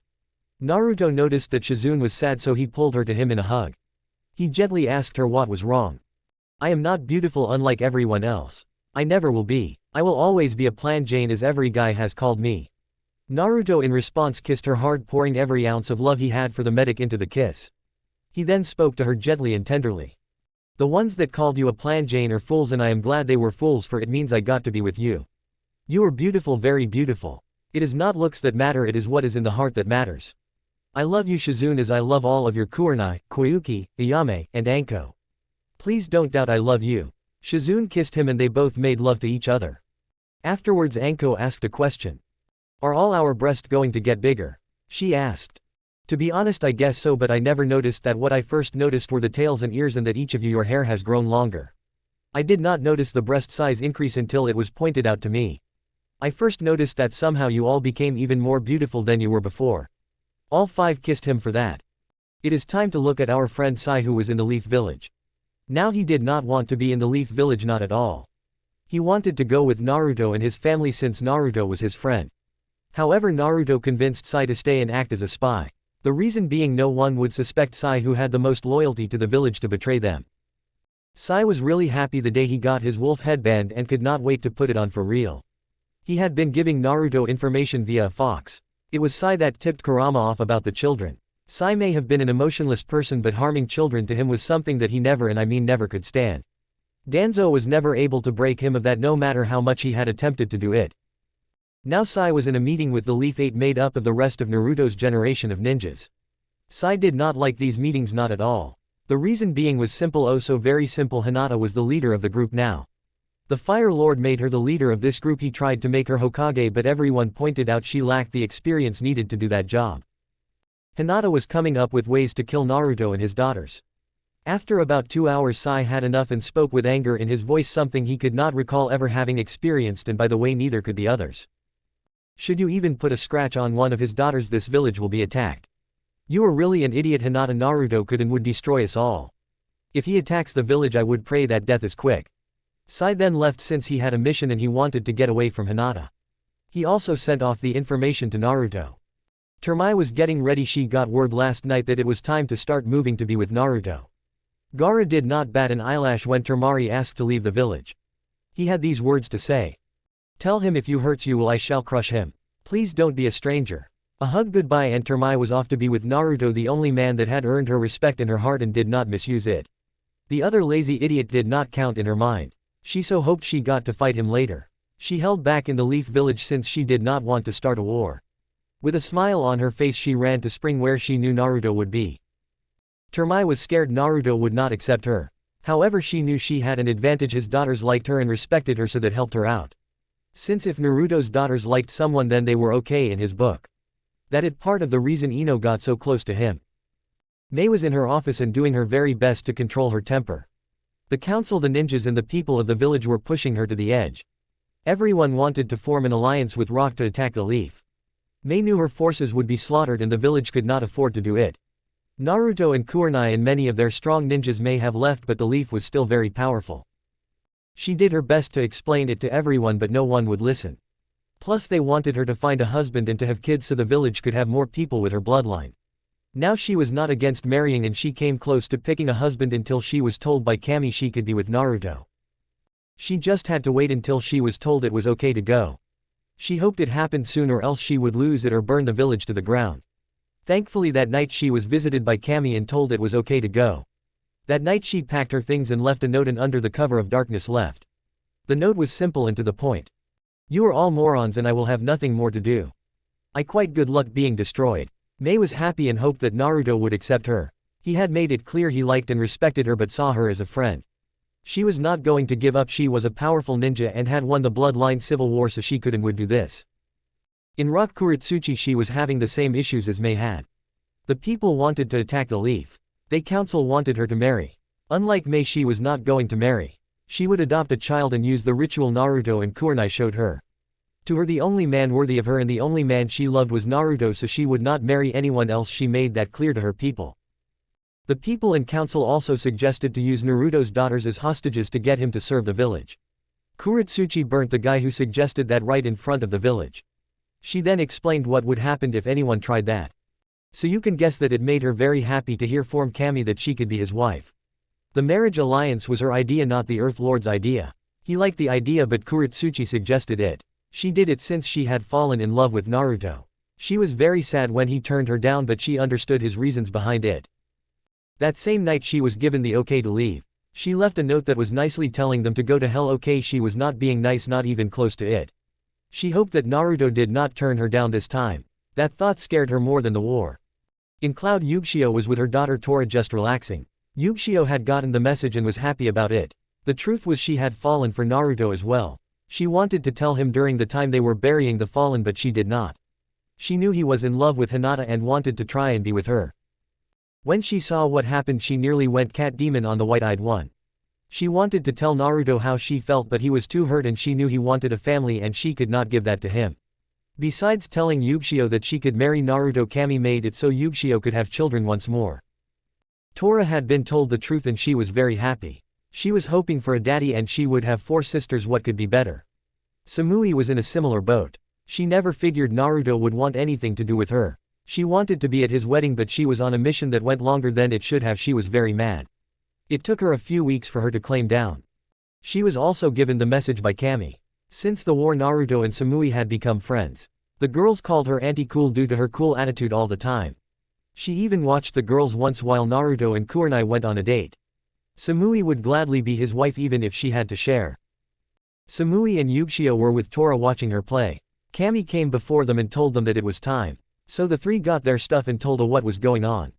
A smiled and wished the 3 well. He also added a few threats towards Naruto, all of the empty, since he knew even on a bad day with only 1 arm and 1 leg Naruto could still kill him. In Demon Country, Shien was with Lily playing and having fun. Shien lied at Naruto's wedding. She did love Naruto, she loved him very much. That was why she adopted, for she felt no one was worthy. She was really happy to learn that she could be Naruto's wife. Lily was told the truth. She had also gotten a vision of the future and it was wonderful and made her cry. She was happy to get a dad and sisters. Later that night Shien left. She had trained a new priestess, so she was okay in that book. She found it funny that a priestess would become a demon. The irony was not lost on her. Haku was near spring, but she was scared, so very scared she did not know what to do or how to approach. She got a message from Kami. That message was to go to Demon Country and aid Shien. So Haku did just that. Haku was scared of how Naruto would react. She did not know how he would react and that worried her. She was also scared of Kurenai. Haku knew that Kurenai was the alpha female. Naruto may not treat one of his mates any better, but in the family Kurenai was top female and the others knew it and accepted it. Haku knew first she had to get Kurenai to side with her and she did not know if it would work. So Haku a few days later found Shion and Lily and offered to escort them to spring. Shion was weary of Haku but could sense her heart, so she agreed to the protection. She was on her own and it made her feel better. The next morning the family wakes up and gets ready for the day. Enko finds a small dark purple fox named Hubby. Naruto rolled his eyes at this. You know Hubby, I am not surprised that you have bonded with Enko. Hubby licked her father's cheek and then snuggled up to Enko. You see, Hubby was the fox version of Enko. All across the world many people shivered at this prospect. Enko had gotten her ring, it was a purple diamond on a blue band. The blue was gold but special charcoal was used to make it that way. To her it was better than the one Iruka gave her. It was a very cheap ring. The amount of money spent never bugged her, in fact she did not care. She cared that Iruka clearly did not give the ring any thought. Naruto allowed her to pick her ring out and she loved him for it. Chapter 32. Some bashing of Sasuke and Sakura. Made a mistake, I mad forest bond with two. It had been 2 days since Iruka was put to death and Enko was marked. She asked to be married after Shizune. So far the plan was Koyuki then Ayame, then Shizune and then Enko. The weddings would be 2 weeks apart. Kurenai was trying to work out who would be next. After some time she figured it out. So she went to tell that person that it was her turn. She then started to set it up. The next one was going to be Henna, but she was very nervous and needed to be marked a different way. Henna acted confident but in reality she was not. She could not talk to guys, which is why she did not have a serious boyfriend or any boyfriend. Plus she found most to be jerks. That morning Midnight and Ice looked sick and that worried Naruto and Kurenai, so Kurenai suggested that Naruto take them to see Henna. Henna had taken over as the vet for Spring Country. She did some missions but not many, she did not like the field very much anymore. Naruto respected that and only asked her to go on missions if the need was there. She had become the vet for Spring Country and people all over came to her.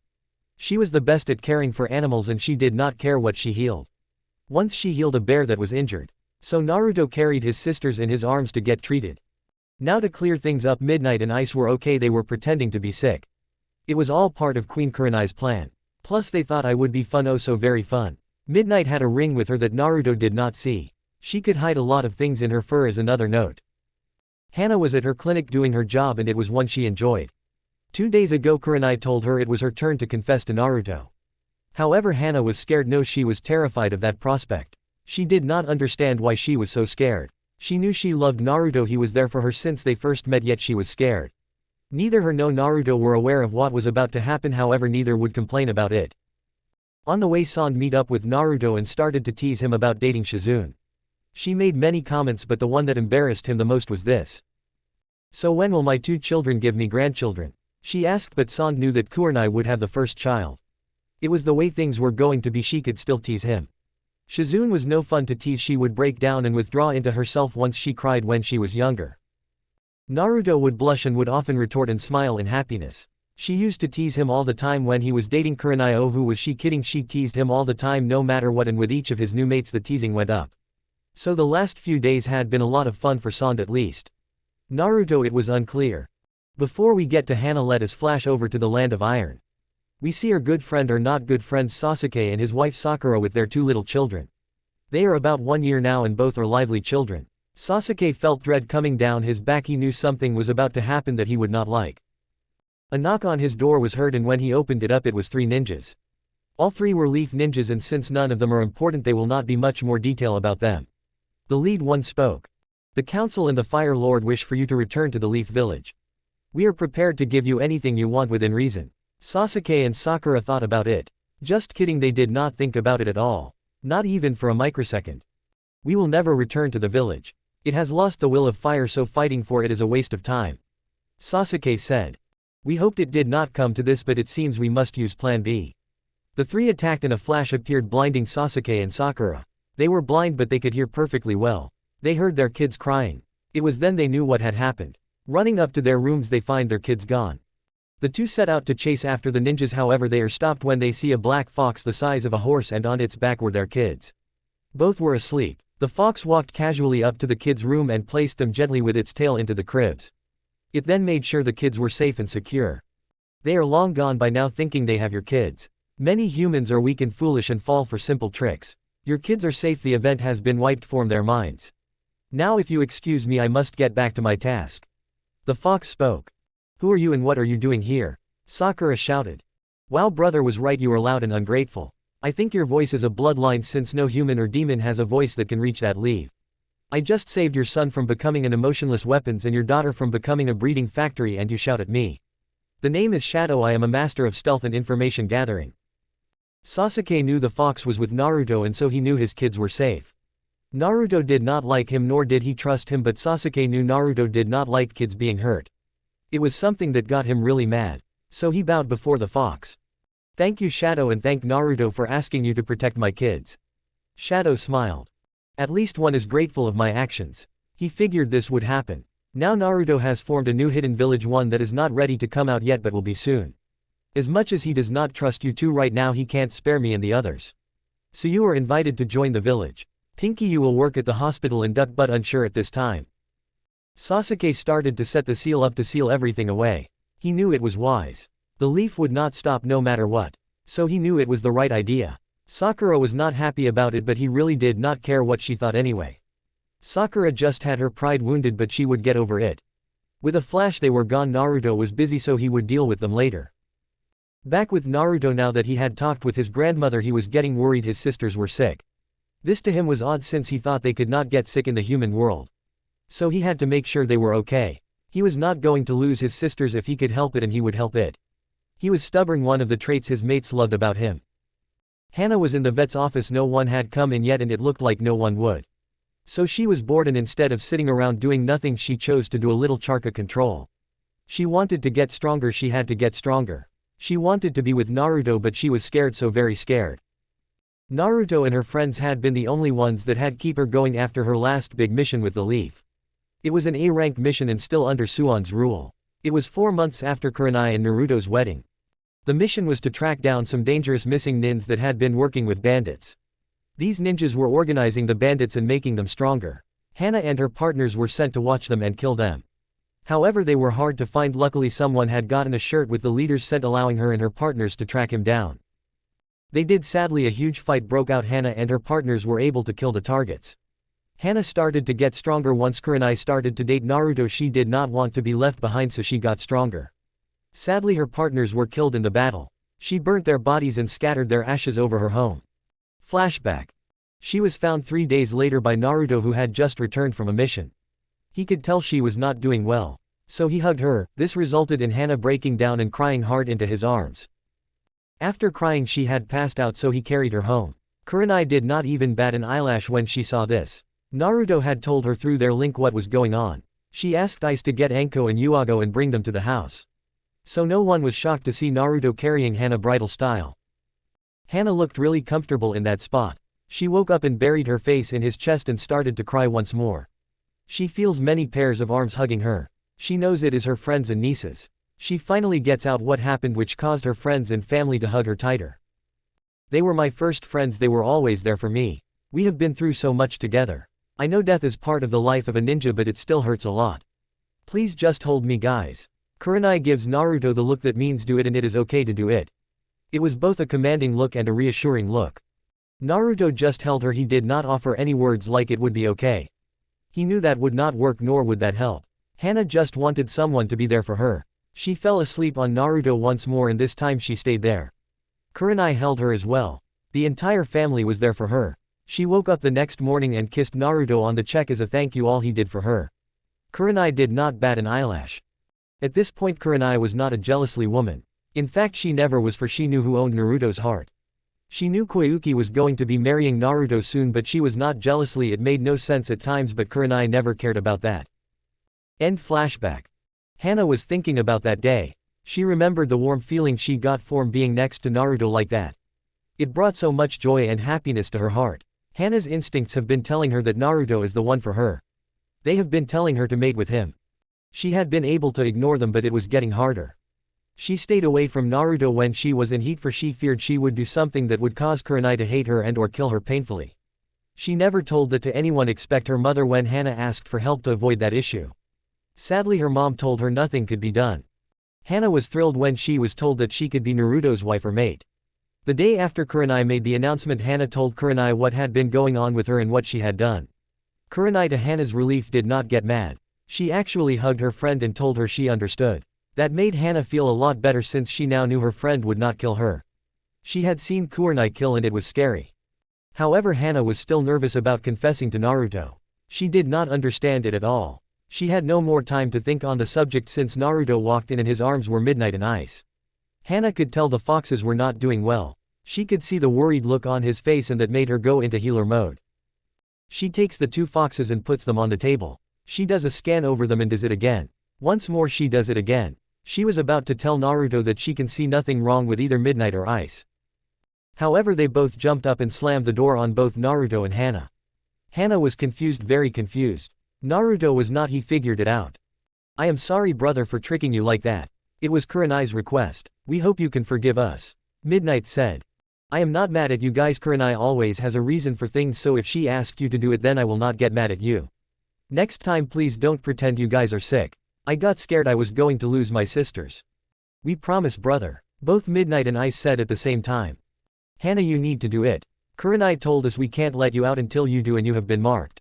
Naruto heard Kurenai in his head. I am sorry for tricking you about Midnight and Ice, it was the only way. You need to take Hana and be rough with her when she speaks. I know it is against your nature but you can't be too gentle with her. Okay, but please do not do that again. My heart nearly stopped when I saw Midnight and Ice in that state. Kurenai agreed to never do that again. She was just happy that Naruto forgave her for tricking him. She knew it was foolish but it was the best way to get done what she wanted done and what needed to be done. Naruto could tell that Hana was nervous and scared. So he pulled her close to him and hugged her. Now by this point he had a guess as to what was going on. He had started to use his brain more. So he took a chance and kissed Hana. She did not expect this but she went with it and allowed her instincts to take over for a short time. I love you Naruto. I was attracted to you and have been since you started to date Kurenai. I ignored my instincts, they have been screaming at me to mate with you. I ignored them since I figured it was just lust speaking to me. She had to take a pause. After night, bright and light were killed, you helped me go on. I knew then I was in love with you. When I was told I could marry you I was happy but I was scared, oh so very sacred, and I never felt this scared before. I love you, I want you to mark me now, I can't take it anymore. So Naruto mated with her. Following Kurenai's advice, he was not gentle at all. He was rough and Hana took it all. She enjoyed it. She passed out when Naruto marked her. She had a brown tail and ears. Naruto placed the ring on her finger. He got dressed and dressed her and got ready to leave. He picked her up bridal style. Ice and Midnight were by his side when they let him out. He picked them up and placed them on his shoulders. He could tell they were still upset. You two, I am not mad, you are not going anywhere. I understand what you did and why now, no more being sad. This caused his 2 sisters to lick his cheek in their happiness that their brother forgave them. He got home and put Hana in the bed and covered her. A small green fox appeared and cuddled with her. Her name was a boar. During the time Naruto and Hana were getting to know each other, Koyuki was dealing with Sasuke and Sakura. Koyuki hated Sasuke and hated him with a passion. After the final battle, the many lords of the elemental nations spoke of what needed to be done. Naruto was awarded hero status in all nations. Aerith, it was a little iffy but still he was well liked and given the status in Earth. Sasuke, many did not know what to do with him. The Fire Lord wanted Sasuke and his clan's eyes. He wanted Sasuke under the CRA and him to have many wives to have more children. Many of the other lords wanted Sasuke dead. Sadly, since he was under the control of the Fire Lord due to not being declared a missing nin, no one could say anything. Koyuki warned the Fire Lord that allowing Sasuke to live would insult all the people that had died in the war. He did not listen. Now the other lords wanted to fight but a deal was reached. As long as Sasuke had only one wife they would allow him to live. Koyuki hated doing it but it was better than the other option. Sakura, the Princess of Spring, did not care too much about. The pink one was a joke to her. That was until she learned what the pink one used to do to Naruto. The little ones she did not care too much about. She figured they would become like their parents or not, it could go either way. She got up and circled them. Well, it seems we have 2 more members of the group that freed this country. I guess I should thank you. However, I do not want to thank either of you. For I hate both of you and neither myself nor do my people see you as heroes. Koyuki knew of Sakura's temper, spoke quickly. You each killed 1 enemy, granted they were strong and high-ranking. Naruto killed many more and risked his life a few times to save me and my people. Besides duck butt, any good you may have done was crossed out a few years ago. You see, you murdered 17 of my people. including one of the only members of my council that actually cared about the people. This caused more people to die from lack of medicine. In all you have 47 people that have died as a result of your actions. What about me? Sakura asked. Koyuki sighed. You are useful. Shizune and San could use a break more often. So you will help out and train others. Naruto will say this to you but he will be nicer than me. If either of you go near crossing the line I will have you both put to death. You are in my country now. I will not stand for any acts of treason. You will follow the laws and no one gets special treatment due to a bloodline. Can I join the ninja ranks please? Sasuke asked. That is up to the wolf shadow. I do not tell him how to train the forces. Something the leaf did not do well. Of course since the wolf shadow will become my husband in 2 days it is a moot point. In walks Kurenai and they did not think Kurenai would have their side. They were right. Well it looks like they are here. I really wish Naruto had not allowed them to come to the village in this country it would have been so much nicer. Sasuke can be trusted somewhat but Sakura can't. Oh well Naruto knows what he is doing. It also frees Shadow. I can be trusted. Sakura shouted. Really Pinky you think so? Let me tell you the real reason why you were allowed to give Amber her first checkup after Naruto adopted her. It was a test and you failed and not just a little bit you failed in a big way. That night Shadow followed you and heard you give Sasuke a detailed report of Amber and her health. Since then he figured you were untrustworthy. He gave you a chance and you blew it. What about Ino? Sakura asked. This caused Kurenai to sigh. Even now the pink one would not give up her old rivalry. She was just told her once friend set her up and she cared only about Ino. Same thing expect Ino has told no one not even the council or the Hokage when she was ordered to do it. Not even the Fire Lord could get any information out of her. Now Naruto will call you soon. He is getting married in 2 days. No he is not leaving me he is going to have 14 wives by the end of the year as to why that is none of your concern. Now please be gone. You annoy me. Sakura was about to say something but was stopped by Sasuke. Thank you princess for allowing my family's safety in your country and if you wish it I will gladly pay with my life for the crimes I committed against the people of Spring Country. Sakura was stunned by this. As was Koyuki a part of her was tempted to do it. It seems like one of you is smart. Looking up they see Naruto and he kisses both Kurenai and Koyuki. Okay Sakura I would like you to work in the hospital you will work under your old master. Sasuke I will think about you being a ninja. I am unsure at this time. I will need you for the coming war. Did you really want me dead after the war? Sasuke asked his friend. Yes I did. After all that you had done you should have been put to death. Your eyes once again saved you. What war is coming? Sakura asked which caused everyone to roll their eyes. The leaf will not take this laying down. I learned from several sources that many wish to attack me and my family. Naruto said. Naruto I think we should allow Sasuke to be a ninja. Kurenai said this and Naruto agreed with her. He would never ignore the words of wisdom from his wife any of his wives or mates. Very well Sasuke and Sakura you are both ninjas of the Hidden Wolf Village. However make one wrong move and I will kill you. The Naruto you knew is gone he died after the final battle. He does not forgive so easily anymore. He handed them the headbands and left to go and pick up his girls. Kurenai went with him. The next morning Hannah picked out her ring it was a diamond with a sapphire on a white gold band. She woke up that morning also to a new partner a small green fox named Abor. It made Hannah happy to have a friend by her side once more. Chapter 33. To guest, even if I owned Naruto which I don't I would go to college to have something to fall back on. Who else loved 678 OMG that was awesome. When Mei gets married the wedding dress will be that one. Koyuki was pacing back and forth in her room. She was already in her wedding dress for today was a big day for her today was her wedding day.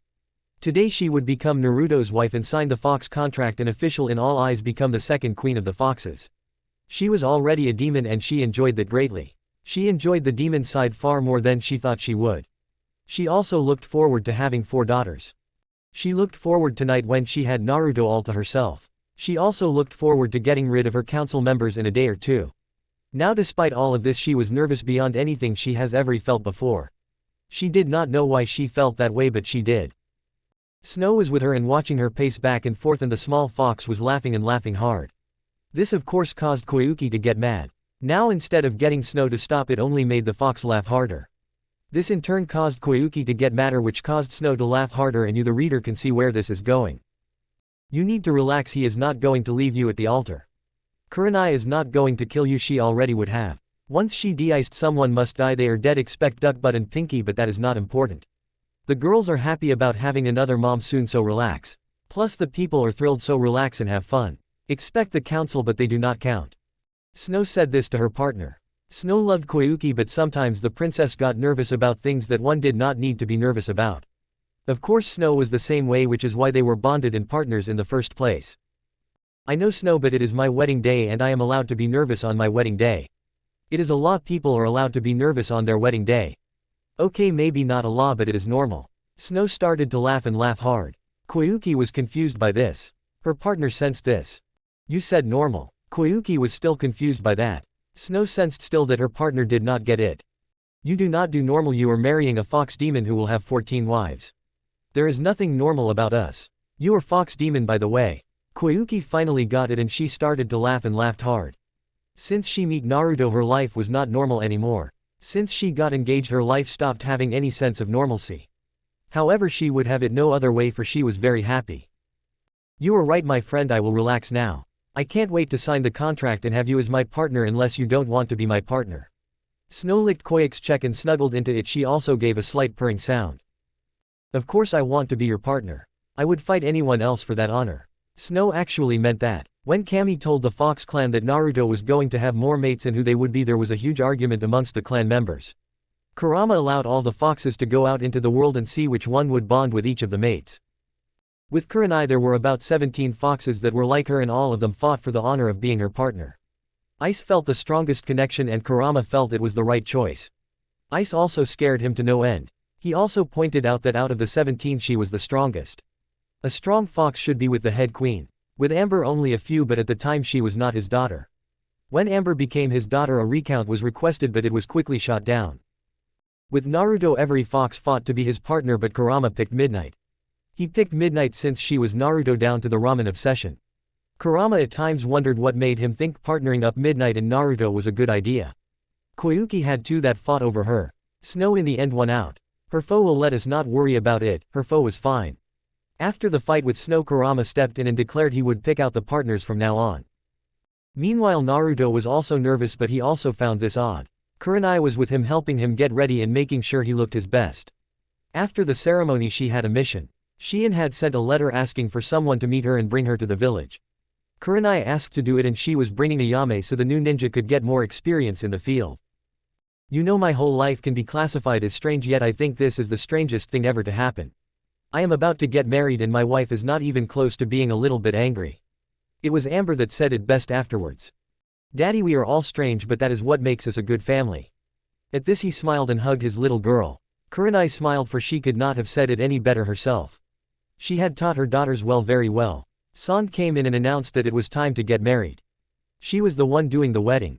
Koyuki asked her to do since the old medic did so well the first time. Koyuki was one of the many crying at the wedding. She and Kurama fought over who cried the hardest. It was still up in the air. Now no one in the family trusted the Leaf Village, so guards both human and fox were patrolling the area. Naruto was waiting at the front of the altar with Sand and Kurama.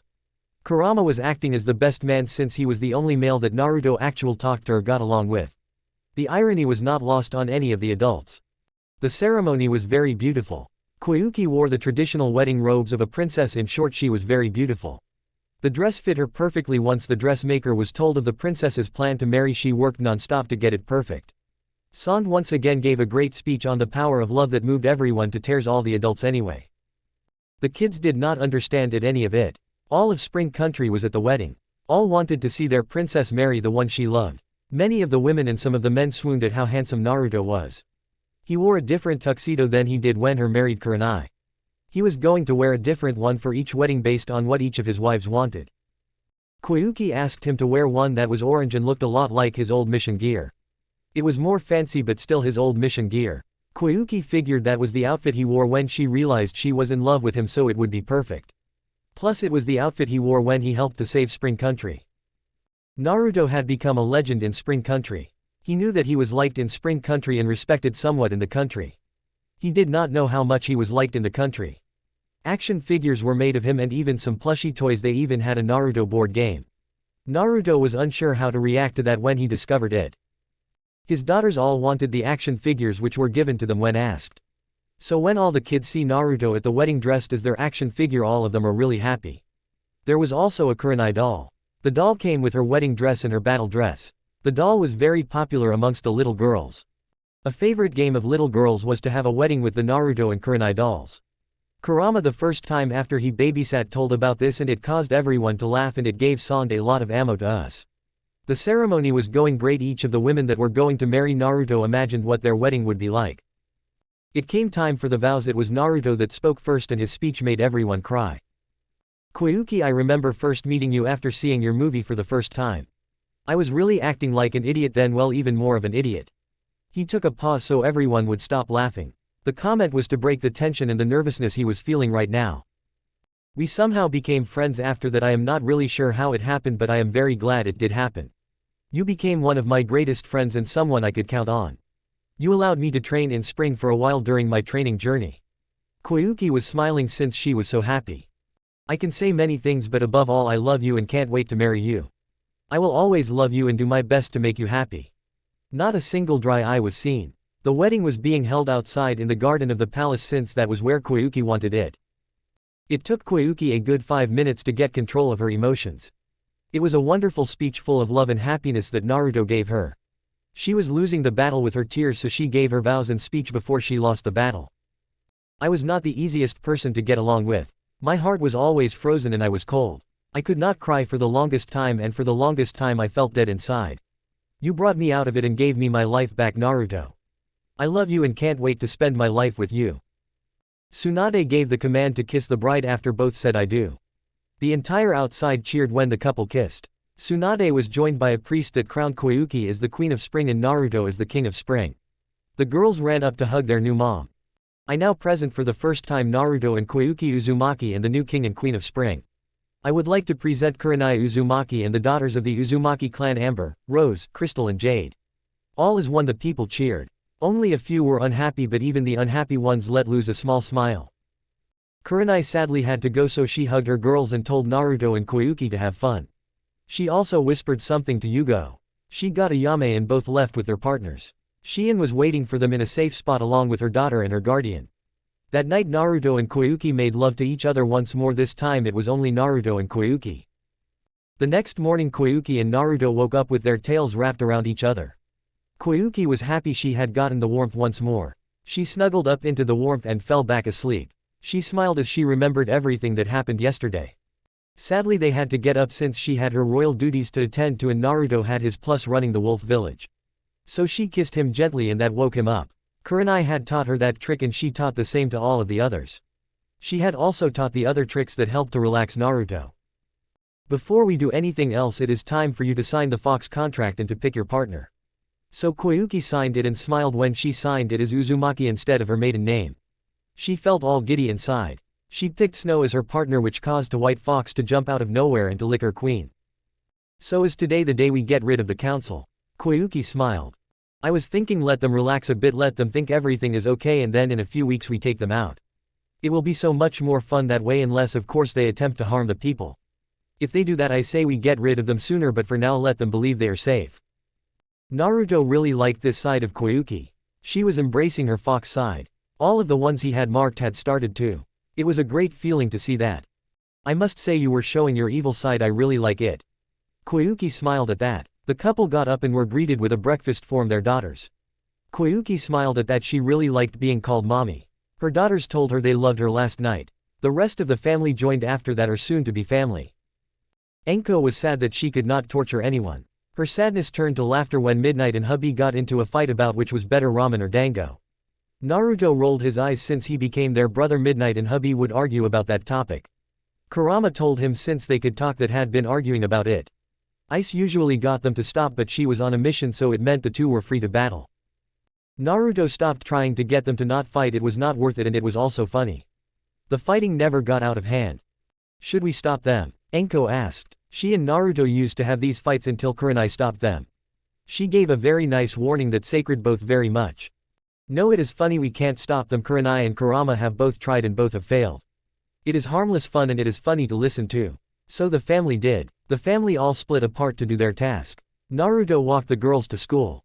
Being the wolf shadow or shadow wolf and king of spring had some great perks, like being able to walk his daughters to school every day, also being able to pick them up every day. It did not matter what he was doing every day, he would go and pick up his daughters at the same time. If he was in a meeting he would stop it and go and pick up the girls and then go back to the meeting. A few times he left a shadow clone in his place, no one knew the difference.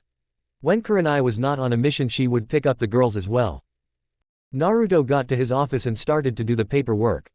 He had to send Sasuke on a mission. It was a test mission to see how useful and loyal he was. He had to go to a town and recruit someone or attempt to do it. In all honesty, Naruto did not think it could be done. In fact, he suspected that Sasuke would fail. Sasuke also had to bring a message to someone. Shadow was going to trail Sasuke. Sasuke got the mission and left to do it. It was the first time in over a year he left his kids and wife. Naruto sighed when Sasuke left the room. Don't trust him, do you? Naruto smiles at the voice. You know me too well. You go anyway. I need a spar with my sword. Are you up to it? Yugo smirked at this and drew her blade, and the two then teleported to a field to do their battle. She removed her cat mask. She had a new mask. It was a cat shape but had more wolf and fox features. So it was a combination of the cat. The cat was her old life in the leaf. She was not happy about what it had become, but she and the others were a reminder of what it was. The wolf was for her new village and the fox was for the fact that she would be a fox demon queen soon. She had her standard blade, except it was stronger than her old one. This one was a gift from Koyuki. She had given all of the ninjas that came from the leaf stronger versions of their weapons. Ino turned the offer down since her staff was given to her by Naruto and she was not parting with it. She did use the staff given to her by Koyuki, but it was her backup staff. Naruto and Yugo engaged in very powerful spar, the likes of which had not been seen in a long time. By long time the author means in at least 3 weeks. The villagers were used to the loud explosions and fighting done between the ninjas of spring. When it came to their wolf Shadow and King, they did not bat an eyelash. The spar lasted for an hour. Yuago was a great sword mistress, but she was starting to get tired. Naruto was just getting too good. She had helped him master the sword, so the teacher inside of her was proud of that. However, the other side of her was annoyed that she had been beaten. Overall she was happy. Since Hayate was killed before the sand sound attack, she was hurting a lot. Once Naruto started to hang out with her, she started to heal emotionally. She even tried to date again, but it ended badly. It was not due to Hayate, no, it was Naruto. She had fallen in love with him and everyone had to live up to his standards, but none did.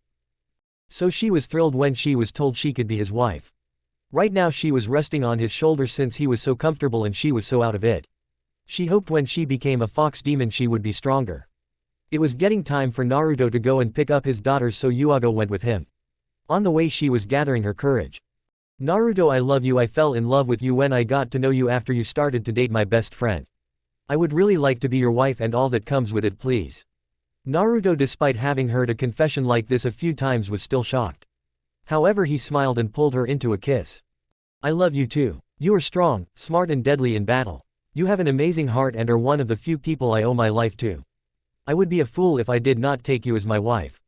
Once more they kissed and Naruto placed the ring on her finger. Yuago asked to be marked tonight. Later that night, after the girls went to bed, she was marked. The next morning she woke up with a purple tail and ears.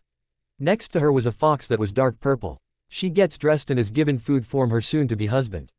She picked out a ring. It was a small diamond surrounded by small purple gemstones on a gold band. So Blade, it seems you got your wish to have a partner. Blade smiled and licked her brother's cheek and cuddled on Yuago's lap. She was like Yuago, so very deadly in battle.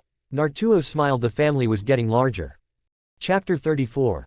Kurenai and Ayame were running. It had been 2 days since the wedding of Naruto and Koyuki, and the Uzumaki family getting larger. Ayame saw the smirk on Kurenai's face and knew that Yuago had joined the family. She was looking forward to her wedding, and since she preferred simple things, the wedding was going to be just that. Only the family and soon-to-be family was going to be there. Part of her hoped her father would try to come so Cherry could kill him. Ayame was really happy being a ninja. This was not her first mission out of the village, but it was her first really important one. Ayame was smarter than many thought she was. Many thought she was dumb or did not think too much of her. She was really smart. So I am guessing Shion is going to be one of us, and her daughter Lily is going to be our daughter as well, before the marriage and before you give birth to the first child. Kurenai smirked at that. It was an unspoken rule in the family. Kurenai would give birth first. After that it was fair game. You are correct, my friend, but you forgot that she will also train to be a ninja and to fight. I will not allow anyone to be marked by Naruto that is not strong and not willing to fight or not willing to try and get strong. I am taking being part of the Uzumaki clan a little too seriously, but I want to see it come back and stronger than ever. You are trying to do better than Kushina. It was not a question. No one can do better than her. She was an amazing woman and Naruto would have been stronger had she lived. I am trying to do my best to be a great clan leader. I will never live up to her. I hate to disagree with you, but you are wrong, you have lived up to her. She was amazing, but you are just as if not more so. Ayame said, and it gave Kurenai something to think about. The two raced off to complete their mission. Ayame did not have to plan her wedding, it was already done, the planning that is. She wanted a simple wedding and she had her dress and Naruto's tux already set out. Haku was happy to be waiting with Shion, for the former priestess was a lot of fun. Unlike many other religious leaders, Shion actual could tell a joke and was able to laugh and had sarcasm. It was a very good time. Plus Lily was such a fun little girl, so full of life and happiness and hope for the future. She reminded Haku of herself before her mother was murdered. One of the first things Haku vowed when she returned to the land of the living was that her children were going to be treated differently. If her children got her bloodline, she would protect them and she would teach them how to use it. She would not make them suppress their bloodline. She vowed to do anything for them. Shion had traveled and knew she was entering dangerous lands. She knew Haku was powerful and she was going to travel along, but Haku suggested they send for backup. So a note was sent via Shadow, who was watching them on Kurenai's orders. It took Spring about 5 days to get the ones ready since their forces were so thin at the moment. Shion had tried to get her guardian to open up about who she was, but she was not willing to do it. She had this to say. I am unsure how people will react with me being back. Kurenai is the one that scares me the most. I promise I will tell you soon. Shion was not thrilled by it, but she accepted it. Her guardian helped to train her in some of the ninja arts. Shion really liked the needles, she was fairly good at hitting the targets with them. She also liked her sword. Haku had gotten very good with a sword during her time in heaven. Lily also trained some more. Her mom did not want her to be like all the other priestess. Lily was going to be a priestess, but she was going to be able to fight, at least that was what Shion planned at first. Now she does not want that for her daughter. Lily can be anything she wants and Shion has told her daughter that many times. Lily still had to train and to be strong, but she could be anything, even a CPA. A few days had gone by and a small light blue fox appeared before the three and starts to sniff all three.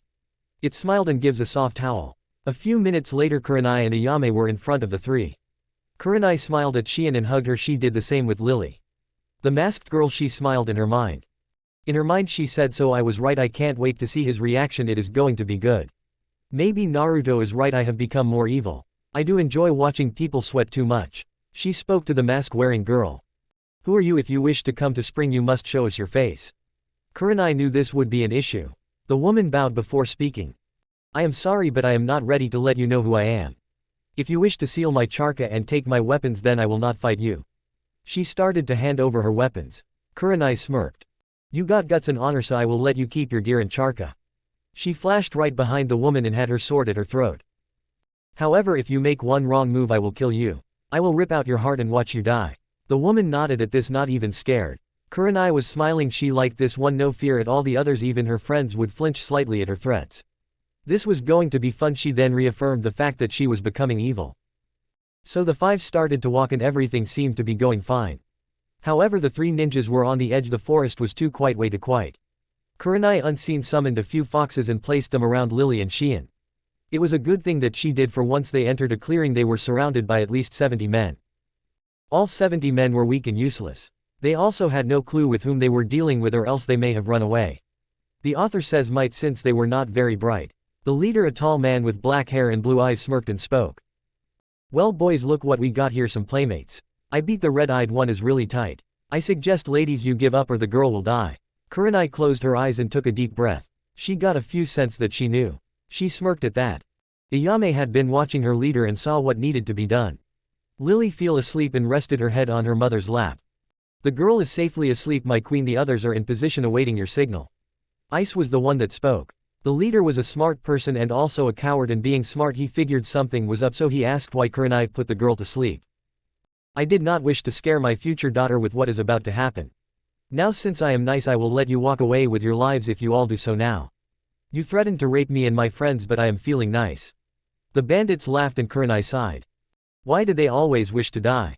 Ayame asked. If only I knew. Oh well, it is time. Kurenai said. Both started to do hand signs and both shouted. Twin Fire Dragon. At the same time the following attacks were heard. Ice Dragon, Wind Dragon, Lave Dragon, Dust Dragon, Twin Thunder Dragon. All of the elemental dragons hit and all 70 bandits were killed. The foxes sealed up the remains since all of them were still alive and the bodies in good shape, and they all had bounties that were not high but could help Spring and Wolf. Kurenai smiled and looked up. She saw Termai, Mei, Kuratsuchi, Smaui and Yugshio. She smiled at them.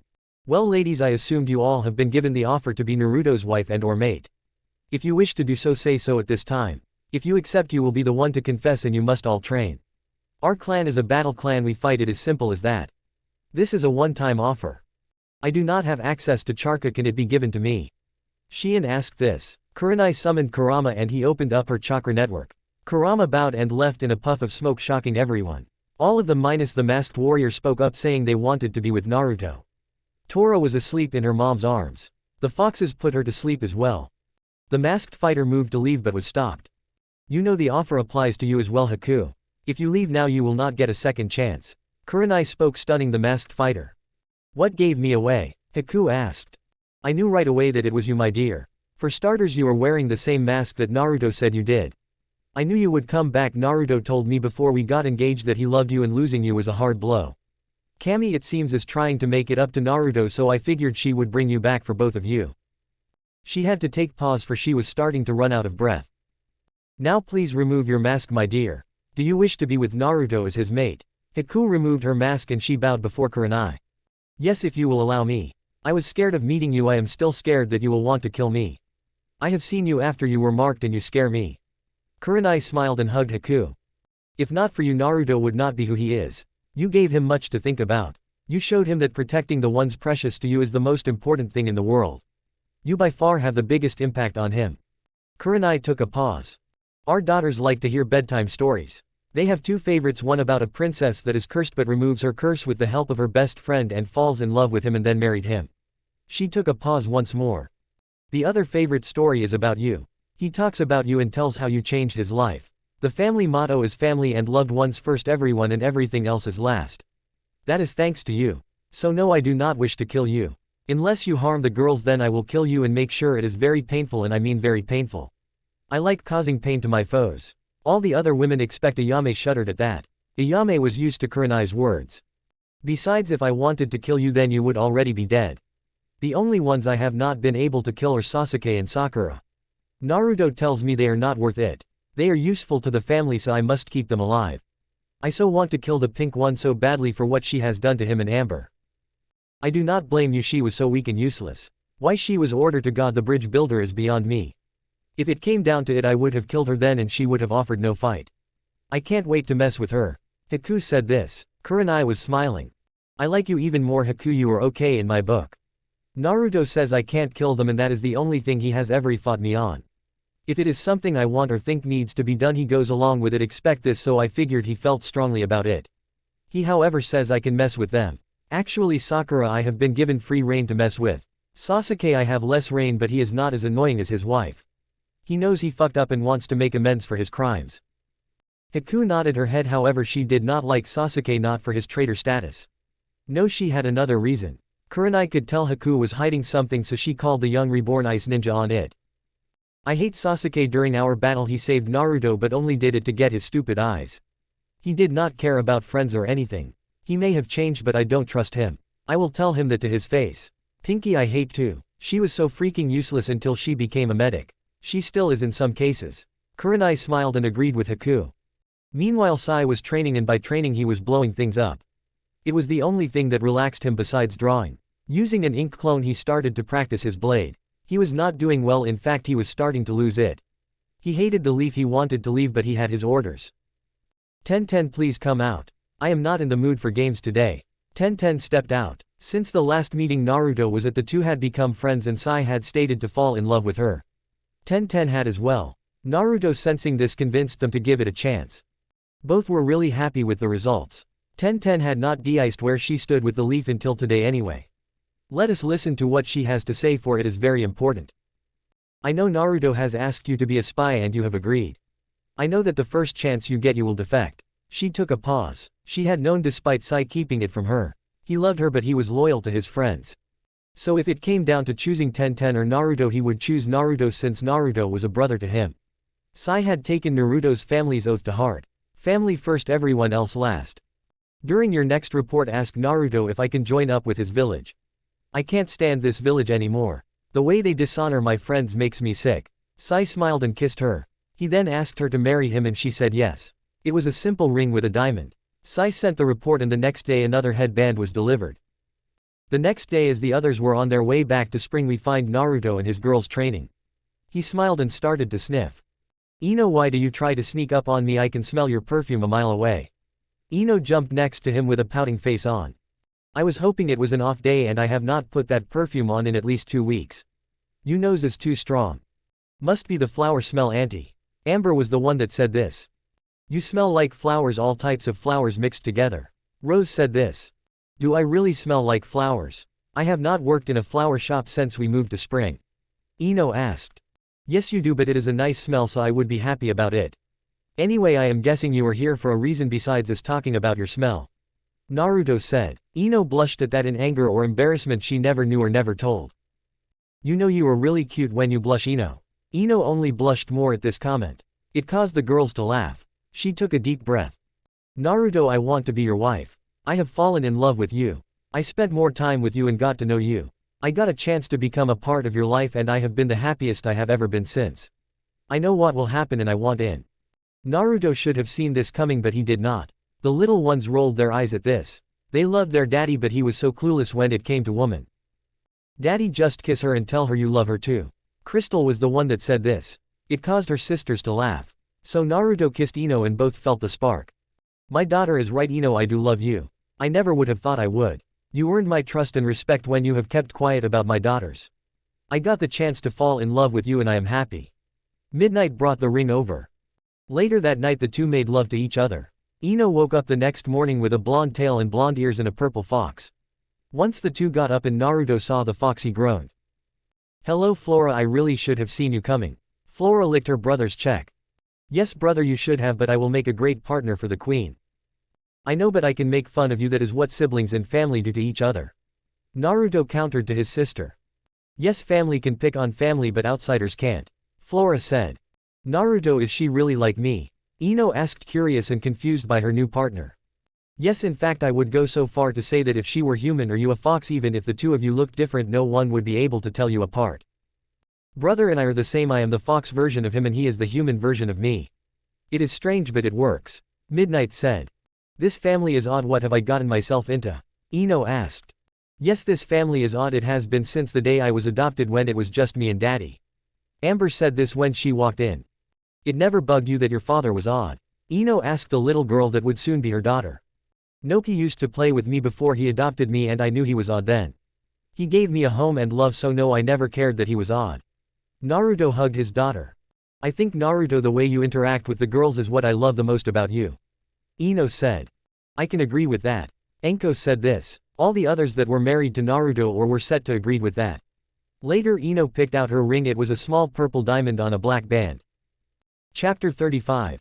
Kakashi was known for being laid back. Summoned by some, the author means many if not most people would consider him to be way too laid back.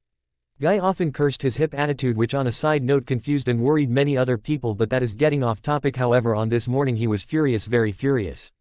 Something, by the way, he never felt before, even with his whole best friend being behind all the bad things that happened and causing the war. So my one-eyed friend, to what do I owe the sight of your rage? It amuses me. Kakashi looks up to see the nine-tailed fox with a bored expression on his face. The council is all, the one-eyed Hokage says. I am afraid, my friend, you need to be more specific than that. They have done many things to annoy you before, but never to this degree. They have done many things to annoy most people. Kurama told the Hokage. Kakashi sighed. Many doctors have said that I can give any children I have my eye powers. As such, the council wants me to be a part of the CRA. Not only that they wish to pick my wives. Not only that Hinata is forcing some of her clan members to be my wives. Kurama felt for the guy. They had talked a lot in the months since Naruto left the village. He has been trying to convince the Hokage to defect from the Leaf Village. Not because Naruto wanted his old teacher to join the Wolf Village, but because it would further hurt the Leaf Village. As far as Naruto was concerned, Kakashi was a lost cause. He did not care one way or the other. Naruto, when he left the Leaf Village, had kept to his promise. As long as they left him alone, he would let them be. However, if they made a move against his family, he would summon the demons and wipe out the leaf. You know, I think Naruto leaving was a good idea. I wish I could destroy this eye and replace it with a regular one. Kakashi said. Kurama smirked. I can do that if you wish, my friend, it will be easy, very easy to do. Kurama stared to Channel Charka and waited for Kakashi to give the go-ahead, and once the soon-to-be former 1i1 gave the go-ahead, he slammed his hands on the ninja's head. Kakashi was in pain, a lot of pain, but he did not scream. Now, to be truthful, Kurama did not need to make it that painful. It was a little bit of revenge for all the pain that was caused to his former host due to this one's lack of actions. Once done, Kakashi had both of his eyes back, and both were his old eyes. He still kept his mask on since it was what he was used to doing. Plus it looked really cool. I need you to know I did not do it to be nice. There are only a few humans I like and you are not one of them. I did it since I hate this village and seeing it weaken will be fun. Kakashi nodded and understand that was what he liked about Kurama. Kurama often told Kakashi that he hated Kakashi and the Leaf but enjoyed watching them suffer. For a demon lord known for lying and trickery, he was very honest and upfront. So do you think Naruto will let me join the wolf village? I am not sure how much more I can take of this one. Kurama looked thoughtful at the former one-eyed one's question. To be honest, I am unsure. He is giving Emo Boy and Pinky another chance, so maybe. I will ask him, but I will not promise anything. You have done well on everything else. I will promise that if it comes to it we will spare you in battle. You are on the list and it is a very short list. That makes me feel so much better, but Naruto promised he would not attack the Leaf. Kakashi said. Yes, if his family was not attacked. The white-eyed one will attack and Naruto will counter-attack with even deadly force. That is what I have been hinting it to you. You need to get rid of her by any means possible if you want this village to survive. She will be the key to his destruction, ironic seeing as she was the reason it was saved. Kurama needed a break. If just a scratch is done to his daughters by any Leaf ninja, this village burns. Kurama ended. With that, the fox demon teleported away, leaving behind a scared Hokage but also a happy one. Kakashi later that day informed everyone that he had found a just you that had allowed him to change his eyes. The council was furious but could do nothing. Let us join the females in the woods on the way back to spring. Kurenai already knew a lot about the others but knew little about Haku. So Haku, I do not know much about you as a person. I only know what Naruto told me, so out with it. I want to know everything about you. So Haku told everyone about herself. I guess my goal when I was a little girl was to help people and to make people happy. I want children someday and I want them to have a better life than I had. I had wanted to be a doctor at one point, but now I am unsure what it is I want to be. While if a doctor you wish to be, Suand will gladly train you. Kurenai said. Haku also told her story to the others since they did not know. Many were shocked by it but accepted it. Yuxio was the easiest one to accept it. Samui as well, since her best friend had a cat demon inside of her. The others really did not care if she was killed and brought back to life. It was Lily and Tora that seemed to help many of them. They started to talk to her and get to know her. So to the others, if the little girls trusted her, then the reborn ice ninja was okay. Okay everyone, Haku will be the first, but in a few days after we get back. I want the girls to meet her and get to know her. Haku, you will use a different mask and will remain behind it. I will cover for you with Naruto and the others. You will not reveal yourself until I say so. I am going to have you spend time with the girls. Kurenai spoke. She then took a pause. On that note, the rest of you will do the same and they will get to know you. Lily and Tora can spend time with the girls and Naruto. I am going to double everyone's training, mine included. Lily and Tora, do you wish to be ninjas? Both little girls nodded that they would like to do that. So Kurenai made a mental note to put Lily and Tora with Amber, Rose, Crystal, and Jade.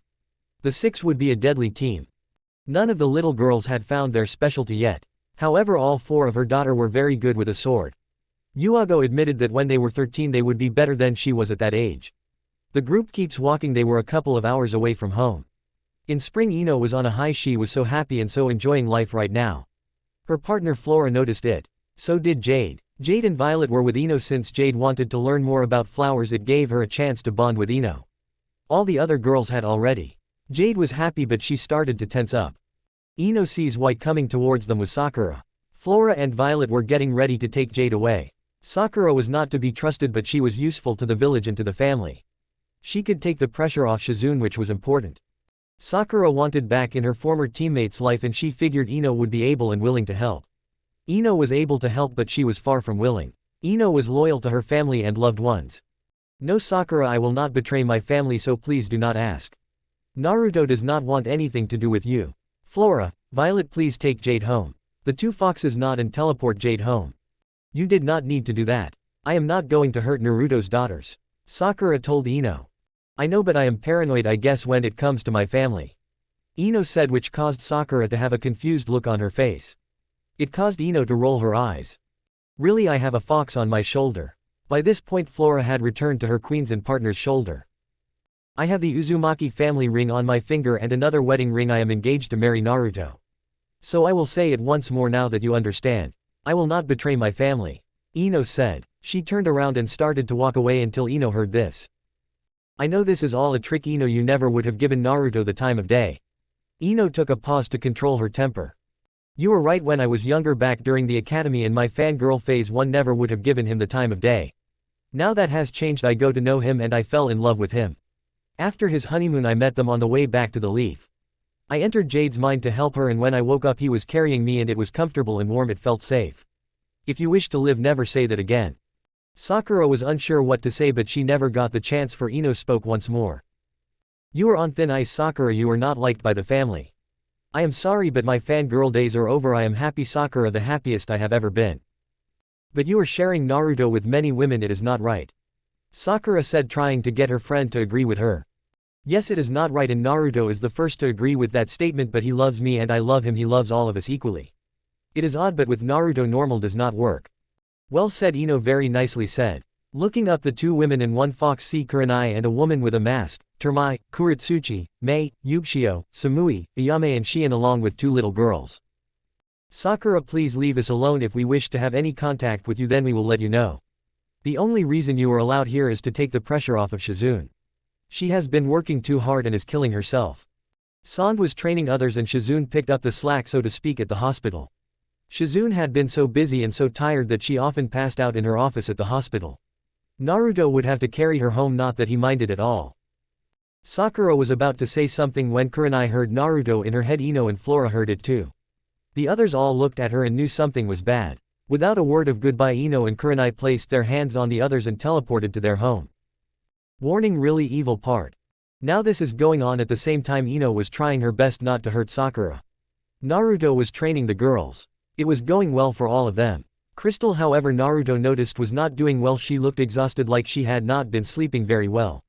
Naruto knew she would not come out and say it, so he had to draw it out of her.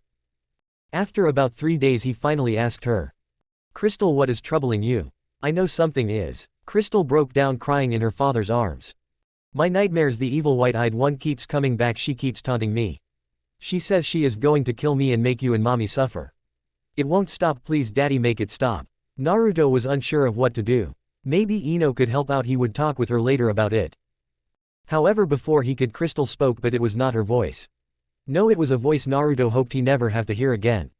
It was Hinata. Well, Naruto, this one is stronger than I thought. I have used an ancient curse that has allowed me to take control of her. I have activated the last part of the curse and she will slowly die, and there is nothing you can do to stop it. Hinata broke the connection and went to gloat that she had won.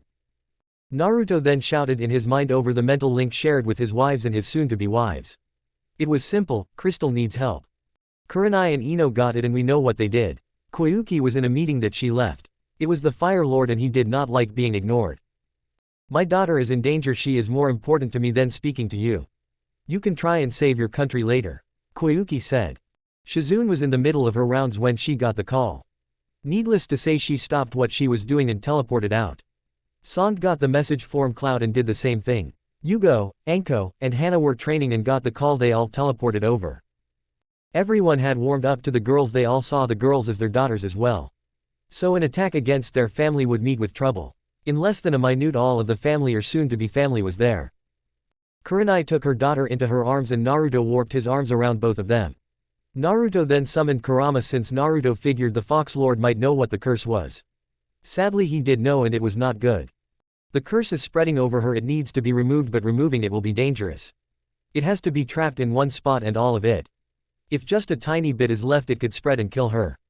The nine-tailed fox said. What if we freeze her? Mei asked. We would have to do it very carefully.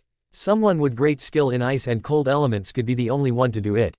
We need to isolate the curse to one part of her body to make it easier and safer to remove. Suan said. Naruto for the first time noticed the masked woman. Her mask was blank and you could not see any part of her face. She spoke, which is when Naruto noticed her. I can do it, just tell me what to not freeze. She said. Why are you doing this? I do not know you. Naruto said.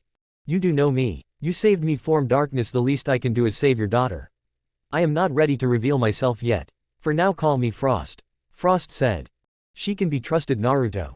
Kurenai told Naruto. That was enough for him. So the two gently placed Crystal on the ground. Frost then started to call up the water and the wind around her and commanded it to freeze Crystal. Freeze all but her left hand in the palm, please. Sans said. She had taken charge and Shizune was acting as backup since she was not in her right mind. Shizune always got nervous when someone she cared about was on the table, so to speak, and it was up to her to heal them. So she waited and listened for orders. Frost slowly used her powers to freeze Crystal's body. It took Frost about 5 minutes to do it. As ordered, she left only the palm of the little girl's left hand unfrozen. It was then that Sans noticed that the curse was in the spot.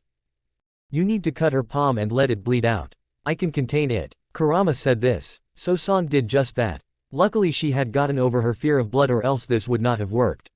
Crystal's blood started to run out and it meant that it was working.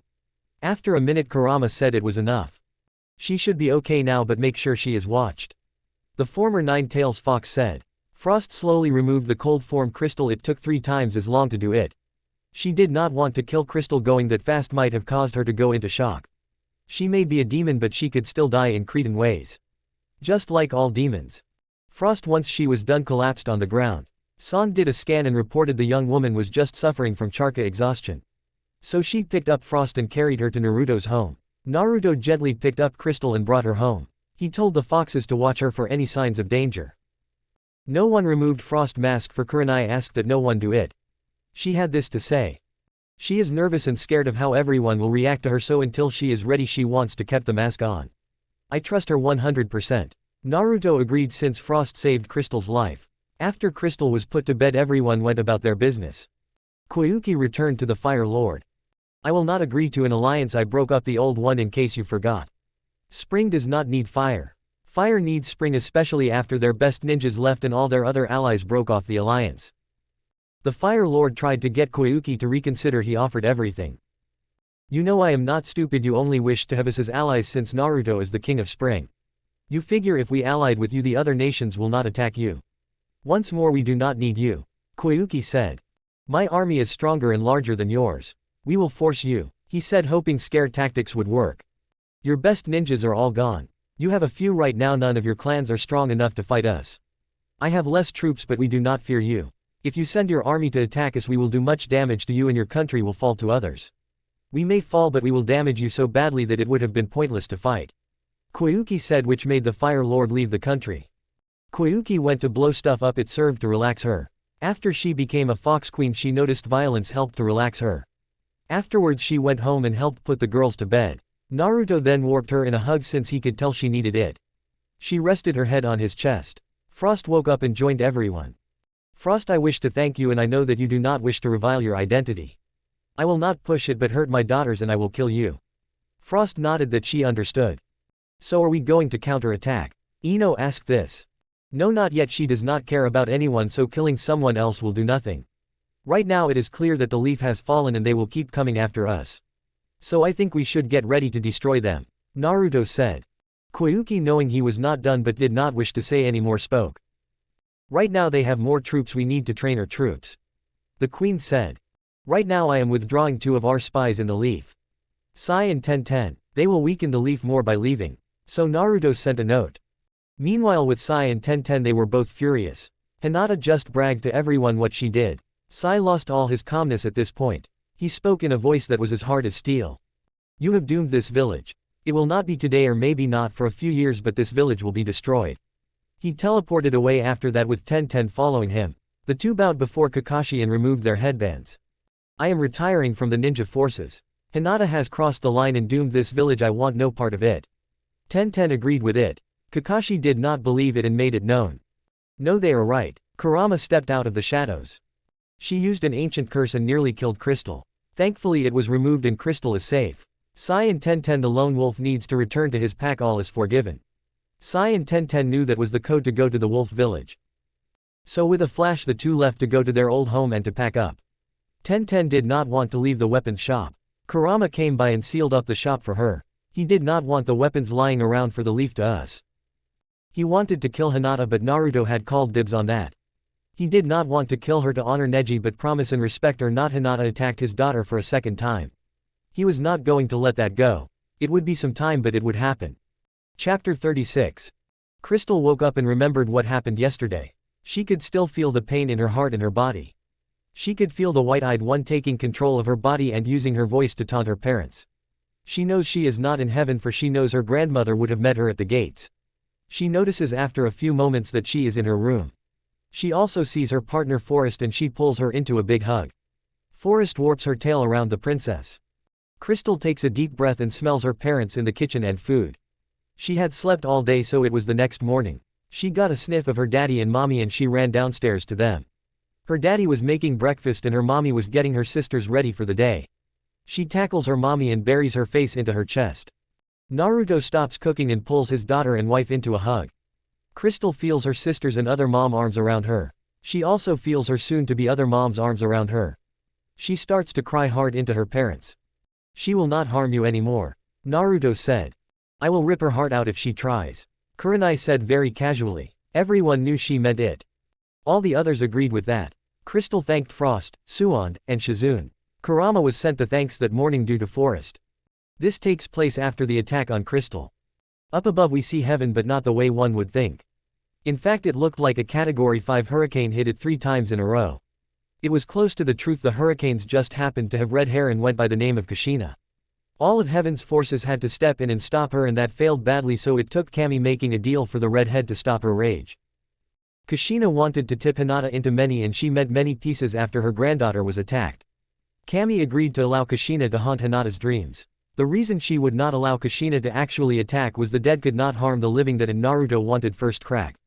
Kushina however wanted to seek the aid of one other someone who had been silent since his death. She sought the aid of Neji to see what he thought. Neji was hiding. After his death for his actions he was allowed to be in heaven. He was bad at the start but he had more than made up for it. Kami allowed him to enter heaven. Kushina personally escorted him to heaven's gates. He had watched his cousin in her actions. He had watched Naruto keep his promise form so long ago, or at least it seemed like it was so long ago when in reality it was not. He had seen it all. He did not know what to do. I am unsure of what to do Kushina. I want her to suffer but she is still family. Neji said to the redhead. He knew she was there. His skills had not dulled. Neji she is not anymore. In the Uzumaki clan family is put first. We will defend family members to the death. However if a family member falls so much or like Hinata has then the family member is no longer considered family. I once killed my cousin who was a friend who had attacked others needlessly. 7 kids were killed due to her actions. She took a pause since what she was going to say next was not going to be easy to say nor would it be easy to hear. She is not the person you knew. Her kindness and goodness are gone and are never coming back. I would like your help. You do not need to help me but I would like it. One way or another Hinata will die. She will die by my son's hands in the end. She took another pause. The choice is yours and yours alone Neji. Kushina walked away but she did not get far. Okay I will help you. It hurts me to say this but she must die. For now I will aid you in making her suffer nightmares. The deal that Kami made with Kushina was that Kushina could mess with Hinata's dreams. She gave Kushina the dream walk power. Dream walking was simple. It allowed someone to walk into someone's dreams. It was like Ino and her mind walking power but whereas Ino could not change a person's mind at all, she could help someone block memoirs if she wished but she could not change them. Dream walking allowed someone to change a person's dream. It was very hard to change a person's mind. Dreaming walking used a lot of charka. Ino knew how to do it but the last time she used it she was drained for 5 days. Kushina and Neji being dead it did not bother them. With dream walking one could leave happy dreams, the happiest anyone could imagine. That or they could leave nightmares. The worst nightmares form the deepest darkest corners of your imagination. Finish this line and tell me where it is formed. So the two set out to mess with her dreams and make her suffer. Hinata was having a nice dream that made no sense to anyone but her. However it shifted. She sees a tall redhead of whom she has no idea who it is. She also sees her cousin. It was then that the nightmares started. You hurt my granddaughter and until my son kills you I will make your nights worse than anything anyone has ever suffered. Kushina keeps the promise. The next morning Hinata woke up tired but had no clue why. The answer was Kushina also made it so Hinata did not remember any of her dreams. Hinata of course did not know this. She had no more time to think since she had a council meeting and she needed to gloat about her deed. So she yells at her servants. She can't use the cage bird seal but she can still torture her servants in other ways. She did not know that many of her servants were spies as well. She sees her head servant, a woman named Star. She was the one that warned Naruto after he adopted Amber. Hinata did not know that, for if she did, Star would be dead. Star was approached by the foxes and offered a chance to act as a spy. She jumped on it. "Good morning, my lady, you seem to be in a cheerful mood." Star said. "Oh, I killed one of the demon's daughters and the former member of our clan. She had served her purpose, she died with true honor," Hinata said and started to dance and get happy. She missed the fear in Star's eyes. Hinata went to the meeting and Star was sacred now. She did not know what would happen. "Relax, my dear, Crystal is alive, a bit shaken up but alive nonetheless." Star looking around and sees Kurama. "That is wonderful news, but what happens now?" she asked. "Well, can you keep acting as a spy? If not, I will take you to the wolf village and you can join the ranks," the Fox Lord said. Star had to think about it. "On the one hand, I can't stand doing this anymore. However, on the other hand, I can best help. So I will stay. What are my orders?" she said. Kurama smiled. He liked this one. She had spirit and honor, not many did. "Well, your orders are to see who else in the clan wants out. You need to build an army. You need to help lower the defenses of the leaf. It has been marked for destruction." Star nodded that she would. Meanwhile, at the meeting, Hinata had just told everyone what she had done, and most of the civilians and a few of the ninja clans were happy. Ino's former clan were happy since Naruto had stolen one of their powerful members. The Nara clan head Shikamaru had mixed emotions. The non-logical side was happy that Naruto was hurt, and so was Kurenai. However, the logical side told him this was bad, very bad. Choji was a little worried but did not think it was a big problem. Tsun was furious. She had made up her mind at this point. Kakashi was too horrified to speak. The council heard a voice say, "I know that the council has bad decisions when it comes to kids, but I did not think they would celebrate their own destruction and the supposed death of one." Kakashi smiled. "Well, Kurama, I thought you hated these meetings as much as I do. What do we owe the honor of this visit?" A few civilians ordered the gods attack.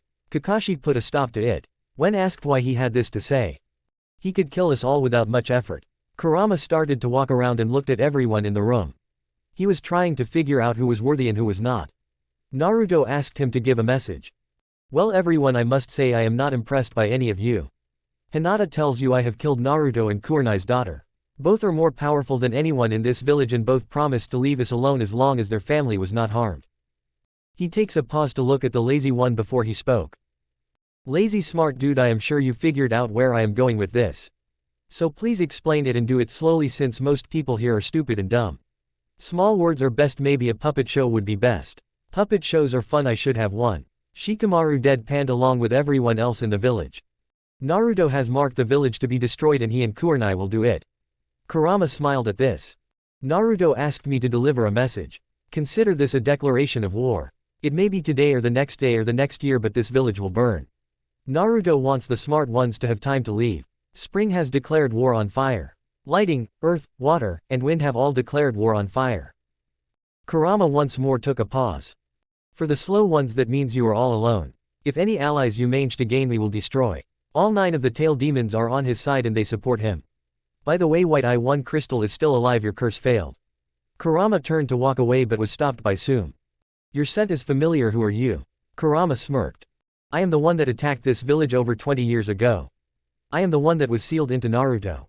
I am the 9-tailed fox." Many moved to attack but he knocked them all out. None of them were killed. Kurama laughed at this. "My power is weakening. Naruto is slowly taking all of my power. I am only at 30% of my power, yet beating all of you is easy. Goodbye everyone, this is the only warning. War is coming and you have brought it upon yourself." He threw a fireball at a civilian member, one of the ones that had made life horrible for Naruto.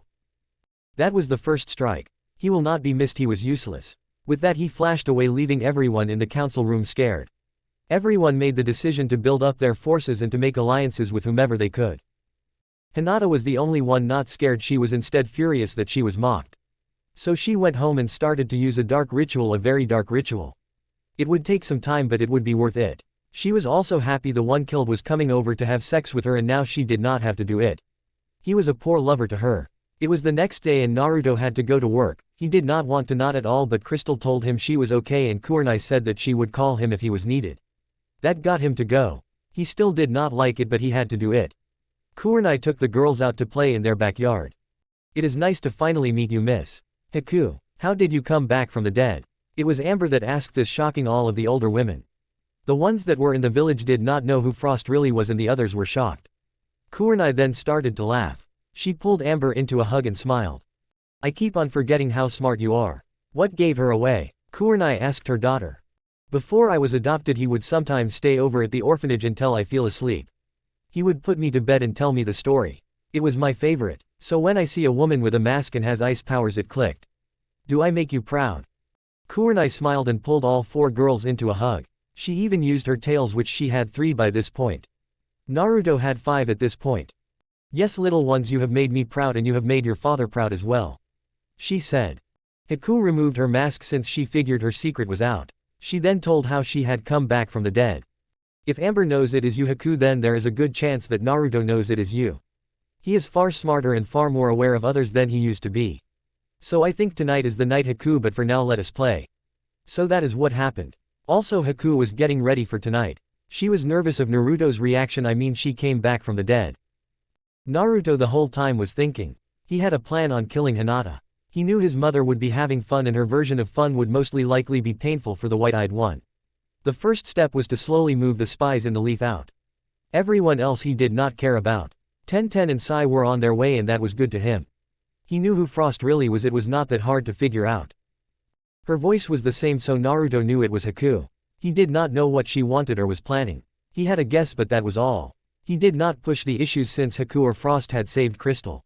He would give her a few days until he confronted her on her identity. Yuago was with Naruto. She was his bodyguard, not that he needed one, but Koyuki made it clear she wanted Naruto having a bodyguard and she was not going to back down.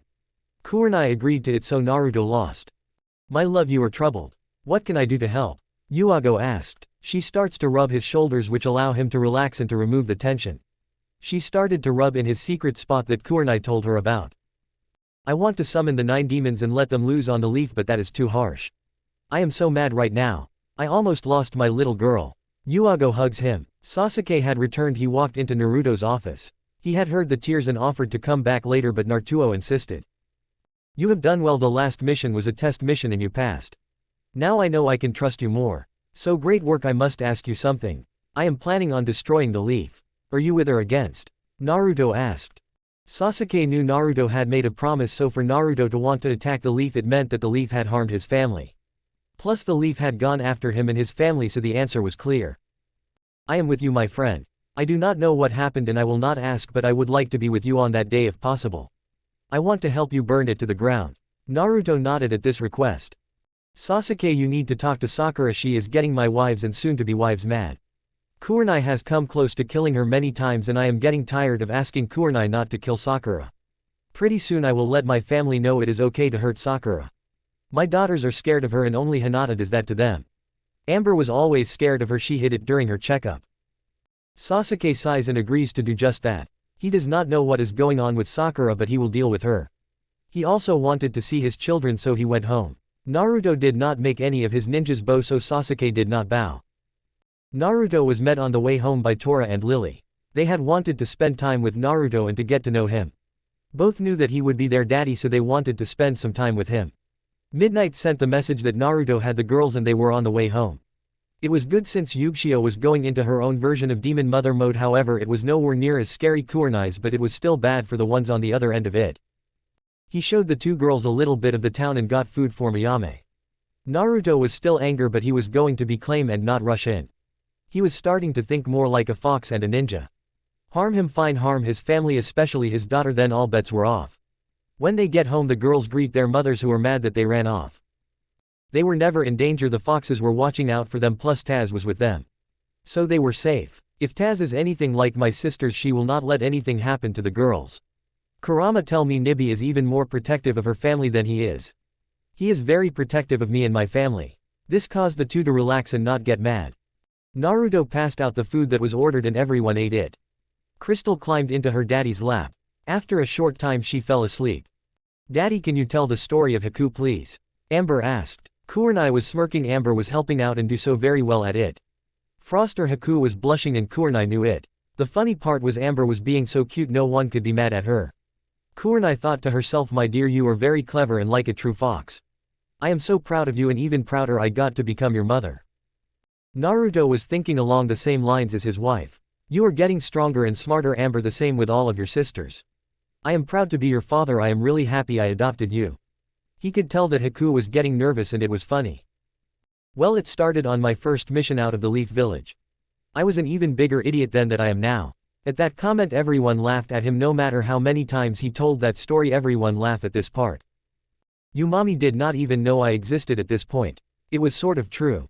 Kurenai knew of him since he held the nine-tailed fox. She did not speak to him much, actually not at all. It was only after he saved her and Rose that they started to be friends. Mateen was not ready for what we would face. The only one that was ready was our leader. Sasuke was eager to get stronger and Sakura was useless at that point. She only cared about getting Sasuke to notice her. He did not call Kakashi teacher since he did not teach him anything of really help. Daddy, you wanted her to notice you. Rose said this. He could not get mad at her since it was said so cutely. Yes, and I do not like to remember that time. As I said, I was idiot then. Now the mission was going well, but it was boring, very boring, and as usually when I get bored I start to let my mind wander. We were attacked by two ninjas known as the Demon Brothers. My leader and Sasuke defeated them. He took a pause. I was poisoned and my leader figured out that the client lied. He then made a dumb choice and allowed us to pick if we went on with the mission or not. Sasuke, eager for battle and me eager to impress, wished to go on. Sakura, wanting to please Sasuke, agreed to go on. Once more he took a pause. At this point I was so eager to get something right, I was on edge. I was in a heightened mode where all my senses were in overdrive. I nearly killed a rabbit, but it turns out I was right and I ended up facing a very powerful guy known only as the Demon of the Mist. He had to take a pause and speak carefully so as to not offend Haku. I knew in my heart that he was not a demon, sure he had killed, but as a ninja we all have. I knew there was more to the story. Amber raised her hand. Daddy, can you please skip to the part where you met her? That is the best part. Naruto nodded but not before adding. Okay, but I only focus on that part since he taught me a lot. Taught me that you have to harden your heart to be a ninja, but you should not keep it hardened for long. Okay, so I was training and I must have passed out in the forest. My team once again did not care and I woke up to seeing what I thought was an angel. So my first thought was that I was dead since I never saw someone so beautiful before in my life. We ended up talking and becoming friends. She was my first real friend. He had to take a pause. I did not love her at the time, but I knew she was very pretty and I could easily fall for her. At the time I was not ready to accept anyone else. It was not till we fought that I realized I may have loved her. I watched her die in my arms and it was hard. To this day it was one of the hardest things I had to do. Burying everyone after the final battle was just as bad. Naruto finished the story and everyone was happy. Using his tails he picked up his daughters and tucked them into their beds. He was walking outside to train with his sword a bit when he was pushed into an unused bedroom by Kurenai. He sees Frost in the room as well. The two start to talk and after a few moments she takes off her mask. Haku was shocked by the lack of reaction from Naruto. I knew it was you. You heard my story, it was your voice, I know your voice anywhere. What is it you want and how did you come back from the dead? Before she could answer, Kurenai opened the door. She is here to be your wife, she can tell you her story later, for now less talking and more mating. She then closed the door and Naruto and Haku did just that. Naruto marked her. Kurenai talked with the others that she met in the forest. So how come you guys are okay with waiting? Kurenai asked. Naruto will love all of us equally once we mate with him. Yugshio was the one that said it. We just have to be patient, that is all. Shion said. I never thought I would be standing here, so I am happy. Mei said this. It made Kurenai happy to see that the family was growing stronger. She was very happy right now. The next morning Haku woke up, she saw her black tail and black ears. She saw a small white-blue fox next to her. Naruto was not there, he was making food. Chapter 37. It had been 2 days since Haku was marked and she could not have been happier. The next morning after she was marked she asked Suand if she would train her in the medical arts. Once Suand knew how good Haku was, she agreed to teach her. Shizune was glad that she was going to have help with another medic/doctor. The girls all really liked Haku. Jade said it the best when it was asked why none of the girls found it odd that they were not scared of her. Daddy told us the story so much because we asked for it. That is why we feel like we knew her already. She was a part of our family already. If she did not end up as our mom, she would have been an aunt at the very least. At that everyone smiled. Leave it to little children to come up with the answer. Naruto was amazed at how insightful and in tune children can be to the world around them. So Haku, how did you come back? Naruto asked. Kami came before me and gave me the offer. At first I did not think it was right. I wanted to so badly, but my time had come. So I figured I should not try to go back. She took a pause. However, my mom stepped in and told me point blank I would be stupid if I did not go. So I bowed and thanked Kami. I met you Mom Naruto and she gave me her blessing which was wonderful since your mom scares me. Haku took a deep breath. After the girls were attacked in the Leaf Village and your dream of being Hokage was denied or when Crystal was hurt at the meeting she went crazy. It took all of Kami's angels to claim her down and even that did not work. She took one more pause. When I accepted the offer I blacked out and I woke up on Earth. I could feel again and it was strange. I wondered for a little while figuring out how to approach you. Kami sent me to guard Xian and the rest you know. She took another pause. Whenever you felt the wind blowing on a windless day or when you were down that was me reminding you of who you were. Enko had to go on a quick mission. She had to meet Tenten and Sai and make sure everything was alright. By alright make sure they were not going to double-cross anyone. Hubby was with her and the two were a great team. She saw the two lovebirds and started to smirk. She threw a kunai at them and they jumped into attack stance both drew swords until they heard clapping. Neither knew that a snake was on them. Each snake carried in its fangs a poison so powerful that it could kill a blue whale the largest creature in the sea in a matter of hours. So a human would be dead in about 5 seconds. Enko did this in case the two needed to be killed and killed fast. Enko like all the soon-to-be moms would do anything to protect her family even if it meant killing her friends. I must say you two still got it the leaf has not dulled your senses not at all. Looking up the two see Enko and hubby. She is still in attack stance. The lone wolf returns to his pack but will the pack take him back? Enko said. This lone wolf hopes his pack can forgive him. Sai said. Enko was smiling she was enjoying this game. She had to thank Naruto for letting her do this. It depends if the lone wolf was bad or not while he was away. Did the lone wolf hurt his pack in any way shape or form? Does the lone wolf plan on hurting his pack? Enko asked. No this lone wolf will never harm his pack not now not ever. Sai said. Good to hear it kid welcome to the wolf village now congrats on your upcoming marriage. Let us get back. The four raced back to the village. They did do just that and the three were standing before Naruto. Well everyone I am glad to see you two back here and safe. Rest for a day or two and then I will put you back into service. I am going to warn you the leaf will be destroyed. If you have an issues with that then please leave. Both nodded at that. Both mentioned that they did not have an issue with it. How is Crystal? Also will you marry us? Sai was the one who asked this. Tenten was perfectly okay with Naruto marrying her to Sai. If not for him she never would have dated Sai. Naruto smiled. She is shaken up a bit and untrusting of strangers but other than that she is okay. Also I will gladly marry you too. Naruto answered. A date was set up for the wedding. Since the two did not have a home yet Naruto asked them to stay with him until they got on their feet. Since Enko was done she offered to take them home. On the way the snake mistress could tell the weapons mistress was nervous. Why so nervous knife girl? Enko asked which caused Tenten to cringe at the nickname.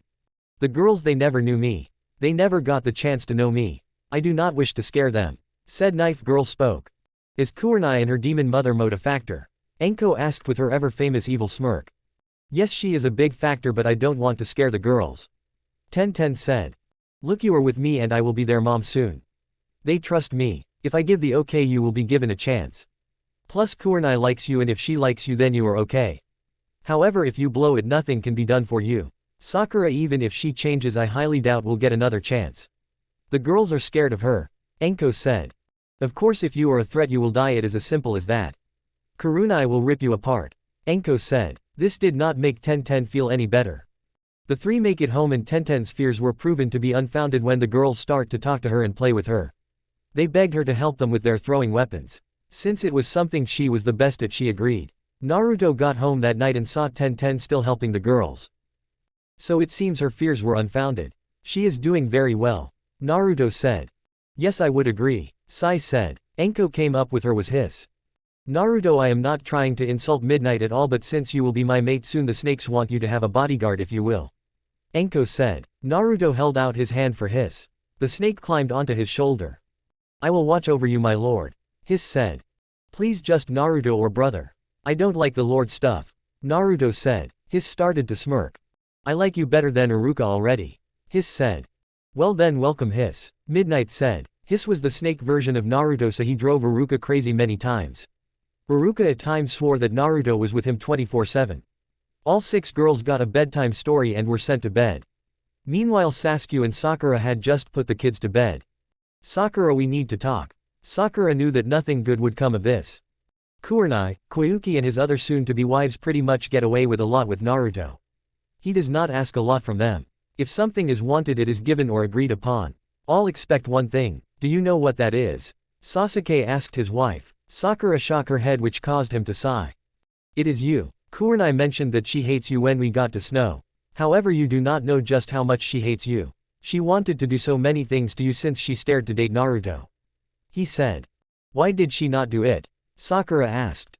Naruto asked her not to harm you. He told her that you have helped him and that alone was enough to leave you alone. Plus he did not want to see Kurenai in trouble for attacking you.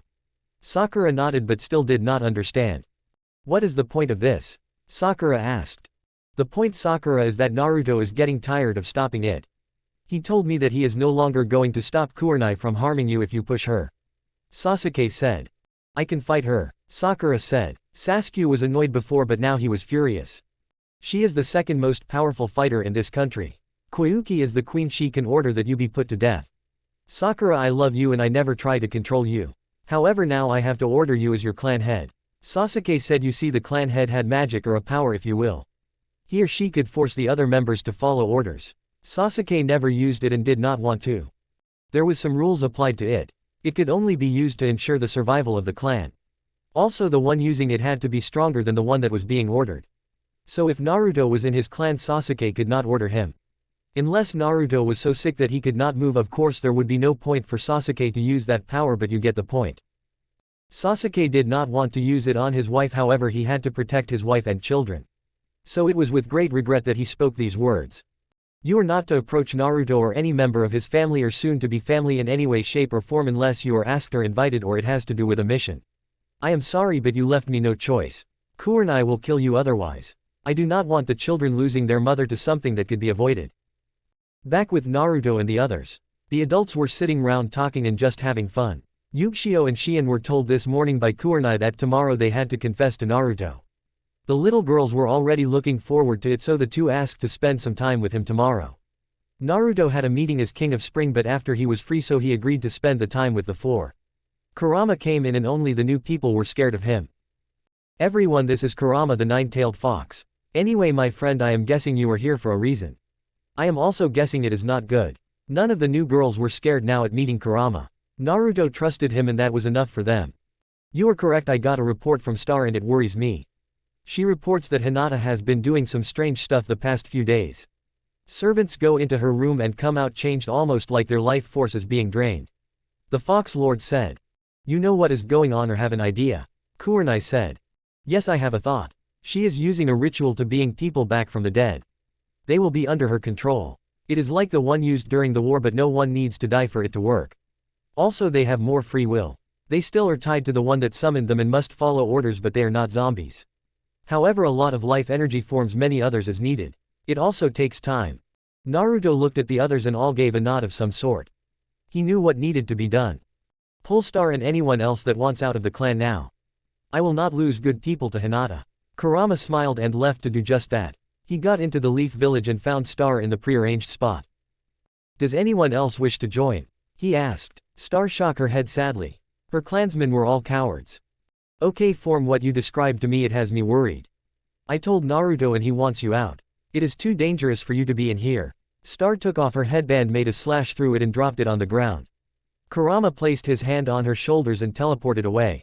They both landed in the village at Naruto's house. Quarini offered to let Star stay. I am honored, truly I am. I do not wish to scare Crystal, my former clansmen have already done that. My eyes will scare her. Star said. Actually, Crystal used to say you were the only one in the clan she could trust, so she will not be scared of you. You took care of her as best as you could. She respects you, Naruto said. This took Star by surprise. I do wish to know one thing. Why did you protect her so much? I am guessing there is more to it than a kind heart of which you have. Kurenai asked. Star sighed. Yes, she is the daughter of my best friend in the clan. My friend was sick, very sick. She was used as a breeding factory. Crystal was her pride and joy. Crystal was 3 years old when her mom died.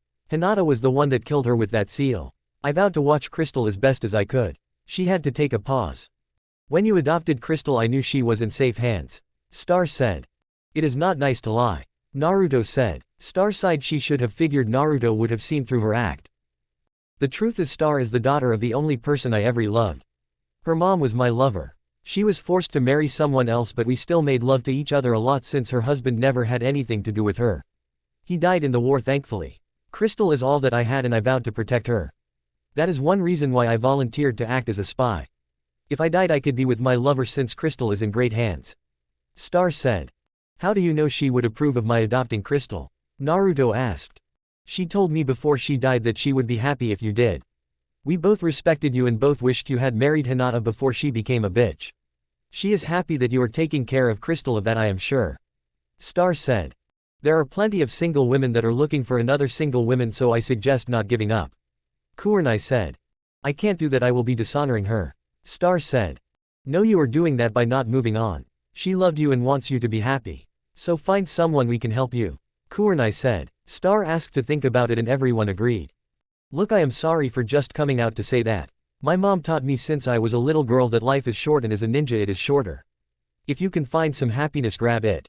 Kurenai said. Star went to bed that night. She had a dream where her lover appeared and told her what Naruto and Kurenai had told her. The next morning Crystal was happy to see Star. She hugged the older woman that was like a mother to her till she was adopted by Naruto and Kurenai. So Star's fears were put to rest. Star then asked if they would set her up on a date. Kurenai started to smile, she was so happy to do that. Naruto and Koyuki went to the palace to speak with the guest. It was the Fire Lord once more. Naruto was starting to get annoyed with this man. He would give him credit, he did not give up. That aside, he was still annoying Naruto greatly. Naruto knew the Fire Lord had slept with Hinata and that set him on guard for anyone that liked hinata was a danger to him and his family.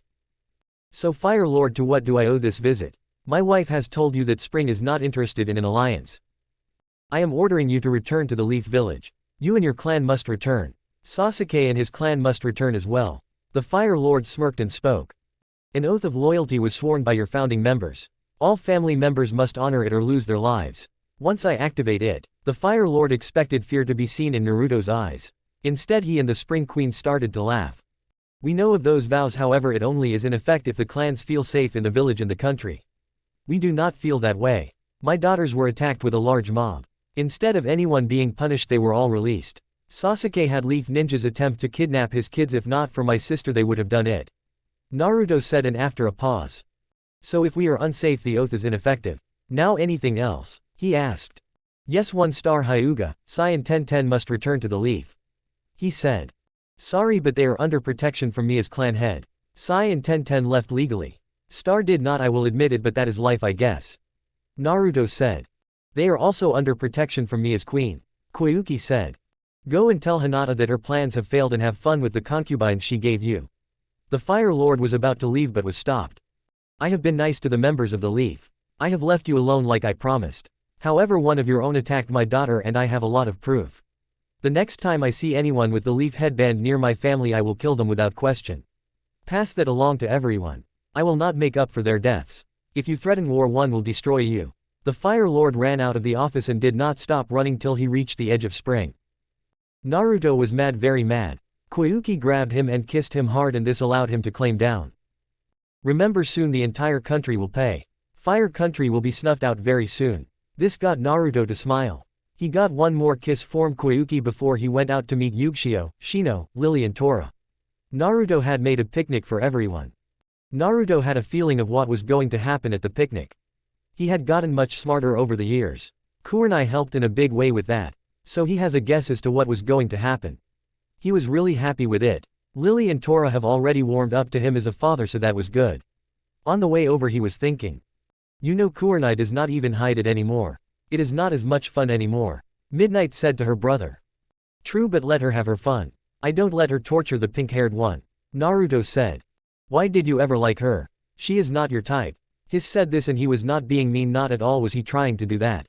He was curious, that was all. She was the first person that was nice to me. I developed a crush on her. I was stupid and foolish. With Hinata I truly fell in love with her. With Kurenai I was quick to fall in love with her but slow to act. To be truthful, if she had not asked me out I would not have asked her. I was too scared. Naruto said. He answered the last question since he knew it was coming. Naruto had gotten to the picnic spot and was setting up the picnic for the four that were coming. They arrived and greeted him with a hug. The food was eaten and enjoyed. The girls went off to play. Naruto summoned a few foxes that went to play with the girls.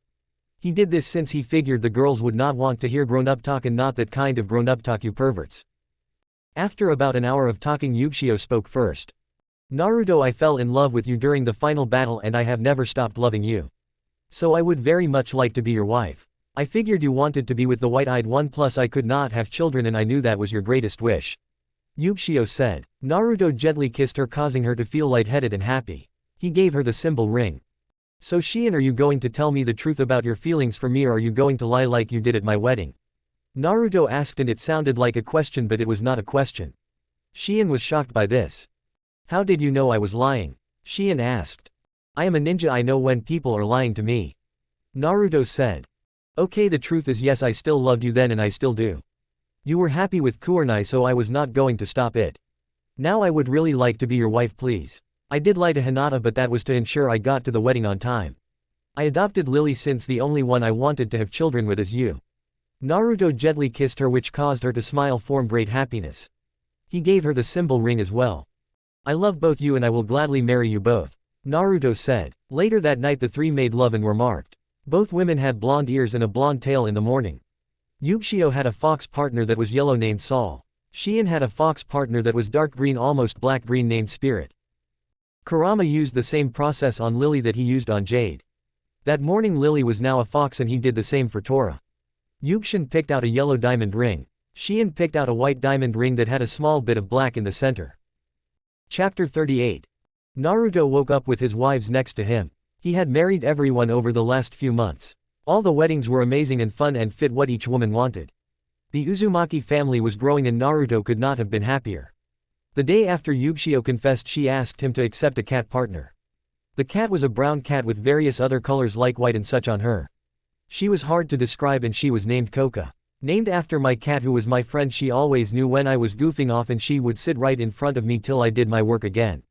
I miss her and hope she is at peace.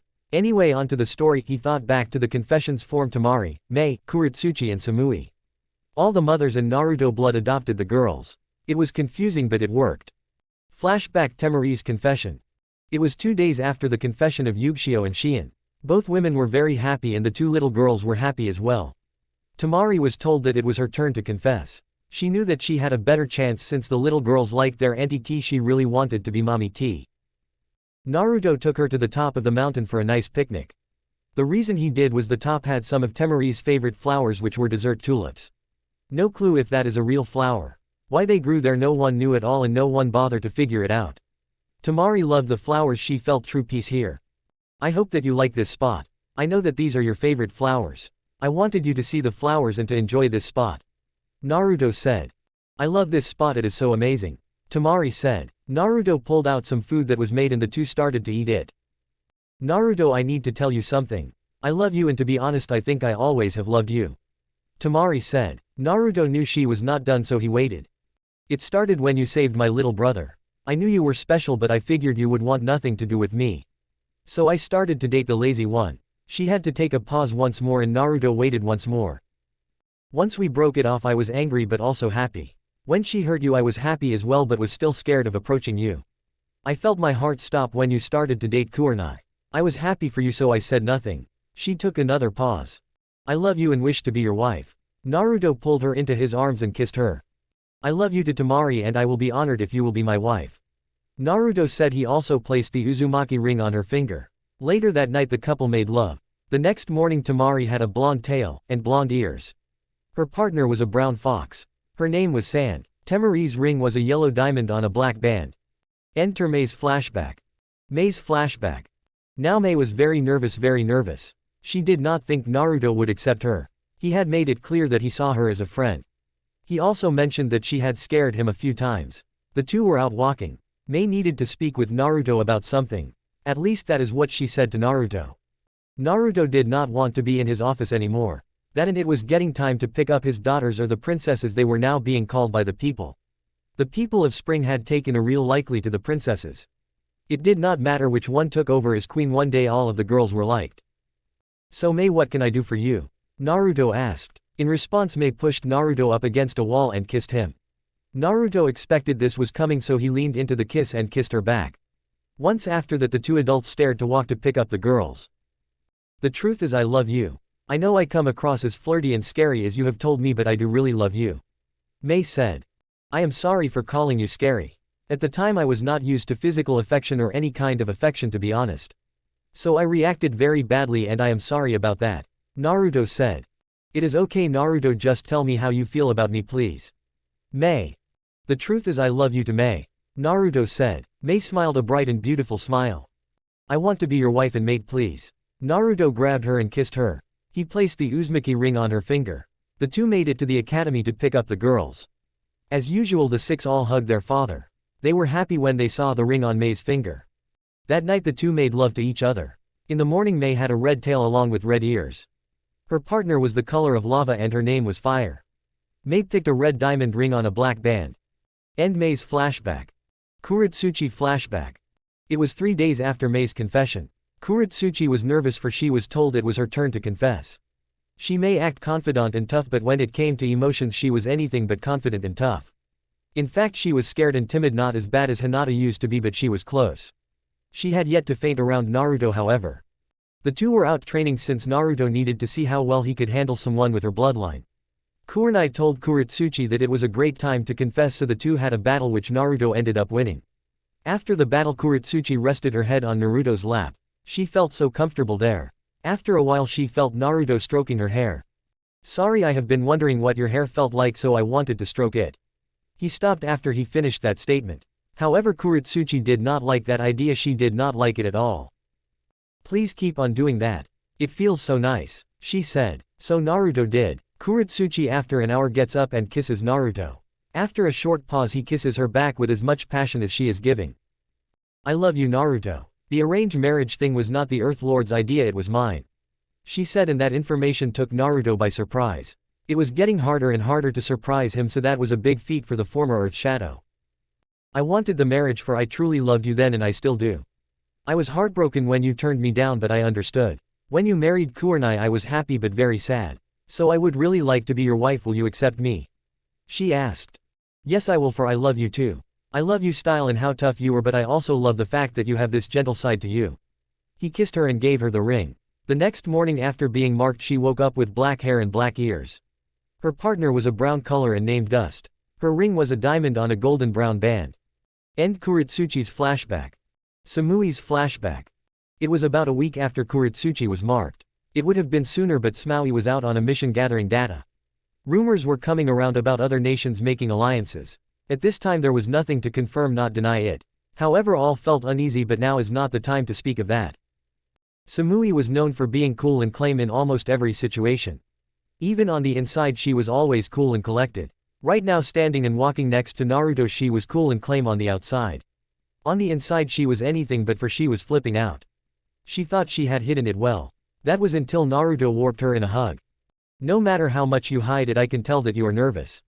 So what is bugging you? Naruto asked. This question only reinforced in Samui's mind that she was making the right choice. So she spoke. I love you Naruto and I want to be with you. I know what will happen and I don't care. She said this all very coolly, not coolly as in I don't care about anyone or anything, but coolly as in she maintained a very cool mask. Naruto gently kissed her and she kissed back.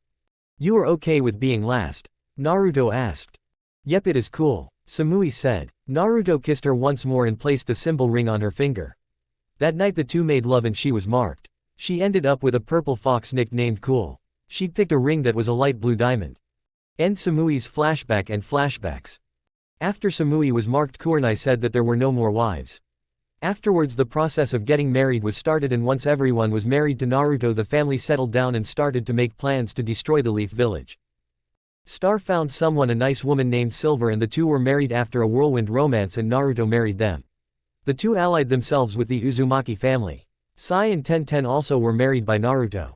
However the family was not going to make the first strike. They would not be the aggressors in this fight. The first strike came, but not in a way anyone in the Uzumaki family saw coming. When it did happen the outrage felt by the family members was so strong that even the most evil of all demons were afraid. Let us look at what could cause that, shall we? It started in the Leaf Village. Hinata the last year had been gathering blood from anyone or anything she could. It did not matter where it came from as long as it was not her own. Since she slept with the head of the hospital it was easy to get the blood that she needed. It took her over a year but she was finally ready. She started to chant and chant. She spent hours chanting and channeling the charka required. She had stolen some from some people that were living on the street and no one noticed or cared about the street rats so she could use them. Even if the people were not ninjas they still had access to some charka and that was good enough for her. After the chanting was done 2 things happened. First off 10 people had appeared, all 10 were powerful and Hinata hoped to use them for her evil plans. The second thing to happen was that a large army of shadow warriors appeared. The numbers were endless. The reason for this was simple, they were endless. As long as Hinata gave a drop of her own blood a day the army would grow in numbers and strength and stick around. She let her people stay around and train for a few months and her army to grow. After the few months she spoke to her forces. Everyone, a demon and his kind, are planning on destroying this village. We must do our best to stop them, Hinata said. One shirtless guy with a face mask spoke. I should care about this village, why? He asked. You get to do some fighting once more, Hinata said, and the guy agreed for he did enjoy a fight. I can have that bitch as my slave as you promised, a guy with a long beard said, and Hinata nodded. Chain her to a wall and take advantage of her, I do not care, Hinata said. Naruto is leading this and he must be killed. Many were shocked but all agreed at least that was what Hinata thought. Only one was outright against her but had to go along for now. One did not care either way, he could switch sides when he wanted and he was going to. He wanted to go back to being dead. The author forgot to mention or forgot to make it clear that all of these people were dead and were brought back to life. Thought dark rituals. Rituals so dark that even the 9-tailed demons would not touch them. After she felt her army was ready she ordered them to attack. First she wanted the daughters, she would use them as bait to lure the demons out. So she ordered her forces to kidnap the children. 2 were really happy about it, 2 were downright upset at it, and the others did not care either way. They knew as ninjas they had to do horrible things for the good of the village. The one that was upset hid it behind a mask of I am going to kill and enjoy it face. He was considered a monster in life but he had been given a second chance and he was not going to lose it.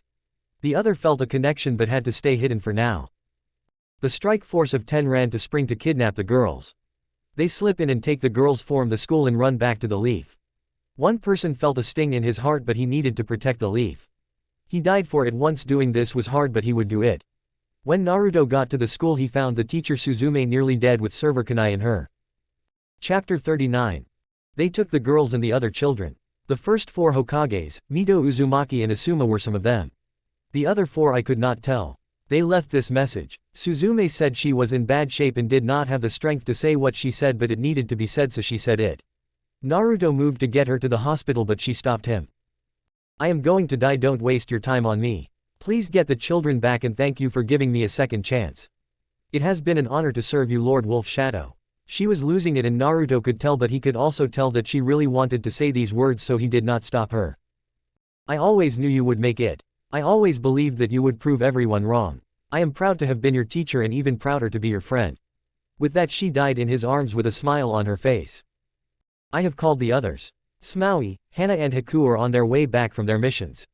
In a flash everyone had gotten home. Naruto placed Suzume on the ground. Everyone was shocked and upset to see her dead.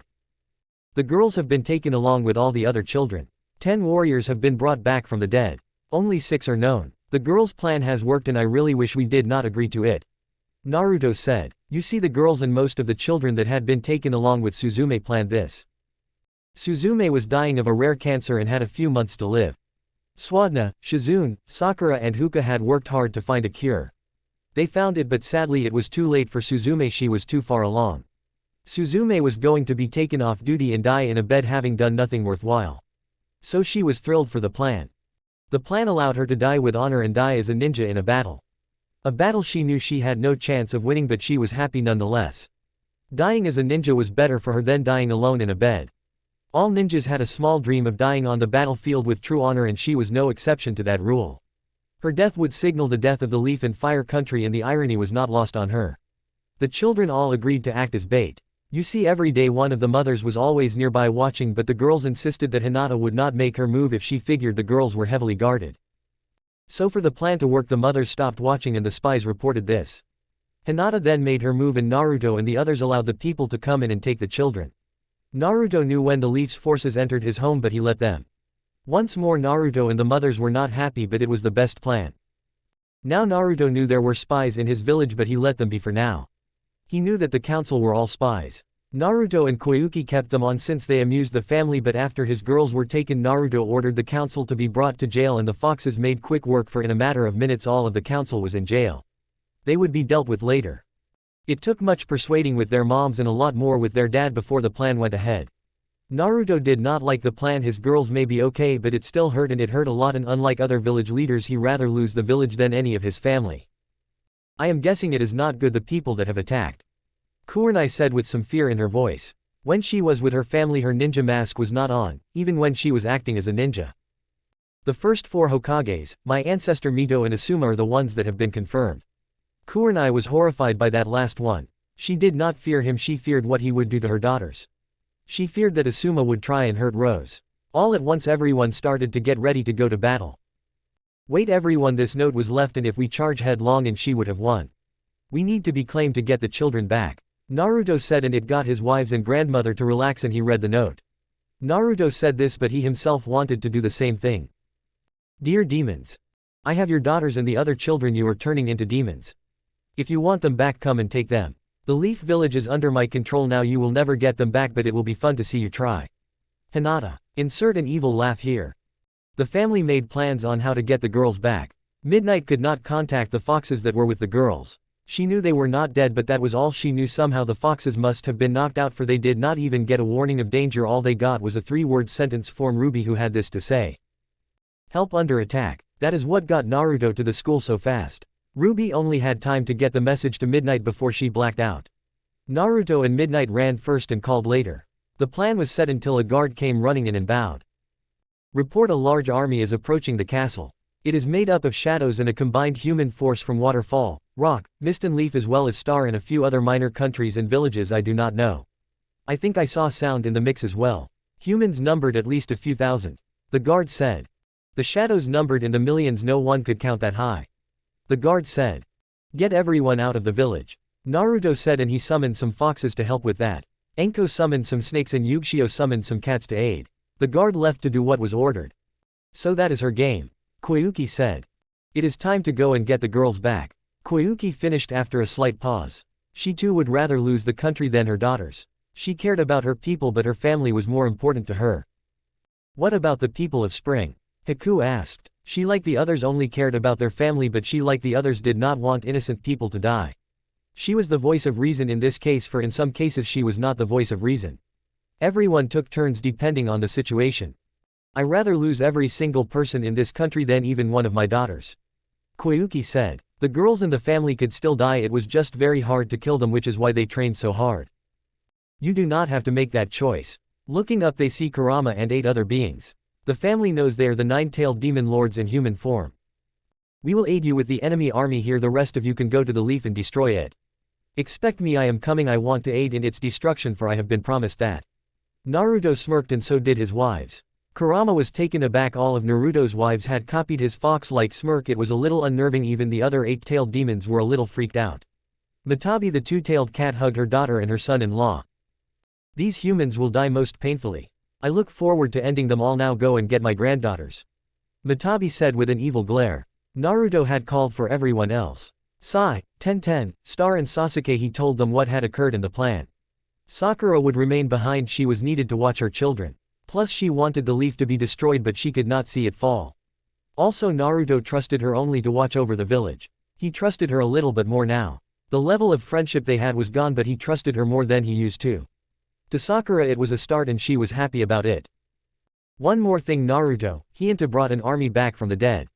Kami arranged for a few others to come back for a short time. Just say the word and I will call them back. All have volunteered for this job, one well you will understand.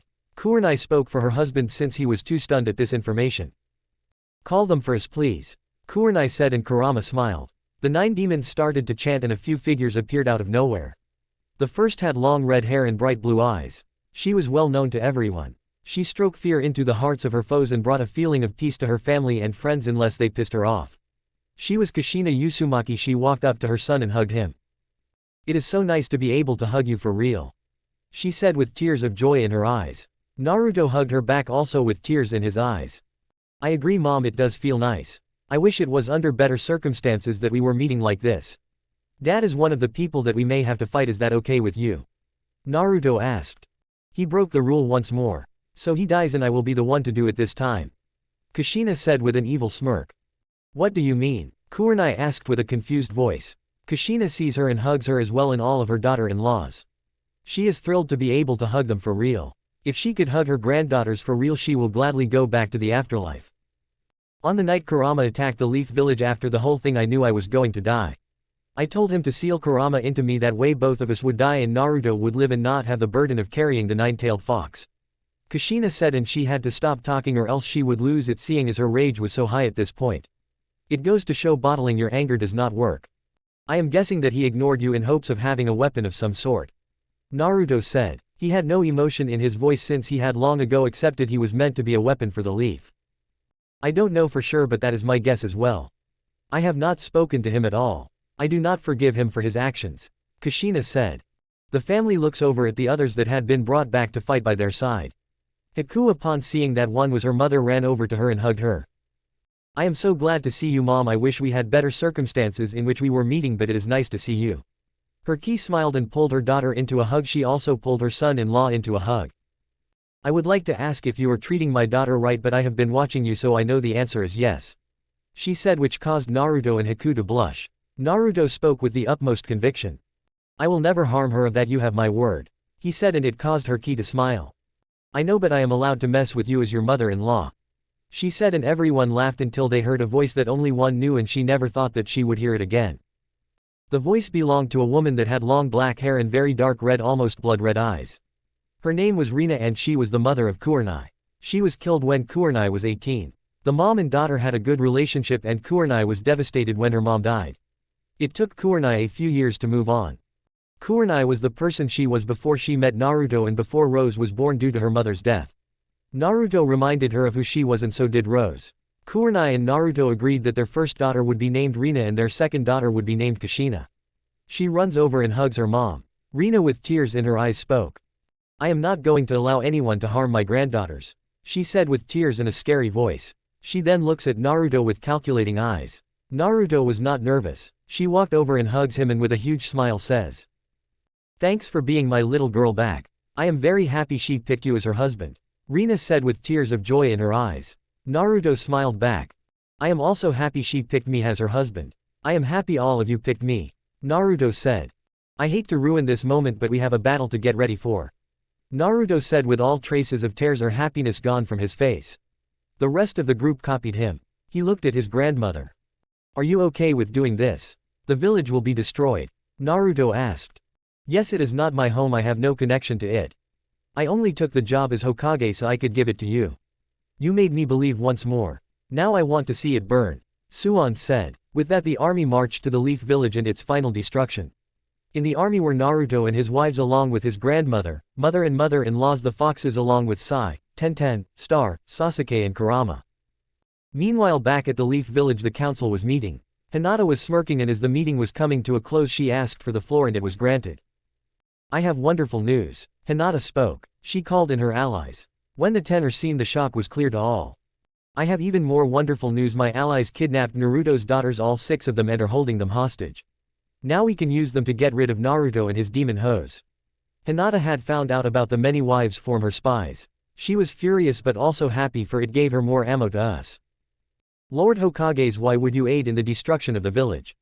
Suum asked with a very neutral voice that was bordering on anger at the 4 previously dead Hokages. All of them were confused by this. Suum said, Naruto and the Uzumaki family will destroy this village. He was going to leave us alone, but you helped her, Suum said, for the first time defeated, for she has lost all emotion at this point.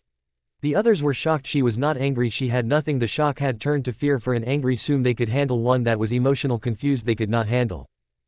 If you wish to have any chance, prepare all ninjas. Hinata can get the Fire Lord to spare some troops, and maybe some of our allies can help. I would also say get the civilians out of the village, Suum said. Naruto will never harm anyone in this village, for we will stop him, Minato said. So you think you can beat your son? Suum said, more like laughed. He will crush you if Kushina does not first. You make me sick, Minato, all of you make me sick. Everyone that stands in his way will die. Now good day everyone, I must prepare my clan for this suicidal battle. Suum bowed and left the council chamber. Hinata and the other council members left as well.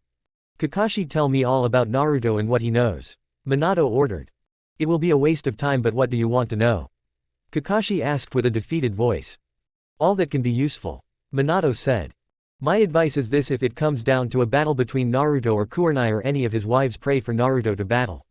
I say this since I only know Naruto and Kurenai the best.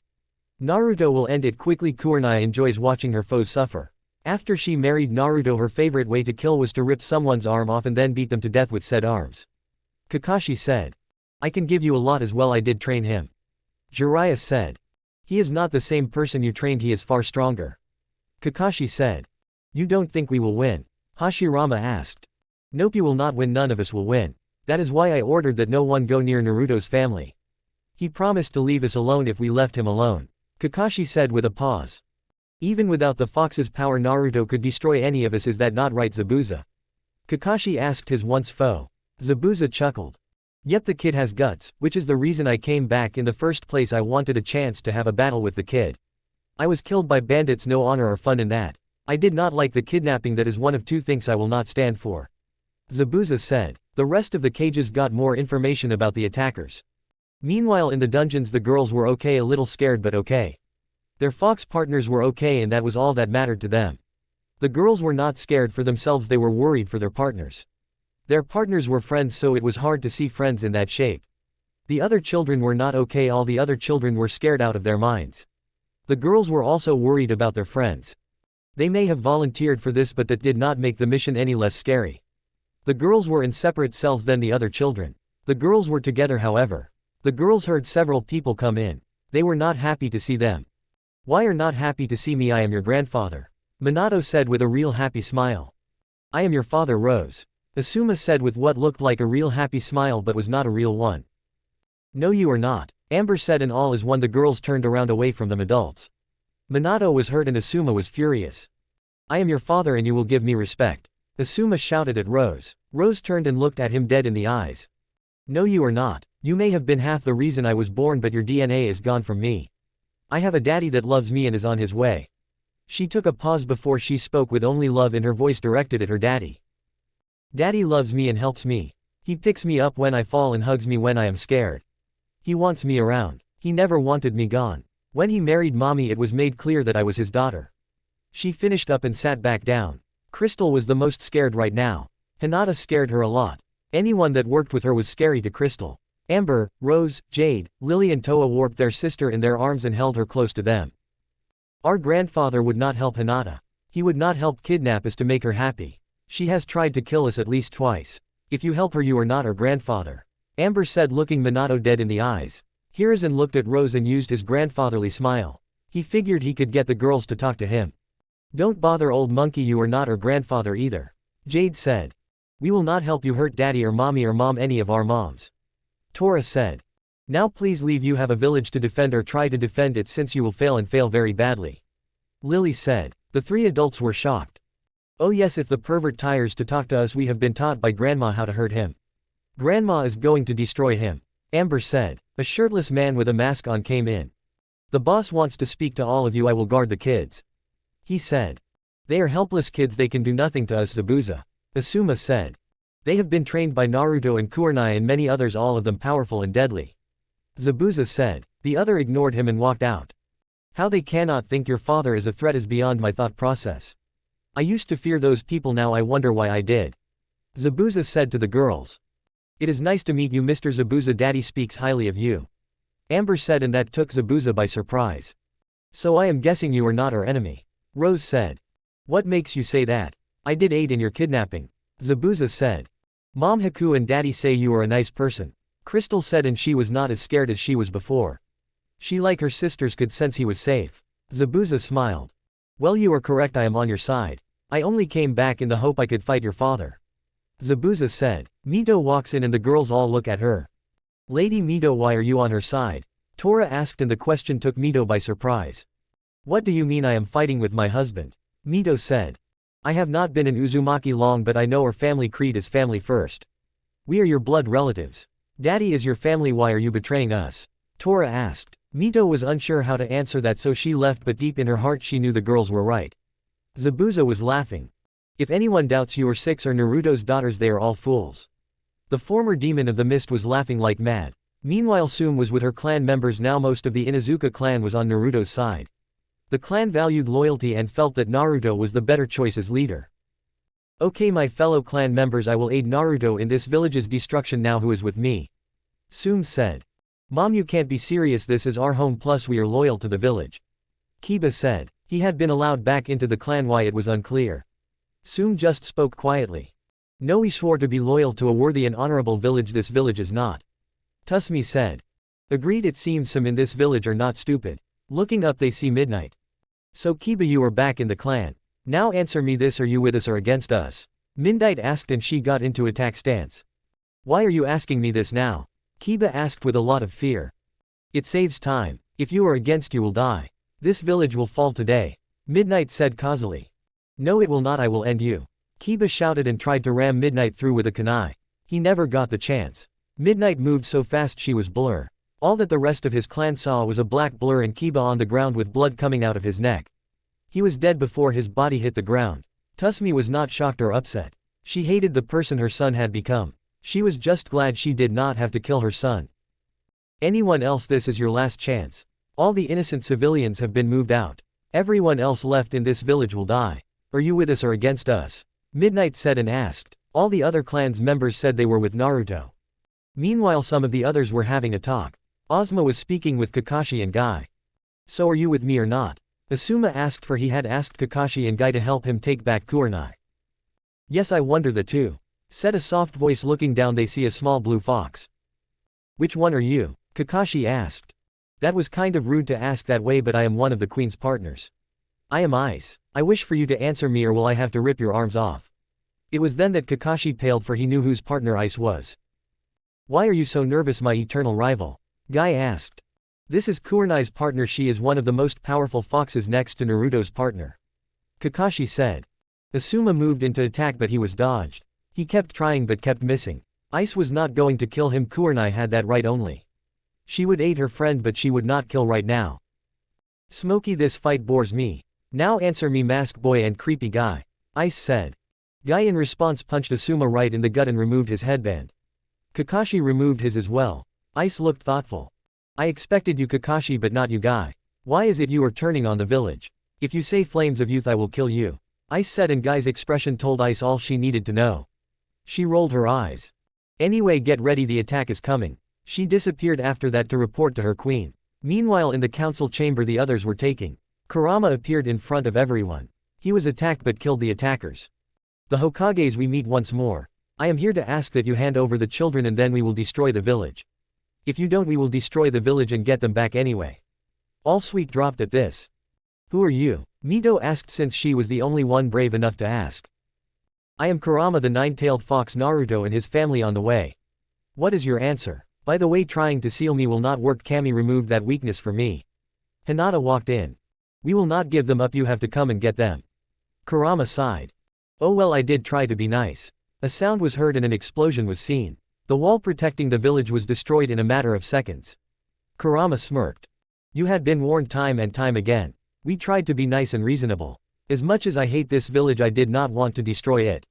You left us no choice. With that Kurama left and the others in the room saw the destruction of the wall and knew the battle that would de-iced if the Leaf Village survived or not had begun. Chapter 40. A warning: a lot of death in this and the next chapter or chapters. It will not be truly M-rated but it will be close in that respect. Reader beware, you're in for a scare. Sorry, had to do it. My longest chapter to date. The girls had heard the explosion and so did Zabuza. The former demon of the mist was laughing and laughing like a loon. The girls were not freaked out by said loon laughing. Their mothers all had odd quirks and a few of them enjoyed laughing at odd times and being scary. Enko was the prime example. Even if their parents were odd, the girls loved them anyway. Your father always knew how to make an entrance. I am so looking forward to seeing this fight. Sadly I must go and pretend to be on the white eye one side. I so can't wait to turn on them, he said with a creepy smile. After a brief second he stopped smiling and put on a serious face. Don't worry girls, your parents are coming and nothing will stop them.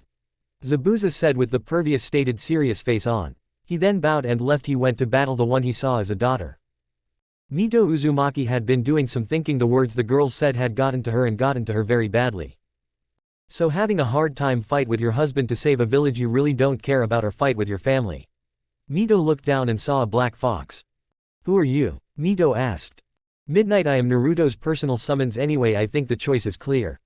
Midnight said. My husband is a part of my family, I can't betray him. Mito said. Even if he ordered the attack on Whirlpool. The attack that wiped out your family. Midnight asked. She then pulled out a document that was signed by the first. One could see it in black and white, the orders for the attack. The choice is yours and yours alone, but I think you know the answer. I think you knew the answer long ago. The man you love never existed. If you think he was not capable of doing this, think this: he was willing to kill his best friend and his brother. So wiping out another village is easy. He forced you to hold Kurama in you. Midnight said, and she was about to leave. Wait, I don't know what to do, but the girls and the children are being held in Hinata's underground basement with seals on the basement's walls that make it hard for anyone to free them. Mito said, and Midnight smiled. You have done well, the message has been passed along, they are almost here. They will give you a quick death should you choose to fight against them.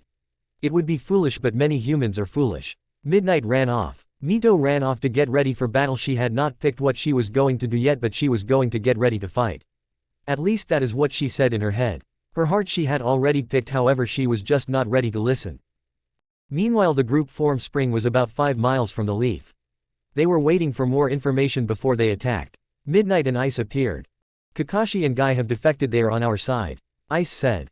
Kiba is dead and Mito is unsure about whose side she wants to fight on, at least that is what she says. To be honest, I think she is on our side. The children are being held in Hinata's basement. Midnight said. Kurenai should feel bad that her former student was dead, but she did not. She knew that by the day's end all of her former students were going to be killed. Henna also did not care. She should have cared that her little brother was killed, but she was not. She wondered if that made her a bad sister. Naruto hugged her. No, it does not make you a bad sister. The Kiba you knew and loved died a long time ago. He was my friend and someone I trusted to have by my side in battle. However, he was dead a few years ago. Remember him as he was. Naruto said, and it made Henna feel a little better. She vowed she would destroy the leaf in honor of her little brother who was once good. She will have guards, and I suspect that she will have her shadows and the cages there waiting for us. Kushina said. Yes, but the leaf forces and the shadows will stop us from getting there, or try to anyway. Rina said. All true, however she thinks of us as not wanting to hurt anyone innocent. Also she will only have light forces to stop us, to try and lure us into getting overconfident. Kurenai said. Then we destroy everything and everyone in our path. Haku said. The group was within a mile of the Hidden Leaf village. We show them no mercy, destroy anyone and anything in your path. Kurama, have fun, Naruto said. Midnight teleported to the capital of Fire Country to speak to the Fire Lord. He had gotten a request to send soldiers and he was going to send them. He was about to give the order until he heard a voice. Is that really a wise idea, sending your troops to fight for a doomed village when they are needed to protect you? Looking down, he sees a small black fox and he is freaked out by the fact that she is talking. The fox rolls her eyes. Really, a talking fox freaks you out? You are sad. I warn you, keep your troops here if you want to live, that is. The fox said. Guards, come quick and kill this fox. He shouted, but it was too late, the fox was gone. He ordered his soldiers to quickly make it to the leaf village. He heard a laugh. I did warn you, this will make it so much less fun to kill you. The fox said. Why do you wish to kill me? The Fire Lord asked. You have caused us a lot of trouble. You allowed Hinata to come after our family. The fox said. I can run and hide, you will never find me. The Fire Lord said. If you wish to try that theory, be my guest, it will be fun to chase you. The fox said, and she returned to Naruto, leaving a scared Fire Lord who ordered that his stuff be packed up. It would do him no good, however. Okay, you know what to do, everyone. Hinata is mine, I will kill her and kill her now. Naruto said. Assume the third and any other monkeys are mine. Kurani said. I will join you. Rina said. Minato is mine. Kushina said. Kurama started to transform and grow. In a matter of seconds he was the size he was when he first attacked the leaf. He was going to enjoy this, nothing would stop him now. Katsuyu was also summoned, but she figured she would not be needed. However, she wanted to destroy some stuff. 30 large battle toad, 30 large monkeys, 30 really large beetles and 30 large crows appeared. Kurama smiled, this might be fun. Katsuyu figured the fox did not need help, but she was going to be back up anyway. The boss toad, save for me please. Katsuyu said, and Kurama smirked, he would so enjoy that fight. His money was on Katsuyu, she may not look like much but she was dangerous. It looks like I have some playmates, everyone. It may be a while. Have fun. Please leave the Hokage tower for me to destroy, that is what I want to destroy myself the most. Kurama said to everyone. The Uzumaki family all joined together as one, they shouted.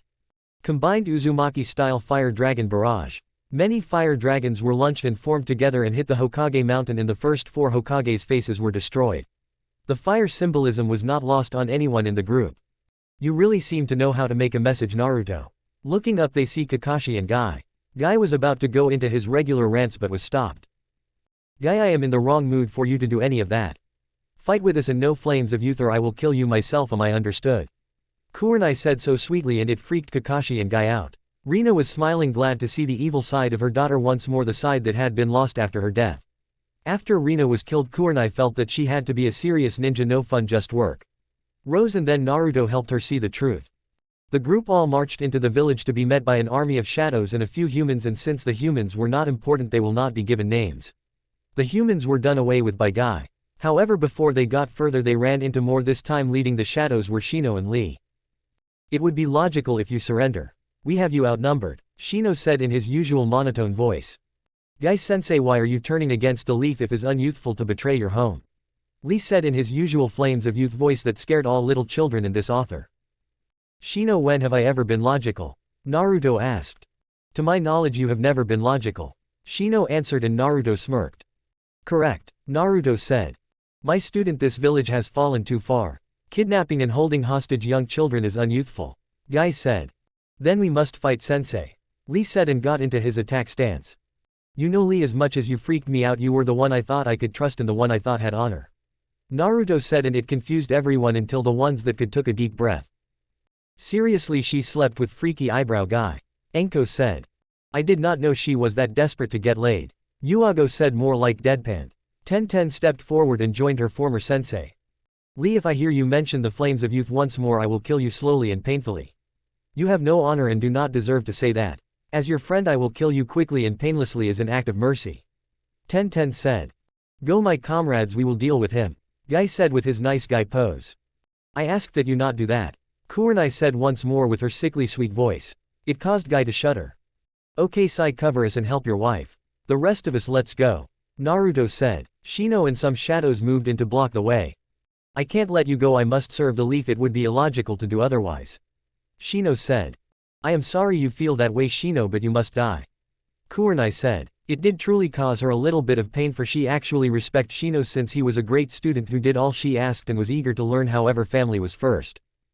Would it not be logical for someone to want to rescue their family? Naruto asked Shino. I see where you are going with this, Naruto, but I must fight you. Shino said but never finished his sentence since he was cut down by a blade form Smaui. Sorry, all his talk about being logical was not cool. Samui said and everyone just shrugged it off. The shadows charged but were quickly ended. The family moved forward. Lee tried to stop them but was kicked and sent crashing into a nearby building. He was able to dodge at the last second a lion made of ink and its deadly claws. Impressively, only Naruto and his wives and my wife are able to dodge. Sai said with emotion in his voice. Once he married Tenten he was 100% healed, meaning that he was no longer emotionless. He was still creepy at times but he did that to mess with people more than anything. Enko encouraged him to do that for interrogation and it worked. I am not to be messed with, my comrades. Lee said and he started to open up the gates. Tenten smirked with speed no one knew she had. She charged forward and placed a seal on Lee and the gates were closed. Lee and Guy were shocked. Tenten and Sai rolled their eyes. Naruto is a seal master, he figured out a way to block your gates. The Uzumaki family has figured out a way to block and kill everyone that is not a member of the family, even me and Tenten.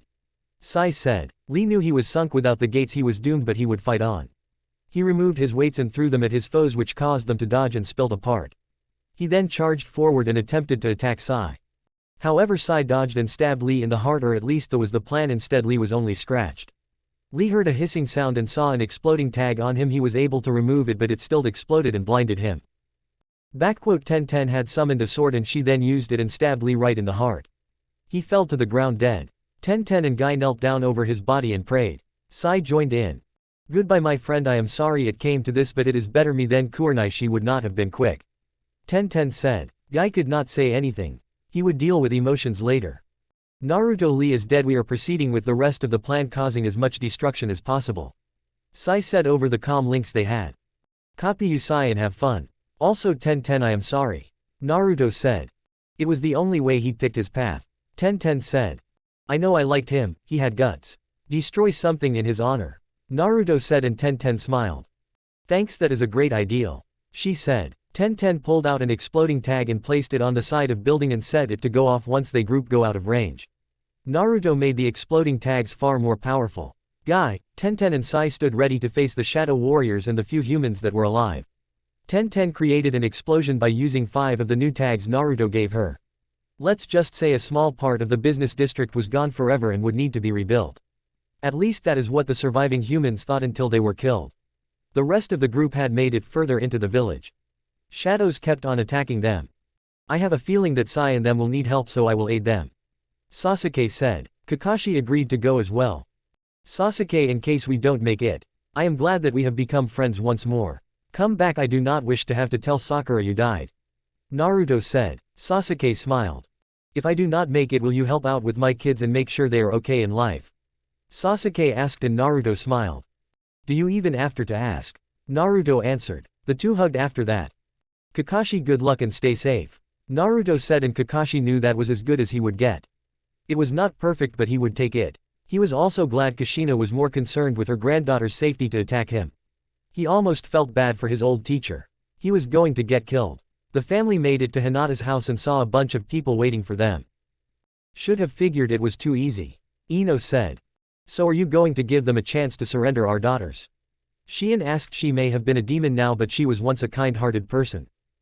No, they had enough chances. Naruto said. Standing before the family was an odd group of people. First off, all were the 10 that were brought back in the last one scene was Koyuki's uncle, Dotu.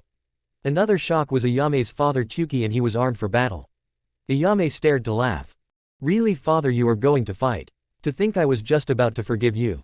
Oh well, I have to kill you. Ayame said without any regret in her voice. She may regret it later, but getting her daughters back was far more important. Hinata was standing with her army and smirking. I will drag you back by force if I have to. Tsuki said, and Ayame smiled and laughed. Tsuki did a few hand sings he had been taught.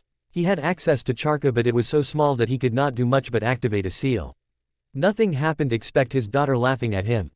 Father, Naruto removed that seal after we made love the first time. I always wondered why I gave up all my dreams and thoughts. I am surprised I was able to leave the leaf with Naruto when I did. You see, the seal was used by Tsuki to control Ayame. He had not used it in so long, which is why she was able to leave. Ayame wanted to be a ninja. Her father used the seal and made her be a waitress working for him. She wanted to be a writer, the same thing. Every relationship she had was ended by her father thanks to the seal.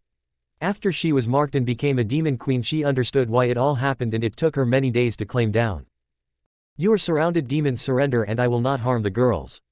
Hinata said. The others laughed. Naruto started to flash some hand signs. In the distance, Kurama had gained some armor and was looking really cool.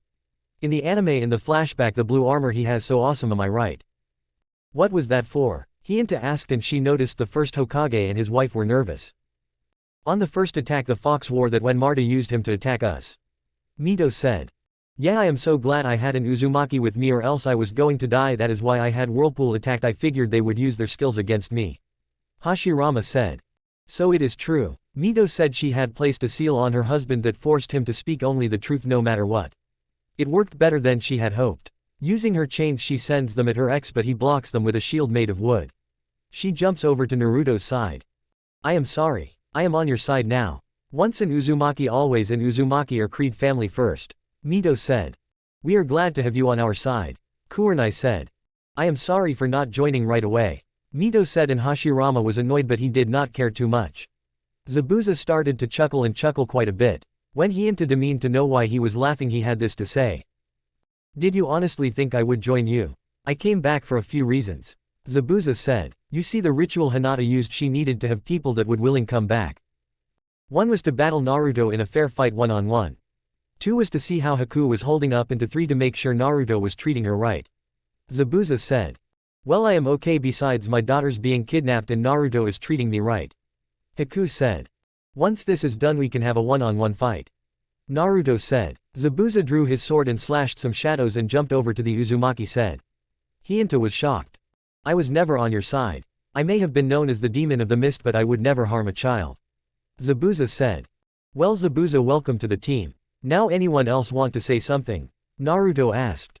Can I kill the monkeys now, please? Kurenai asked. Naruto smiled and laughed. Sure, but make it painful. Naruto said, and Kurenai looked like her birthday had come early. So I got my old man and old master. Afterwards the white-eyed one I will kill. Naruto said. I am aiding you. Kushina said. Naruto was happy he got to fight side by side with his mother, one of the strongest and deadly ninjas that was. Across the village, Sume and the rest of her clan were in battle defending the leaf. The Aburame were fighting alongside them. They had found a group of foxes and Midnight was with them along with Sasuke. It seems we are in trouble, Sasuke said. True, but I think it is time. Soon you and your clan, you know what to do. The Inuzuka clan all disappeared. Sasuke, cover your ears, it will not be fun. The leader of the Aburame clan and Shino's father gave the order to charge. However, the 5 foxes all started to emit a sound. It was no ordinary sound. This sound had an adverse effect on insects. The beetles of the Aburame clan turned on their host and stated to devour their charka. It was not a pretty sight and Sasuke was feeling a little sick. He had seen his once clan cut down, but this was on a different level. It was creepy, very creepy. In a matter of minutes every member of the Aburame clan was dead, having had all their charka drained. In a matter of seconds every single beetle was killed, having been burnt by the fire from the foxes. The giant beetles stayed to avenge their human friends. Bother, the Aburame clan is wiped out, Midnight said, and Naruto smirked. Why are you so happy? Hinata asked. The Aburame clan is dead, Naruto said, and Hinata was shocked. Hinata, I used to pull pranks, and what many do not know is I took my time planning them, figuring out the weakness of everyone to get them right. Killing you and the rest of the village, I needed time to plan carefully to get it right. One by one you will all fall. The Aburame clan was first. To be honest, I liked them, they treated me with respect, but they are fighting against me, so they had to go. Naruto smirked. Naruto, I am ashamed of you. I taught you better than that, Hiruzen said. Yeah, and look where it got him, Kurenai said, and her eyes were flashing dangerously. After she started to date Naruto and she started to learn more about his life, the more she hated the third. She told Naruto the truth, or helped him see the truth, that the third really did not care either way if Naruto died or not. Enough talking, we fight now, Enko said. You have some scary wives, Naruto, Zabuza said. True, but that is why I love them. The rest of the Inuzuka clan showed up and Hinata smirked. Since she, though they were on her side. How wrong she was proven when her shadows were attacked by the Inuzuka clan members. The cages were shocked too. We are loyal to Naruto since he is the rightful Hokage and the leaf has fallen very low. Now we fight, Tusmi said, and she ordered her clansmen to charge. Okay everyone, good luck, I love all of you and be safe, Naruto said, and he got back the same. Kurenai and Rina were facing off against Hiruzen, Asuma and Konohamura. She was going to enjoy killing them. Do you honestly think you can beat us, Kurenai? I beat you once, I can do it again, Asuma said with a smirk and a leer. He was looking forward to claiming her as his prize later. 1. You most likely drugged me. 2. I have gotten a lot stronger. I am the matriarchy of the Uzumaki clan. 3. My mother is by my side if I need it. 4. I have an army of foxes ready. You are dead, Kurenai said. So you figured out I drugged you, Asuma said. Yeah, Ino helped me with going back into my memoirs. I do not care about that. Kurenai, my dear, why fight? You know what Naruto is doing is wrong, Hiruzen said using his best grandfather voice. Mom, did he always do that? Was he always that stupid? Does he honestly think I am not going to save my daughters? Kurenai asked her mother. Yes, he did, that is why I went on my last mission that got me killed. I had retired by that point, but he convinced me to do it anyway, and that is when I was killed. Yes, he is that stupid, and yes, he thought you would give them up, Rina said. Konohamura, we have all talked about it and we are offering you a choice. Join us, we have forgiven you. Will you join? Use the choice is yours and yours alone, Kurenai said. You hate me, you said it yourself. Boss hates me, my friends hate me, I got nothing left, Konohamura said. Okay, but this is a one-time offer. Once I move to attack, it is done. You have 10 seconds. You can get it all back, it will take work but it can be done, Kurenai said. Konohamura reached up and removed his headband and threw it to the ground and jumped over to Kurenai's side. She smiled. Welcome back, kid. I knew you were in there and that Hinata had locked you away, Kurenai said. Now go and aid Sasuke, but show him this or he will kill you. Kurenai gave him a wolf headband which he put on with pride and ran off. Ice had rejoined her queen, looking forward to this battle. He is a good kid, I think he has what it takes, Ice said. I am glad I was able to convince Naruto to give him a second chance, Kurenai said, and that confused the others around her, including the third and his son. Naruto said he would not give any more chances to anyone that had sided with Hinata at any point. I convinced him that Konohamura did not do it willing and that he was a pawn meant to hurt Naruto. So he said I could give him the offer and he took it. Now enough talk, you die. Mom and Ice, please stand back, Kurenai said. Ice sat down right there and Rina wanted to fight but Ice stopped her. Not wise when she is like that, even Naruto backs off. It will be fun to watch. I said, and Rina stood behind and waited to see if her daughter needed help. Naruto and Kushina were standing in front of Minato and Jiraiya. So you two have betrayed me. I am not really surprised, but it still stings. Naruto said. Minato and Jiraiya were confused by that. So Naruto rolled his eyes. Minato over there sealed Kurama into me and left no protection for me at all. I grew up alone and no one was there to help me. Jiraiya, your training was a joke, you spent more time peeking on women. Naruto said. He had to take a pause. I understand the having to seal Kurama into me, but he trusted the village to be nice. Naruto said. Anyway, let us fight. Naruto said. Are you not going to offer us a chance to surrender? Jiraiya asked. Nope, Kushina said. Why? Minato asked. Your toads are fighting Kurama, so that means you are fighting for the leaf. You kidnapped my granddaughters and are more loyal to the village than to your family. Kushina said. I could not have said it better myself. I am sorry, but your actions in the past prove you are not trustworthy. Naruto said. Both Jiraiya and Minato engaged Sage Mode by summoning Ma and Pa Toad. Well Ma, it looks like a tough fight is on our toes. Pa said. Yep, and one we cannot win. Ma said. How can you say that? Jiraiya asked. He mastered Sage Mode faster than you did and is stronger than you both on a bad day. Pa said, but the two helped their summonses anyway. You summoned us to battle the nine-tailed fox and slug queen. A fight we can't win. He is toying with everyone. Ma said. After a few seconds, Sage Mode had been fully engaged and the two were ready. Naruto and Kushina were filing their nails and chatting like two people at a hair salon. It caused the two humans and two toads to sweet drop. Oh mom, it seems they want to fight. Entering Sage Mode is a time-consuming process. Naruto said. True, but is it not true you can enter Sage Mode much faster? Kushina asked, and before she had finished her sentence, Naruto was in Sage Mode. However, he was the fox sage. He did not look much different, except his whisker marks were longer and bushier. His eyes were darker and his nails were longer. He was like the first time he transformed at the Valley of the End, but he did not have the evil look in his eyes. The other were shocked at the speed. Yes, and as my wife says, I look much hotter in this mode than as Toad Sage, plus the foxes are a lot stronger. Naruto said. With great speed he charged forward and ripped off Jiraiya's arm. Minato was shocked, and the shock turned to pain when Kushina cut off his arm with her sword. Both were able to stop the blood loose so they did not bleed to death. Kushina, please join us and stop Naruto from destroying the leaf. Minato asked his wife. Jiraiya, it is best you help your student. Since mom is going to kill him for that question. Naruto said. Sure enough, Kushina was enraged by this statement. You allowed my son to become a demon host and make his life miserable. You kidnapped my granddaughters and all for this village. Oh, now I am going to destroy it and enjoy doing it. Kushina said. Ino was facing off against her former teammates and her former clan's men. She was not alone, she had Samui, Yugshio and Shion by her side.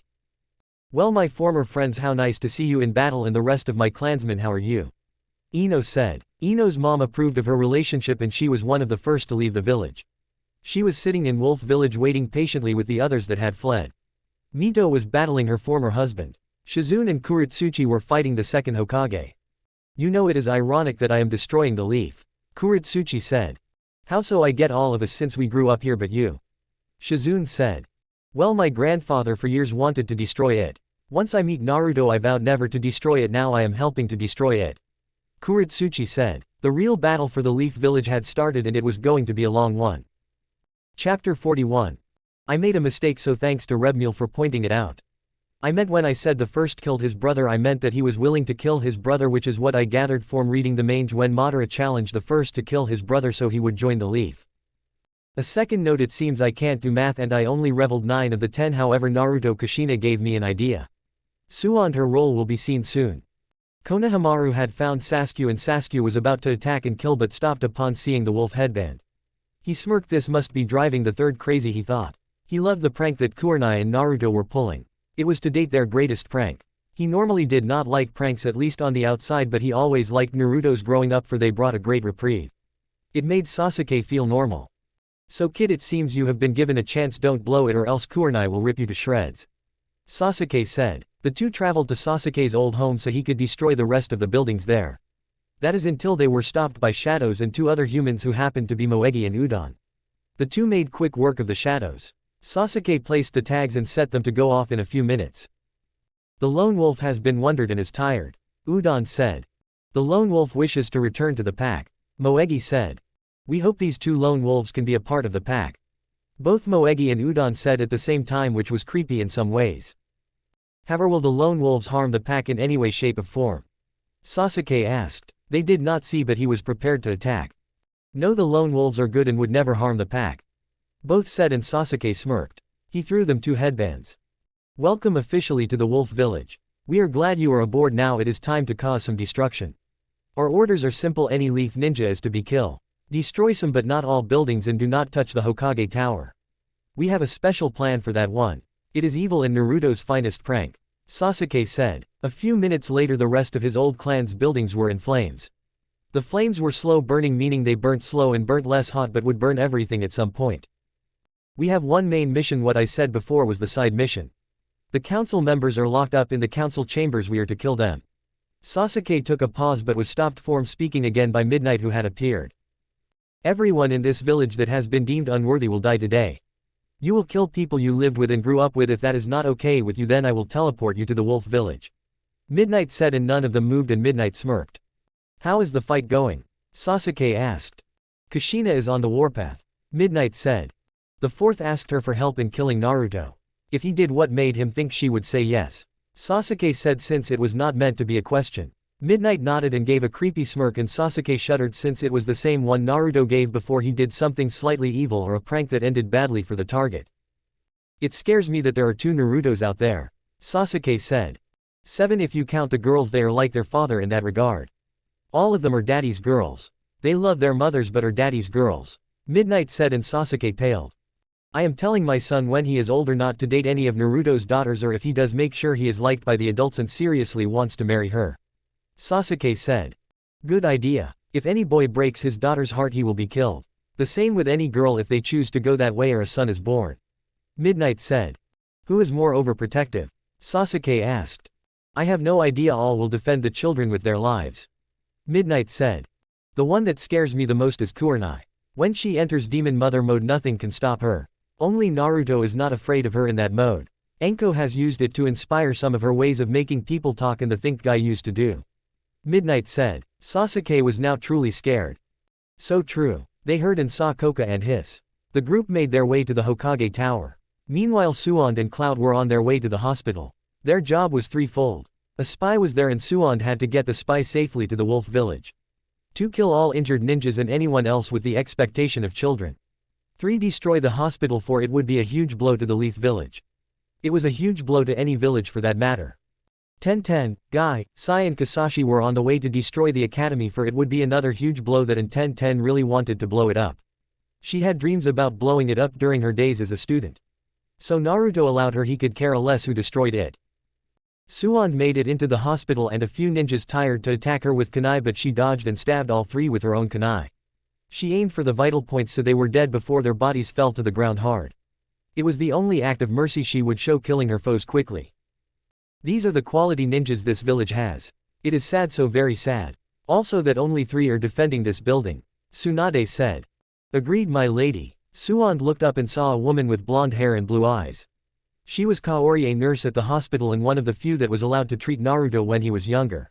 She did not think Sasuke should have been Hokage either. She agreed to join up with the wolf village when the time came. I am the lone wolf and I seek a pack. Will the pack accept me? Kaori asked. Is the lone wolf ready to join the pack? Tsunade asked. Yes, she is, for she is tired of being alone. Kaori said. Tsunade smiled. Okay then, report please. The former fire shadow said. I was able to figure out who was on our side. Sadly only 2 were. The others were either on the fence or on Hinata's side. The only 2 are a mother and her son. They are safe, but the others are dead or will soon be. Kaori said. Tsunade smiled and nodded. As a medic, it was her duty to help, not kill needlessly. However, she had no choice in this case. Okay Cloud, can you get them all to safety? Suand asked her partner. Cloud first took the mother and was about to do the son but was stopped. I am sorry Miss Cloud, but the boy is weak. If you teleport him, he may die. Kaori said. Cloud nodded and started to speak in her mind, looking for orders. A few moments later 3 other foxes appeared. We will run him to the safe zone. Kaori, you go with them to make sure he is okay. The lead fox said. One grew to a larger size so Kaori could ride it to safety. Suand also had a slug with the boy. With speed the group was off. Suand was about to set the hospital to be destroyed when she was punched hard in the jaw and sent flying into a wall.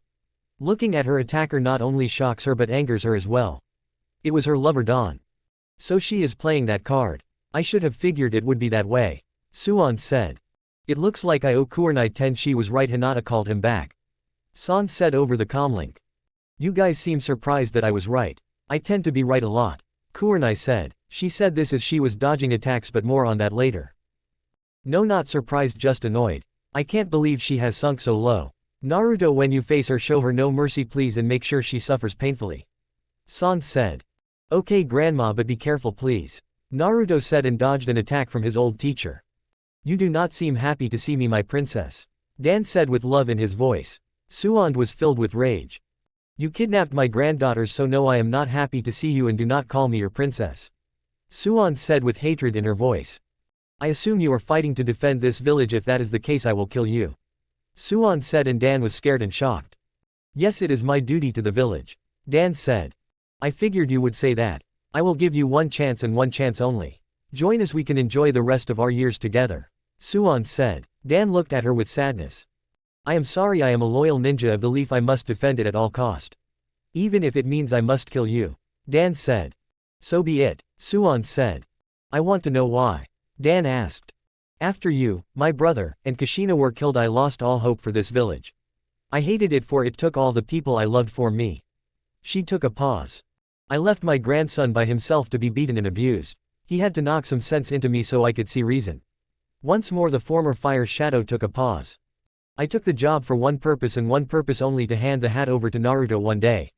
As you know, it did not work. One day his daughters were attacked and the ones that did it were set free and paid for the time they served in prison.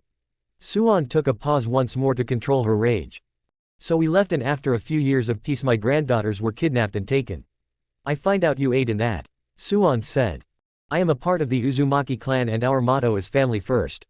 Suan said. So if you attack our family you must die. San finished with rage and fire in her eyes. Dan was truly scared of her for the first time ever. He never feared her or her temper, but now he did. He wondered if he made the right choice. He however did not care. He was a leaf ninja and he would fight to the death for the village, even if it meant fighting and killing the only women he loved. Sasuke looked at the battle of the summons and saw that Kurama was doing quite well. He had a thought that might be fun. Plus it would add further damage to the leaf. First he had to check with Naruto if it was okay. Naruto, I have my hawks, I am sure they want to join and it will be more fun for Kurama, and besides the hawks don't like the crows. Sasuke said. Why not, it could be fun, so go ahead, Naruto said. Sasuke smirked and quickly ran through some hand signs, and in a flash 3 giant hawks had appeared. All 3 were red-tailed hawks. The leader was Screech and she was the Hawk Queen. What do you need, kid? She asked, and Sasuke simply pointed to the site of the summons battle. The fox and the slug are on my side, the rest are the enemy. Sasuke said. Screech looked around and saw the leaf. Are you attacking the leaf? You said you never would. Screech questioned the young kid with calculating eyes. Yes, but they kidnapped Naruto's daughters and they had fallen, so they must be destroyed. You do not need to help me destroy it. I just figured you would want to kill you mortal enemies. Sasuke said. Screech and her children smirked and flew off to join the battle. I almost feel bad for the crows. Midnight said. Agreed. What did I unleash? Sasuke asked. The group went into the tower and was surprised to see no ninjas there at all. Well, this is not a main area and the council is very sure that they will win. Plus they figure no one will be stupid enough to attack them. Sasuke said. You would think they would not underestimate Naruto by now. Midnight said. Yes, but they are not that smart. Sasuke said. Sure enough, the group walked into the council chambers to see the non-ninja council members relaxed and eating cheese and wine. They smiled when they saw Sasuke. One fat one spoke. Lord Sasuke, you have returned and have left the demon. He said. Sasuke in response shot a fireball at him and he was burnt to ashes. No, everyone, in fact you are all here to bear witness to the end of the leaf. Sasuke said. It seems the demon is getting revenge. A different fat guy said. Actually, Naruto did not care what happened to you. His theory was you were no threat to him and leaving you alone thinking he might kill you would be more fun. Expect he knew you were not smart enough to get the lesson. Also he figured when Kurama got done playing you would be crushed. Sasuke said and took a pause. He knew it would be pointless and that even now as you know you are about to die you feel no regret. Naruto was willing to let you live. It was his wife that wanted you all dead for what you did to him. Midnight said since Sasuke was gathering his chakra for a devastating attack. He unleashed a massive amount of lightning bolts and in a matter of seconds all of the council members were dead. Sasuke was brought to his knees. It hurt a lot. Midnight and Moegi were at his side in an instant. Midnight placed her tail on his head and Sasuke no longer felt the pain. Sasuke knew using that was stupid, but it did the job. You got to be careful, dude. I don't wish to have to explain to your wife why you were killed. Midnight said. You are scared of my wife? Sasuke asked, shocked, and Midnight laughed. No, and I mean no offense, but if all my legs were broken and I was blind, your wife would still have a hard time beating me. I just don't want to explain it. I don't want to explain to your kinds either. I like them. Still don't like your wife, but like the kids in you sometimes. Midnight said. Sasuke was unsure how to respond to that. He figured it was the best he would get. All of Naruto's wives are scary, but Kurenai is the scarcest and she is the only human I fear. Expect Naruto when he is really mad. Midnight said. Actually, that goes true for all the foxes. Midnight added. Sasuke agreed with that, for both Naruto and Kurenai scared him. Alone each was scary, together it was scarier than the night his family was murdered. Meanwhile, the group led by Tenten and Sai were causing destruction in their former home. Shadows and ninjas were falling like flies to the group. Tenten placed exploding tags on all the buildings. Naruto halfway through called a new order: place exploding tags instead of outright destroying buildings. He had plans, was all he said. Tenten suspected what his plans were and she really looked forward to seeing it. Right now her team was at the academy. Tenten wanted to blow it up. When she was a student they told her she could not use exploding tags anymore. They said she would destroy the academy with the tags. The irony was not lost on anyone that knew the story. Tenten, make it go boom. Sai, if you can draw a picture that would be awesome. Naruto said over the radio. The two wolf ninjas thought it odd but did not question it. Kakashi and Guy were worried for their former student's sanity. We are perfectly sane, I just want to destroy the academy. Tenten said. Naruto was nice enough to advise me on a good gift to give my wife. Sai said. Tenten's eyes lit up at that prospect. She could have a picture immortalized of this. True, he wants a copy as well, but it was still a nice idea. Sai said. My rival, I think I am scared and glad we did not fight against them. Guy said. For once I think I agree with you. Kakashi said. Kurenai was facing the two monkey humans and having a lot of fun doing it. She kept on dodging them. Dad, we have her on the ropes. Asuma said with a cocky grin. This only caused Kurenai to laugh and Sarutobi looked at his son like he was an idiot. In this case he was. She is toying with us. She could have killed us when this battle started. Sarutobi said and Asuma laughed. Dad, she is weak, she could do nothing. It was easy to overpower her. He never finished, for his left arm was cut clean off by Kurenai and her claws. In case you two have forgotten, we are in the middle of a battle and I am here to kill you. Also, I am the alpha female of the Uzumaki clan. Being strong is a part of my job. I am toying with you. I enjoy drawing out my foe's suffering. You should have fought Naruto. Kurenai said. Why is that? Sarutobi asked, and he was really scared when Kurenai, with speed he could not track, ripped his arm off and smiled. It was at this point that he knew he would not win this battle. Naruto does not like to see others suffer, so he will kill quickly. He has more mercy than me, except right now he is drawing out his old teacher's suffering.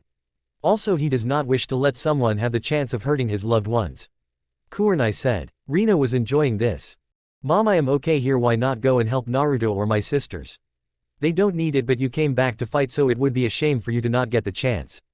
Kurenai said. She had said this while dodging the attacks. Rina nodded and went to see if she could help out. Ayame was fighting her father in a sword duel and both sides were not giving ground. At least that is what her father thought. She was toying with him. You know this is no fun, father. Ayame said, and the word father was spoken with pure venom. Tyuki was a little scared, but he would not back down. No, listen young lady, you will stop this foolishness and come back and I will not punish you. Tyuki said. Ayame just laughed. Silly father, you actually think you have the upper hand in this battle. Ayame said, and Tyuki was confused until his daughter cut off his arm from the shoulder down. It was a clean slice and he did not see it coming, nor did the pain register till he saw the blood coming out. He was able to close off the wound. Once done, he looks up to see his daughter cleaning her sword. You know, you got a lot of blood on my sword. It was a gift from Naruto. Ayame said. Why did you marry him? He is a demon. The fox killed your mother. Tyuki said. Ayame got really mad. She blasted her father with a water ball. It hit him dead on. He was not dead since it was a low-level water ball, however it still hurt a lot. To start with, not that I have to justify anything. The fox or Kurama did not kill mom. He was nowhere near mom at that time and none of his attacks were near mom. For you see, I at first thought the same thing. Kurama helped me find out the truth. He even offered to let me kill him if it was true. Ayame said and took a pause. We found out it was ordered by the higher-ups in the government. Mom was going to blow the whistle on them for their crimes of taking money from the charity organizations that needed it. They used Kurama as the scapegoat. Ayame said. Are they dead yet? Chuki asked and Ayame shrugged her shoulders. I don't know, they will be soon if they are not. Mom would not want me to seek revenge, it was not her way. Ayame said. As for marrying Naruto, he is the only guy that has never wanted anything from me except friendship. He was there as a shoulder to cry on when I was dumped. He has always cared for me. So falling in love with him was easy. When I was given the option I took it. Ayame said, and she dodged a knife thrown at her by her father. He had gotten her to talk in hopes of her being distracted. It did not work. Naruto called out to his wives. Everyone they see is his demons. I think it is time to show them. Naruto said, and all of his wives were smirking. All at once all of the Uzumaki clan transformed. Naruto had 9 tails, Kurenai had 6 tails and the others had 3 each. Chuki was angry. He turned you into a demon. He shouted. Yes he did, and it was very enjoyable. Ayame said causally. It is now time to see what happens when you take a fox's kids away from them. I am sorry Ayame, I want to join you. Chuki said, and his other arm was taken off, but this time by Ayame's claws. It is not nice to lie, father. Besides, you took my daughters, you must die. This will be the last sight you ever see on this world. Ayame then quickly stabbed him in the heart. He was dead before he could even react. Ayame then fought shadows. She did not cry for her father. He was dead to her. When she found out that her father made it so she could not be a ninja and placed the control seal on her, he had died to her. Are you okay, Ayame? Naruto asked over the radio. Yes, I am, my love. It does not hurt, not even a little. Is there something wrong with me? Ayame asked with some concern. No, my love, I don't think there is anything wrong with you. Many of you swore oaths to protect this village and now we are destroying it. Naruto said. All agreed with that. Ayame, it is hard, but we are with you. Kurenai said. Ayame smiled at this as she dodged some swipes from a shadow and then stabbed it with her blade. Thanks everyone, now excuse me, I must do battle. Ayame said. She charged off to battle. Meanwhile Haku was doing battle, her mother Herki was battling with her alongside her adopted father Zabuza. It seems you raised her well. Herki said. Really, all I feel I did was raise her to be a cold-blooded killer. Zabuza said. Not always, you never fully killed her heart. Herki said as she dodged an attack and stabbed the shadow. I did, it was Naruto that revived her heart. Zabuza said, beheading a shadow. Can you just accept that I am thanking you for looking after my daughter? Herki said with a huge amount of announce in his voice. Just accept the thanks and get back to fighting so I can save my daughters. Haku said while killing shadows. She had gotten stronger since being marked and she was just as deadly close range as she was long range. Zabuza shrugged before he spoke. It was my pleasure to watch her. Now as she said, let us save the girls. Zabuza said. Both agreed with that and it was a huge mess the fight that occurred afterwards. Meanwhile Mito was fighting her husband and brother-in-law along with shadows. She was doing well but she was getting tired. She was brought to her knees and was about to be stabbed until a sword blocked the attack. The shadows that attacked Mito were destroyed. Rina had joined in, figuring she could be the most help here. She figured Naruto would not need help and Kushina might get mad if she tried to help. Mito looked happy that she had backup. I am glad for the aid, but why me and not your daughter? Mito asked. Oh, my daughter does not need my help. Also, if I tried to help she would kill me. This is revenge for her and she is enjoying it greatly. Rina said. The battle for the Leaf Village was getting underway and it was getting rough. Chapter 42. Okay, I have 2 people asking me to have Suon become one of Naruto's wives. I am not against it and in fact enjoy the pairing, but I am unsure if I will put it in my story. If the story tell me to, I will. If Dan dies, maybe I will. Right now it is 1 vote live, 6 votes die. I am sorry for the long wait. The fact remains I do not own Naruto. Amber and her sisters were all very calm right now. The girls had learned from their parents to be calm in most situations. Amber was holding Crystal since Crystal was still terrified and it had only gotten worse. The girls had also learned to support each other no matter what. Hinata had haunted Crystal's nightmares ever since the day she tried to kill Crystal. Ino had been able to help her, but it was not enough. Only killing Hinata would truly free Crystal.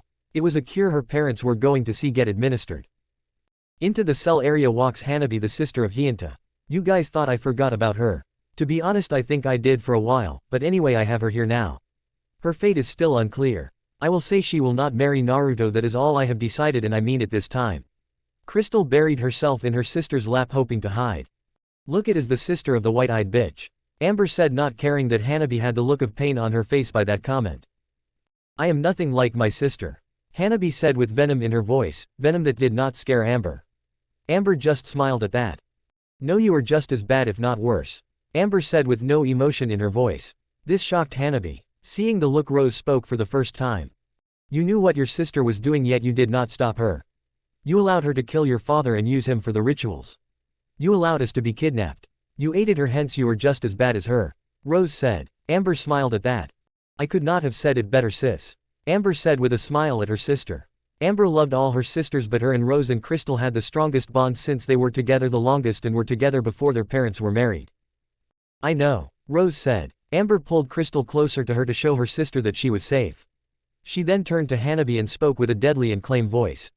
She had learned well from her mothers how to use that voice. What is it you want and why are you here? Amber asked. Hanabi was shocked and scared at that voice. She had expected fear, but she found none. Jade laughed.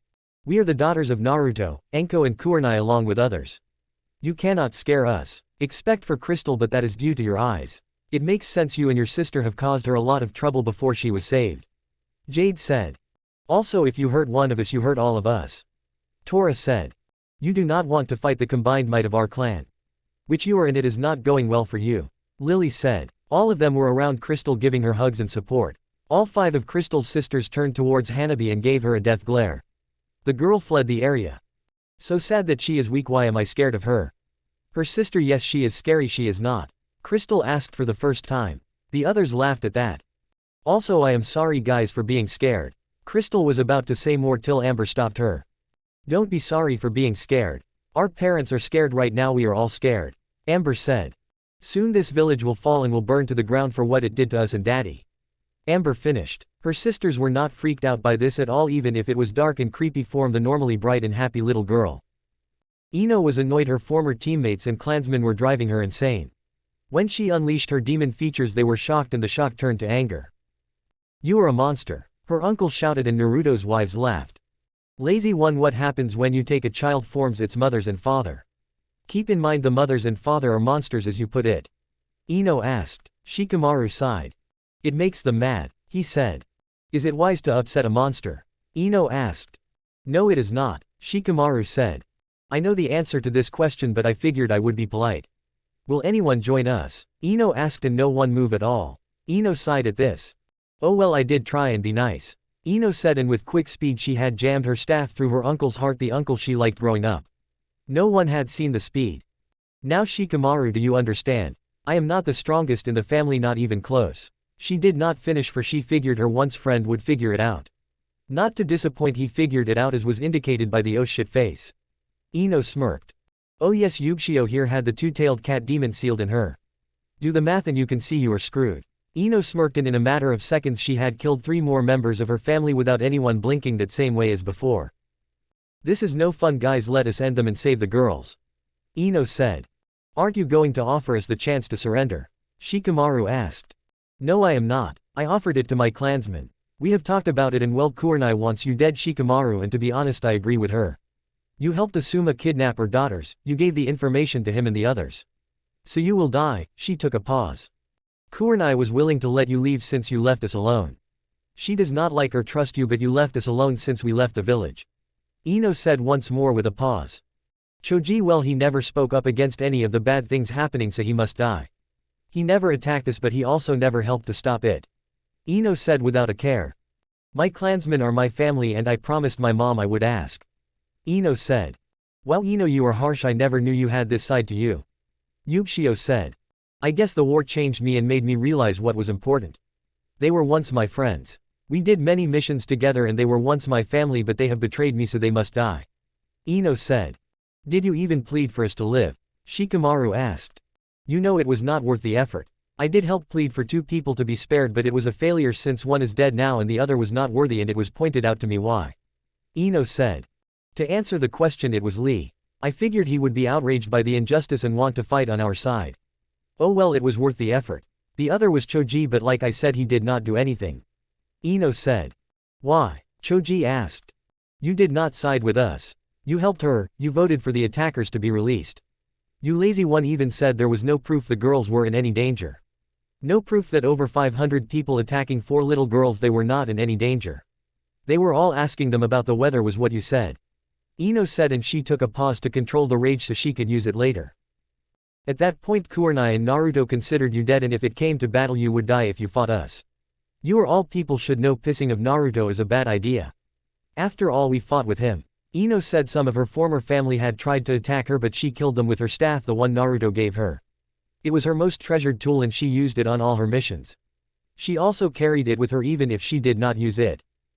I am sorry Ino, but you leave us no choice, we must kill you. Choji said with sadness. Ino rolled her eyes. Really fatty, are you that sad? Ino asked. The response was what she had hoped for. Choji charged in. When he was called fat he went into his rage mode. In this mode his power went up. However his control went down. Ino dodged all of his attacks and in a matter of seconds had broken both of his arms. The staff that Naruto gave her had a few extra goodies. Ino with the sad comment was hinting there Choji was not really sad. To start with, by channeling her chakra into the staff Ino could make it heavier on contact with any object. She could also channel the elements into it. After breaking Choji's arms Ino stabbed him in the stomach and hit his neck. His neck was broken and to finish him off she stabbed him in the heart with her staff. Choji was dead and all others were shocked by it. Ino cleaned her staff of the blood. That was fun. Who is next? Ino asked in a happy tone like a child on Christmas morning. Her tale was waging. The others, both friends and foes, deadpanned at this. Yugito, Smaui and Shien were laughing after they got over the deadpan. The shadows moved on Ino and attempted to kill her. Yugishio had stayed on the sides for enough time. She jumped in and with her claws started to kill. Smaui and Shien did the same. Shien never thought it was odd that she could now kill and be a fox demoness. Actually, to be truthful, she had thought of that but she never really cared. Ino looked down to see the shadow form Shikamaru had trapped her. She also sees the slow-moving energy of her former clan's mind transfer attack. She starts to laugh. It hits her and the remaining human leaf forces think they have won. Ino turns towards Yugishio and raised her staff and strikes her family member, the one that tired to control her. That will not work on me. I found a way to counter all of the effects. Ino said. She was once more caught in her former teammate's shadow. She was smiling harder now. She took her staff and stabbed it on the ground. Shikamaru was stunned that his shadow was broken. We also found a way to counter your attack. Naruto has figured out how to counter each of the clan's moves. Ino said. Ino then rushed forward and crushed Shikamaru's skull with her staff. He was dead before his body hit the ground and before his brain had time to register that he was dead. In other words, he was aware that he was falling to his death and knew he was dead as he was falling down. It was odd, and if Shikamaru was alive and could think, he would think it was troublesome. Ino felt no regret at all for killing her former teammates. She also did not think she ever would feel it. She turned on the rest of her family members. A cousin spoke up. You really are a demon. You just slaughtered your friends and you do not even care. He said. Ino laughed. I guess I am a demon trying to protect her kids. Now stand aside and let me get my daughters or die like the rest of this village. It will burn to the ground. Also, being called a demon does not hurt.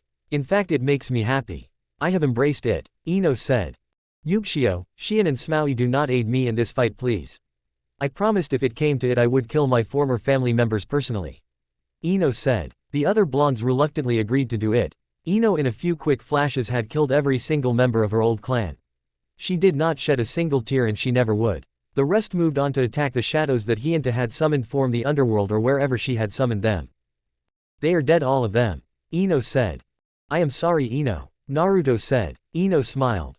It is not your fault, love. They had it coming. Ino said. I love you, all of you, be safe please. Naruto said. Koyuki was battling her uncle in the shadows and having a lot of fun doing it.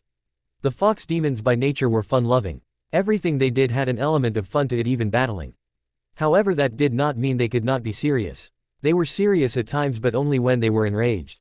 In fact, when they were serious, that was when you needed to watch out. Right now Koyuki was in her fun mode, but when she entered serious mode it was over. All of the Uzumaki clan was like that. The scariest were Kurenai and Naruto. Koyuki was cutting down shadow after shadow with her sword. The shadows were not able to get close to her. A group of shadows come at her. Ice-style Black Dragon Blizzard. Koyuki says. The remaining shadows were wiped out. All that was left was her uncle and Koyuki. By the way, her uncle was shocked at the power of his niece. Don't be surprised, uncle. After the freedom of spring I got stronger. When I was told I could marry Naruto I started to train even more. I learned from the scrolls you left around on how to use those attacks. Koyuki said. Koyuki found the scrolls after she was named the princess. She did not get rid of them since something told her to hold on to them. She then showed them to Haku and Haku mastered them and taught them to her family. I think the attack is fitting since in the movie world I was considered to be a dragon and I was considered cold. My heart was like ice before all thanks to you. Naruto warmed my heart and made me happy. Koyuki said. I had to send others to battle for me. I hated it and still do. Now I will kill you and make sure you die myself. No longer will I be the weak little queen that needs others to battle for her. Koyuki said. Doto knew he was screwed and in a lot of trouble. Koyuki charged him and hit him hard with her sword and even with his armor on it was dented. Doto jumped back and fired his twin black blizzard dragons at his niece. She caught both of them and fired them back at her uncle who was hit with 4 times the power since she was able to double the power of each of the dragons. Only the armor he wore kept him alive, however it was dented badly. How are you so strong? Doto asked. Before Naruto married Kurenai I was given the chance to become his maiden wife. However to do that I had to get strong, I had to train like my life depended upon it. So I did and I enjoyed that I was strong enough to fight my battles. Koyuki said. She charged her uncle and he was able to dodge all the attacks he threw at her. She stabbed him but the armor protected him. However the armor was damaged more. Doto knew it would not last much longer. He needed to repair it. Armor repair, he shouted, and just like that his armor was good as new. To Doto's anger his niece was not even worried about that. Neat trick but it will not work forever. Also each time you use it, something happens, it get weaker. Plus it is a waste of a lot of charka which you cannot afford to waste. Koyuki said. To prove the point she hit him with her sword but softer than before and a dent the same size as her first sword strike appeared. Koyuki smirked and Doto did not like that look, he knew she was up to something. You should be worried, you see I used a special attack that slowly rust your armor and combined with my attacks let's just it is not pretty. Also you can keep on repairing your armor but that attack will just become stronger. Koyuki said. She then froze his arms and legs. I want to watch as your armor rust off. Koyuki said. She sat down and took out a cup of tea from a scroll she carried. She started to sip it. After about 5 minutes the armor was rusted off completely. She may have speed it since she was bored and wanted to save her girls. Her uncle was still trapped in ice. For crimes against my family I hereby sentence you to die. Koyuki said, and she stabbed her uncle in the heart. She gave him a quick blow and she released the ice and let his dead body fall to the ground. Meanwhile Mito and Rina were having a fun time with the first and second Hokage. They were strong but they were not going to last forever. Mito, we can't kill them. Rina said. Why not? Mito asked since she really wanted to kill them. Naruto and Kurenai have a special plan and it is by far the most evil plan I have ever seen. Rina said. Mito shrugged her shoulders. The first laughed thinking he was the best. The second was a little smarter. He knew his sister-in-law was far stronger than she led others to believe. It was not going to be an easy fight. What is it? Mito asked. Rina smirked. They are going to force the Hokages to watch as everything they built is destroyed. Rina said. Do you honestly think we will allow that? Hashirama asked. Yeah, we will not allow that. Tobirama said. Rina smirked and rushed Tobirama and ripped his arm off. She then started to beat him with his own arm. A few moments later he was out cold. Shizune and Kuritsuchi had rejoined Rina and Mito. They had set a few explosions to go off. Shun wanted to go and help her master but she was told to stay away, it was her master's fight. A few foxes came by and grabbed Tobirama. A few moments later he was placed on the Hokage tower. He then had seals placed on him so as to keep him alive and awake. Naruto made the first seal to better help people that needed intense surgery or other life-threatening issues. It was hoped that stalling the process of death could buy precious seconds needed. So far the results were looking good. The awake thing, while it was already spoken about. I guess my daughter got that for me. Rina said. Yeah, but I never liked it until I married Naruto and became a fox queen. Kurenai said over the radio. True, but you got it from your mom. Since I enjoyed doing it a lot. Rina said. Also 1 down 3 to go. Naruto said. Meanwhile the forces sent by the Fire Lord were on their way to the Leaf Village. Using speed they were able to get there fast. It was not like a ninja but it did the job when they needed. They were able to call on the very tiny amount of charka and the training they went through to do it. When they were within a mile of the village they stopped to make a plan. In all 500 warriors were there. Okay everyone, we attack anyone not wearing a leaf headband. The leader said. Is that really wise, General? A voice said, and looking up they see a large black fox. It was Shadow. She had grown bigger. She used her powers to make the troops freeze. She was also laying down with her head on her paws in a very relaxed pose as if she did not have a care in the world. General, to start with there are still non-combatants in the village and they refuse to leave. By the way, I am Shadow. Shadow said. Okay, what do we do? The general asked. Do any of you really want to fight this battle? Shadow asked. Many answered yes. Okay, let me ask a different way. Putting aside duty and honor, does anyone really want to fight this battle? Shadow asked. This time only a few answered yes. I am sorry, we like to battle, we know no other way. I know no other way. I have nothing left and I know it is wrong, but it is me. Some random gay said. Understood. Now please listen and listen well. This battle is already in our favor. My brother and his family are saving their daughters and other children. Shadow said. The guy form before got mad. I will not help with that. He said. Okay, listen up once more. My brother is willing to give you a choice. This battle is between us and the leaf. You need not to get involved. Many will die today and we do not wish to spill innocent blood. So we are allowing you this one-time chance to go home or die. Shadow said. To prove her point, she raised her tail and took control of the troops and had them point the blades at their necks. I speak for all of us when I say we do not wish to fight. The general said. Shadow released the troops. Very well, now go and be free. We wish you luck. It was a wise choice. Shadow said. The troops look up to see Kurama. All knew that they had no choice. Before you go, when you get home, if any have wives or kids, hold them close and do not let go. If you have any unresolved issues with family members, talk to the family members and let them know you love them. Shadow said. Life is short, do not waste it with anger. We are not angry, we are only looking to protect. We let it go a long time ago. Now go and good luck. Shadow said. The troops left, all of them thinking about what was said and the advice that they were given. Shadow looked off to the sky and smiled. She was glad she was able to save some lives. The fire troops have left. Shadow said over the radio. That is good news. Naruto. Shadow, you should get some rest. Naruto said. No, I am not ready yet. There are still a few more things I need to do. Shadow said. Shadow ran off and got to work. Meanwhile, Kurama had just finished off all of the summons besides the Toad boss. He sat down to let his friend have her fun. Also, he wanted to rest for the final part of the plan. He really did not need the rest, but why should he have all the fun? Gamabunta was nervous, he has never seen Katsuyu that mad. Why? Katsuyu asked. We are loyal to the leaf, you are the traitor. Gambunta said. I am loyal to my friend and my summoner and my family, that is all that matters. Katsuyu. A village is nothing, it is family that matters, nothing else matters. Katsuyu said. She was talking and buying time. She was building up for her most powerful attack. It was one she did not have to use often. In fact, the whole time she was with Suon she never used it once. Acid-style grand acid rain. Katsuyu said. Drops of acid fell from the sky. They hit the Toad boss. He was hit and would have died if he had not created a shield. However, he was in a lot of pain, his back legs were damaged enough that they could not be used and he could not hop. Katsuyu formed a sword out her body and stabbed Gambunta in the heart, or at least she tired to, but he dodged it. Katsuyu shot an acid beam at the Toad and he was hit point blank range. He was dead before he hit the ground. Naruto, all summon animals are dead. The hawks have returned to the summon realm. Katsuyu said. Thanks my queen for all that you have done. Suon may need your help. Naruto said. Thank you Naruto, and if I do not make it, it has been an honor being your friend. The Slug Queen said.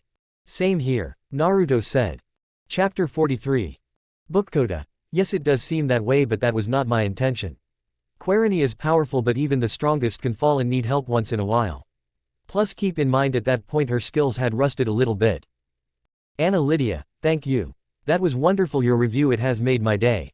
Suon was truly outraged beyond any and all thought. You see, she no longer loved Dan like she used to.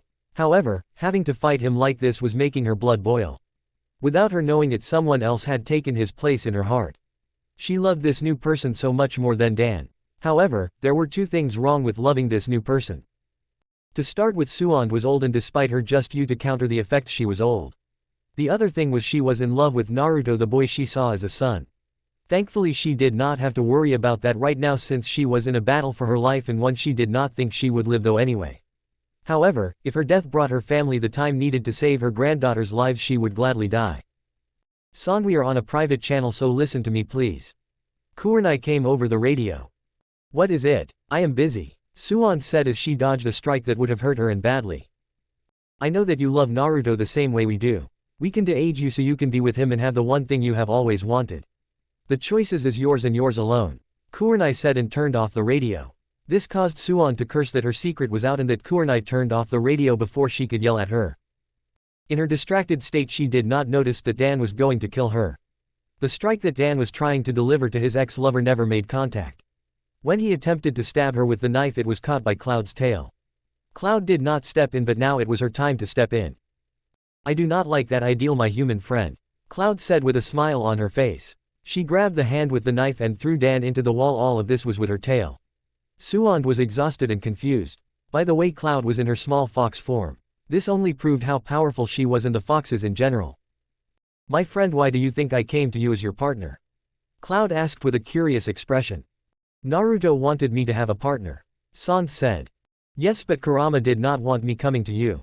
He said that it would not be worth it. I told him otherwise, that there was a high chance you could be his mate. That was all it took to get him to let me be your partner. Cloud said. She had to take a pause. I did not know if you would become his mate, and I did not care. All I knew was that there was a chance. I wanted the option to be there. I told Kurenai that is how she knew. You love Naruto a lot and I think you should take the offer, Cloud said. The fox smiled. Oh yes, one more thing, we have already de-aged you. We were going to tell you after the battle so you could have a chance to have the one thing you have wanted more than anything in the world. Cloud spoke.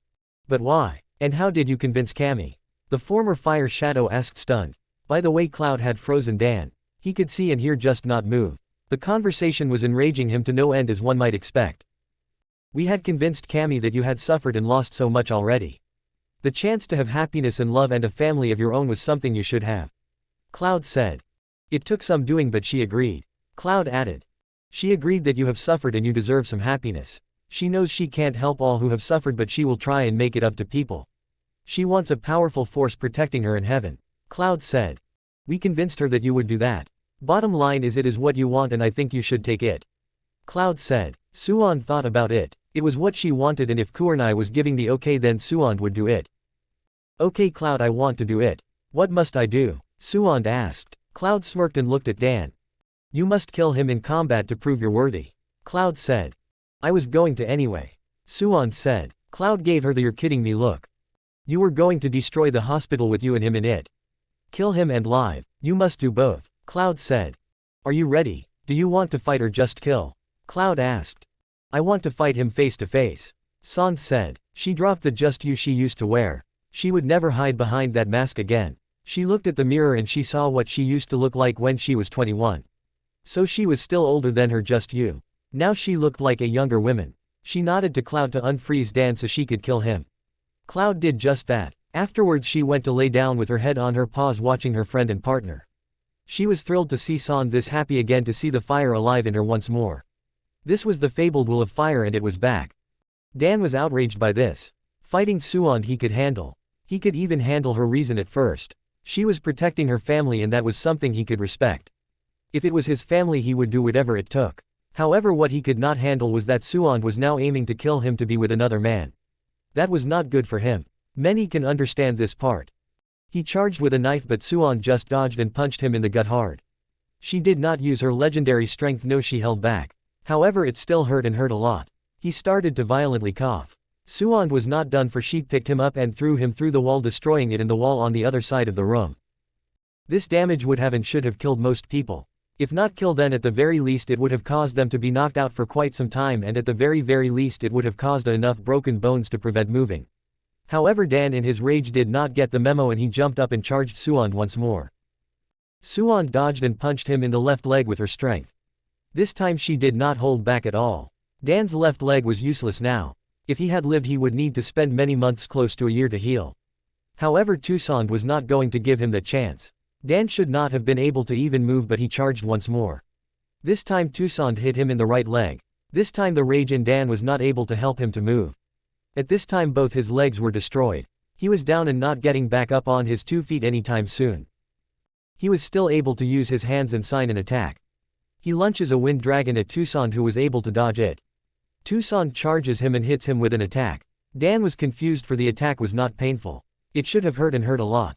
However, he ignored that and attempted to send another wind dragon at Suand. When he tried to sign, he moved his head more, like banged it hard against the floor. Suand had sent an electrical charge through his nervous system and his chakra points. In other words, she had short-circuited him like she did all these years ago when she met Naruto. Suand then with her kunai stabbed him in the legs, making so he could not walk again, just to be safe. She then took her kunai and stabbed him in the neck, killing him right away. She placed tags and teleported out. She then set the tags to go off. In a matter of moments the hospital was engulfed in flames. Suan felt no tears or any other negative emotions. All she felt was content and happiness for the first time in years. She contacted her family. Dan is dead and the hospital is in flames. Suan said.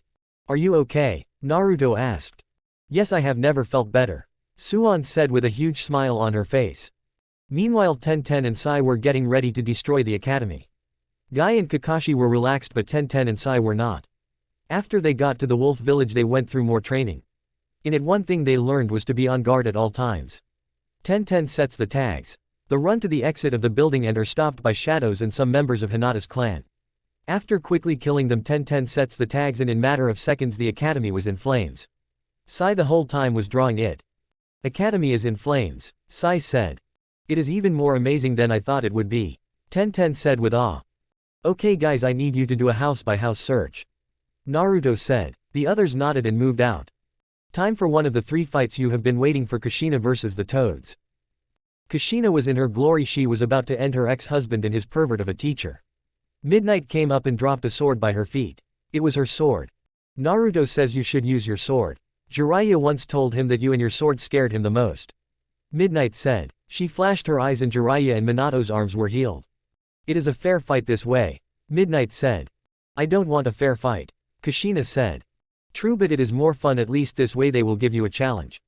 Midnight said. Kushina had to agree with that statement. Kushina was attacked with 2 oil bomb attacks. However, she swung her sword and created a whirlwind and blew them away. Minato charged her. She dodged and punched him hard in the gut, causing him to be stunned and to rise in the air. She then kicked him hard with a side kick, sending him flying. She focused on Jiraiya since of the 2 Jiraiya was the most dangerous and she could kill him. She had to keep Minato alive for the final plan.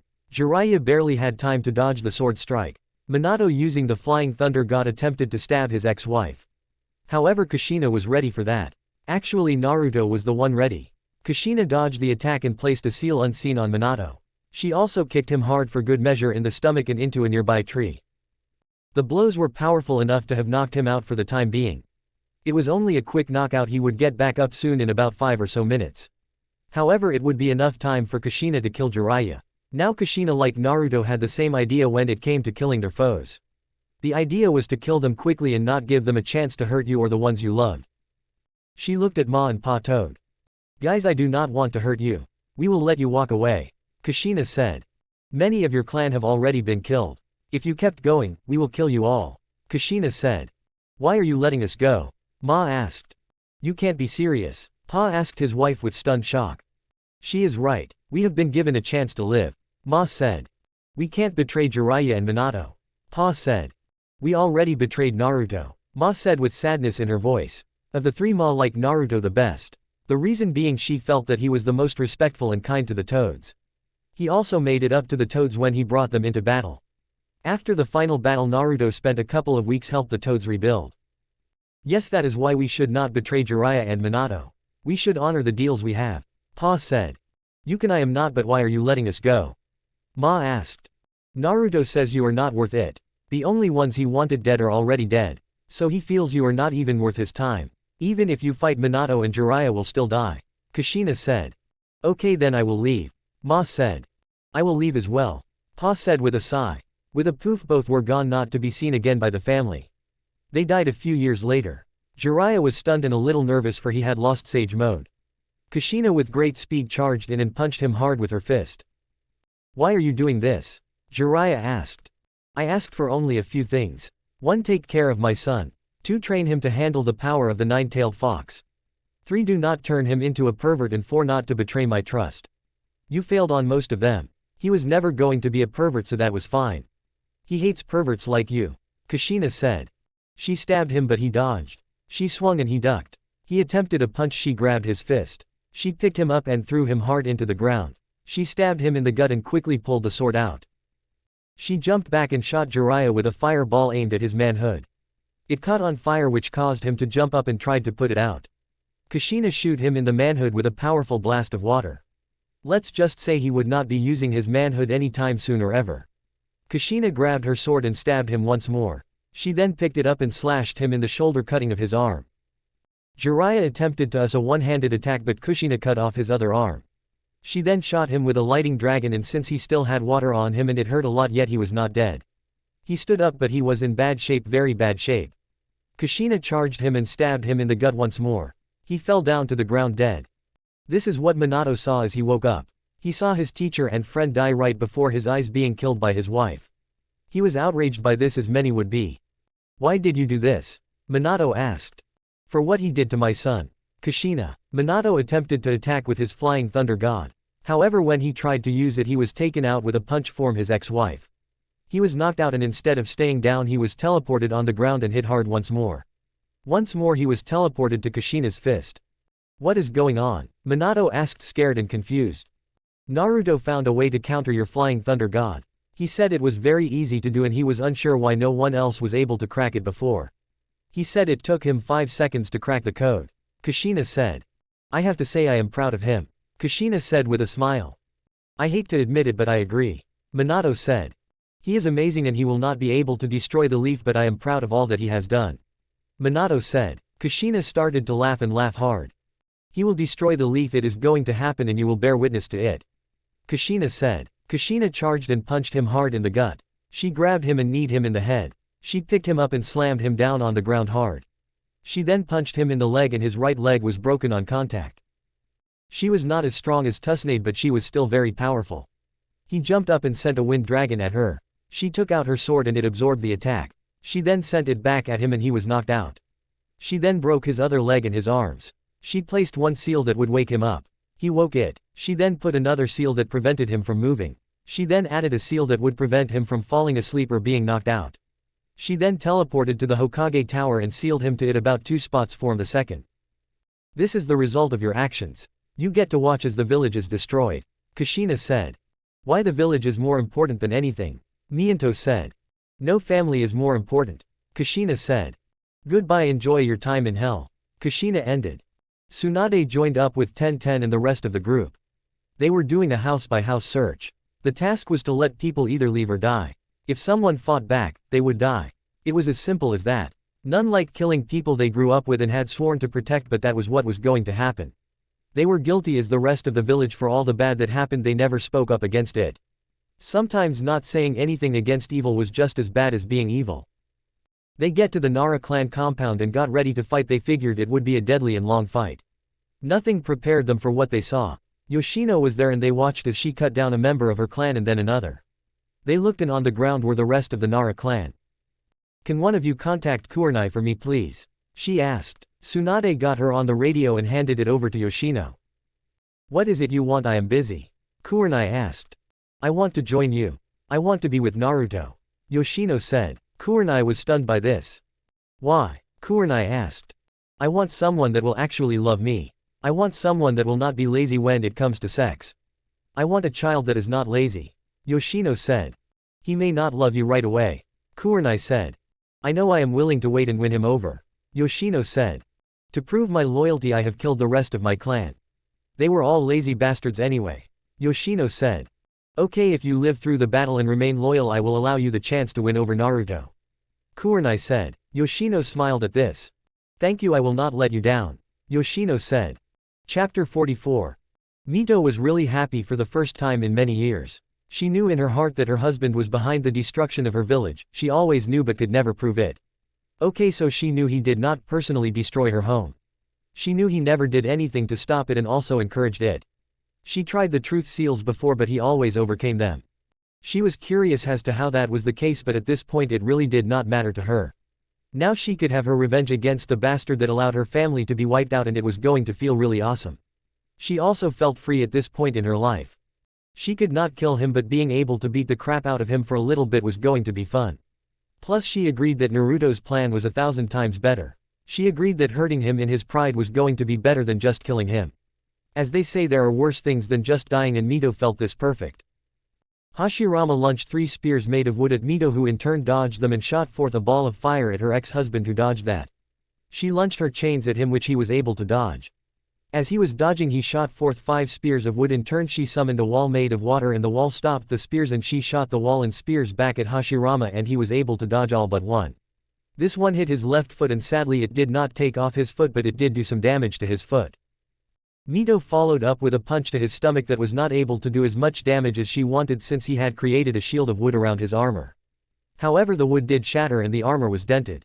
The reason being Mito was the first that had mastered the strength technique that Suond, her granddaughter, was famous for. In fact, it was from the scrolls that Suond had discovered that she was able to learn the skill. Mito was not able to get another punch in since Hashirama jumped out of the way and launched more spears of wood at Mito. She grabbed one out of the air and used it to knock away the other spears. Using her strength, she launched a spear at Hashirama and it dented his armor even more. So much so that it was near useless, however it could take one more hit. Mito smiled. Why are you smiling, Hashirama? Simple, I am about to show you a very powerful skill. One that anyone that lived to see it was never the same. Mito said with smirk. The ones that attacked and destroyed our village, it was the last attack they ever saw. I had the chance to speak with people that had seen it in the afterlife and it still scared them. Mito said. She started to gather charka but Hashirama tried to stop her. Ice and Midnight blocked the attack. Not going to allow that, mate.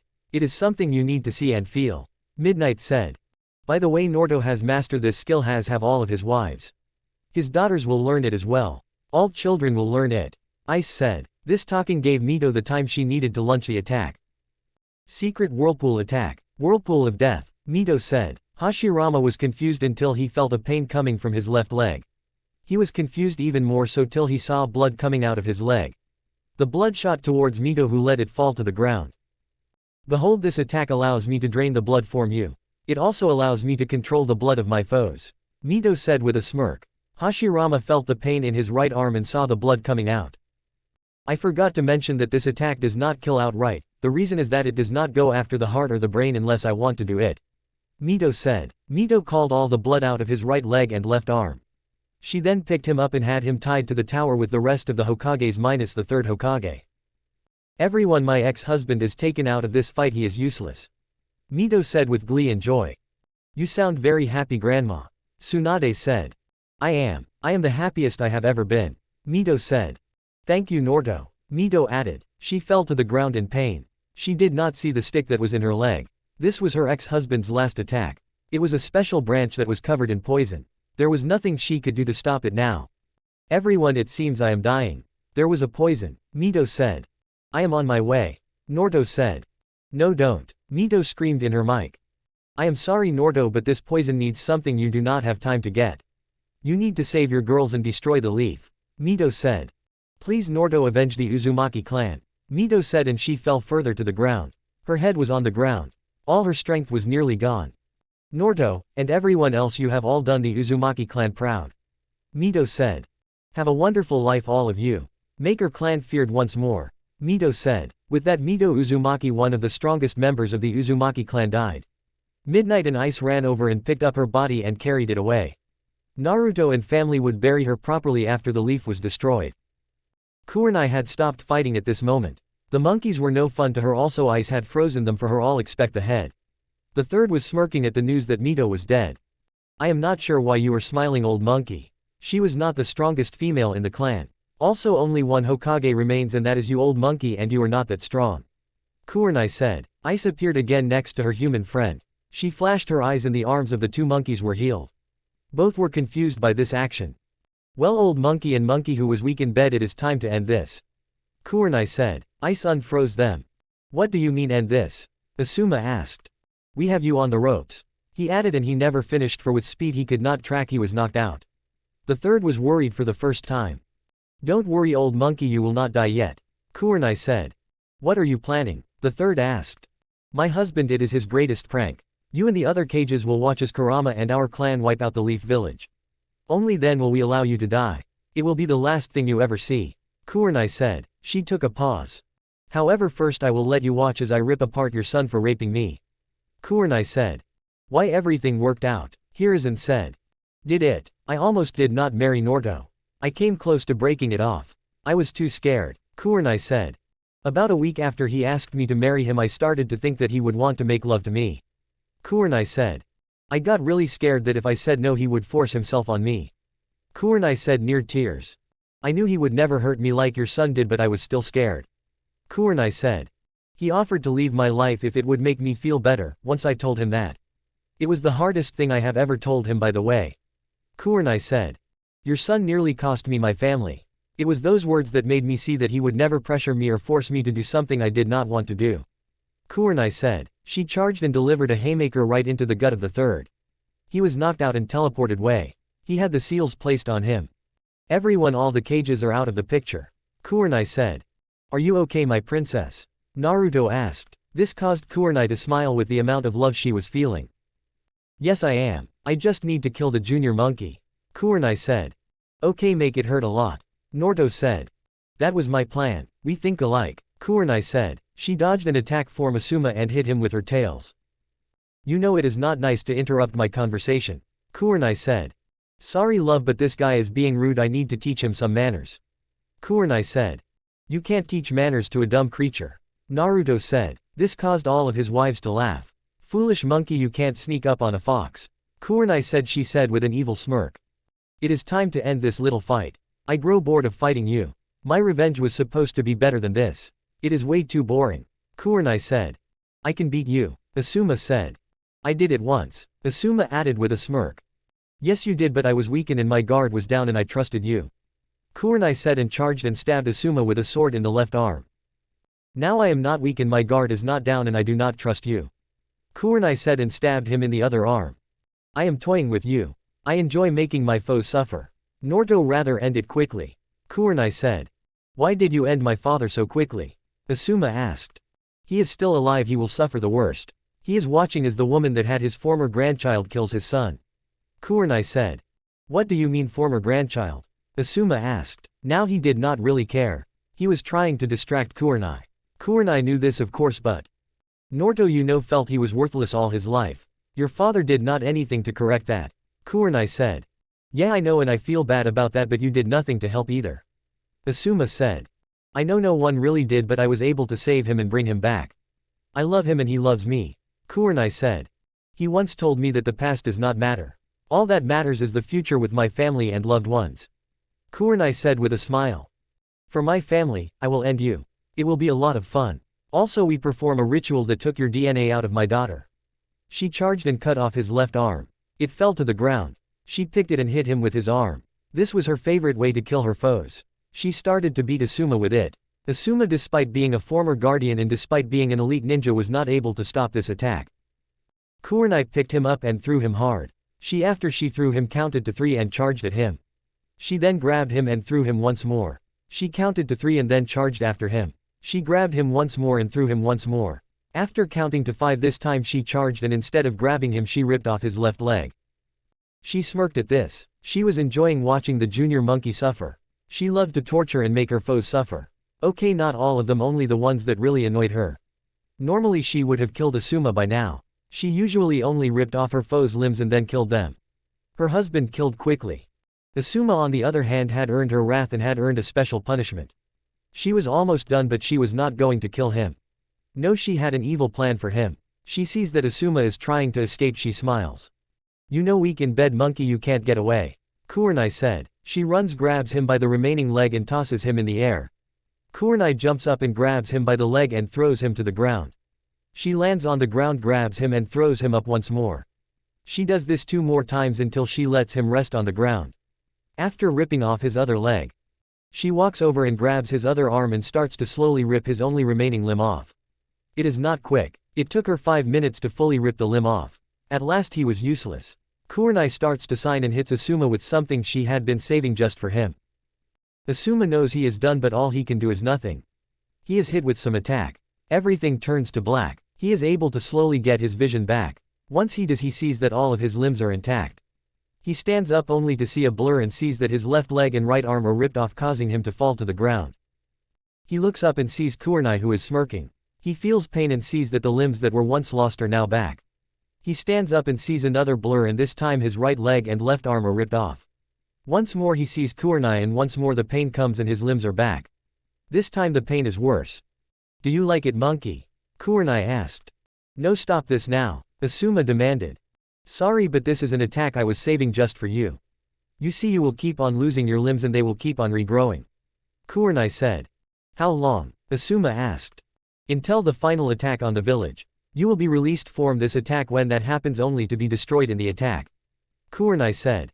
Goodbye, monkey. I hate you but you gave me Rose. Kurenai said and she was gone. Asuma was alone until he felt something ripping both his legs off and they're regrowing. Kurenai in the outside world was happy. Everyone, the young monkey is useless at this moment. Kurenai said. How are you feeling my love? Naruto asked. Happy I got to be the one to kill him instead of that one. Kurenai said. I am glad now it is my turn to end my foe once and for all. Naruto said. Be careful please, she is dangerous, Kurenai said with concern in her voice. I know and I will. Naruto said. I love you. I love all of you. Naruto said. Kurenai smiled and charged to the Hokage mountain. There was one thing left for her to do. It was something she would enjoy doing far more than she should have. She knew that despite the fact that the Hokage mountain was destroyed, the bunkers to keep civilians safe were still intact. Kurenai ran towards that location. Her goal was to kill every single one of them. The foxes had already gotten the innocent ones and the children out of the village. All that were left were the ones that had either attacked her family or allowed it to happen without speaking up. Was it harsh, you may wonder? Maybe it was, but as they say, not speaking up against evil is just as bad as being evil. Do you want help? Ino asked over the comm link. Yes, but only the leaf ninjas right now, Kurenai said. Okay, everyone said back. The reason was simple. Kurenai wanted the people of the Leaf Village to acknowledge how much they had messed up before she killed them. You do not have to kill them, Naruto said. If we do not, they will come after our family, Kurenai said with an edge in her voice. Naruto sighed. I know you are right as always. Please for me make it quick. I know they don't deserve it but please make it quick, Naruto said. Kurenai smiled. Okay, we can do that, Kurenai said. Kurenai rejoined with her sister wives that were once a part of the Leaf Village. Ino, Ayame, Henna, Anko, Yugo and Shizune were ready to end the lives of the people that they were once sworn to protect. There were 7 ninjas guarding the civilians. They figured no one would be stupid enough to attack. Also, another plan was in place. It was put into place after the sand invasion. The ones guarding, if they came under attack, would set off a signal which would open up a tunnel allowing the civilians to escape to a bunker that in theory nothing could destroy and only a few had the keys. The idea was that once the battle was over, the ninjas would get the civilians. Kurenai waved her hands and cast a genjutsu on the 7 guarding, making them think that no one was there. She rolled her eyes that none of the others could believe that worked. All of Naruto's wives walked right up and stabbed a ninja in the head, killing them instantly. That was beyond sad, Ino said. How were their comrades? Yuago asked. Nothing we can do about it, Kurenai said. Ice appeared with many foxes. All as one, the foxes and Kurenai were starting to cast. It took them a good 5 minutes to do it, but when they were down, all the civilians besides the council that was already dead fell asleep.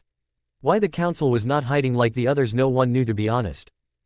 The foxes then moved and took all the children away to various couples that could not have children. The foxes and Kurenai had erased their memories of their old lives and had given them new ones. They did the same with the couples, making them think they had children all along. Also the birth parents, they remembered they had children. Kurenai and the others walked into the room and blasted a loud sound that made them all wake up. All the adults were confused. They could not see Kurenai and the others, but that did not matter. The confusion turned to fear as they all noticed that their children were gone. Panic started to set in for some of them until Kurenai and the others were seen. Hello everyone. Worry not, your children are safe and in a much better place, Kurenai said. A few tried to attack her. She dodged and slashed all of them. The ones that attacked her fell to the ground and started to bleed out. Ino launched an attack, freezing all of the parents. Now let me explain, your children are safe. Kami herself sent them to better homes. You all will die now, Kurenai said with a smile on her face. The demon is getting back at us, one random villager shouted. The demon actually wanted to let you all live. He felt that you were not worth it and could not touch us, Kurenai said with anger. We told him that it was best to kill you. Now once again you will all die now, Kurenai said, anger gone from her voice. Why? One stupid man asked.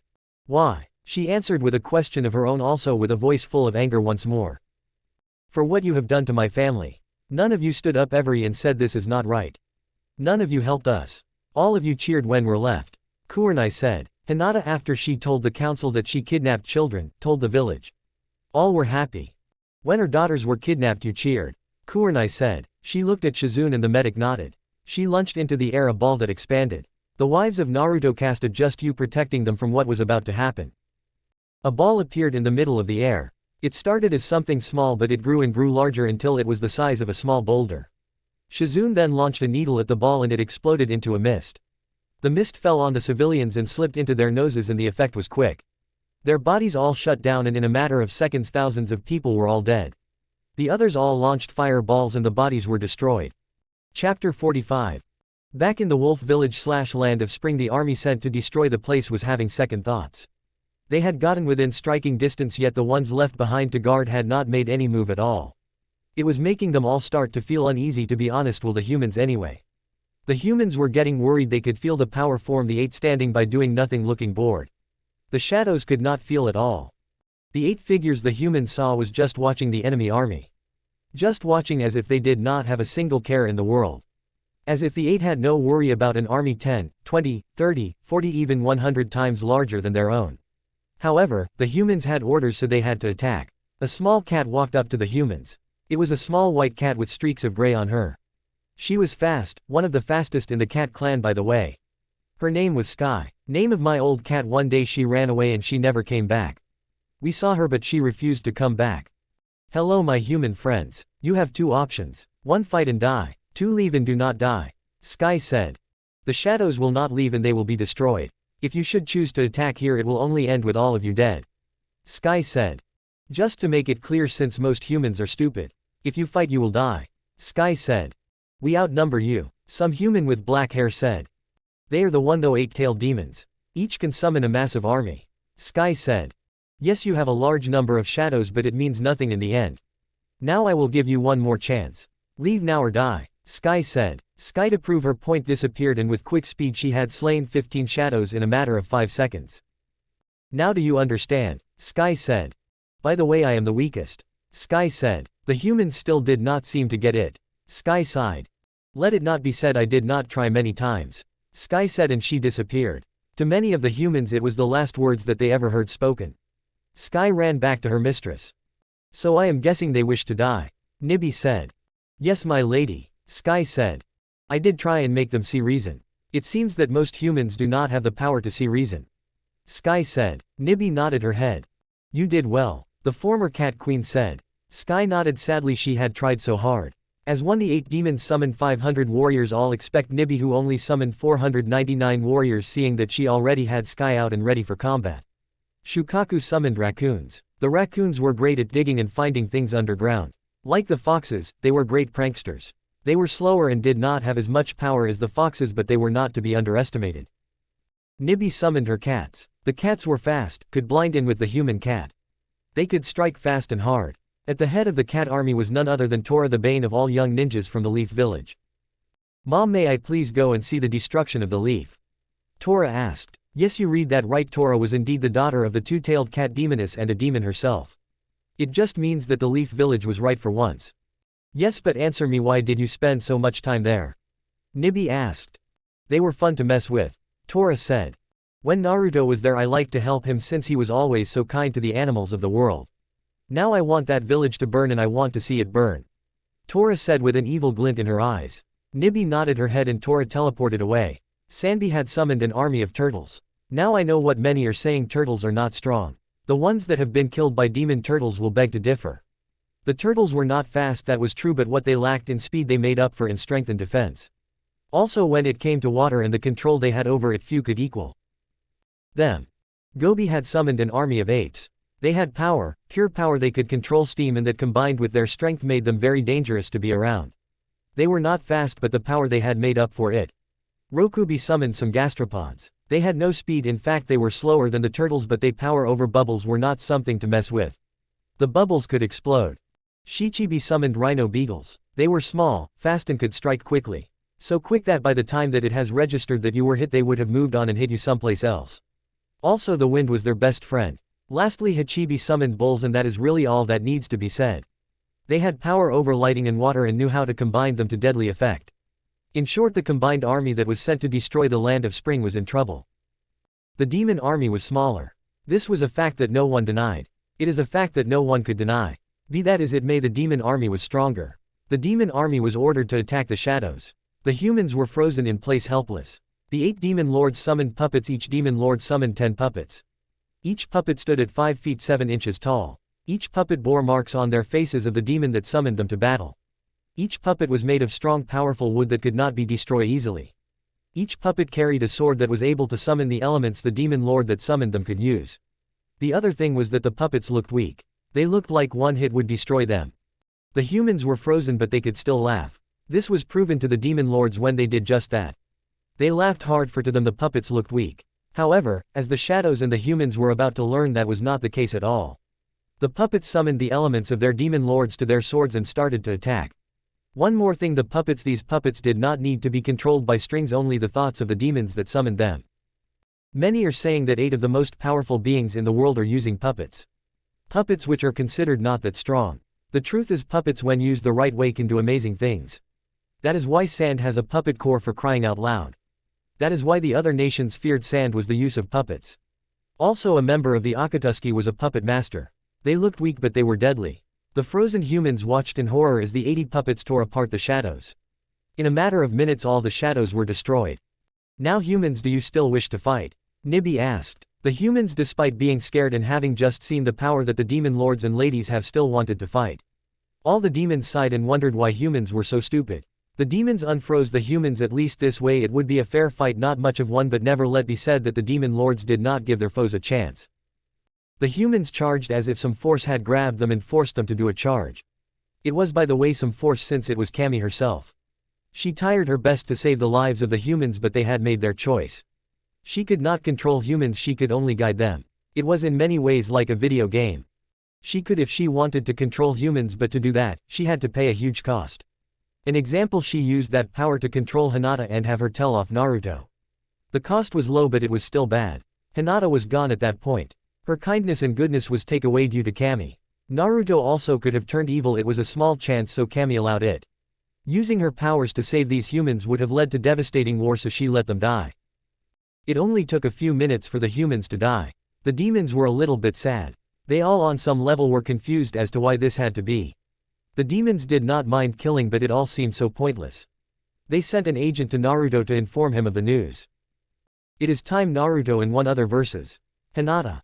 Naruto and Hinata were facing off. One was happy, the other not so much. Hinata was happy that she got to finally end the demon. Naruto was happy that he could finally get his daughters back. He was not so happy that he had to fight and kill someone that he once loved. A small cat appeared next to him. So to bug you at the start of your epic final battle, but I have news. The cat said. It was Sky, by the way. What is it? Naruto asked kindly. The humans that have attacked Spring are all dead. Sky said with sadness. We tried to give them a chance but they refused. The shadows are gone as well. Sky added. Thank you. I am sorry that it had to come to that. Naruto said. Humans can be so incurable stubborn. Sky said. What is it you wish for now? Sky asked. Just stay in case more come. Naruto said. Also we have sent someone to each village. They have been put on notice. Sky said. Naruto pet the cat and she disappeared. Naruto hoped that he would not have to follow through on the promises to destroy each of the villages. He did not hold much to that, but he still hoped. It ends today, Naruto. Hinata said. I agree, it ends today. Naruto said. Are you not going to try and get me to surrender once more? Hinata asked with a smirk. No, you are far too gone to have me ask that. Naruto said with sadness. Why are you so sad? Hinata asked, and she asked it not in a mocking or cruel way as anyone watching this might expect. No, she asked with a voice that was filled curiosity and concern. She had her gentle and kind look she used to have. For the time the old Hinata was back.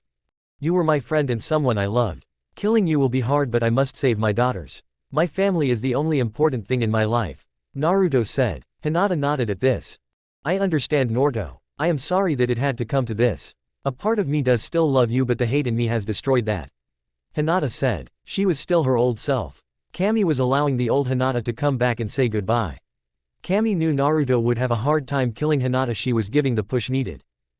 Goodbye, Naruto, you must kill me. Hinata said, and her face morphed back to the cruel and evil look she had since the end of the war. Sadly, the old Hinata was gone and she would never come back as long as this Hinata was on Earth. Water Dragon, Hinata shouted and shot at Naruto. Naruto in turn just lifted one of his tails and swatted the water dragon away. It crashed into a side of a building, destroying it in a matter of seconds. Naruto smirked. It seems you have trained. I was worried you would not have.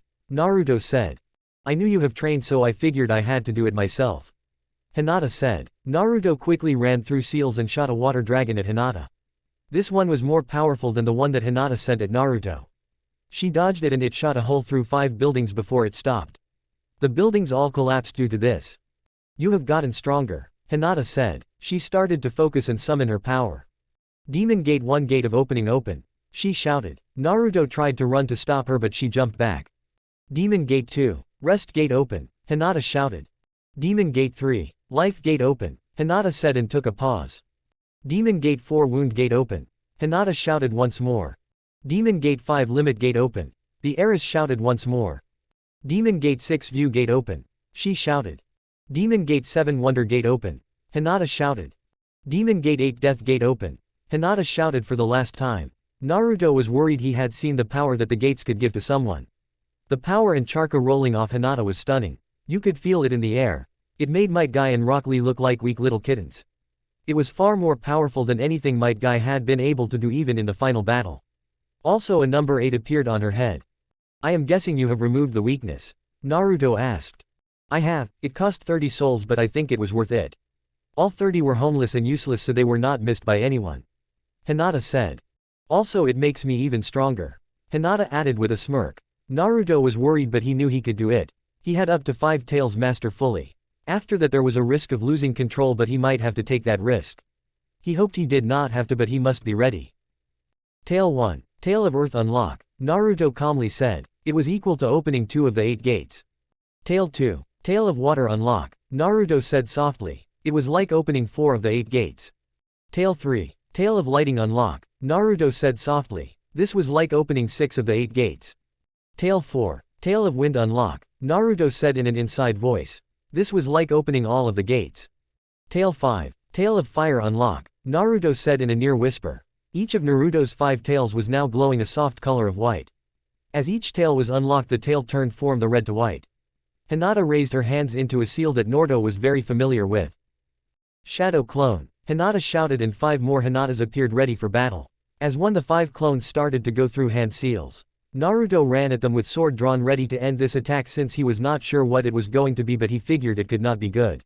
The real Hinata drew her own sword and started to clash with Naruto giving her clones time to summon the attack she had planned. It also severed as her way of keeping Naruto in one spot and distracted from the attacks.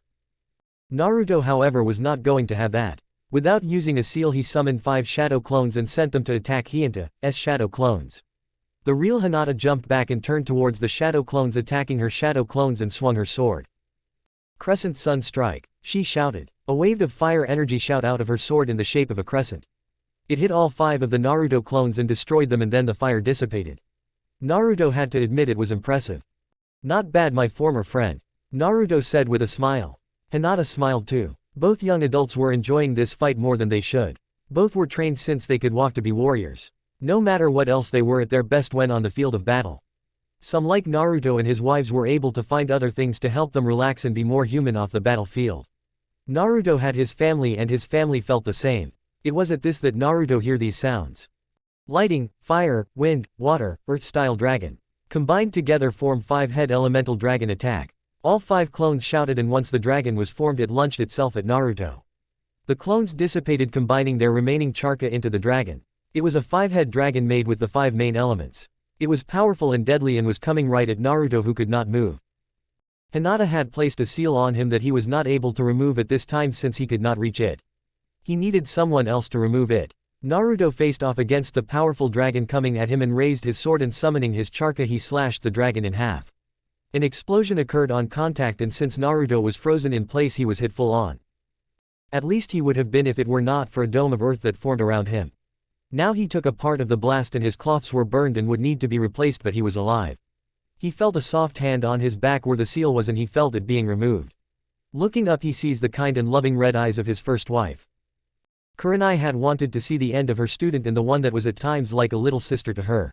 She saw that her husband was in trouble and protected him. Naruto smiled at her and thanked her for her help. It seems Hinata is more prepared for me than we thought, Naruto said. Agreed she is not going to be easy to kill, Kurenai said. Would you like some help? Kurenai asked. Yes let's fight her together, Naruto said. He pulled her into a quick kiss once she was more than glad to return. Okay I know I said Naruto and Hinata but I think having Kurenai would be fun. She did train Hinata after all. Hello sensei, Hinata said with a deadly clam voice. Hello Hinata I am sorry that it had to come to this little sister. Kurenai said sadly. Meet a big sister but you have sided with the demon so I must kill you. Hinata said. You have taken our daughters, so I must kill you. Kurenai said. In the time they were talking, 6 clones were sent at the demon pair.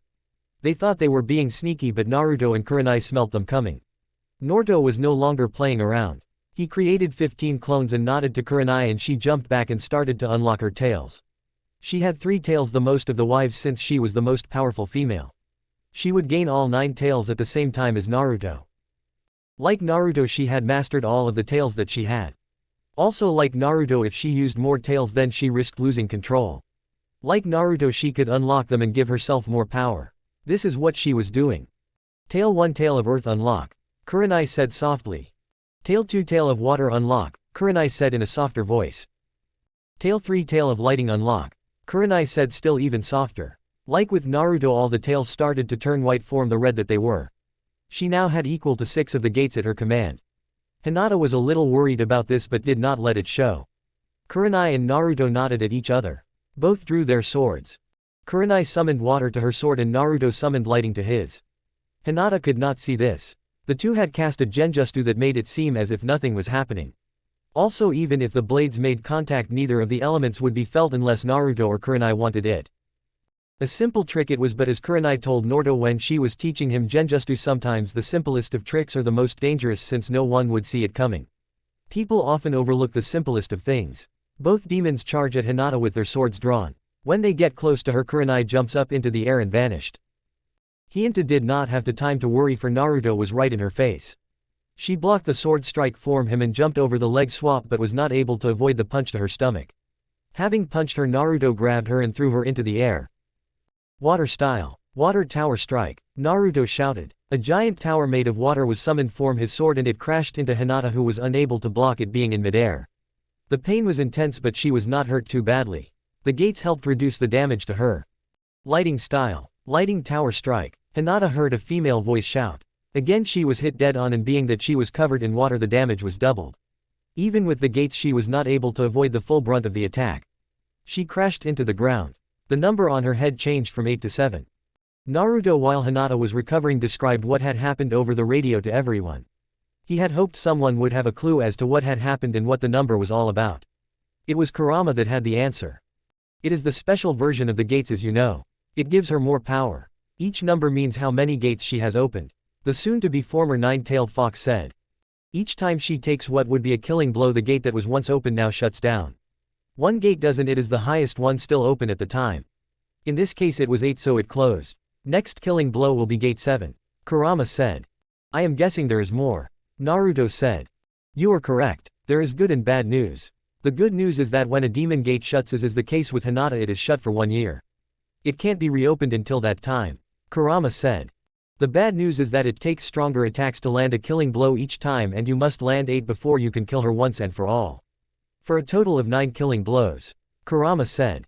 The last 2 pieces are that each killing blow knocks her out for 5 minutes, but in that time you can't land another killing blow. Kurama said. I am guessing seals will not work. Kurenai said. Correct, it will only make her stronger. Kurama said. Well, this is going to be fun. Naruto said with a smirk. Kurenai had every right to get annoyed at him. She was not annoyed. She knew he was right, it was going to be fun. She, like the others, gave up fighting the fox side. The girls had an easier time with the fox side since they were so young. So, what should we use next? Naruto asked. Not sure, how about fire? Kurenai said. Yes, I like fire, it is fun to use. Naruto said. Everyone that had heard this over the radio except Naruto's wife sweet dropped at this. I have created monsters, Kurama thought. I think they will be great leaders. Kami also sweet dropped at this. Maybe having them as my strike force is not the best idea. Kami said. My lady, they may be odd, but when it comes to fighting they are the best. An angel said. Kami had to agree. Back on Earth, Hinata got back up and got ready to fight once more. Like it or not, the battle was getting more and more interesting. Chapter 46. The Leaf Village was in extremely bad shape right now, for a dark day had come to visit it. Now it had seen dark days before, in fact all villages in the ninja world had seen dark days. This time, however, it seemed as if it were the darkest day for the Leaf Village, for it was on the verge of destruction. The Leaf Village had faced destruction many times before. It faced destruction in each and every single war that had occurred. It faced it when the 9-tailed fox attacked both times. It faced it when the Sand and Sound village joined together, and lastly when Pain attacked. However, each time the brave ninjas of the Leaf defended the village. Sadly, as is the case in all wars or battles, many died in these battles. The slain gladly gave their lives for the chance to save their village and the people they loved. Many died but the village still stood. It seemed that nothing could bring the village down, but now it was close to falling once more. This time only a few stood to defend it, but they were falling one by one to the small force of the Uzumaki family and their allies. No matter what or whom was sent at the Uzumaki family, nothing stood against them. Each ninja was slain without mercy. This battle should have been an easy win for the Leaf village, since the Leaf forces outnumbered the Uzumaki family. However, the Leaf was still losing, and losing badly. The part that was ironic about all this was that now the village faced destruction from some of their best ninjas. Some of their best hero, and ones that had saved it quite a few times. Most members of the Uzumaki family had sworn to protect it, and yet they were destroying it now. The irony was not lost on the Uzumaki family. Naruto, all he ever wanted was to be accepted by the Leaf village.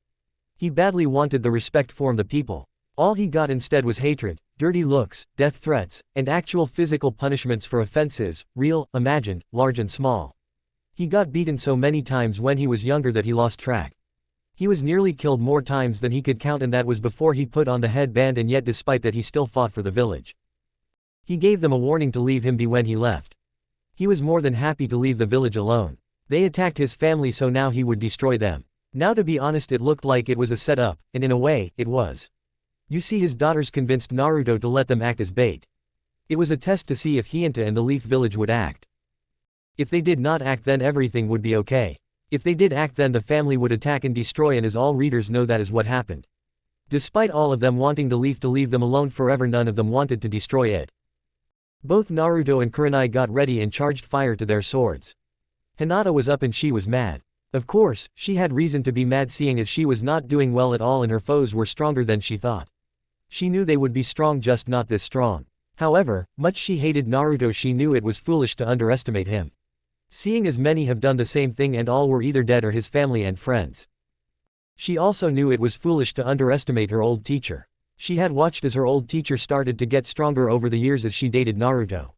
She did, however, underestimate the rest of the Uzumaki family. She did not think they would have subdued the village this quickly. She also overestimated the strength of the Leaf village forces and the former Hokages. It was clear that the strength of the former Hokages was oversold to the people, she thought to herself. It was not oversold. The past Hokages were powerful, that is a fact.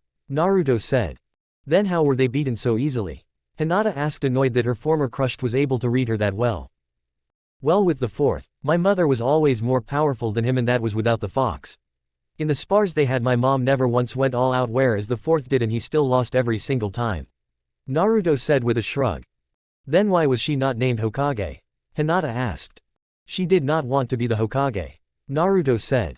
My mom hates paperwork and sitting for long periods at a time doing nothing. It would have been bad for everyone if she was Hokage. Also, it would have been funny, really funny. The council would have all been killed for trying to control my mother in the first week. Naruto said. I was not that bad. Kushina shouted into her headset. Yes, you were. The ones that knew her said back. This caused Kushina to destroy a building with her sword. It was only one swing of her sword for the record, and no elements were used in the destruction of this building. Also, the building was at least 15 stories high. No one commented that Kushina as Hokage would have killed the council within a day. As for the first, Mito was far stronger. The first made everyone think he was stronger. Mito loved him, so she never said anything. Naruto said. Let us not forget that many of the clans were sexist and never would have agreed to be led by a woman. Kurenai said with no bitterness in her voice. Also, the first at the time was the one that set up the village, and it would have looked bad if his wife led the village instead of him. Naruto added. The second was a little more powerful, but not as powerful as Mito. Naruto said. The third you brought back before he died, not when he was at his prime. He might have been a threat then. Kurenai said. Just to be clear, even if he was in his prime, he would not have been threat. As for Junior Monkey, he only got the better of me due to drugs. Kurenai said. As for the toad, he was no match for my mom. Naruto said. Mito was killed by the first. Hinata said. That is true, but it was due to poison. The first was never able to match his wife's strength for strength. Not once ever. The Uzumaki clan is powerful. It took the combined strength of 3 villages to destroy the Uzumaki clan, and the combined villages nearly lost.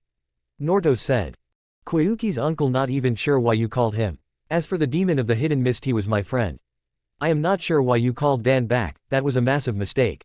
He was good no doubt about it, but he was not powerful. Naruto said. Hinata the whole time was fuming. You could actually see the steam coming out of her head. It was funny as proven by the fact that Naruto and Kurenai were laughing. That laughter stopped as Hinata launched a tower made of water at the duo. Both slammed their hands on the ground, resulting in a wall of earth appearing, thus stopping the water in its tracks. Also, the fire in their swords did burn out sadly since they had to stop channeling the fire chakra into the swords. Lighting earth wall charge. Both Naruto and Kurenai shouted. The wall that was summoned before was covered with drops of water from the water tower attack. Both Naruto and Kurenai charged lighting to the wall and then sent more chakra to the wall to send it at Hinata. Making a moving wall that if hit would do a lot of damage, and this is what happened to Hinata. She was not fast enough to move out of the way and she took the attack head on. The earth hit her hard and crushed her bones. The water combined with the lighting attack shocked her. This was not enough to kill her. The sword strike to her gut did kill her, however. The number on her head changed from 8 to 7. Kurenai took the time to enter Sage mode like Naruto was. She mastered it fast just like Naruto did. All of the Uzumaki family had mastered it quickly, expect the children since they had yet to learn it. So, when Hinata got back up she saw Kurenai in her Fox Sage mode. It was at this point that true panic started to fill her being. It would do no good, however, since Hinata was too far gone in her rage. Panic is a reaction in one's body when things are bad to prevent people from doing stupid and dangerous things. It forces them to step back and think. As mentioned before, Hinata was too far gone for it to do any good. She summoned 30 clones, 10 of them summoned walls of earth to surround her. The other 20 charged at Naruto and Kurenai. The earth walls summoned by the clones were stronger than normal due to extra chakra being placed in it. The earth walls were not strong enough to stand up to the might of 2 Fox Sages, however. The walls were destroyed and the clones as well. Hinata was stabbed with 2 swords in her heart. The number 7 disappeared and became a 6. Whatever attack she had planned was stopped with this death. In a matter of minutes Hinata was up and attacking with her own version of the gentle fist style. Naruto was hit in the stomach and knocked into a tree. 5 Hinata clones surrounded him and drew knives, making the point to Kurenai that she had to fight Hinata. Hinata wanted to knock Kurenai out so that when Naruto got back up again she could kill Kurenai in front of Naruto. Kurenai suspected that was her last former student's plan and she had no intention of allowing that. She knew her husband was in an incredibly difficult spot. However, she also knew that he had been in tougher spots. So, she was worried, but not as much as she would be. After all, he had faced death many times and yet he was still standing. Kurenai started to laugh. What is so funny? Hinata demanded of her old teacher. I am winning this fight. Hinata added with almost a shout. Nothing, expect you thinking that you are winning. Kurenai said to her former student. I am winning. I have your girls held hostage and I have your husband held hostage. Also, I have a large army of highly trained samurai warriors on the way. Hinata said. These are specially trained to combat and defeat ninjas. They can block or prevent the use of chakra. Hinata added. Well, 2 of the 3 things are true. Kurenai said. What is false? Hinata asked in response to the comment. Well, yes, you have my husband and my daughters trapped. Kurenai said and took a pause. The samurai have turned back. We told them the truth and they refused to fight. Kurenai said.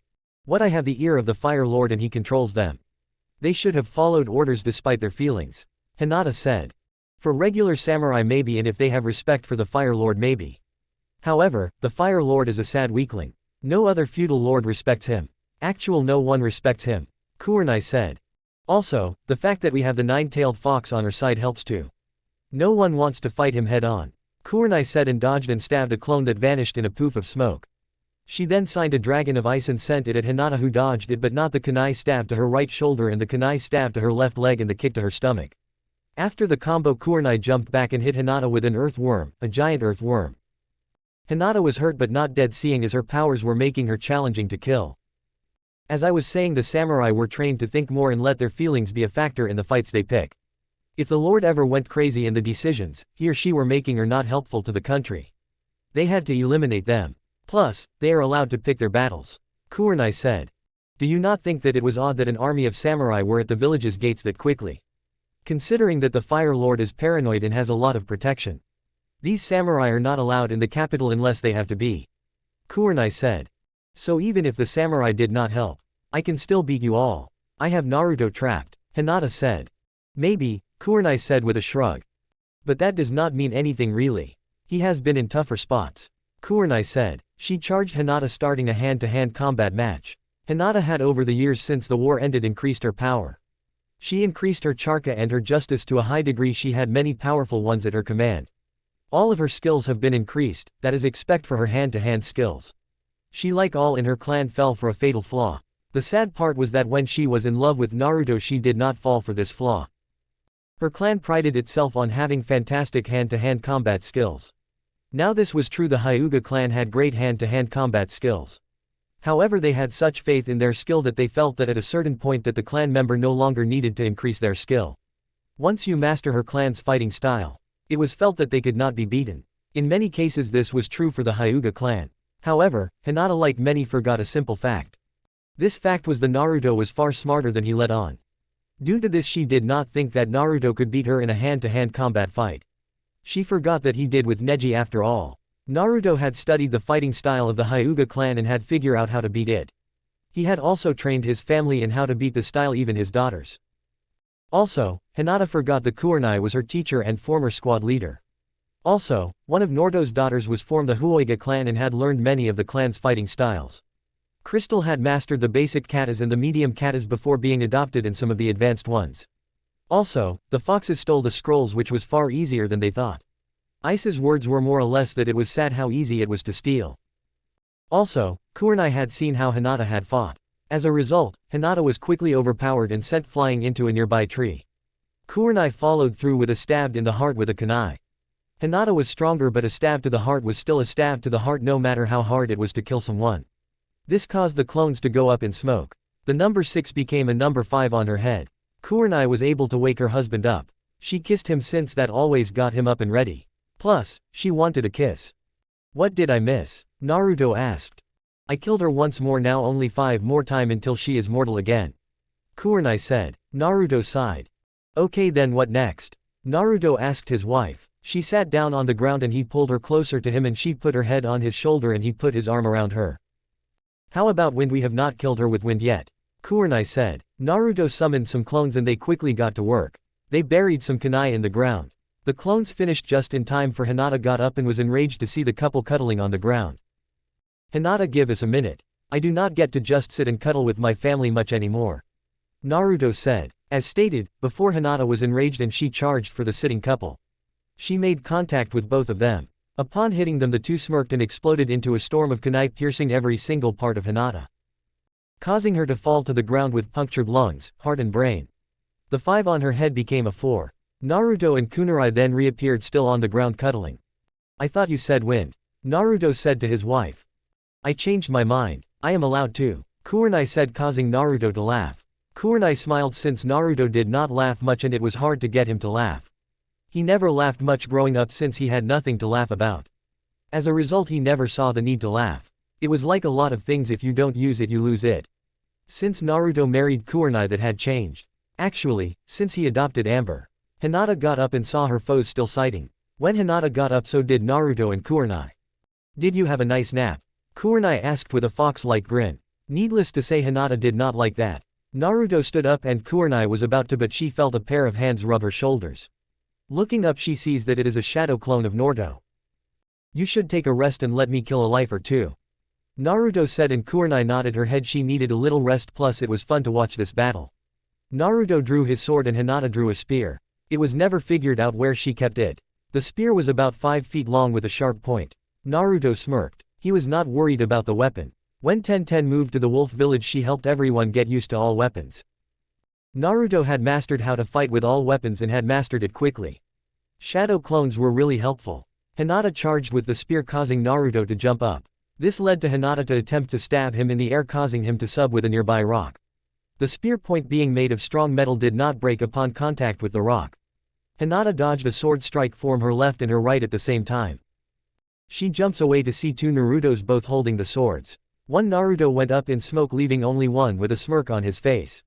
Naruto was having fun with this fight. He summoned 6 clones and they started to spin around really fast.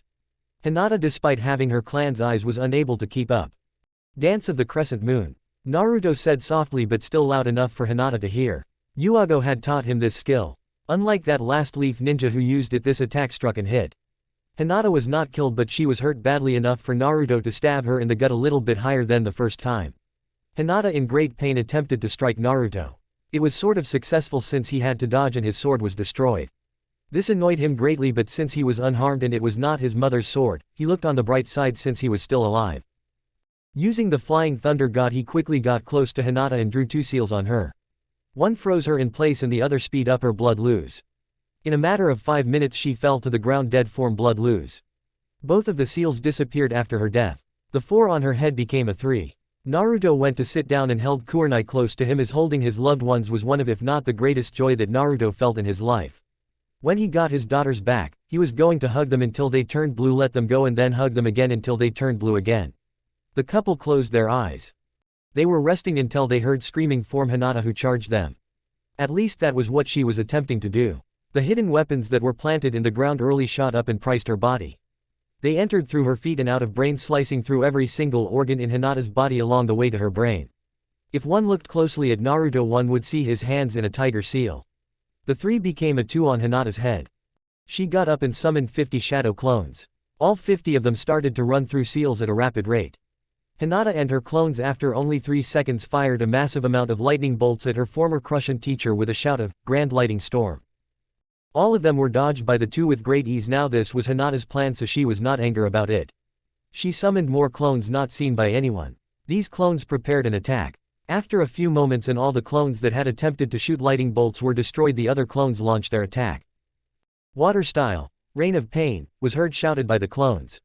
Giant spears of water fell from the sky and hit both Naruto and Kurenai with deadly accuracy. The lighting that was still on the ground made contact with the water from the spears, thus electrocuting the 2. They fell to the ground dead.